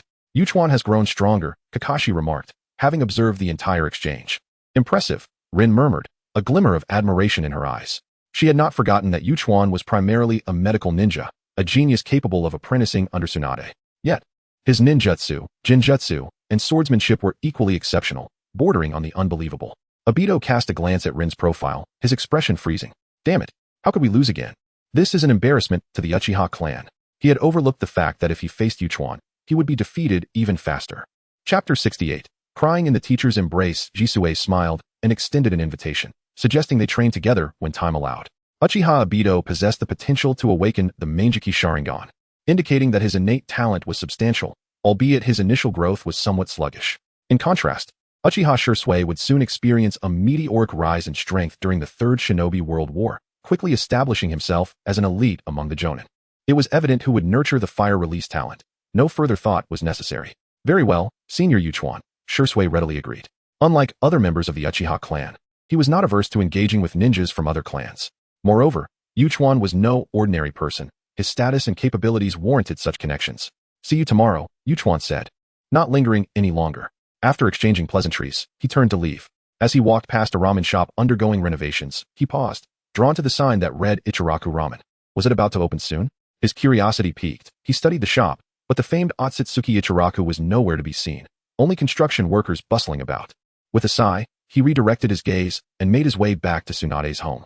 Upon arriving, Yuchuan noticed the door ajar, a small gap allowing him to peek inside. Is Tsunade home? He wondered, surprised. He pushed the door open and stepped into the living room. Tsunade lay with her head resting on the armrest of the sofa. Her eyes half closed, her lips a lovely shade of pink. Her slender waist supported a curvaceous form, the weight of her burdens causing her attire to stretch tightly. She sank into the couch, her long legs elegantly crossed, the pale soles of her feet gently swaying in the air. Her toes, a delicate pink, were neatly aligned, exuding an air of charm. The only downside was that the red nail polish appeared somewhat dull, lacking the vibrancy it once had. "Teacher," Yuchuan greeted softly. Tsunade acknowledged without much enthusiasm. "Is something troubling you?" he inquired, sensing a subtle difference in her demeanor compared to usual. "Not really," she replied, sitting up. "I was just contemplating which mission to undertake." Yuchuan exclaimed, astonished. "You're taking on a mission? What kind of expression is that?" Tsunade shot him a glare. "It's merely the first time I've seen you accept a mission," he blinked, responding. "Do you think I would inform you if I were to take a mission?" Tsunade asked, her tone unyielding. "But why mention it to me today?"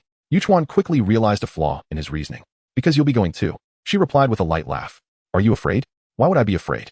Though it was unexpected, Yuchuan felt a surge of excitement.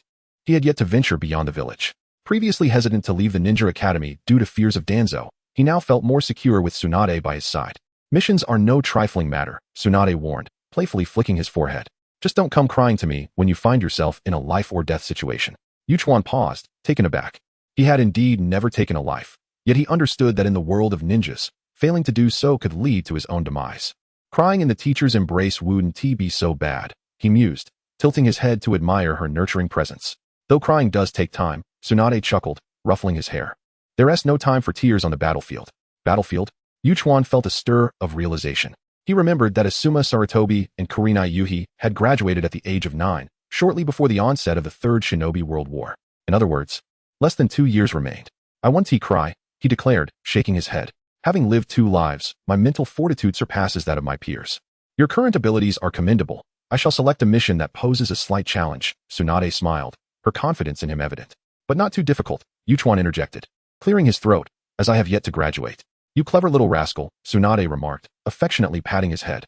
However, she appreciated Yuchuan and Appo's demeanor. Excessive rigidity could lead to a swift demise on the battlefield. "I call it being wise," he countered playfully. "Perhaps," Tsunade conceded, regarding the matter of Kakashi Hitaki. "I've already spoken to the old man, and it will be resolved soon." "Truly impressive, teacher," Yuchuan exclaimed, eager to commend her.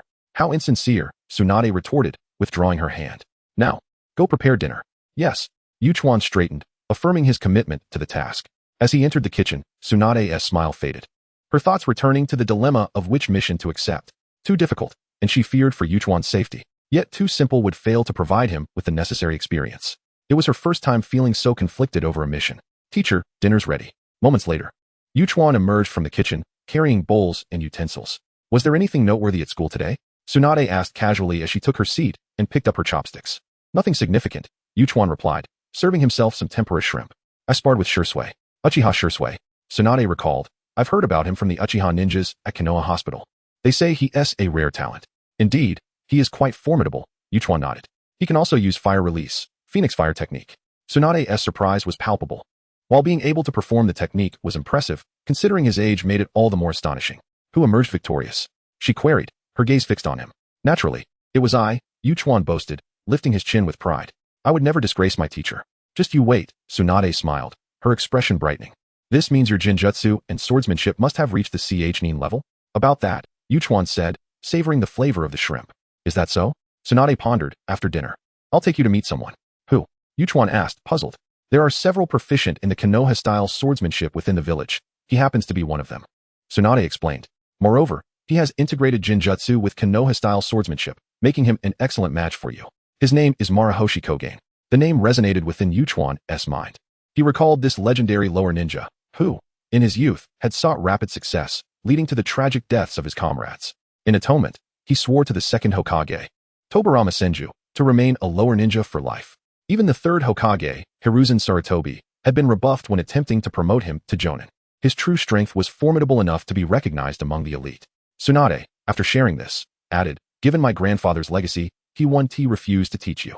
If not for Yuchuan, she would have been reluctant to owe a favor, yet she understood that an increase in strength equated to greater chances of survival. Thank you, teacher," Yuchuan expressed, nodding. A child with a mother is like a precious gem, the same goes for a teacher. Chapter 69, Water Escape, Sunset Red after dining. Hachikawa departed with Tsunade. Half an hour later, he encountered Marushi Kogai, dressed in a gray vest and carrying a large black pot along with several spatulas. He appeared less as a ninja and more as a chef. Unlike in the original narrative, his left leg was not yet injured. Upon seeing the large black pot, Hachikawa was reminded of the pot shadow, Shimura Danzo. "Tsunade-sama?" Kogai exclaimed, his face reflecting surprise. "Kogai, it has been a while," Tsunade remarked, ruffling Hachikawa's hair. "This is my student, Hachikawa." "Uncle Kogai," Hachikawa greeted. "I have heard your name," Kogai nodded, smiling. "Tsunade-sama has taken on a fine student. I have come today to request your guidance in teaching him the Konoha-style swordsmanship," Tsunade stated after some pleasantries. Of course, Kogai agreed without hesitation. "Thank you." Tsunade sighed in relief at the smooth outcome. "Tsunade-sama, you flatter me," Kogai waved his hand dismissively. The second Hokage never withheld his knowledge. "How could I dare to do so?" He referred to the water release, water dragon bullet technique. In the original version, there were 44 hand seals. But in the hands of Senju Tobirama, there were only 3 to 6 seals. "Tsunade-sama, does Hachikawa have a foundation in swordsmanship?" Kogai swiftly assumed his role. "Yes," Tsunade replied. "Let us spar first," Kogai proposed. "It is better to understand each other in battle." "Hachikawa," Tsunade instructed, "give it your all." She was eager to assess her student's swordsmanship. Although she was his teacher, she had only taught him medical ninjutsu and superhuman strength. The swordsmanship and illusion techniques were imparted by Sunset Red, of which she was not particularly knowledgeable. "Understood." Hachikawa drew his katana. "Be careful." Kogai unsheathed a ninja blade and charged forward. With a resounding clash, immense force jolted Kogai's arm. Impressive, Tsunade's student. Kogai marveled inwardly, yet remained unaffected. The two engaged in a fierce melee, the sound of clashing blades echoing continuously. Within a minute, they had exchanged dozens of strikes. Tsunade raised an eyebrow, realizing Hachikawa's swordsmanship surpassed her expectations. She noted that her understanding of him was still too limited. "That's enough," Kogai said, retreating a couple of steps to create distance. He merely wished to gauge Hachikawa's strength, not to determine a victor. "How was it?" Tsunade inquired. Tsunade-sama was overly modest. "This hardly qualifies as a foundation," Kogai remarked with a hint of nostalgia. "In Konoha-style swordsmanship, I have little left to teach him." Tsunade couldn't help but smile at his words. Complimenting Hachikawa was akin to praising herself, though she remained indifferent. "This young lad is indeed remarkable. I have devised a technique, Konoha-style, Willow, which combines illusion and swordsmanship, and I can teach it to him," Kogai said after some contemplation. "Then I must trouble you, Kogai." Tsunade was eager for Hachikawa to learn this. "Not a trouble at all. I owe thanks to Tsunade-sama," Kogai laughed heartily. "I was previously worried that Konoha-style, Willow would be lost to time, but now I need not fret. Although Konoha-style swordsmanship is foundational, it is often dismissed by prodigious ninjas, while ordinary ninjas struggle to master it, leaving Kogai without students. Hachikawa, during this time, make sure to visit Kogai for your swordsmanship lessons." Tsunade paused, reminding him, "Be obedient." "Sure," Hachikawa thought to himself, wanting to retort that perhaps she had a misconception about him. He was quite obedient. His achievements at school were evident. After Tsunade departed, Kogai introduced his Konoha-style, Willow. In essence, it begins with swordplay, followed by the initiation of an illusion to obscure one's form, ensnaring the enemy, and finally delivering a surprise attack from an unexpected angle. The overall difficulty was considerable, requiring only a slight enhancement in superhuman strength. 3 days later, at the Ninja Academy, Hachikawa accessed the entry for his new technique. A-rank ninjutsu entry, Konoha-style, Willow. Trigger condition, successfully execute this ninjutsu. Current progress, 5. Despite being of the same rank, the progress of superhuman strength was much slower because his physical talent had not been augmented, while illusion and swordsmanship benefited from enhancements. Hachikawa estimated that within a month or two, he would master Konoha-style, Willow. "Hachikawa." The voice of Sunset Red pulled him back to reality. He turned to her, noticing her puffed cheeks, radiating discontent. "What's wrong?" Hachikawa asked, poking her cheek. It was soft and yielded like a balloon. "Where have you been these past few days? Why didn't you train with us?" Sunset Red pouted. "I was learning swordsmanship from a senior," Hachikawa replied, suddenly raising an eyebrow. "Red, would you like to learn water release?" Sunset Red had previously tested and confirmed her water affinity. Hachikawa also desired to cultivate his water release talent. More importantly, Kogai might be the most adept water release user in Konoha village, aside from Sarutobi Hiruzen, as he had been taught by Senju Tobarama himself. Water release? Sunset Red hesitated, feeling conflicted. But I struggle with illusion techniques. Just give it a try, Hachikawa encouraged with a smile. Relying solely on illusion techniques limits your future potential. There is a critical weakness in the illusion arts of the ninja world. They can be dispelled by allies. In other words, while a typical illusion user might perform well in one-on-one scenarios, the advantage diminishes in larger groups. Except for the Uchiha clan, of course. If my father hears you say that, you'll be in trouble. Sunset Red glared at him. Will you tell him? Hachikawa teased, twirling her hair. No. I want tea. Sunset Red felt her heart race a little faster. Red, you're truly wonderful, Hachikawa whispered. Of course. Sunset Red replied, looking at him earnestly. I would never betray you. Not far off, Asuma Sarutobi observed them. Although he had given up on Sunset Red, witnessing Hachikawa's advantage still caused him to mutter, what luck. It was simply that the pair seemed destined for one another, leaving no room for his objections. Let us go. After class, Hachikawa led Sunset Red to Kogai's home. Uncle Kogai, hello, I am Sunset Red, she greeted politely. The daughter of Jean Red? Kogai appraised her, remarking, I cannot believe how much she has grown in the blink of an eye. You know my father? Sunset Red asked, astonished. We were temporary teammates due to a mission. Kogai explained. The three-person ninja team consisted of fixed teammates, but there were instances where tasks could not be completed by the trio, or if a fixed teammate fell, temporary allies would step in. Sunset Red felt a sense of relief. Knowing Kogai made conversation easier. She glanced at Hachikawa, summoning her courage to ask, Uncle Kogai, may I seek your guidance in water release? Water release? Maruxing Kogain's eyes sparkled as he remarked, you have arrived at the perfect moment. I find myself with little to impart to Ayakawa, and I am rather at a loss for how to occupy my time. Ayakawa possesses extraordinary talent. I have already taught him all that the Konoha style of Willow has to offer. What remains is merely a matter of time. Chapter 70. The Gratitude of Kakashi Hatake on Saturday. As Yukikawa opened the door, he was greeted by a burst of cheerful voices. Yukikawa, come and see. Yu Yu Haka rushed towards him. What is it? Yukikawa yawned. Without answering, Yu Yu Haka spun around in front of him. It was then that Yukikawa noticed she had donned a white tracksuit and tied her hair into a single ponytail. Her entire demeanor radiated vitality, a stark contrast to her usual casual style. Quite spirited, indeed, Yukikawa remarked with a nod and a smile.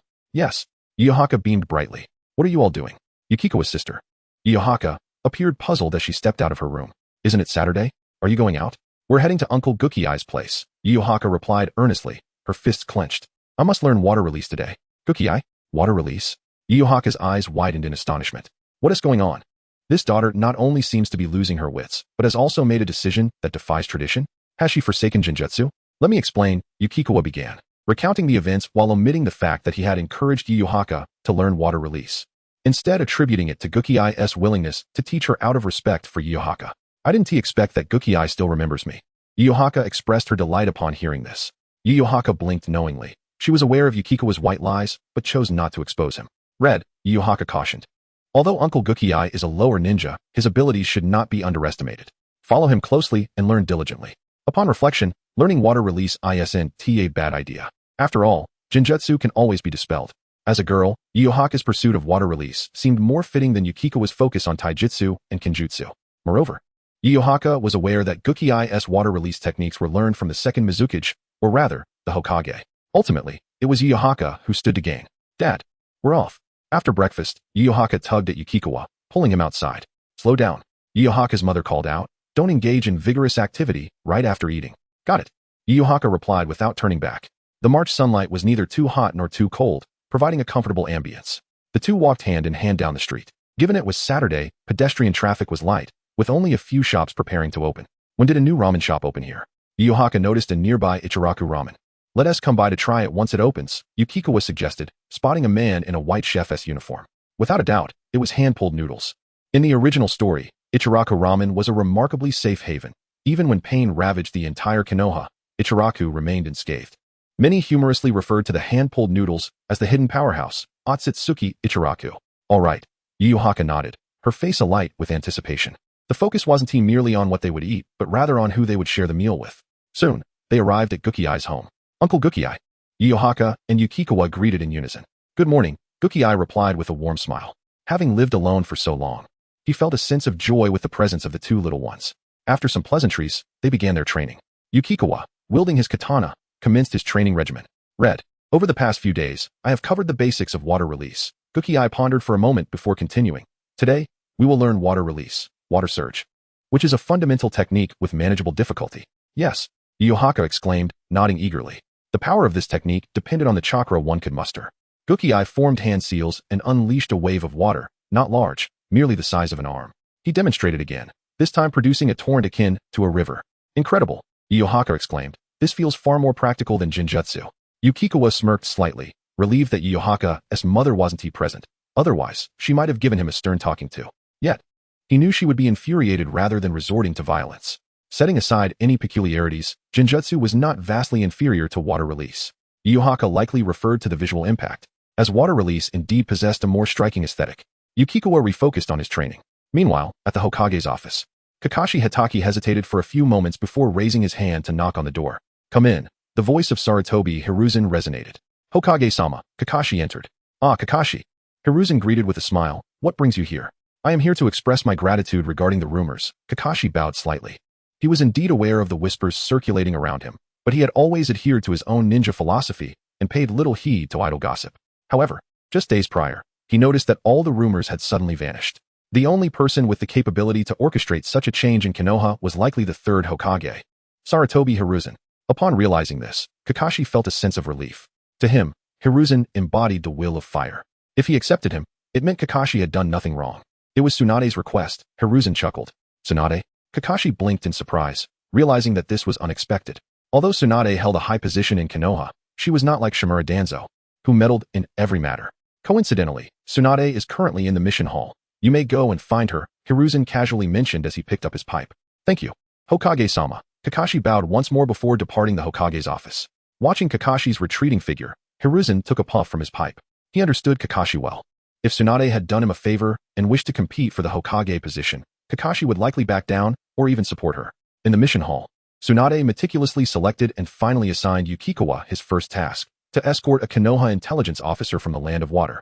The mission was graded B, indicating the likelihood of encountering ninja, but not of a high rank, at most, a chunin. Besides the manageable difficulty, Tsunade's primary consideration was to expose Yukikawa to the harsh realities of the ninja world, and the Land of Water and Mist Village served as a fitting backdrop for this lesson. At that moment, a familiar figure caught her eye. Tsunade. Kakashi approached and spoke directly. Thank you for your assistance regarding the rumors. Tsunade raised an eyebrow slightly. She quickly surmised Hiruzen's intentions. It was Yukikawa who asked me to help. She smiled, dismissively adding, if you wish to express gratitude, direct it towards that little rascal. Kakashi found himself momentarily speechless. How did this become intertwined with Yukikawa? Despite his acquaintance with Hatake Kakashi, Yukikawa was merely a child. His involvement in such matters felt rather unbelievable. Regardless, I must thank you, Kakashi offered a slight bow. Reflections on the launch tomorrow marks the launch, precisely at midnight on December 1st. As the activation of the launch voucher requires some time, there may be a slight delay of a few minutes. On the day of the launch, I will be updating 5 chapters, totaling around 10,000 words. I had been awaiting the results from Sanjiang and the strong recommendations, which left the exact launch time uncertain until yesterday when I finally confirmed it for tomorrow. Consequently, I do not possess an abundance of stored manuscripts. I will release 3 chapters at midnight, and then 2 more during the day. Moving forward, I anticipate maintaining a daily output of approximately 8 to 10,000 words. Regrettably, the competition for Sanjiang and the strong recommendations did not materialize, making it exceedingly challenging to navigate the current landscape of fan fiction.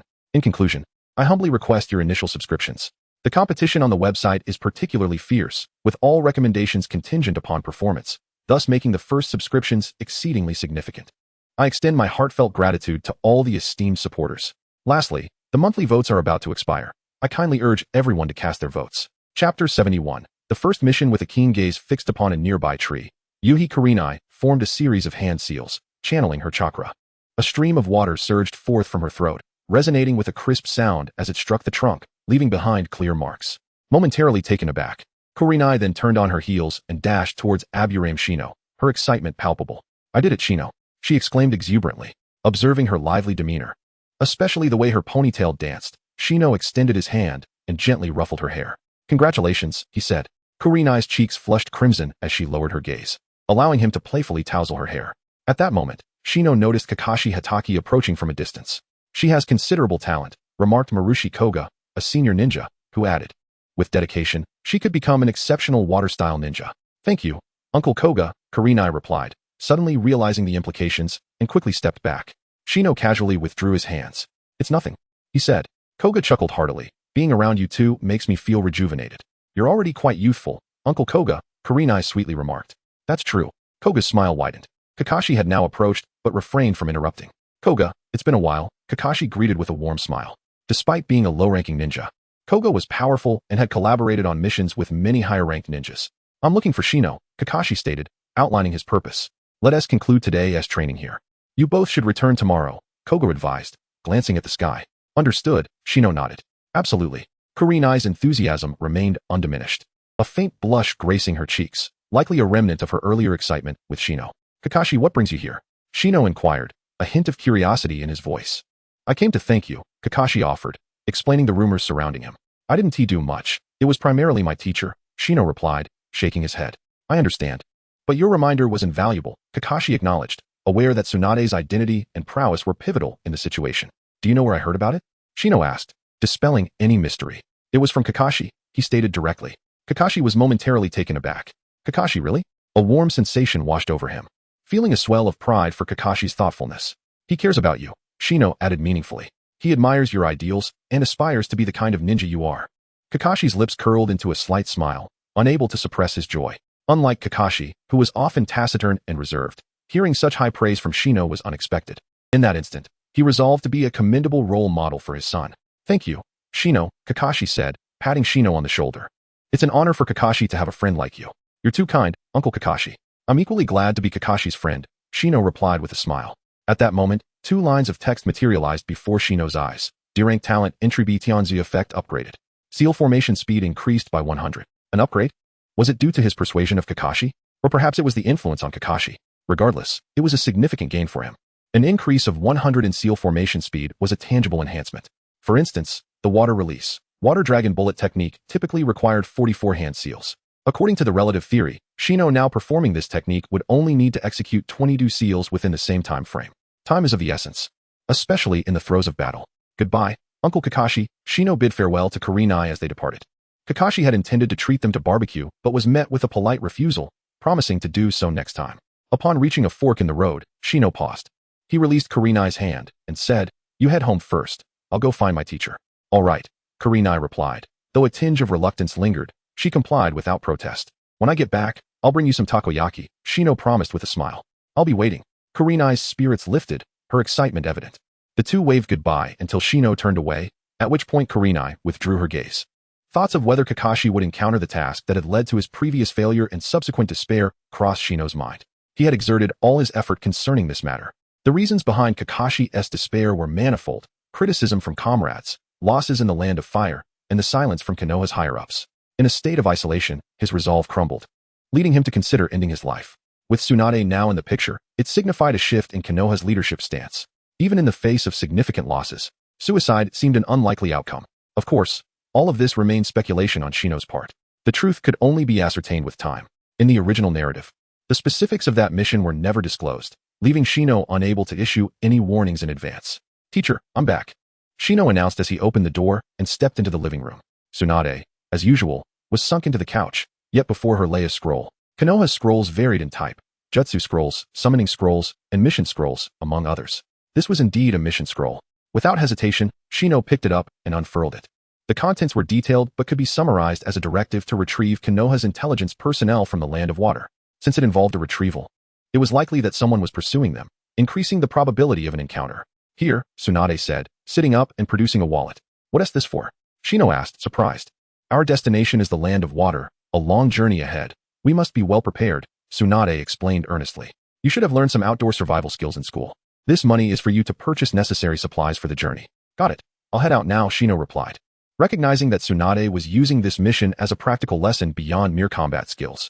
If you buy too little, there will be consequences, she warned, her serious demeanor fading into a more relaxed one. Understood, Shino said, wallet in hand, as he exited. He made his way to the marketplace, procuring items such as tents, sleeping bags, maps, rations, and smoke bombs. Well done, Tsunade remarked after inspecting his purchases. We will gather at the village gate tomorrow at 9 in the morning. Be sure to bring everything you've bought. As it was Shino's first mission outside, she intended to accompany him. Chapter 72. Come here. Let's sleep together. A new day dawned.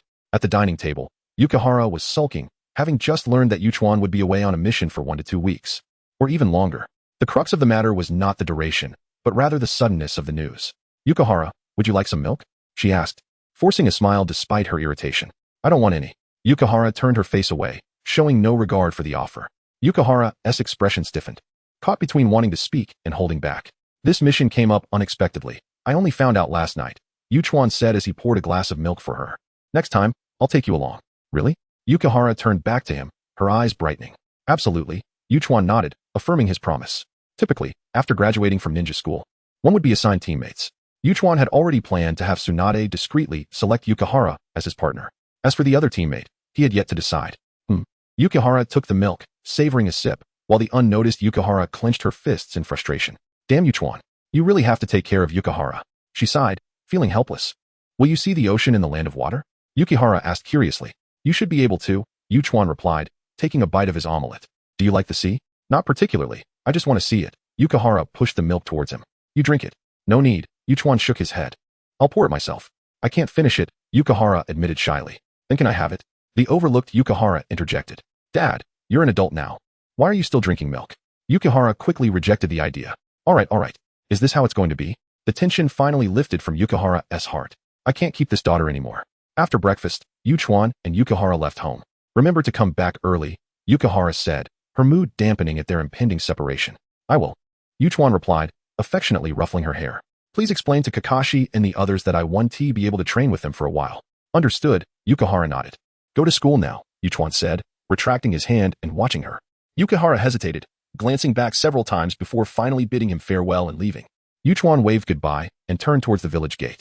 At the entrance, 2 guards checked his credentials before allowing him to pass. As a ninja, one could not venture out freely without the Hokage's approval. Yuchuan did not stray far, but remained in place, waiting for Tsunade. Seizing the opportunity, he scrutinized the 2 Leaf Village guards.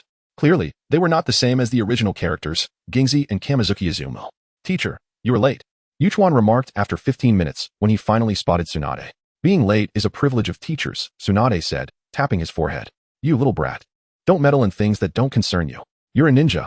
Yuchuan was abruptly silenced as Tsunade covered his mouth, a faint fragrance wafting into his nostrils. He resisted the urge to bite her. During missions, you must obey your teacher's orders, understand? Tsunade released him, inquiring. Understood. Yuchuan replied, managing a smile. Good, you have a point. Now, take out the map, Tsunade said, pleased. Your first task is to chart a suitable route. Sure. Yuchuan produced the map he had purchased the previous day. The land of water lay southeast of the land of fire, accessible by boat. Under normal ninja conditions, it would take approximately 3 to 4 days to reach. Yuchuan opened the map and swiftly traced a line. Not bad, Tsunade commented after glancing at it. You avoided the crowds without taking a detour. I am the top student of the Ninja Academy, Yuchuan chuckled as he folded the map. I can handle such trivial matters. So what if you're the best? Tsunade pulled him into an embrace, her tone serious. Out here, any overlooked detail could cost you your life. What kind of game is this? Yuchuan struggled to hear her words, realizing Tsunade was more stringent than he had anticipated. Yes, teacher, he replied obediently. Much better. Tsunade released him. Let us set off. With a graceful leap, she began the classic ninja run, and Yuchuan followed closely behind. Tsunade maintained a pace accommodating his speed, sharing lessons along the way. They discussed potential traps and signs of human and animal activity. Though these topics were covered in class, they were never as detailed. As they ran, time flew. Night fell, and they reached the southeastern edge of the land of fire, not far from the coast. Yuchuan, Tsunade halted and commanded. Find a spot to set up camp. We'll head to the port tomorrow. Yes, teacher. Yuchuan activated his D-rank skill, Ninja Tools Proficiency, enhancing his vision 8-fold, allowing him to quickly locate an ideal spot. Nestled near a river and surrounded by dense foliage, it was quite secluded. After setting up the tent, he laid traps around the perimeter for protection against nocturnal beasts and to serve as an early warning system. Tsunade quietly observed his every move. And it was clear that Yuchuan, the top student, was living up to his reputation. She found no significant faults. Just setting up a tent is sufficient. Tsunade entered the tent and turned back. Come in, let us sleep together. Huh. Yuchuan was taken aback. No, teacher. I want to eat you. Seeing his startled expression, Tsunade couldn't help but chuckle. Then I'll come in. Yuchuan stepped inside the tent. In the wild, one should minimize noise. Tsunade sat across from him and explained. When sleeping in a sleeping bag, you must remain clothed to avoid unexpected situations. Yes, Yuchuan thought it a pity. It was evident Tsunade was serious about this. Throughout their journey, she had been imparting knowledge in minute detail, as if she were feeding him. Eat and then sleep, Tsunade said, producing 2 portions of rations. Yuchuan sighed. The so-called rations consisted of pre-made rice balls and sushi. They certainly paled in comparison to warm meals. After dinner, the darkness enveloped them entirely, without candles in the tent. It was pitch black. Tsunade lay down in her sleeping bag, her head as the only visible part. She looked at Yuchuan and said, "Come here." Chapter 73. The future of water's shadow and the bright moonlight in the midst of the night. A petite figure suddenly emerged. Clad in a gray standard vest and wearing a cat mask that concealed all but her vibrant green eyes, her red-brown hair danced in the breeze. Standing at a modest height of approximately 1.23 meters, she was a young girl. The scent of human blood lingered in the air. It seemed she was on the right path. She surveyed her surroundings and quickly spotted the blood smeared on the leaves, reaching out to touch it. "How's the situation?" "Kirigakure?" Behind her, two figures descended gracefully. They were dressed similarly, their masks identical, but they were taller, indicating their maturity. "Please refer to me by my code name during the mission, Senior Codfish," Kirigakure said with a serious tone. "Oh dear, what an unlikable junior," Codfish chuckled, shaking his head. "Let us move." Kirigakure glanced at him and replied, "Let us capture him quickly." Rest assured, he won and Appos. T escape. The figure beside them, Scallop, interjected. "Indeed, merely a ch-neen." Codfish agreed with a nod, then suggested, "We've been chasing all day. Let us rest before pursuing again. This is the first task assigned to me by Elder Yuan, and I cannot afford any mistakes," Kirigakure stated firmly, leaping into the shadows of the night. "Let us go," Codfish sighed, following her lead, with Scallop close behind. Hachikawa lay beside Tsunade. In the darkness, the sounds of chirping insects and her steady breathing filled the air. "How does your first outing feel?" Tsunade turned to him and asked. "Quite well." Hachikawa paused before adding, "Especially seeing you, sensei, so serious for the first time." "What do you mean? Was I not serious before?" Tsunade playfully tapped his forehead. "What do you think?" Hachikawa retorted. "Well, somewhat serious," Tsunade admitted, a hint of embarrassment flashing across her face. Although hidden in the darkness, Hachikawa fell into silence, realizing that he had underestimated the level of composure she could muster. "Tomorrow we will enter the land of water. You must be exceptionally cautious." Tsunade changed the subject, asking, "Do you know what else the hidden mist village is called?" "What?" Hachikawa inquired, following her lead. "It is known as the village of blood mist," Tsunade replied solemnly. "The hidden mist village has long enforced a brutal policy of oppression, particularly against those with bloodline limits. In his previous life, Hachikawa had believed that the oppressive regime stemmed from the fourth Mizukage, Yagura, being controlled by Abido Uchiha, but that was not the case. The third Mizukage had already implemented this policy. It was merely that Abido was more lenient in his approach. Recently, a significant event occurred in the hidden mist village. Tsunade continued. A student named Zabuza Momochi slaughtered all his classmates upon graduation. Hachikawa felt a stir of recognition.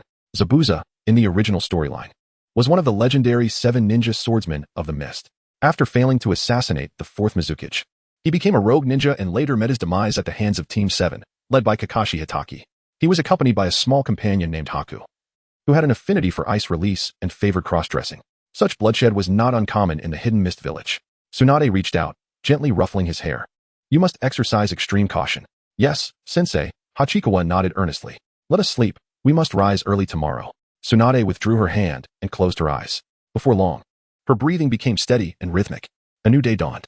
Warm sunlight filtered through the leaves, casting gentle rays upon the tent. Hachikawa opened his eyes to find himself resting beside Tsunade. "Sensei," he called, unzipping his sleeping bag and sitting up. "Was there anything unusual last night?" Tsunade stirred awake quickly.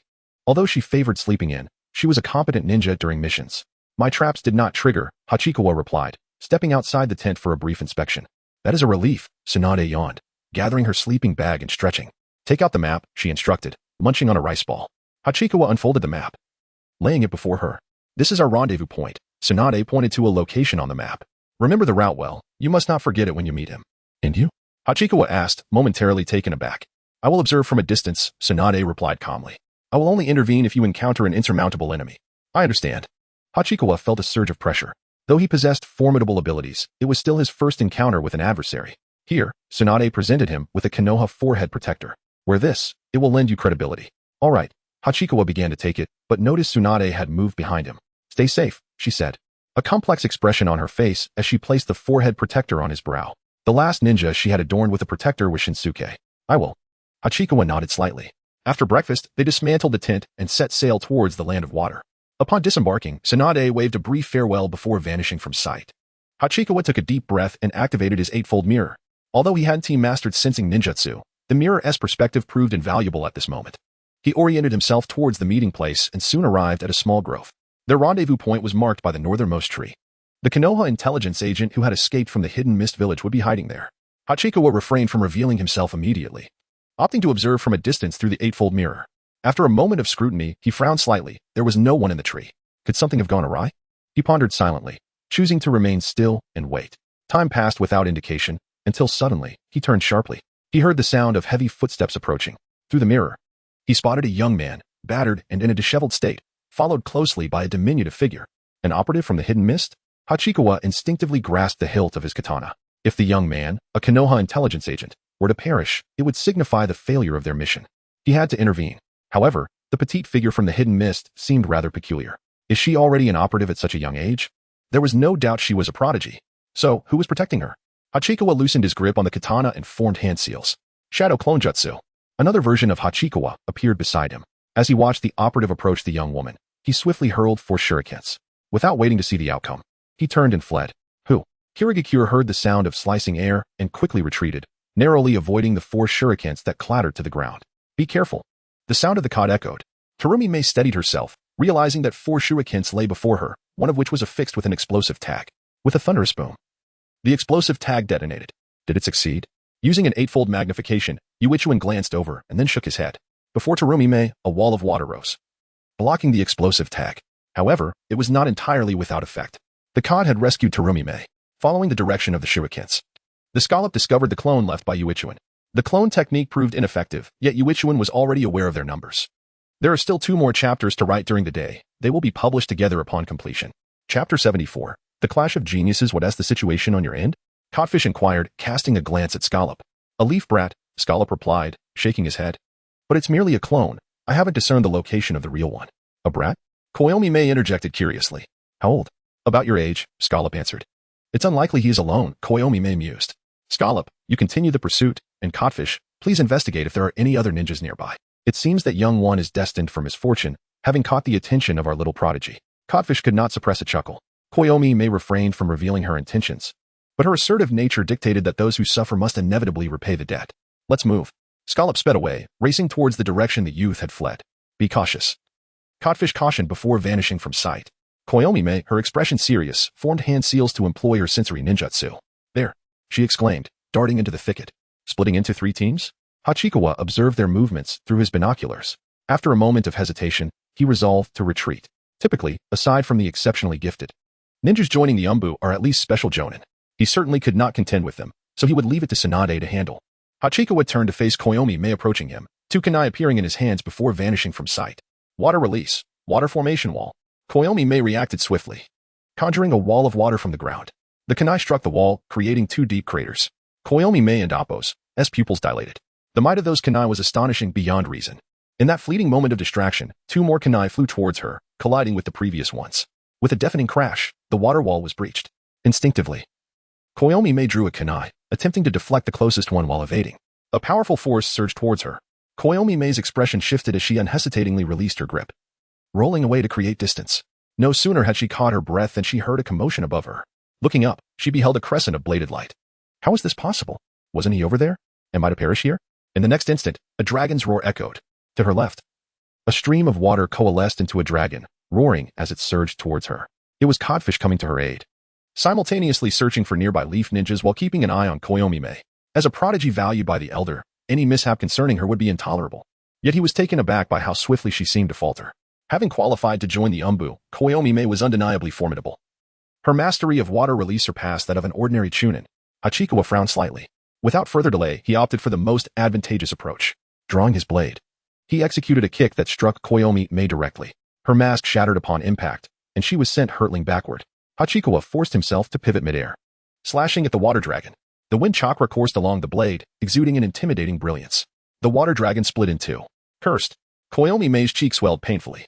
Yet, she dared not linger, hastily wiping the blood from her mouth as she staggered to her feet. Are you all right? Codfish appeared before her in an instant. A minor wound. Koyomi-Mei gritted through her teeth. I cannot let him escape. Codfish nodded slightly, but upon turning, he found Hachikawa had already vanished. He wanted Appos. Get away. Koyomi-Mei formed hand seals once more, employing her sensory ninjutsu. Swish, swish, swish. She spun around, launching 3 shurikens. Codfish had anticipated this, using the body flicker technique to follow the shurikens. The sound of metal clashing rang out as Hachikawa parried the shurikens with his katana. However, as he turned, he was met with Codfish's imposing figure. Brat, this ends here. Codfish sneered, envisioning the terror in Hachikawa's eyes. What of genius? He slays geniuses. Codfish mercilessly raised his ninja blade. Blood gushed forth. Codfish-senpai. Koyomi Mei and Appo's eyes widened in instinctive alarm, for she saw Codfish attacking a tree. This is an illusion. Koyomi Mei hastily formed seals. Water release. Water whip. A whip of water formed in her grasp and was violently cast forth. Body flicker technique. Hachikawa propelled himself off a tree trunk, hurtling towards Koyomi Mei like an arrow released from a bow. Despite her youth, there was no room for mercy in battle. With a crack, Koyomi Mei spun her wrist, retracting the water whip. Yet her speed had evidently faltered. Hachikawa disregarded the encroaching water whip, landing a strike on Koyomi Mei. Water splattered everywhere. It was a water clone. Hachikawa felt a jolt of surprise, instinctively turning his head. A water dragon surged towards him. As he ran, Hachikawa began forming seals. Just as the dragon was about to strike, he activated the body flicker technique, his form becoming an afterimage. Koyomi Mei's face paled. Even this failed to hit? Her usual pride now confronted a profound setback. In the land of mist, even the infamous Sabuza Momochi would not have stood a chance against her. She was the unequivocal first prodigy of her generation. Yet she found herself outmatched by a mere leaf brat. Hachikawa exhaled in relief. The C-class attribute swift as the wind granted a 100 speed boost, facilitating his escape. As he glanced back at Koyomi Mei, a hypothesis began to form in his mind. With her russet hair and such remarkable water release at this age, she was most likely destined to become the fifth Mizukage. Damn it. Codfish finally broke free from the illusion, his face contorted with rage as he charged at Hachikawa. To be ensnared by an 8-year-old and Appo's illusion was a source of immense humiliation. Hachikawa had anticipated this. He knew that his illusion could not ensnare a special jonin. He casually hurled a kunai. Kunai are of no consequence to me. Blast it. Codfish and Appo's expression changed drastically. The 3 kunai he had thrown were affixed with thick explosive tags, he estimated at least 9, equating to the full might of a fire release from a jonin. Retreat. Retreat. Codfish shouted, sprinting back at an accelerated pace. Koyomi Mei was taken aback but did not question his command, leaping backward. A tremendous roar erupted. Flames engulfed the sky. Nearby trees ignited, turning to charred remnants. Thank goodness I have wealth. Hachikawa leaped onto a tree. Knowing Koyomi Mei possessed sensory ninjutsu, he dared not linger. Utilizing the body flicker technique amidst the flames, Hachikawa dashed through the chaos. As Codfish regained his footing, he heard the sound of rushing wind. Instinctively, he evaded. But it was too late. Blood sprayed forth. A deep gash appeared on Codfish's right arm. Enduring the excruciating pain, he rolled away. Hachikawa could not pursue any longer and glanced back at Koyomi Mei. Though he possessed striking features, the blood staining his attire rendered him a fearsome sight. Koyomi Mei and Appo's heart raced in shock, instinctively retreating 2 steps. Chapter 75, The Defeat of Terumi Mei, My Life is Forfeit. The young man gazed despairingly at the vast ocean before him. With nowhere to flee, trapped between a dead end and pursuing enemies, he felt utterly hopeless. Do not resist. I have no intention of killing you, came the voice of Scallop. The young man had escaped from the hidden mist village bearing vital intelligence, while simultaneously serving as a spy for the hidden leaf village. The optimal resolution was to capture him alive and extract the valuable information embedded in his memories. You shall not succeed, the young man declared defiantly, his expression one of fearless resignation. Humph, it won't be that simple, Scallop retorted. Aware of the young man's desire to end his own life, he instantly appeared before him. Suddenly, a fist the size of a sandbag appeared in Scallop's line of sight. In an instant, he felt himself propelled through the air, crashing to the ground like a cannonball. With a resounding boom, the earth cracked beneath him, dust swirling into the air. The young man's eyes widened in shock. The unforeseen turn of events left him momentarily stunned. Instinctively, he turned his head to see Tsunade standing not far away, her outer robe emblazoned with the character for bet, billowing in the wind. Tsunade-sama. He recognized her. A look of euphoric relief washing over his face. Was it truly Tsunade? Did the intelligence he carried warrant such significance? Although he could not comprehend the situation, he understood that he had survived. Follow me, Tsunade instructed, turning towards the forest. She was concerned about the 2-on-1 situation with Hayakawa. The young man hurriedly followed her. Before long, Tsunade reached the battlefield, halting in astonishment. The situation was far better than she had anticipated. Hayakawa had gained the upper hand against a Chunin and a special Jonin. Tsunade smiled with pride. Her student was indeed remarkable. Yet, the next moment, her brow furrowed slightly. It was not that Hayakawa was winning. Rather, she sensed the presence of others nearby. Tsunade pondered.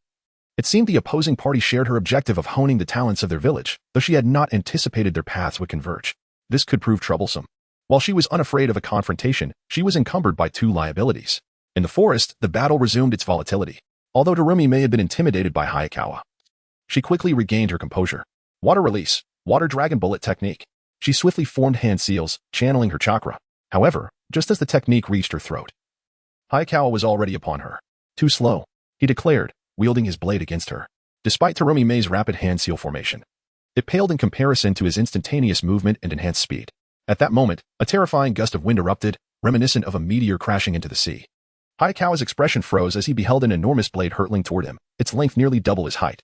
Recognizing the weapon's distinct features, he realized it was the decapitating blade, a sword once wielded by Zabuza Momochi and previously by Kisame Hashigaki. Oh no, I've become a substitute, Hayakawa thought. Realizing he was now in the shoes of Naruto Uzumaki, facing an opponent of Jonin caliber on his first mission. Just then, a graceful figure appeared. Tsunade positioned herself in front of Hayakawa, delivering a punch that sent the decapitating blade ricocheting back. Truly impressive, Princess Tsunade, a young man stepped forward, catching the blade and feeling a jolt in his arm. With short black hair and a cross-shaped scar on his right cheek, adorned with red markings on the lower half of his face, it was Kisame Hashigaki. Tsunade casually seized Terumi-me, who struggled briefly before relenting. Yet, her fierce demeanor remained. Glaring at Hayakawa with ferocity. What are you staring at? Hayakawa remained unperturbed, extending his hand to pat her head amidst her furious gaze. This is the treatment of the vanquished, he said with a grin. At long last, he could touch someone else's head. You scoundrel. Just wait. Terumi-me seethed, trembling with rage. Had she not been restrained by Tsunade, she would have lunged at him. All right, Hayakawa glanced around, pilfering her wallet. Shameless thief. Terumi-me gritted her teeth. Care to repeat that? Hayakawa raised an eyebrow, threateningly. Do you believe before he could finish, Terumi-me fell silent, sensing that he was capable of even more despicable acts. Tsunade princess, let us make a deal. Return her to us, and I will allow your departure, Kisame proposed. Glancing at Terumi-me. Although you are formidable, we have the numbers. If a fight ensues, you will be unable to protect the other two. As he finished speaking, another team of hidden mist Umbu appeared nearby. The intelligence that had been stolen was not of particularly critical importance to a Chunin. Had it not been for Terumi-me's training, they would not have been present. Very well, Tsunade agreed without hesitation. Thank you for your cooperation. Kisame extended his hand, saying, Please, you may leave first. Tsunade looked back at Hayakawa and the injured intelligence officer. Understood, Hayakawa hesitated, but upon meeting Tsunade's gaze, he realized there was no room for negotiation. The two turned and ran towards the shore. Tsunade remained in place, waiting. Kisame and the others honored their word and did not pursue. It seems this young lady is quite valued by you, Tsunade observed Terumi-me with a light chuckle. Her performance just now was indeed commendable. Mutual admiration, Kisame replied, squinting. Princess Tsunade, your student has also displayed remarkable prowess. With a flick of her wrist, Tsunade tossed Terumi-me away, retreating and disappearing from sight. Kisame quickly approached. I am unharmed, Terumi-me assured, landing firmly on her feet. She glanced towards the sea, her expression shifting between anger and contemplation. His name is Hayakawa, a student of Tsunade, and he is quite renowned in the Hidden Leaf. Kisame smirked ominously. Losing to him is not without reason. Hayakawa? Terumi-me clenched her fists. I shall remember you, you wretched scoundrel. The humiliation I endured today will be repaid in kind. On the boat by the sea, Hayakawa felt a sense of trepidation until he saw Tsunade, allowing him to relax. Let us depart, Tsunade boarded the vessel, casually remarking. Our objective has been achieved, there is no need to linger. There was a sentiment she did not voice. Given the importance they placed on Terumi-me, should she be killed, it might incite war between the Hidden Leaf and Hidden Mist villages.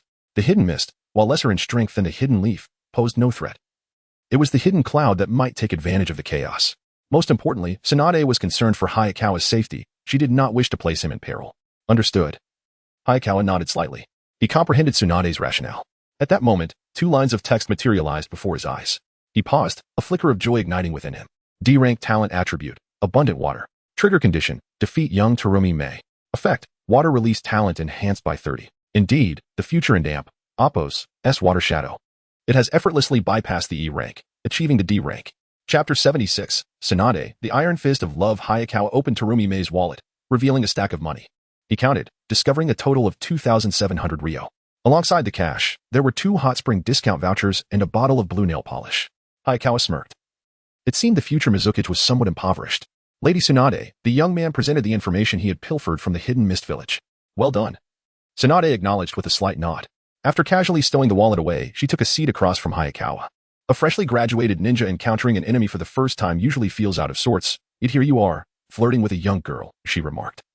Glancing at Terumi-me's wallet. Flirting? Don't misinterpret, Hayakawa replied earnestly. I was merely imparting lessons to a defeated kunoichi. That girl must be a prodigy from the Hidden Mist village. Tsunade chuckled lightly. Next time you encounter her, it may very well be you who is schooled. That is highly unlikely, Hayakawa asserted as he tucked the wallet away. Oh? You are quite confident, Tsunade observed with mild surprise. Because I have an excellent teacher. Hayakawa answered solemnly. Tsunade paused, then burst into laughter, playfully flicking his forehead. Did I say something incorrect? Hayakawa felt a twinge of injustice. You did not err, Tsunade replied, crossing her arms. However, Pride must be tempered. Yes, teacher, Hayakawa said, his eyelids fluttering slightly. For Tsunade. This crossed-arm posture only added to the burden of her attire, and Hayakawa found himself tempted to assist her. You handled this battle commendably, Tsunade remarked, her lips curling into a smile as she admired his obedient demeanor. Is there any reward? Hayakawa pressed eagerly. You may treat me to barbecue. Tsunade replied with an eye roll. This hardly qualifies as a reward, Hayakawa retorted. What? Are you unwilling? Tsunade inquired, clenching her fist. Not at all, Hayakawa replied earnestly. Stay still, Tsunade suddenly remembered something and placed her hand on his forehead. Hayakawa blinked in confusion, unsure of her intentions. Moments later, a surge of chakra emanated from her soft palm. It appears you are uninjured. After a brief interval, Tsunade withdrew her hand. Thank you, teacher, Hayakawa said, slightly taken aback. It and amp. Oppos. Easy to sustain hidden injuries in battle. If not addressed promptly, they may hinder your growth, Tsunade warned ominously. You might not grow tall. Growing short is acceptable.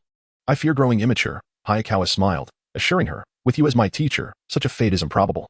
Tsunade regarded him, feeling a flutter in her heart. The combination of his charming visage and bright smile was indeed compelling. Smooth talker, she huffed playfully. I wonder how many young girls will fall prey to your charms. What do you mean by prey? Hayakawa countered, defending himself. Teacher, that is slander. As their banter continued, time passed unnoticed. The overlooked young man finally comprehended why he was accompanied by Tsunade. It was merely a training experience for her, and he was an incidental participant. Understanding this truth brought tears to his eyes. That evening, he found himself bewildered yet astounded. He had occupied one tent while watching Hayakawa and Tsunade enter another. The following afternoon, sunlight flooded the earth, gracing the gates of Konoha. Finally back. The young man exclaimed with uncontained excitement upon arriving in the village after 6 years of espionage in the hidden mist. He had assumed he would need to endure another 3 years before returning home. Come, we must report our mission, Tsunade said, seemingly indifferent. Even contemplating a visit to the casino. After registering at the entrance, the trio ventured into the village. Hayakawa thought of Yuhi Kurenai and wondered how they had fared in recent days. In the Hokage's office, Tsunade unceremoniously kicked the door open, leaving the young man dumbfounded. Hayakawa had grown accustomed to such behavior, remaining unfazed. A thought crossed his mind. If Tsunade were to become Hokage, would he also be permitted to kick doors? Yet, upon further reflection, he realized such an action would likely lead to his demise. Tsunade, Sarutobi Hiruzen exclaimed, startled, hastily inhaling smoke to steady himself. Mission completed, now. Where and Oppos, S my reward. Tsunade approached assertively. And please, check for any recent prodigies from the hidden mist. What do you need that for? Sarutobi tossed her a bank book. B-ranked mission. Totaling 160,000 Ryo. Not enough. I require more, Tsunade stated, shaking her head. We encountered the formidable Kiba Taizang. Kiba Taizang? What happened? Sarutobi's expression turned grave. The 7 ninja swordsmen were a renowned force from the hidden mist, possessing significant status and power. Tsunade recounted the events succinctly. Ah, I see, Sarutobi's tone softened. The girl you mentioned must be Terumi Mei. He opened a drawer and retrieved 2 files. Tsunade quickly scanned them. One was about Terumi Mei, the other concerning Momochi Zabuza. These 2 were the latest prodigies from the hidden mist, remarkably powerful for their young age. Here, you may review the details, Tsunade said, handing the files to Hayakawa. Your mission is now elevated to A rank. After a moment of contemplation, Sarutobi added, I will grant you an additional 300,000 Ryo. Agreed, Tsunade accepted without further negotiation. After perusing the files, Hayakawa returned them to Sarutobi. He was already familiar with the content, albeit in greater detail than the original narrative. Take your time discussing, Tsunade said, collecting the money as she turned to leave. Hayakawa, let us go. Unlike her casual demeanor, Hayakawa politely bid farewell to Sarutobi before hastily following her. Fortunately, Hayakawa did not adopt his teacher's bad habits, Sarutobi mused with satisfaction. The young man stood aside, pretending not to hear. Teacher. Hayakawa intercepted Tsunade, extending his hand. What about my share of the money? You are young. I will keep it safe for you, Tsunade grinned. That won't do, Hayakawa remained resolute. My mother is fond of saying such things. Yet he was wary of falling for the same trick twice. TSK, little brat, Tsunade, realizing her ruse had failed. Handed him 20,000 Ryo. Do not squander it. That line belongs to me, Hayakawa retorted, stowing away the bankbook. In the next moment, he felt a chill down his spine, sensing a murderous intent. Swallowing hard, he turned to see Tsunade advancing toward him with a darkened expression, reminiscent of an ancient legend threatening to consume him whole. Old, Hayakawa began, but before he could finish, a vast shadow enveloped him. Tsunade embraced him, unleashing her and Oppos, iron fist of love and Oppos, as she playfully ruffled his hair. Teacher. Hayakawa lamented, resigned to his fate. He wished to flee, yet found himself unable to do so. For the weight of the snow-capped mountains was too great. The next time would not be so simple. After a moment's indulgence, Tsunade released him. Indeed, Yukikawa replied casually. You should return and rest, Tsunade advised after a brief contemplation. She had originally intended to take Yukikawa to the casino, but considering he had traveled for 2 days, she refrained from pressing him further. Goodbye, sensei. Yukikawa waved his hand as he departed. This mission had spanned nearly a week, and he found himself missing Hinata's company. For a week is not a trivial span of time. Glancing up at the sky, he noted that school was about to be dismissed. After a moment's thought, he made his way towards the ninja academy. As the bell rang, a throng of students surged forth, fleeing as if from disaster. Lin, Uchiha Obito cheerfully inquired. How about we go for ramen? I need to return to my studies. Noera Rin hesitated briefly before declining. Is that Yukikawa? Came Hatake Kakashi's surprised voice. Noera Rin instinctively raised her head. In the distance, a familiar silhouette caught her eye. Has he returned? A flicker of joy illuminated Rin's face. Only for someone to leap ahead of her. Yukikawa. Ino rushed out to greet him. Humph. Asuma Saratobi scoffed. I wonder what kind of mission Yukikawa undertook. Kakashi regarded him with a hint of envy. He too longed for a mission, yet his teacher, Minato Namikaze, was far too busy to take him along. His only recourse was to graduate early, but due to previous formalities, Kakashi had resolved to wait until Yukikawa graduated before he did. Surely, it was the simplest of D-rank missions. Uchiha Obito grumbled. Yukikawa, when did you return? Ino halted, panting as she asked. I just got back, Yukikawa replied, reaching out to ruffle her hair and smooth the windswept strands away from her face. Yukikawa, Noera Rin, and the others approached him. Ino sensed something, her cheeks flushing. I heard from Ino that you went to the land of water for a mission. Kakashi scrutinized him, asking, did you encounter any ninjas from the Mist Village? I ran into a notable figure. Yukikawa smiled, one of the 7 ninja swordsmen, Kisame Hashigaki. A collective gasp arose among the group. The 7 ninja swordsmen were renowned, their reputation preceding them. Impossible, Uchiha Obito exclaimed incredulously. You met him and lived to tell the tale? Because my teacher is even more formidable, Yukikawa shrugged. He spoke the truth. With Tsunade's prowess, confronting Kisame posed little challenge. Even if several Umbu from the Mist Village were added to the mix, the outcome would likely remain unchanged. However, he had been a burden, as Tsunade prioritized his safety over taking risks. Obito and Appo's eyes brimmed with envy. How fortunate to have Tsunade as your teacher. Your future mentor will undoubtedly be a person of great stature as well. Truly, Tsunade-sama is remarkable, Noera Rin expressed, her eyes gleaming with admiration. Come, I shall treat you all to barbecue, Yukikawa declared, producing his savings book. I earned quite a bit during my outing. Then I shall eat you out of house and home, Asuma proclaimed without hesitation.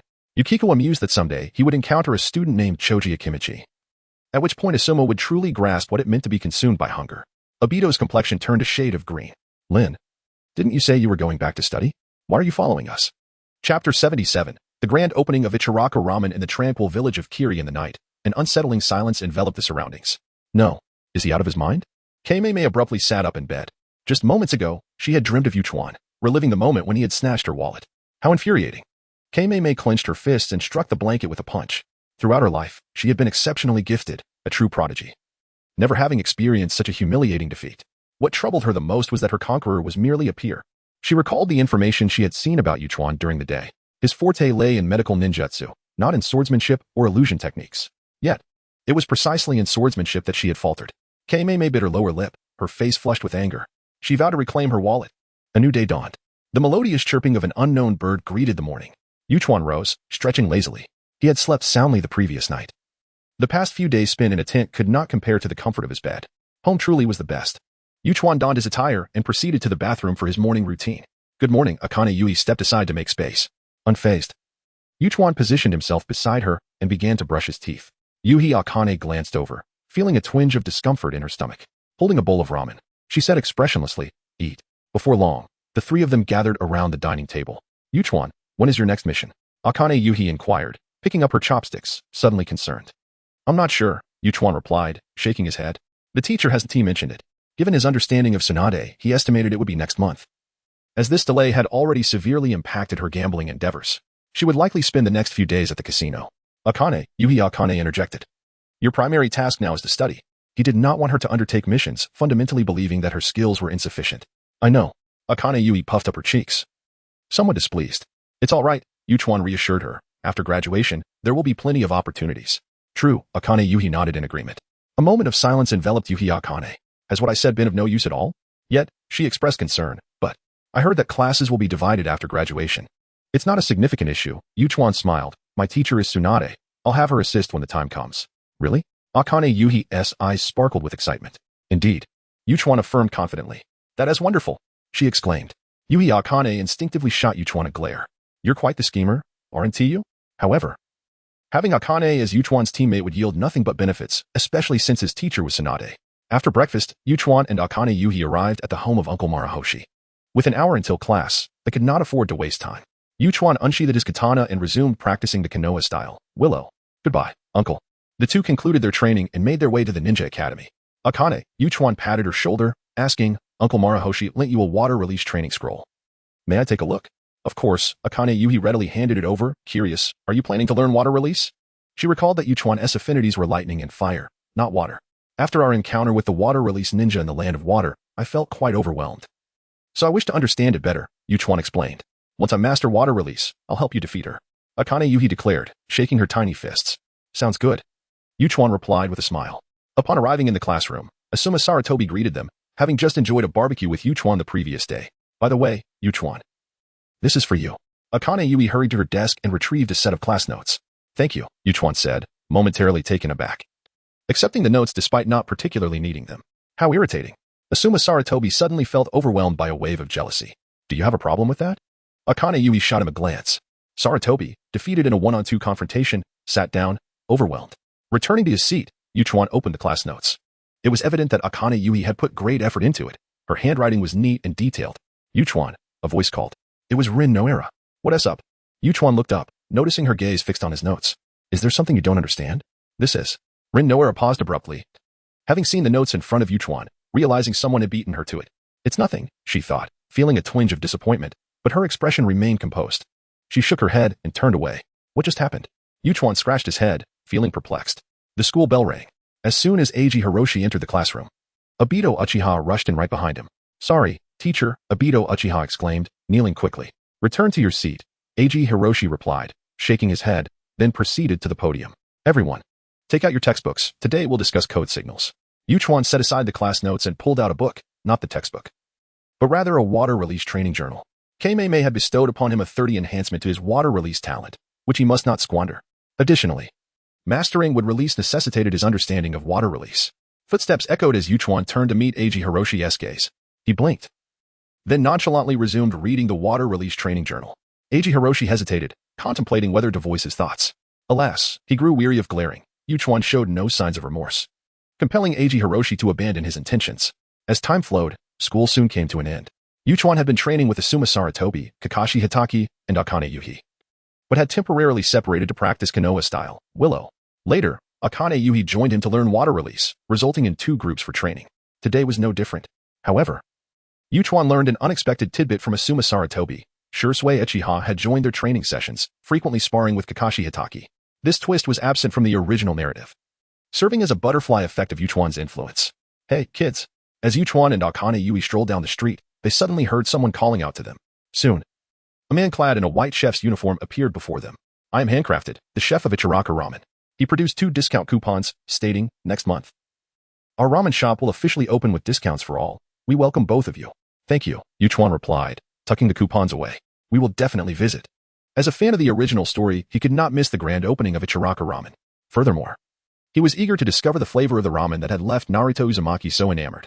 A new week began. Yuchuan awoke early, for he intended to practice water release on his own. As usual, he donned his sports attire and jogged along the street. Hachikawa. Suddenly, Tsukahashi appeared, seizing him with excitement. I'm so glad to finally see you. What's the matter, Uncle Tsukahashi? Hachikawa raised an eyebrow and inquired, has there been new directives from Cloud Hidden Village? It's about a new book. Tsukahashi lamented, a pained expression on his face. So much time has passed without a new release. I've lost a fortune. Hachikawa felt a strong urge to retort. Do you even remember your identity as a spy? Oh, I feel the same way, so it's all good. Hachikawa, an orphan, had little attachment to Cloud Hidden Village. All his friends resided in Konoha. As for his identity as a spy, it was useful for the time being, but he could easily discard it if it no longer served a purpose. Given Hachikawa's current identity and status, even if Cloud Hidden Village labeled him a spy, Konoha would merely consider it slander. Of course, he wouldn't refuse the position of rakeage if it were offered to him. Does your friend have a new book? Tsukahashi asked eagerly. I'll ask him when I return, Hachikawa replied after a brief moment of contemplation. When will you get back to me? Tsukahashi complained. You haven't visited the bookstore in nearly half a year. This time, it can't take that long. Tomorrow, Hachikawa said with a slight smirk. Why do you look like a scorned woman? Be careful, Nanku from Konoha.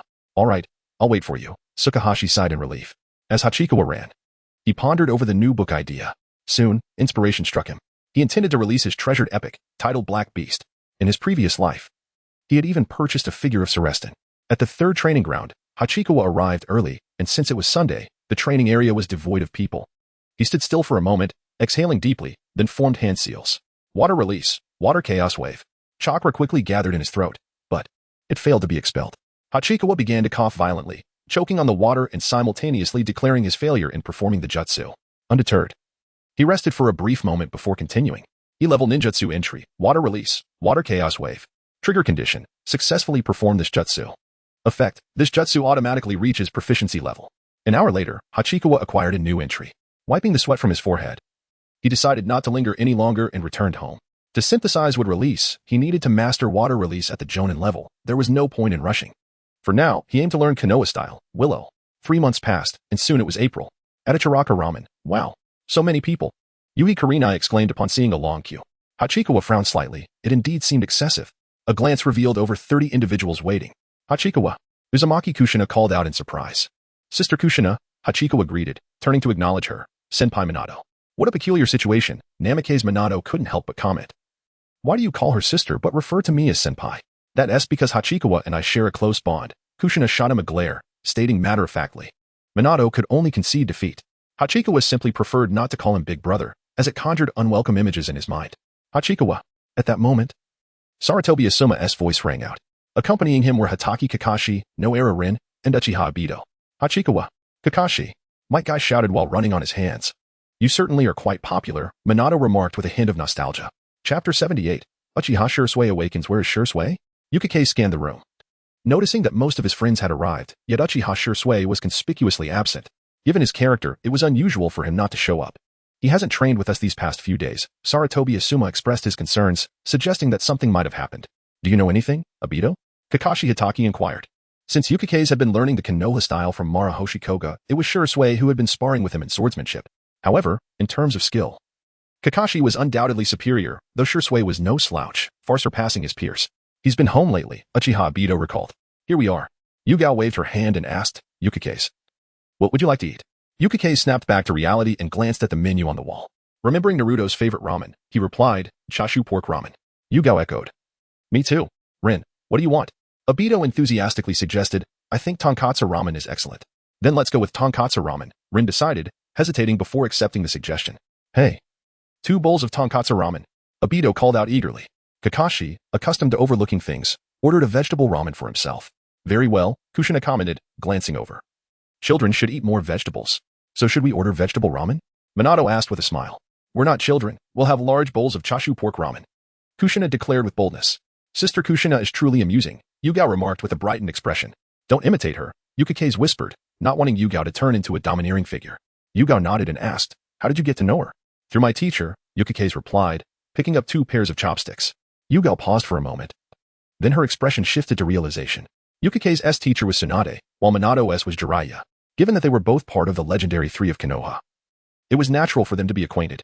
As for Kushina, it was evident that she had a close relationship with Minato. Here, Yukike's handed her a pair of chopsticks. Thank you, Yugao said with a warm smile. Yukike's glanced at Kushina. With her relationship with the Ninetales improving, she had not had any violent outbursts in a long while. Perhaps this was why she was allowed to go out, much earlier than in the original timeline. After all, Kushina could not have become close friends with Uchiha Makoto if she had been confined within barriers. Yukike's pondered, is it time for the devoted Uchiha Itachi to be born? Just then, the chef placed the ramen on the table, announcing, here is your chashu pork ramen. Thank you, uncle. Yukike's exclaimed as he picked up his chopsticks and slurped the noodles in one go, savoring the delightful flavor. This is truly delicious. Such is the taste of youth. Not far away, Might Guy appeared to be in a state of bliss, and Yukike's feared he might explode from excitement. He turned his attention to the system interface. After a month of diligent effort, he had acquired 2 entries. A-grade ninjutsu entry, Konoha style, Willow. Trigger condition, successfully performing this ninjutsu.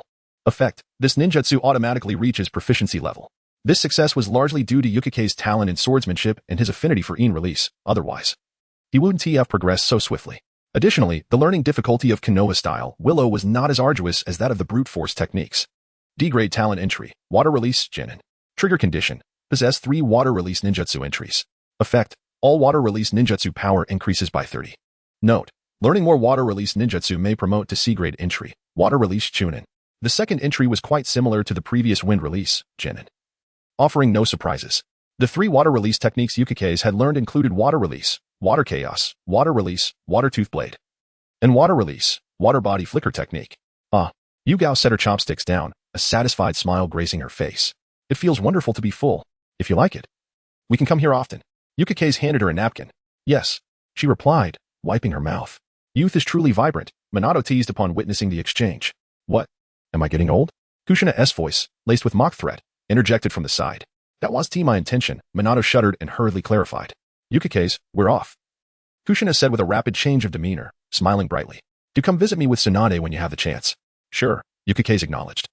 Having not visited her home for some time, but he knew it would involve gambling, especially with the Ninetales, whose penchant for games rivaled Tsunade's. Though luck favored him slightly more, it was still limited, often leading to amusing misadventures. After finishing their ramen, everyone returned home. Shall we visit Uncle Koga? Yugao bounced alongside Yukike's, her spirits high. I'm heading to Konoha Hospital, Yukike's decided, having mastered Konoha style, Willow, and feeling it unnecessary to disturb Marahoshi Koga. However, Yugao still had a long way to go with her water release. All right, Yugao said, a hint of disappointment in her voice, but she did not sulk. The two reached an intersection and paused. Wait, your hair is a bit messy. Yukike stepped closer to tidy a strand by her ear. Up close, Yugao gazed at him, feeling her heart race. Her cheeks flushed as she composed herself and responded demurely. Thank you. Not at all, Yukike said, retracting his hand. See you tonight. Yes, she replied, turning away, sighing in relief, secretly admiring Yukike's good looks. At Konoha Hospital, Yukike's received a warm welcome from numerous nurses, as he had not visited in some time. After managing to extricate himself from their attention, he arrived at the office of Yukushi Nono. Yukike's? Nono exclaimed in surprise upon seeing him. Director, Yukike's greeted. Is there anything I can assist with today? Among the many ninjutsu he sought to learn, medical ninjutsu was of utmost importance, as he was Tsunade's student and did not want to bring her shame. Indeed, there is, Nono smiled gently. I have a surgery coming up, and I would like you to be my assistant. No problem, Yukike's replied earnestly. I will ensure the task is completed. This is the patient's information. Nono said with a soft chuckle, appearing even more kind. Yuzuki Yugao? Yukike's glanced at the file, momentarily taken aback. Do you know her? Nono asked curiously. Not personally. Yukike shook his head, explaining, I just didn't expect the patient to be so young. She is only 5.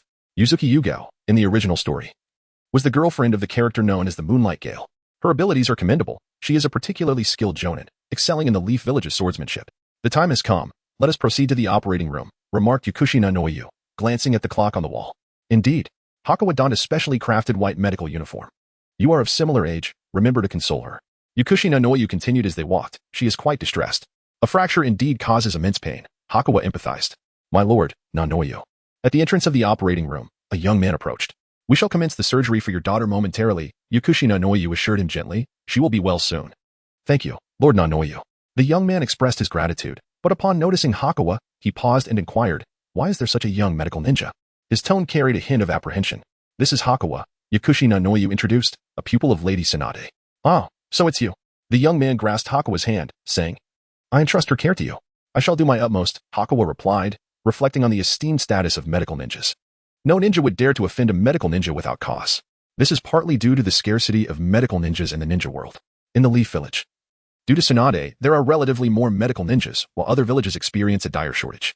In the original narrative, Kankuro was poisoned by Sasori, and the entire Sunagakure was at a loss until Sakura Haruno rescued him. Furthermore, the 4th Reikage was afflicted by the explosive insects of Shinyuan-zhong, and had Tsunade not intervened in time, his life would have been lost. Upon entering the operating room, Hakawa heard muffled sobs. He glanced at the patient bed, where a lovely purple-haired little girl was crying, her face streaked with tears. Hello, my name is Hakawa, he said, approaching her and gently patting her head. Yuzuki Yuin looked up, her expression a mix of confusion and curiosity. The pain will soon subside, Hakawa assured her, looking at Yukushi Nanoyu for permission before forming hand seals. A soft green chakra enveloped Yuin's thigh, severing her pain sensation, making her eyes widen in astonishment. It doesn't hurt anymore? Yuin exclaimed, her tears transforming into a smile. Thank you, big brother. Just call me Hakawa, he quickly replied. They're and Appos. No need for the and Appos, big brother and Appos. Yuin tilted her head, struggling to comprehend, though she found him handsome. He struck her as peculiar. Close your eyes, Hakawa instructed, noting that Yukushi Nanoyu and Appos' surgery had commenced. Yuin obediently complied. Hakawa patted her head once more before rising to assist. An hour later, the surgery concluded. Hakawa exhaled deeply, lifting his gaze to see that Yuin had fallen asleep. Let her rest, Yukushi Nanoyu stated as she exited the operating room. Hakawa followed her. The surgery was highly successful, she remarked with a smile. You may accompany her to the ward. Thank you, Lord Nanoyu. The young man paused before adding, and little Hakawa, thank you as well. Please, just drop the andapos, little andapos. Hakawa nodded slightly, maintaining his professional demeanor. It is my duty. A day at the Leaf Hospital swiftly passed. Hakawa gained significant proficiency, though mastery was still distant. The progress was reassuring. As he prepared to leave, he encountered the young man once more. Hakawa, the young man approached and asked, are you free now? My daughter has awakened, and I wish to express my gratitude in person. After a moment's thought, Hakawa agreed to meet Yuzuki Yuin. Big brother. Yuin exclaimed joyfully upon seeing him. Hakawa hesitated, but ultimately chose not to correct her. He stepped forward and gently patted her head. How are you feeling? He inquired. I'm a bit uncomfortable, but it doesn't hurt anymore, Yuin replied. After a brief pause, she added, Big brother is really miraculous. The young man, noticing his daughter and Appo's momentary hesitation, chimed in. Indeed. Yes. Yuin eagerly agreed. I and Appo's am still far from it. Hakawa chuckled softly, just focus on resting. And you and Appo's LL recover in a few days. After some light conversation, he prepared to depart. Standing at the hospital and Appo's entrance, Hakawa initially planned to head home, but suddenly recalled Uchiha Shursui. After a moment and Appo's contemplation, he proceeded towards the Uchiha clan and Appo's residence. In the original narrative, the Uchiha clan had relocated to the outskirts of the Leaf Village, but currently their location was more central.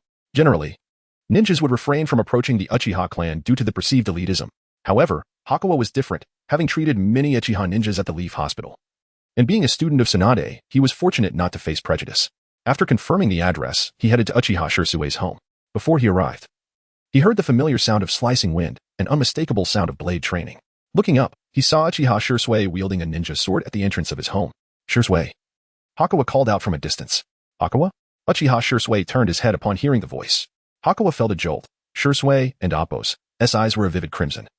With a singular black tomo visible, his Sharingan activated. My apologies, Uchiha Shursui quickly realized, hastily deactivating his Sharingan. When did you awaken your eyes?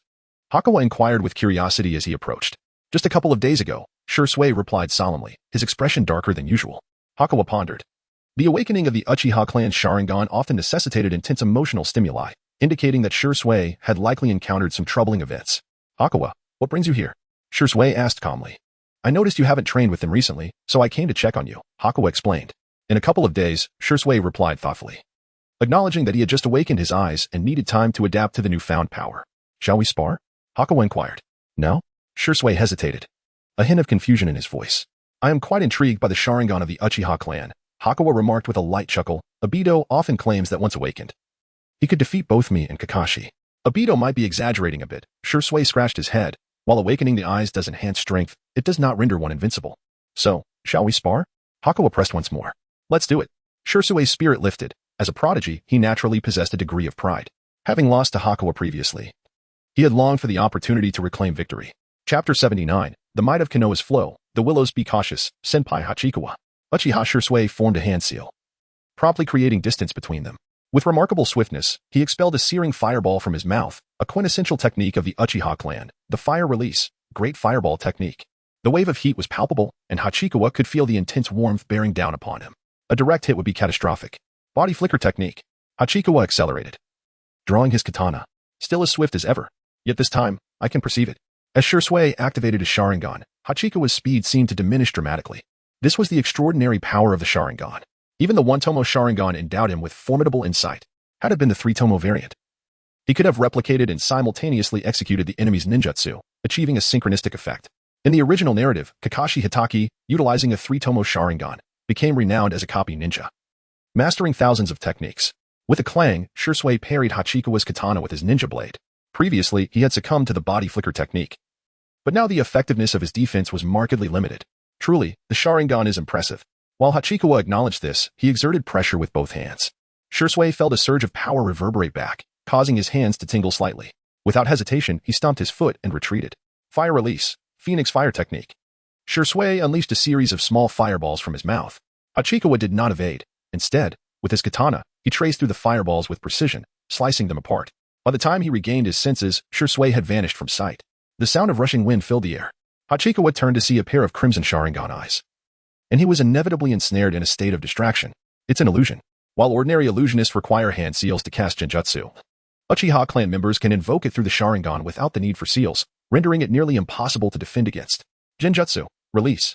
Hachikawa had anticipated this, reacting swiftly to dispel the illusion almost instantaneously. Even so, this granted Shursui an excellent opportunity. With both hands wielding his blade, he struck decisively downward. Fox Heart technique. Hachikawa formed hand seals in an instant. Shursui, fixated on him, fell prey to the technique. He felt as if he had entered a labyrinth. How could his hand seals be so rapid? A sense of foreboding washed over him. Shursui's heart raced, and he hastily attempted to dispel the genjutsu. His vision returned to normal, but the katana was already perilously close. What comes around goes around. Hachikawa had replicated Shursui's earlier tactics flawlessly, with no time to evade. Shursui instinctively raised his ninja blade to block. The clash of blades resonated through the air. Shursui's body shuddered, and he was sent tumbling backward. Hachikawa stood his ground, refraining from pursuit. Senpai Hachikawa and Appo's genjutsu is truly on par with his swordsmanship, Shursui remarked, struggling to rise, all evident on his face. Even with the Sharingan activated, he had still fallen victim. This was no ordinary illusion. Furthermore, the astonishing speed of Hachikawa's hand seals was extraordinary. Shursui believed his own speed to be impressive. Yet Hachikawa surpassed him. If you had the three-tomo Sharingan, my genjutsu might not have worked. Hachikawa smiled and inquired, shall we continue? After the inspiration I gained from your body flicker technique, I have half-created a ninjutsu in conjunction with the Sharingan, Shursui replied as he formed hand seals, saying, please teach me. Phantom body flicker technique. On either side of him, two clones materialized. Along with his original form, three figures brandished blades, charging toward Hachikawa. Only two? Hachikawa recalled that in the original story, Shursui could create 7 or 8, or even more. This must be a recent creation, compounded by the limitations of the one-tomo. Konoha's flow, the willows. Hachikawa raised his hand, swinging his katana to create afterimages. Shursui's heart skipped a beat as Hachikawa's form became elusive, and countless katana appeared in the air, overwhelming him. Gritting his teeth, the two clones surged forward, colliding repeatedly. Although they sustained multiple cuts, they did not vanish. An illusion? Shursui was momentarily stunned. Just then, a glimmer of cold steel approached. He instinctively attempted to dodge, only to find his body immobilized. The katana appeared before him, wielded by Hachikawa himself. I've lost again, Shursui lamented, gazing at the blade pointed at him with a sense of resignation. Is this a clone technique? Hachikawa inquired with curiosity. It's a combination of the body flicker technique and the clone technique, Shursui explained, adding, I also plan to incorporate the shadow clone technique, allowing for a blend of reality and illusion. Impressive, Hachikawa finally comprehended how Shursui's body flicker Shursui had come to be. Yet, such a technique would be unattainable for most, as its foundation lay not in the body flicker technique but in the Sharingan. It's a pity there are no new entries. He had anticipated some surprises in battling an awakened Uchiha, but once again, Hachikawa proved superior. Thank you, Senpai Hachikawa, Shursui said earnestly, his earlier gloom dissipating. Not at all. Hachikawa replied, shaking his head. Remember to train diligently. You'll surely surprise Kakashi next time. I'll return tomorrow, Shursui smiled. For Kakashi to defeat me now, it won't be as simple as before. Very well, see you tomorrow, Hachikawa sheathed his katana. How about staying for a meal before you leave? At that moment, a voice called out from a distance. Patriarch? Shursui instinctively exclaimed. Hachikawa's heart stirred. Was it Uchiha Fugaku? He scrutinized the young man before him. Clad in a form-fitting black combat suit and a green Jainin vest, with short black hair and a composed demeanor, clearly of the stoic type. Shursui. You've awakened your eyes. Why didn't you inform me? Uchiha Fugaku approached, a rare smile gracing his face. Uchiha Shursui, at such a tender age, has awakened his Sharingan, undoubtedly a prodigy among prodigies. It will not be long before the Uchiha clan boasts a formidable strength. In the current climate, this will undoubtedly alleviate the pressure from Root and Shimura Danzo. My apologies, Uchiha Shursui expressed, a hint of regret crossing his face. I forgot to mention that to you. What is there to apologize for? Uchiha Fugaku responded, patting his shoulder. You've just awakened. Feel free to inquire about anything you do not understand. Yes, clan leader. Uchiha Shursui nodded eagerly. You are Hayakawa, correct? Uchiha Fugaku turned to Hayakawa, inquiring. Indeed, Hayakawa nodded. Lord Tsunade has taken on a remarkable student. Uchiha Fugaku remarked with a touch of admiration. He was aware of Hayakawa's existence but had not anticipated his proficiency in both swordsmanship and genjutsu. Unwarranted flattery, Uncle Fugaku. Hayakawa humbly replied. Since you're here, come dine at my home, Uchiha Fugaku smiled. I share a certain rapport with your teacher. What rapport? Are you not simply seeking to forge connections? Hayakawa couldn't help but internally scoff. Uchiha Fugaku, as the leader of the Uchiha clan, appeared indecisive in the original narrative, neither suppressing the hardliners within the clan nor mending relations with Konoha's higher-ups, resulting in a failure on both fronts. After a brief hesitation, Hayakawa decided not to decline. After all, it was an invitation from the leader of Konoha's most prominent ninja clan. Shursui, you should join us as well, Uchiha Fugaku called out, leading them back to his home. The door was opened by a young woman with long black hair, Uchiha Makoto. Aside from her, there was no one else. Uchiha Itachi and Uchiha Sasuke had yet to be born. After dinner, Hayakawa excused himself early under the pretext of meeting Tsunade. His future is boundless, Uchiha Fugaka remarked, observing Hayakawa's departing figure. After all, he is a student of Lady Tsunade, Uchiha Makoto agreed. Even if he were not her student, he would still excel, Uchiha Fugaka countered. Shaking his head, Uchiha Makoto was taken aback. It was her first time witnessing Uchiha Fugaka bestow such high praise upon a child. Of course, Shursui will be even stronger, Uchiha Fugaku declared proudly, for he possesses the Sharingan. Upon returning to Tsunade's residence, Hayakawa found that night had fallen. His dinner had delayed him by about an hour. Teacher, Hayakawa announced as he stepped into the living room. You finally returned, you little brat, Tsunade exclaimed from the sofa, her tone laced with irritation. I was on the verge of starving. You didn't eat? Hayakawa paused, asking, Teacher, aren't you being a bit lazy? Why not cook for yourself? What did you say? Tsunade sat up, her fist clenched. Come here. I won't. Hayakawa retreated a couple of steps. I'll go make dinner. Stop right there. Tsunade commanded sternly. Of course. Hayakawa did not stop. Instead, he quickened his pace and dashed into the kitchen. Ah, Tsunade suddenly chuckled. This little brat is truly fearless. Chapter 80. The teacher takes you to catch a spy. Dining alone need not be overly complicated. Taking advantage of local ingredients, Yukikawa prepared a bowl of ramen. Emerging from the kitchen, he employed his mealtime magic and called out, Teacher, dinner is ready. Tsunade rose from the sofa and approached the dining table. Momentarily taken aback at the sight of only a single bowl of ramen. Who did you share a meal with? She inquired casually as she picked up her chopsticks. Uchiha Fugaku, Yukikawa succinctly explained the situation. Has Shursui awakened his Sharingan at such a tender age? Tsunade exclaimed, her expression one of astonishment. If anyone possessed profound knowledge of the Uchiha clan, it would not be Uchiha Madara or Uchiha Fugaku, but rather Shinji Tobarama, whose research on the Sharingan was nothing short of meticulous. Given Tsunade's stature and position, she had undoubtedly perused this information. She recalled that Uchiha Madara, hailed as the strongest of his clan, awakened his eyes at around 12. Could it be that Shursui's talent surpasses even that? Indeed, Yukikawa nodded slightly, stating, the Sharingan is truly as legendary as its reputation suggests. The Uchiha clan's elite shinobi were said to be invincible in one-on-one battles. Slurping a mouthful of noodles, Tsunade remarked. Once Shursui activates his 3 Tomo, it will be exceedingly difficult for you to surpass him. That may not necessarily be the case, Yukikawa replied with a smile. I have great confidence in my teacher. What does that have to do with me? Tsunade asked, slightly bewildered. A good teacher produces exceptional students. Yukikawa cleared his throat and elaborated. The teacher's prowess reflects on the student. You certainly have a way with words. Tsunade shot him a sidelong glance before adopting a serious expression. You've been practicing swordsmanship these days. Have you forgotten about your monstrous strength? Certainly not, Yukikawa replied, glancing at his progress bar. I estimate I will master it this year. This year? Tsunade raised an eyebrow. You seem quite confident. If you manage to learn it this year, that would not be merely fast, but astonishingly so. In the original narrative, Haruno Sakura took nearly 3 years to master medical ninjutsu and monstrous strength, while Shizen never accomplished it. Their innate talent for medical ninjutsu was already remarkable, indicating the formidable difficulty of mastering monstrous strength. I cannot afford to tarnish my teacher's reputation, Yukikawa stated earnestly. If you succeed, not only will you not lose face, but you will also gain honor, Tsunade said with a smile. Then I shall await the outcome, Yukikawa replied with a grin. With effort and the right support, failing to master monstrous strength would indeed be problematic. By the way, I received a mission today, Tsunade suddenly recalled. What mission? Yukikawa's eyes lit up. It had been a month since his last mission. He had been training daily and felt stifled, eager to venture out. Perhaps he might encounter a prodigy akin to Mei Terumi to help him enhance his skills. We are to apprehend a spy, Tsunade stated casually. Yukikawa's heart raced. Could it be a spy from the hidden cloud village? Yet, what need had a spy to trouble another spy? Alas, such sacrifices were necessary. It is a spy from the hidden stone village, Tsunade continued, sipping her ramen broth. They will meet at the nearby Short Book Street tomorrow morning. What is the mission's rank? Yukikawa pondered concerning the talents of the hidden stone village. At this time, had the bombastic Deidara already been born? Yet even if he had, he would hardly be in the position to act as a spy. As for the future Tsukikage, Karatsuchi, she was even younger, being of the same age as Hyuga Niji, and thus had yet to be born. B-rank, Tsunade paused before assuring him, rest assured, you will not encounter a J-nin like last time. Oh, Yukikawa acknowledged, asking, when do we depart tomorrow? Short Book Street is about 2 hours from Konoha, Tsunade mused.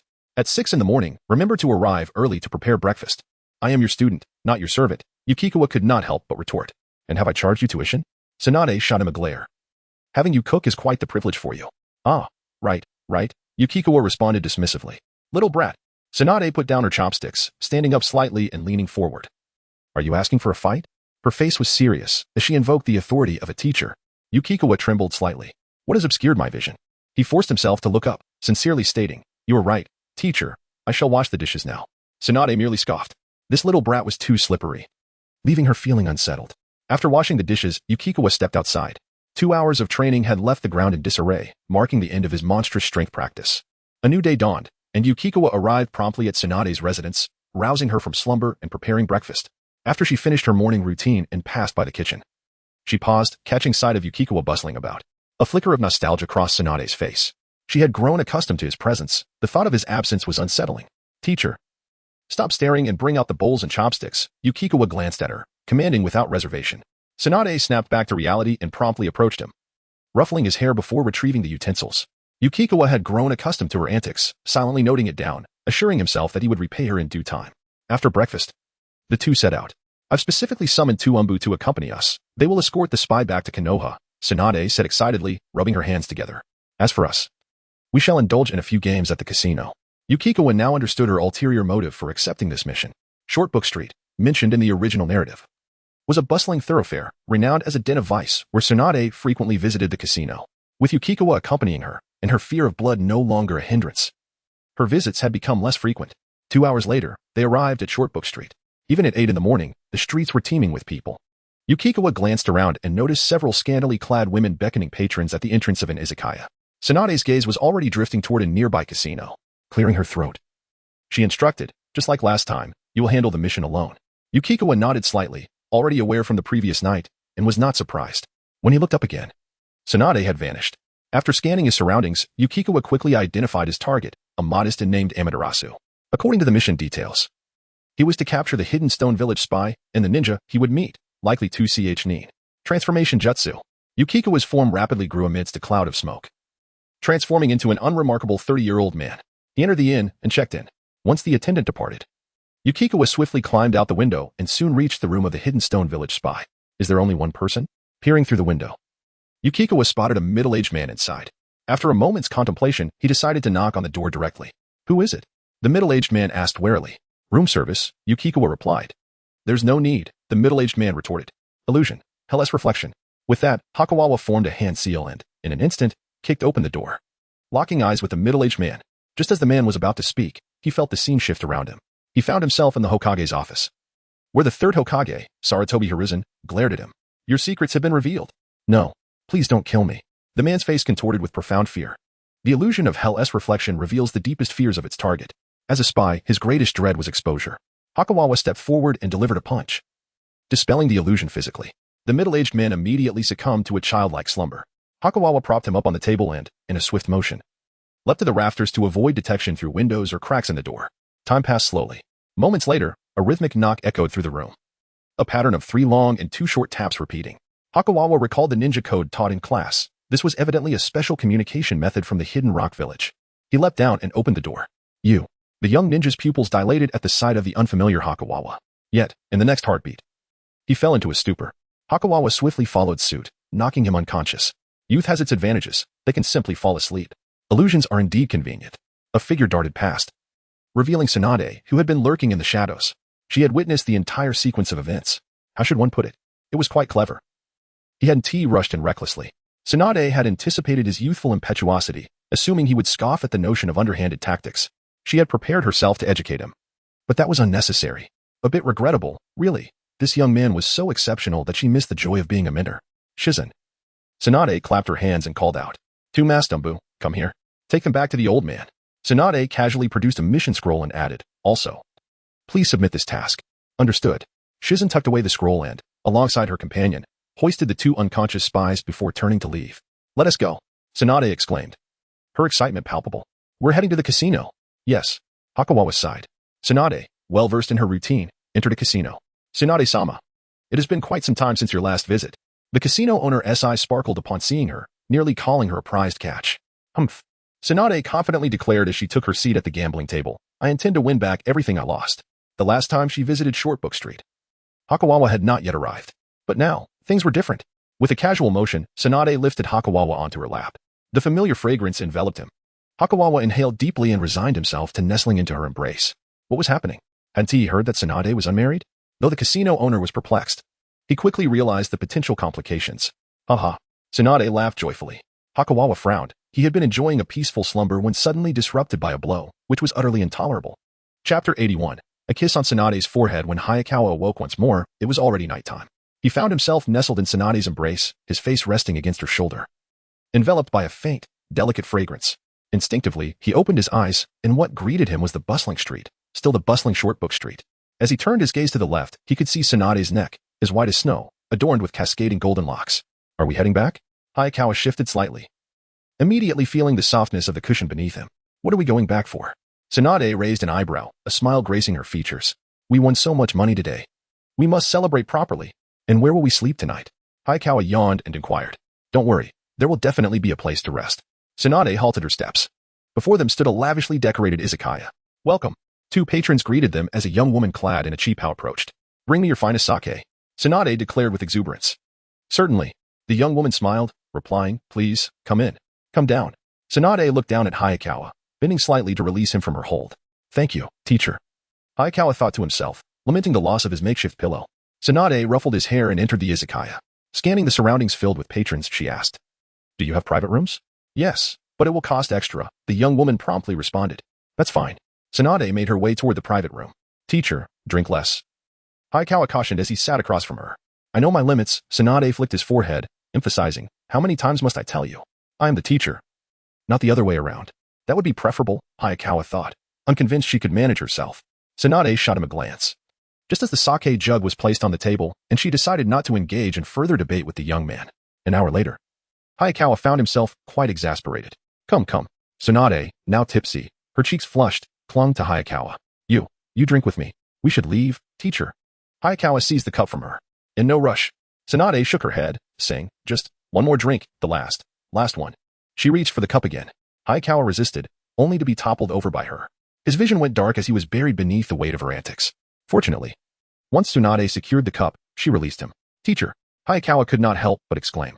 Why are you shouting? Tsunade was startled, her inebriation somewhat dissipating. No more drinking. Hayakawa said sternly.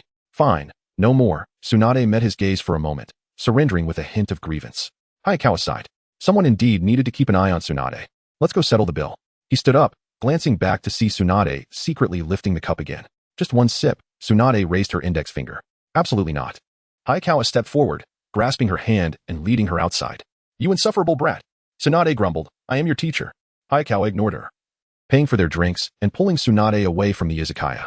Although another hour passed, the street remained teeming with pedestrians. The streetlights cast a warm glow, illuminating Shortbook Street as if it were midday. Tsunade glanced at Hayakawa's stern expression and suddenly broke into a radiant smile. Let's go with this one. Hayakawa surveyed the surroundings, noting the largest inn before him. He entered and reserved 2 rooms. Teacher. Hayakawa paused at the door of their room, looking at the tipsy Tsunade. Are you all right? Now you care about your teacher? Tsunade huffed. I have always cared for you, Hayakawa replied, hesitating before adding. I'll go ask the owner to prepare a bowl of hangover soup. No need. Tsunade flicked his forehead again. This little bit of alcohol is nothing. This was the truth. For someone with the Yin seal, sobering up was merely a matter of will. The reason she chose not to was simply to relish the sensation. Stop flicking my forehead. Hayakawa protested. It affects my intelligence. Very well. Tsunade smiled, bending down to plant a kiss on his forehead. Good night. She then opened the door and entered the room. Hayakawa stood frozen in shock from her sudden gesture, taking several seconds to regain his composure. His first thought was not of advantage but of peril. For in the original story, those who had received a kiss on the forehead from Tsunade had all met their demise. It was akin to acquiring the first-generation necklace. Now, having collected both, who could withstand such fate? Hayakawa grimaced, contemplating setting traps around the room for his protection. But he dismissed the idea, confident in his resilience. Especially with his rare title system. A new day dawned. After breakfast, Hayakawa and Tsunade returned to the Hidden Leaf Village. We should go to the Hokage building to collect our payment. Tsunade suddenly remembered. After all, it is the reward for an A-rank mission. We cannot forego it. Indeed. Hayakawa glanced at her. She had already reverted to her usual self, seemingly having forgotten the events of the previous night. Ah, the fickle-hearted. As they reached the Hokage office, the door endured yet another assault, firmly withstanding Tsunade's kick. Old man. Oh, Shikamaru is here too. Upon entering the office, Tsunade sensed an unusual atmosphere and asked, what happened? I failed the mission. Shikamaru, usually composed, appeared utterly dejected. Failed. Tsunade expressed surprise. Given Shikamaru's prowess, failure was indeed rare. Victory and defeat are common in battle. We can always try again. Tsunade reassured him after a moment's contemplation. Tsunade, it is not that simple. Sarutobi sighed. This has caused significant losses for the Land of Fire, even alarming the daimyo. Hayakawa's heart sank at these words. This was clearly the mission from the original story that drove Shikamaru to his tragic end. However, he had not anticipated witnessing it unfold live. Reflecting on it, it made sense. He was an unintended butterfly. Any action could invoke the butterfly effect. Moreover, in the original narrative, Tsunade had already left the hidden leaf due to her hemophobia, let alone standing up for Shikamaru. I'll assess the situation. Tsunade stepped forward to examine the mission scroll. Shikamaru and Appo's account was quite detailed. Besides the high difficulty of the task, another reason for the failure was Shikamaru and Appo's decision to save a comrade at a crucial moment. With the situation as it stood, all that remained was to salvage what could be. As for the daimyo of the Land of Fire, I will speak with him. Tsunade set down the scroll, her tone resolute. Old man, pointing fingers will not resolve the issue. Sarutobi Hiruzen found himself momentarily taken aback. At that moment, Tsunade bore a striking resemblance to the Hokage. Upon learning of Hatake Tsukumo's failed mission, his immediate concern was how to provide an explanation to the Land of Fire and the Hidden Leaf Village. He even contemplated handing Tsukumo over to the feudal lord to placate his anger. Within the worldview of Naruto, ninjas serve the feudal lords. The crux of the matter lay not within the Hidden Leaf, but rather in the Land of Fire. Tsunade's approach was undoubtedly the most prudent. Hatake Tsukumo instinctively lifted his head. He gazed at Tsunade, as if witnessing the will of fire burning brightly. Then I must trouble you to make a trip. Sarutobi Hiruzen composed himself and instructed, do not provoke the feudal lord, or next year's funding may be affected. Do not worry, it is not a significant issue. Tsunade replied with a light chuckle, the feudal lord still owes me several favors. Indeed, this was true. Sarutobi Hiruzen let out a sigh of relief. As a medical ninja, Tsunade had previously saved the feudal lord and Appo's family on several occasions, earning their gratitude. Hatake Tsukumo was momentarily stunned. Was it truly this simple to resolve? Tsukumo, you have endured a harrowing experience. Return home and rest for a couple of days, Sarutobi Hiruzen said, looking towards Tsukumo. Mistakes come with consequences. However, I never intended to bring about your demise. After all, your formidable strength is crucial to the Hidden Leaf. Without you, the village would suffer. The potential for failure was inherent in any mission. If every failed task resulted in death, the Hidden Leaf would have long been deserted. In terms of danger, Orochimaru's threat far exceeded that of Tsukumo's single mission failure. Nevertheless, Sarutobi Hiruzen's heart softened, and he chose to spare him. Tsukumo, my dear uncle. Yachikawa caught up with Hatake Tsukumo, saying Kakashi has been quite worried about you. Kakashi? Tsukumo felt warmth in his heart and inquired, where is he now? Today is Sunday. He is at his teacher's house, training with Shursui and the others, Yachikawa replied after a moment's thought. Thank you, Tsukumo said with a hint of nostalgia. With a friend like you, Kakashi is even luckier than I. Don't speak as if you're delivering a farewell message. Yachikawa rolled his eyes and remarked. It's not necessarily friendship. Kakashi is always striving to surpass me, but his swordsmanship still needs improvement. How dare you underestimate our family's swordsmanship? Tsukumo paused, chuckling as he scolded. Once I return, I'll ensure he undergoes rigorous training. You better be cautious. I am looking forward to it. Yachikawa nodded vigorously. As Tsukumo walked a few steps, he suddenly grasped the underlying intention. Yachikawa seemed to be subtly encouraging him. Their relationship was not particularly intimate. Was he doing this for Hatake Kakashi? Kakashi, you have truly found an exceptional friend, Tsukumo could not help but express. Yachikawa did not return to the Hokage's office, but stood at the entrance, awaiting Tsunade. After a brief moment, Tsunade emerged. How did it go? Yachikawa asked. The funds have been secured. Tsunade waved the passbook in her hand and replied. I meant regarding Uncle Tsukumo's situation. Do you feel confident? Yachikawa corrected her. Of course. Tsunade tucked away the passbook and casually remarked. You do not understand the feudal lord. As long as he is not threatened in his rule, this minor loss is inconsequential. Yachikawa was momentarily taken aback, but soon grasped her meaning. In this era of constant strife within the ninja world, the feudal lord of the Land of Fire could not afford to be detached from the Hidden Leaf. As long as there were no rebellions, there was no issue. By the way, you should accompany me for a visit. Tsunade ruffled his hair and said, if you gain the feudal lord's recognition, your path to becoming Hokage will be much smoother. All right, Yachikawa expressed genuine curiosity about the bustling metropolis of the Land of Fire. Let us rest for a night and set off tomorrow. Tsunade contemplated for a moment before saying, since matters have reached this point, there is no need for haste. Yachikawa was about to speak, but paused again. In the absence of public scrutiny, there was indeed no rush. After all, no more than 5 individuals knew of Hatake Tsukumo's mission failure. Just then, the sound of hurried footsteps approached. Yachikawa looked up and saw a middle-aged man with a sullen expression. TSK. Tsunade did not hide her disdain. Yachikawa, let us depart. Understood. Yachikawa followed Tsunade out. Tsunade. Shimura Danzo scoffed, glancing at Yachikawa with a sense of regret. He should have been more assertive back then, seizing him from Sarutobi Hiruzen. Now he could only watch Yachikawa's name as a genius grow ever louder. His swordsmanship rivaled that of Hatake Kakashi, his jinjutsu matched that of the Uchiha clan. and his medical ninjutsu surpassed his peers. Every time Shimura Danzo thought of Yachikawa, he felt a pain that left him breathless. He withdrew his gaze, took a deep breath, and entered the Hokage's office. Hiruzen, Shimura Danzo said sternly, Hatake Tsukumo must face severe punishment. There is no need. Sarutobi Hiruzen shook his head. What do you mean, no need? Shimura Danzo frowned and asked, Hiruzen, do you understand the extent of the damage he has caused? I am aware, Sarutobi Hiruzen replied calmly. Tsunade will explain the situation to the feudal lord. Tsunade? She is being reckless. Shimura Danzo's expression darkened as he inquired. How can we justify this to the Hidden Leaf and the Land of Fire? This is the justification. Danzo, Sarutobi Hiruzen replied indifferently. As long as the feudal lord does not pursue the matter, it is settled. And what of the Hidden Leaf? Shimura Danzo retorted. Hatake Tsukumo has violated the ninja code. Rules are rigid, but humans are not. Sarutobi Hiruzen paused and countered. Do you remember how many ninja codes you have violated yourself? I am different. Shimura Danzo immediately donned a righteous expression. Everything I do is for the sake of the Hidden Leaf. Sarutobi Hiruzen found himself at a loss for words. You may deceive yourself, but do not deceive your old friends. Some actions are indeed for the Hidden Leaf, yet others are harder to justify. Enough. I am the Hokage. Sarutobi Hiruzen was disinclined to debate further and promptly ended the discussion. You will regret this. Shimura Danzo instinctively exclaimed. You best adhere to the rules. Sarutobi Hiruzen fixed him with a steady gaze and said solemnly, I am not old yet. Shimura Danzo's expression stiffened. He understood that Sarutobi Hiruzen was not jesting. Though it pained him, he had no choice but to comply. This was the reason for his stubbornness over the decades. When it came to crucial matters, Sarutobi Hiruzen still made the decisions. Chapter 82. Tsunade's influence on a serene April morning. The weather was neither too hot nor too cold. However, Yakumo was feeling somewhat downcast.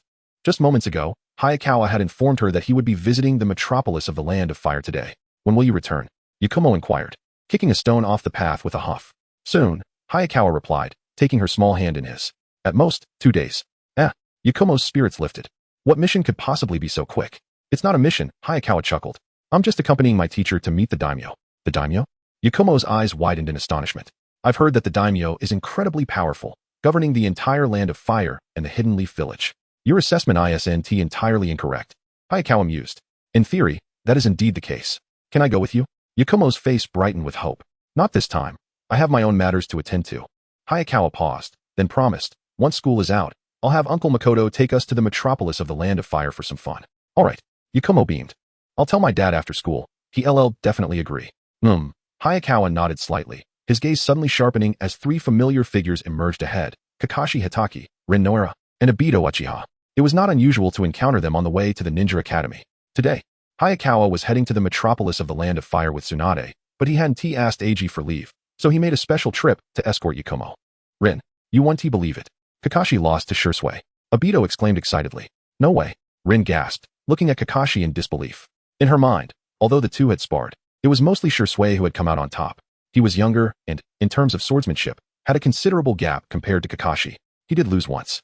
Kakashi replied after a brief silence. It was mainly because he was careless and didn't dodge, but a loss is a loss. I won't make excuses. Right. Obito pressed, thrilled that Kakashi was playing along. How could that happen? Rin asked, her curiosity piqued. Because. Obito was about to explain when Kakashi interjected. Shursui activated his Sharingan. Kakashi's calm tone continued. It was my first time sparring with an awakened Uchiha, so I lost a bit of ground. But once I get used to it, I'm confident I can win back. Damn it. Obito's face fell, visibly irritated. Why did you steal my thunder? Is the Sharingan really that formidable? Rin was astonished. She had heard Obito rave about what would happen once he awakened it, but she never imagined it to be true.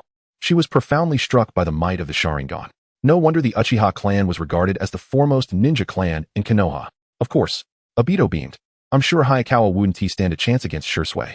His imagination ran wild as he envisioned a future where he, with his awakened Sharingan, would outmatch Kakashi and Hayakawa, win Rin's affection, and ascend to the pinnacle of life. Shursui told me that he sparred with Hayakawa after awakening and lost. Kakashi shattered Obito's daydream. Impossible. Absolutely impossible. Obito retorted vehemently. The Sharingan is the strongest. That might still be the case, Yakumo chimed in. Red? Rin turned, her face lighting up in surprise. Hayakawa. Kakashi's expression shifted when he spotted Hayakawa, recalling what Shikumo had mentioned about Hayakawa aiding Tsunade. He intended to express his gratitude. Obito, frustrated, felt overshadowed by Hayakawa's presence, which always seemed to eclipse his own. Good morning to you all, Hayakawa greeted with a smile. Rin suddenly noticed the hands they were holding and instinctively pursed her lips. Did you really defeat Shursui after he awakened? Obito couldn't contain his curiosity. It was sheer luck, Hayakawa humbly replied. Obito felt as if he had been struck by lightning. His lifelong aspiration had been to defeat Kakashi and Hayakawa after awakening his Sharingan, and now he learned that even after awakening, he would still fall short. He sank into despair. I knew it. Yakumo exclaimed, her face alight with joy. You truly are amazing. Rin added, snapping back to reality with admiration. He just activated it. He hasn't fully adapted yet. Obito retorted stubbornly, insisting, each Uchiha's experience with awakening is unique. I'm definitely stronger than him. Let us walk and talk, Hayakawa suggested, glancing at the sky. Kakashi fell into step beside him. Hayakawa, I owe you for my father's situation. That was my teacher's doing. Hayakawa modestly shook his head. I understand, Kakashi acknowledged, recognizing Hayakawa's humility and choosing not to dwell on it. He was not one for expressing himself, but he was determined to repay his debts in due time. Hayakawa winked. What do you understand? But Kakashi chose not to elaborate, and Hayakawa refrained from pressing further. Upon arriving at the academy, Hayakawa bid them farewell and made his way to Eiji's office. Is Hayakawa asking for leave again? Rin wondered aloud. I know why, Yakumo declared with a smug smile. I'm not listening. Obito grumbled, turning to leave. Red, tell me. Rin urged, intrigued. Kakashi too expressed curiosity. Well, Yakumo began animatedly. Hayakawa successfully secured his leave. When Eiji asked for the reason, and he mentioned meeting the daimyo with Tsunade, Eiji was so startled he agreed immediately. He wouldn't dare impede such an important matter for a mere chunin. At the entrance to the Hidden Leaf Village, Tsunade awaited them. Upon seeing Hayakawa, she waved her hand and declared, let us go. The metropolis of the Land of Fire was closer than the Land of Water. And by afternoon, they arrived at their destination. Shall we go directly to see the daimyo? Hayakawa surveyed the bustling metropolis. It was undeniably more prosperous than the Hidden Leaf Village, with throngs of people and bustling streets lined with shops, many of which were from countries beyond the Land of Fire. For instance, there was a shop selling a local delicacy called sand cakes from the Land of Wind. No, Tsunade chuckled lightly. First, we'll visit the daimyo's wife to gauge the situation. The daimyo's wife? Hayakawa recalled that in the original timeline, Naruto and his friends had once helped the daimyo's wife find her cat. However, since this was an earlier timeline, it should not be the same person. Follow me. Tsunade navigated with ease, swiftly arriving at the daimyo's residence. At the entrance, she was halted. I am Tsunade, here to see the daimyo's wife. She produced a token. Princess Tsunade, please enter. The guard promptly stepped aside. Hachikawa recalled the speculation surrounding Tsunade and Appo's familial ties to the daimyo in her previous life. Although he was uncertain of its veracity, it was undeniable that Tsunade enjoyed a high status. Setting aside this matter, it was only natural for her to be treated thus, given her stature as the most formidable medical ninja. Drawing a parallel to Hua Tuo from Romance of the Three Kingdoms, had he not encountered the suspicious Cao Cao, he would undoubtedly have lived a prosperous life. Perhaps another factor at play was Hashirama Senju. Had the first Hokage not established the system of one nation, one village, the current Fire Country daimyo would not exist. What do you think? Tsunade inquired, winking at Hachikawa. You're truly remarkable, sensei. Hachikawa exclaimed with admiration. Indeed, Tsunade replied, a hint of pride curling her lips. The daimyo's wife even wished to refer to me as sister, but I declined. Why? Hachikawa asked, puzzled. Nothing much, Tsunade dismissed casually. I simply did not wish to entangle myself in too many relationships, lest she pester me daily. Truly a testament to your wisdom, sensei. Hachikawa genuinely praised. There is much for you to learn, Tsunade remarked, ruffling his hair. Please refrain from patting my head while we converse. Hachikawa noted in his notebook. Tsunade. At that moment, a resplendent woman clad in an ornate kimono emerged. Behind her trailed 8 maids, creating a scene of grandeur. Lady Daimyo, Tsunade said, retracting her hand and stepping forward. It has been a while. You remain as beautiful as ever, the daimyo's wife remarked, grasping Tsunade's hand with nostalgia. And you still possess your charm, Tsunade replied, gesturing toward Hachikawa. This is my student, Hachikawa. Quite impressive. A charming young gentleman. Indeed, the daimyo's wife assessed Hachikawa with a smile. Lady Daimyo, Hachikawa stammered, feeling the scrutiny of her gaze, which he found unsettling, conjuring various scandalous court tales in his mind. Prepare the finest cuisine, the daimyo's wife commanded one of the maids. Tsunade, let us converse inside. Very well, Tsunade agreed, following her into the palace. Hachikawa exhaled, dismissing his earlier apprehensions as mere illusions. He settled beside Tsunade, quietly listening to their conversation, which revolved around past events, leaving him unable to interject and relegating him to a mere observer. Soon, the meal was served. Hachikawa picked up his chopsticks and began to eat. Lady Daimyo, Tsunade eventually broached the main topic after their conversation had meandered. For such a trivial matter, you need not have come all this way, the daimyo's wife replied lightly. Someone, please summon the daimyo. Tsunade has arrived. Why was I not informed? Moments later, a middle-aged man entered the palace. Daimyo, Tsunade stood respectfully, saying, Konoha village has committed an error and thus hesitated to meet you. Tsunade, you are too formal. The middle-aged man shook his head. Had it not been for your intervention, my son, Ryuichi, might have perished. Hachikawa and Appo's heart stirred at the mention of Ryuichi, who was referenced in the original work as the Fire Country Daimyo during Naruto Uzumaki's tenure as Hokage. It seemed the situation was stabilizing. Once again, Hachikawa witnessed Tsunade and Appo's profound influence as a medical ninja. Chapter 83. A New Mission, the Ancient Kingdom of Lulan. In the early morning, Tsunade suddenly awoke from her slumber. She felt the entire bed shaking. An earthquake? Rubbing her eyes, she sat up, but just then, the commotion ceased. She raised an eyebrow. This sensation felt less like an earthquake and more akin to someone exhibiting extraordinary strength. With this thought in mind, Tsunade quickly descended from her bed and gazed out the window. Not far away, a deep pit had suddenly appeared in the ground, with cracks spreading out like a spider's web. This little rascal has indeed spent a year mastering the art of monstrous strength, Tsunade mused, observing the figure of Hakawa. It would be hard for anyone to believe that a mere 9-year-old child had acquired such power. Teacher, Hakawa turned and waved at her. It had been over half a year since their last excursion to the land of fire and amp, Appo's metropolis, and he had finally grasped the technique of monstrous strength. A rank ninjutsu entry, monstrous strength. Trigger condition, successfully execute this ninjutsu. Effect, this ninjutsu automatically reaches proficiency level, in addition to monstrous strength. There were 4 new entries. The C rank entries wind release, middle ninja, water release, middle ninja, and swordsmanship, middle ninja. These 3 entries were similar to the previous medical ninja entry, each enhancing their effects by 50. The promotion conditions were identical. One needed to elevate the corresponding proficiency to mastery to advance to special jonin. The last entry was the C rank entry lightning release, chakra activation. After more than a year of effort, he had finally made progress. C rank ninjutsu entry, lightning release, chakra activation. Trigger condition, entry-level mastery of lightning release, chakra activation. Effect, body strength is enhanced by 50 compared to the original, including defense, attack, and speed. Note, combining the C rank entries lightning release, middle ninja, and taijutsu, middle ninja can synthesize into the B rank entry lightning release, body.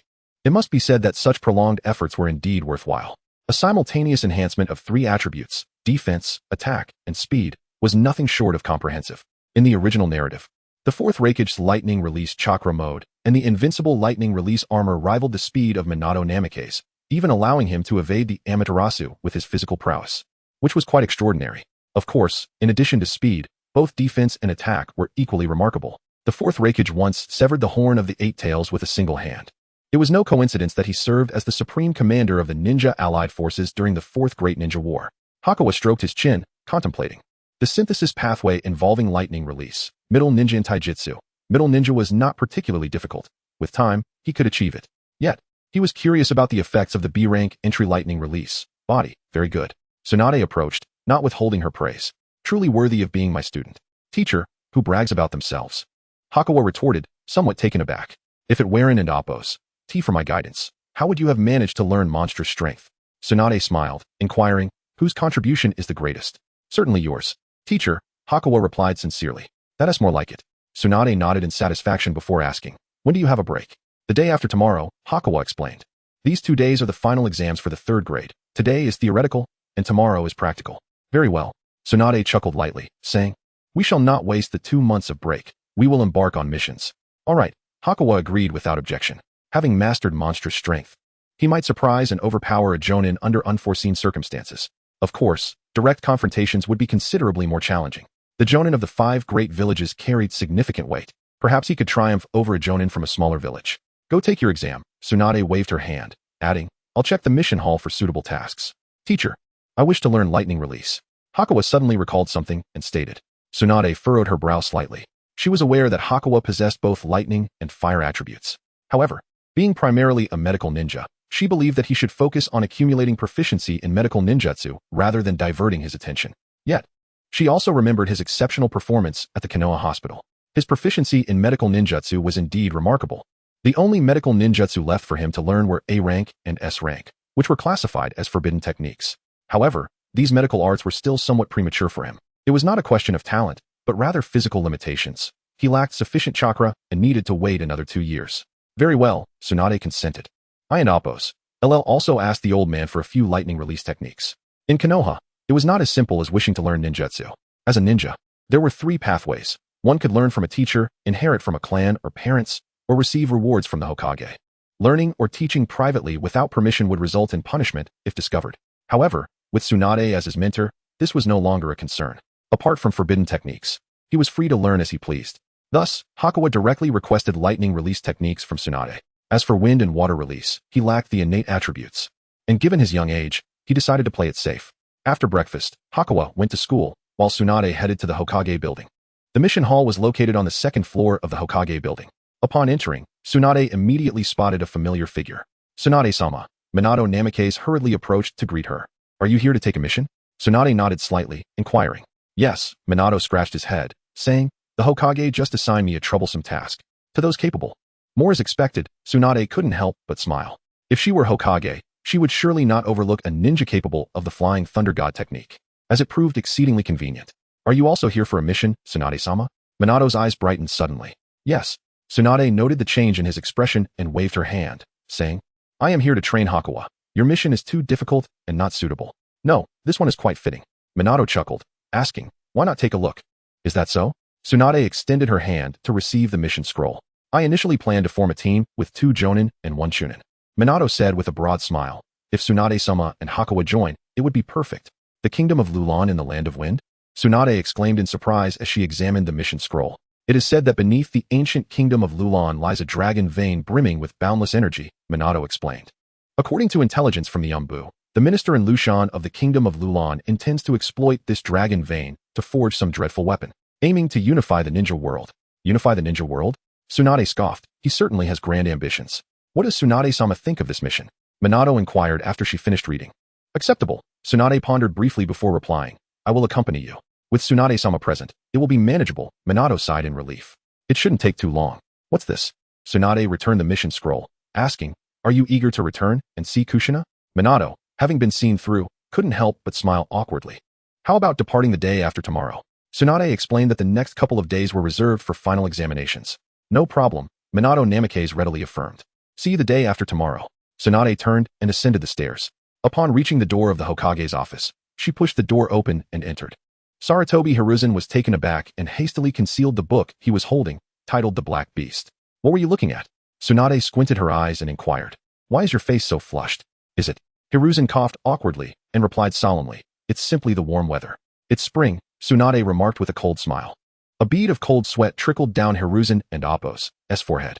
If she were to discover the contents of the Black Beast, his reputation would be utterly ruined. He quickly shifted the topic, asking, what brings you to me? Are you here to accept a mission? Since starting to mentor Yuchuan, Tsunade had maintained a frequency of undertaking missions roughly once a month. The mission has already been assigned. It involves going to Lulan with Minato.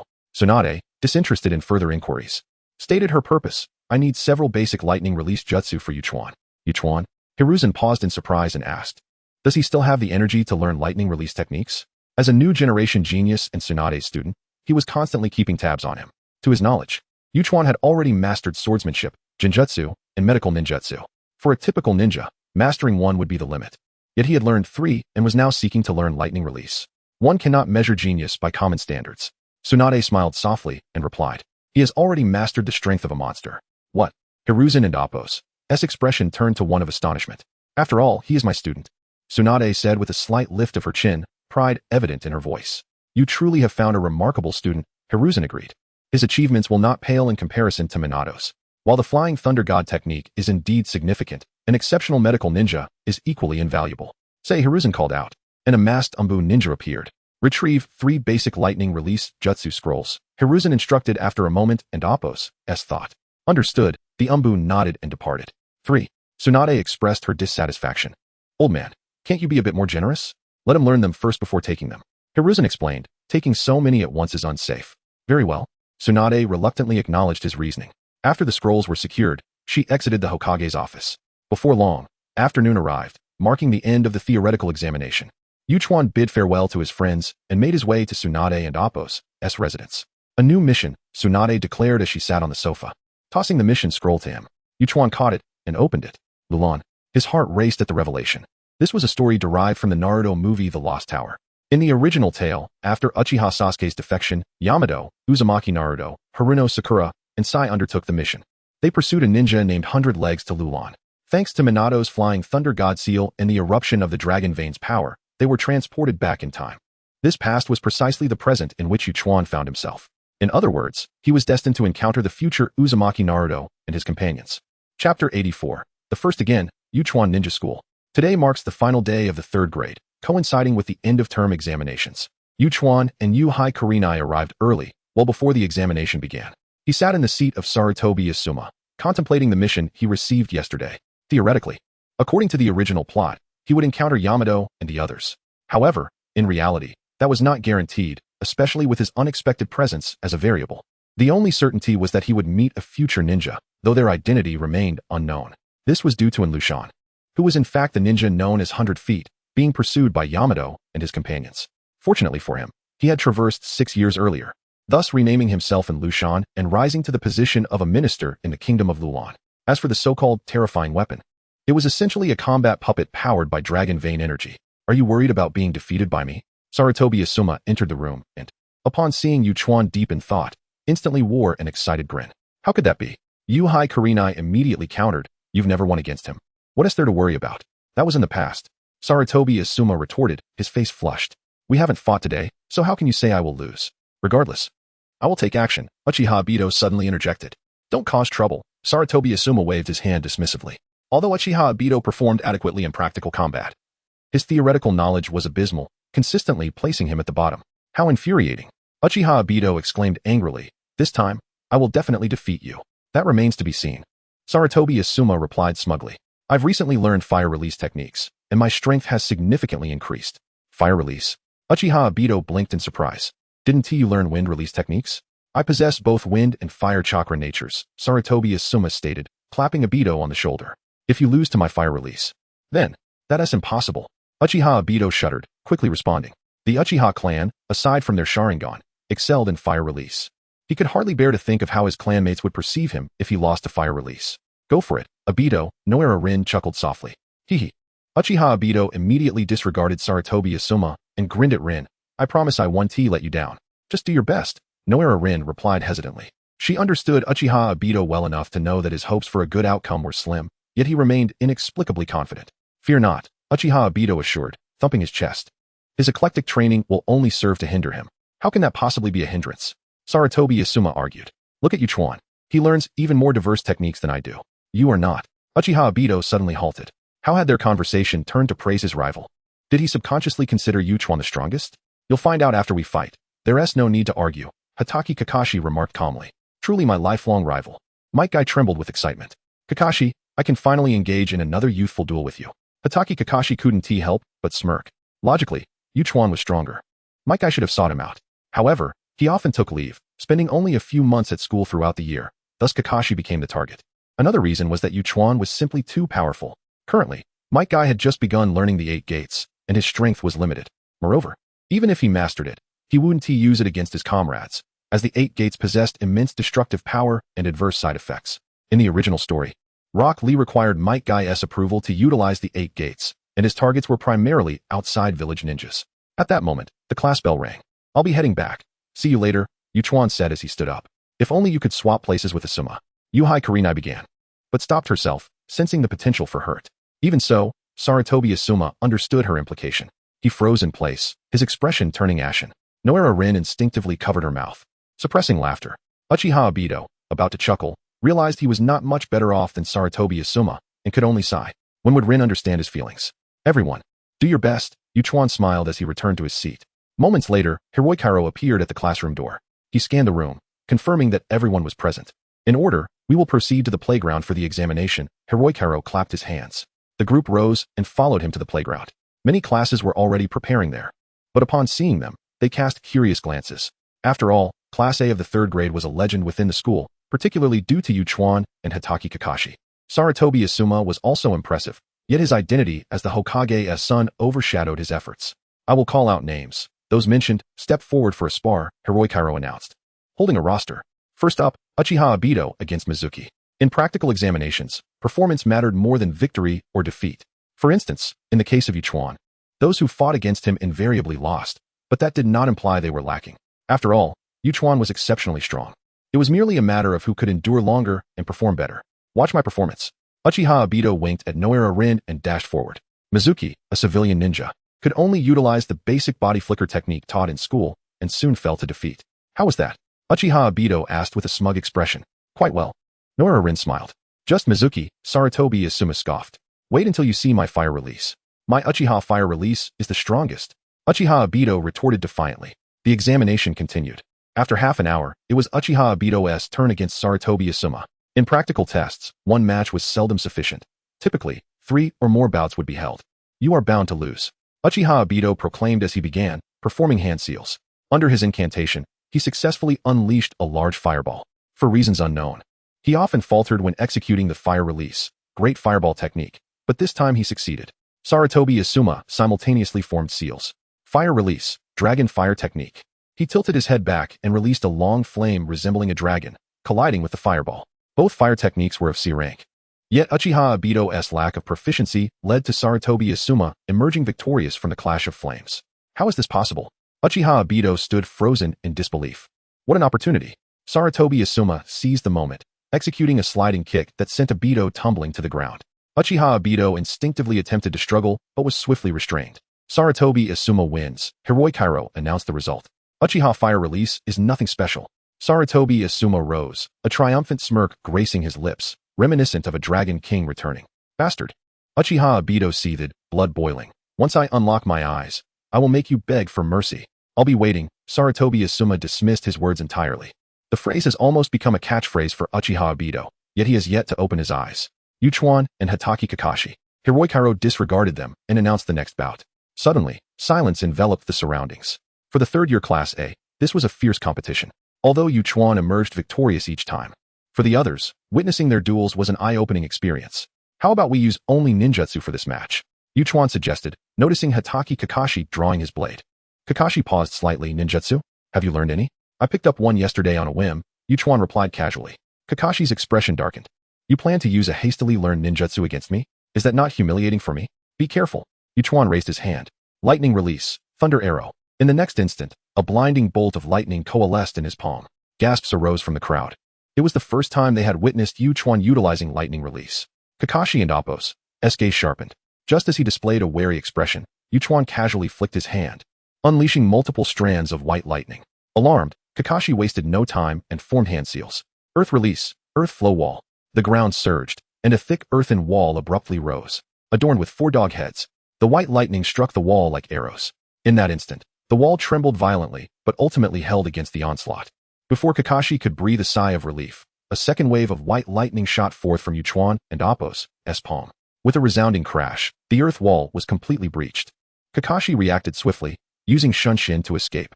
In midair, the white lightning surged once more. Is this never ending?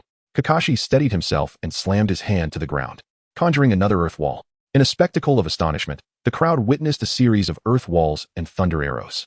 Yet, while Kakashi was overwhelmed with exertion, Yuchuan maintained an air of nonchalance, standing still as he continuously unleashed lightning release, thunder arrow. Similar to wind release, lightning release possessed remarkable speed. Coupled with Yuchuan's 100 seal speed enhancement, he was relentless. I'm done. I concede. Kakashi, feeling the depletion of chakra within him, surrendered outright. After all, having lost so many times, one more defeat was inconsequential. Thank you, Yuchuan exhaled. Following Kakashi's repeated use of earth release, earth flow wall, he acquired a new ability. D-rank talent. Earth is true earth. Trigger condition. Defeat young Hatake Kakashi. Effect. Earth release talent enhanced by 30. Thus, Yuchuan's talent in all 5 elemental releases reached a 30 enhancement, while Yin and Yang boasted a 100 enhancement. How could Yuchuan cast ninjutsu so swiftly? Sarutobi Asuma stared in disbelief. Having not sparred with Yuchuan for a considerable time, he was taken aback by the astonishing pace of his progress, leaving Asuma far behind. The fire release he had mastered seemed trivial in comparison. Uchiha Obito instinctively clenched his fists. He could scarcely discern Yuchuan's hand seals. How could he hope to contend? Without opening his eyes, he felt utterly hopeless. Yuchuan. Yuhi Kurenai waved her hand joyfully. With her lead, the crowd erupted in a chorus of cheers, turning the exam venue into a fan frenzy. Yuchuan, with his formidable prowess and striking appearance, had long replaced Kakashi as the school and Appo's most popular figure. Silence. Hiroikairo had to interject. After a few moments, the playground gradually returned to normalcy. Hiroikairo observed the composed Yuchuan. Having watched the entire match, he realized a troubling truth. He could no longer surpass his own student. Not only Yu Chuan, but even Hatake Kakashi left him uncertain. I'm getting old. No, they are just too extraordinary. Hirohiko shook off his thoughts and continued. Next, Yuhi Kurenai versus Sarutobi Asuma. Kurenai, my apologies, but I must win. Sarutobi Asuma declared as he stepped onto the field. The outcome is yet to be determined. Kurenai retorted, dissatisfied. Your Jinjutsu pales in comparison to Yu Chuan's. It's of no use to me. Asuma shook his head. Is that so? Kurenai suddenly smiled, beginning to form hand seals. Noticing this, Asuma averted his gaze from her eyes to the ground. Simultaneously, he began to form seals for the fire release, dragon fire technique. Suddenly, he heard the roar of a dragon accompanied by gasps from the crowd. Asuma instinctively looked up to see a water dragon hurtling toward him. Am I caught in a Jinjutsu? When did that happen? Asuma was momentarily stunned. With a resounding crash, he was struck by the water dragon, sent flying to the ground, drenched as if he had fallen into a pond. I won. Kurenai paused in surprise before bursting into excitement. Having previously struggled against Asuma, she finally claimed victory with the aid of water release. Kurenai wins. Hirohiko quickly summoned nearby medical ninjas to attend to Sarutobi Asuma. Kurenai's water release, water dragon bullet was formidable. Enduring it head-on had naturally knocked him out. When did she become so strong? Noara Rin couldn't help but widen her eyes. She sensed an impending crisis. While her companions progressed, she felt stagnant. This. Uchiha Obito nearly leaped in shock. He had lost to Sarutobi Asuma, who had now lost to Kurenai. Did this not imply that yet another peer he could not surpass had emerged in class? Hatake Kakashi pondered thoughtfully. Asuma had clearly underestimated Kurenai, failing to respond to her water release in time. In a standard match, claiming victory would not be so simple. Nevertheless, Kurenai's improvement was indeed significant. Time swiftly passed to the afternoon, marking the end of the practical exam. Unsurprisingly, Yu Chuan retained first place, followed by Kakashi, while Kurenai claimed third. Water release triumphed over fire release, and Uchiha Obito also succumbed to her. Yu Chuan treated his friends to a barbecue before announcing his impending departure for a while. However, this did not evoke much of a reaction, as he undertook missions monthly. After the meal, Yu Chuan ventured into the streets to procure necessary ninja tools and provisions for his journey, eagerly awaiting the Moro's departure to Lulan.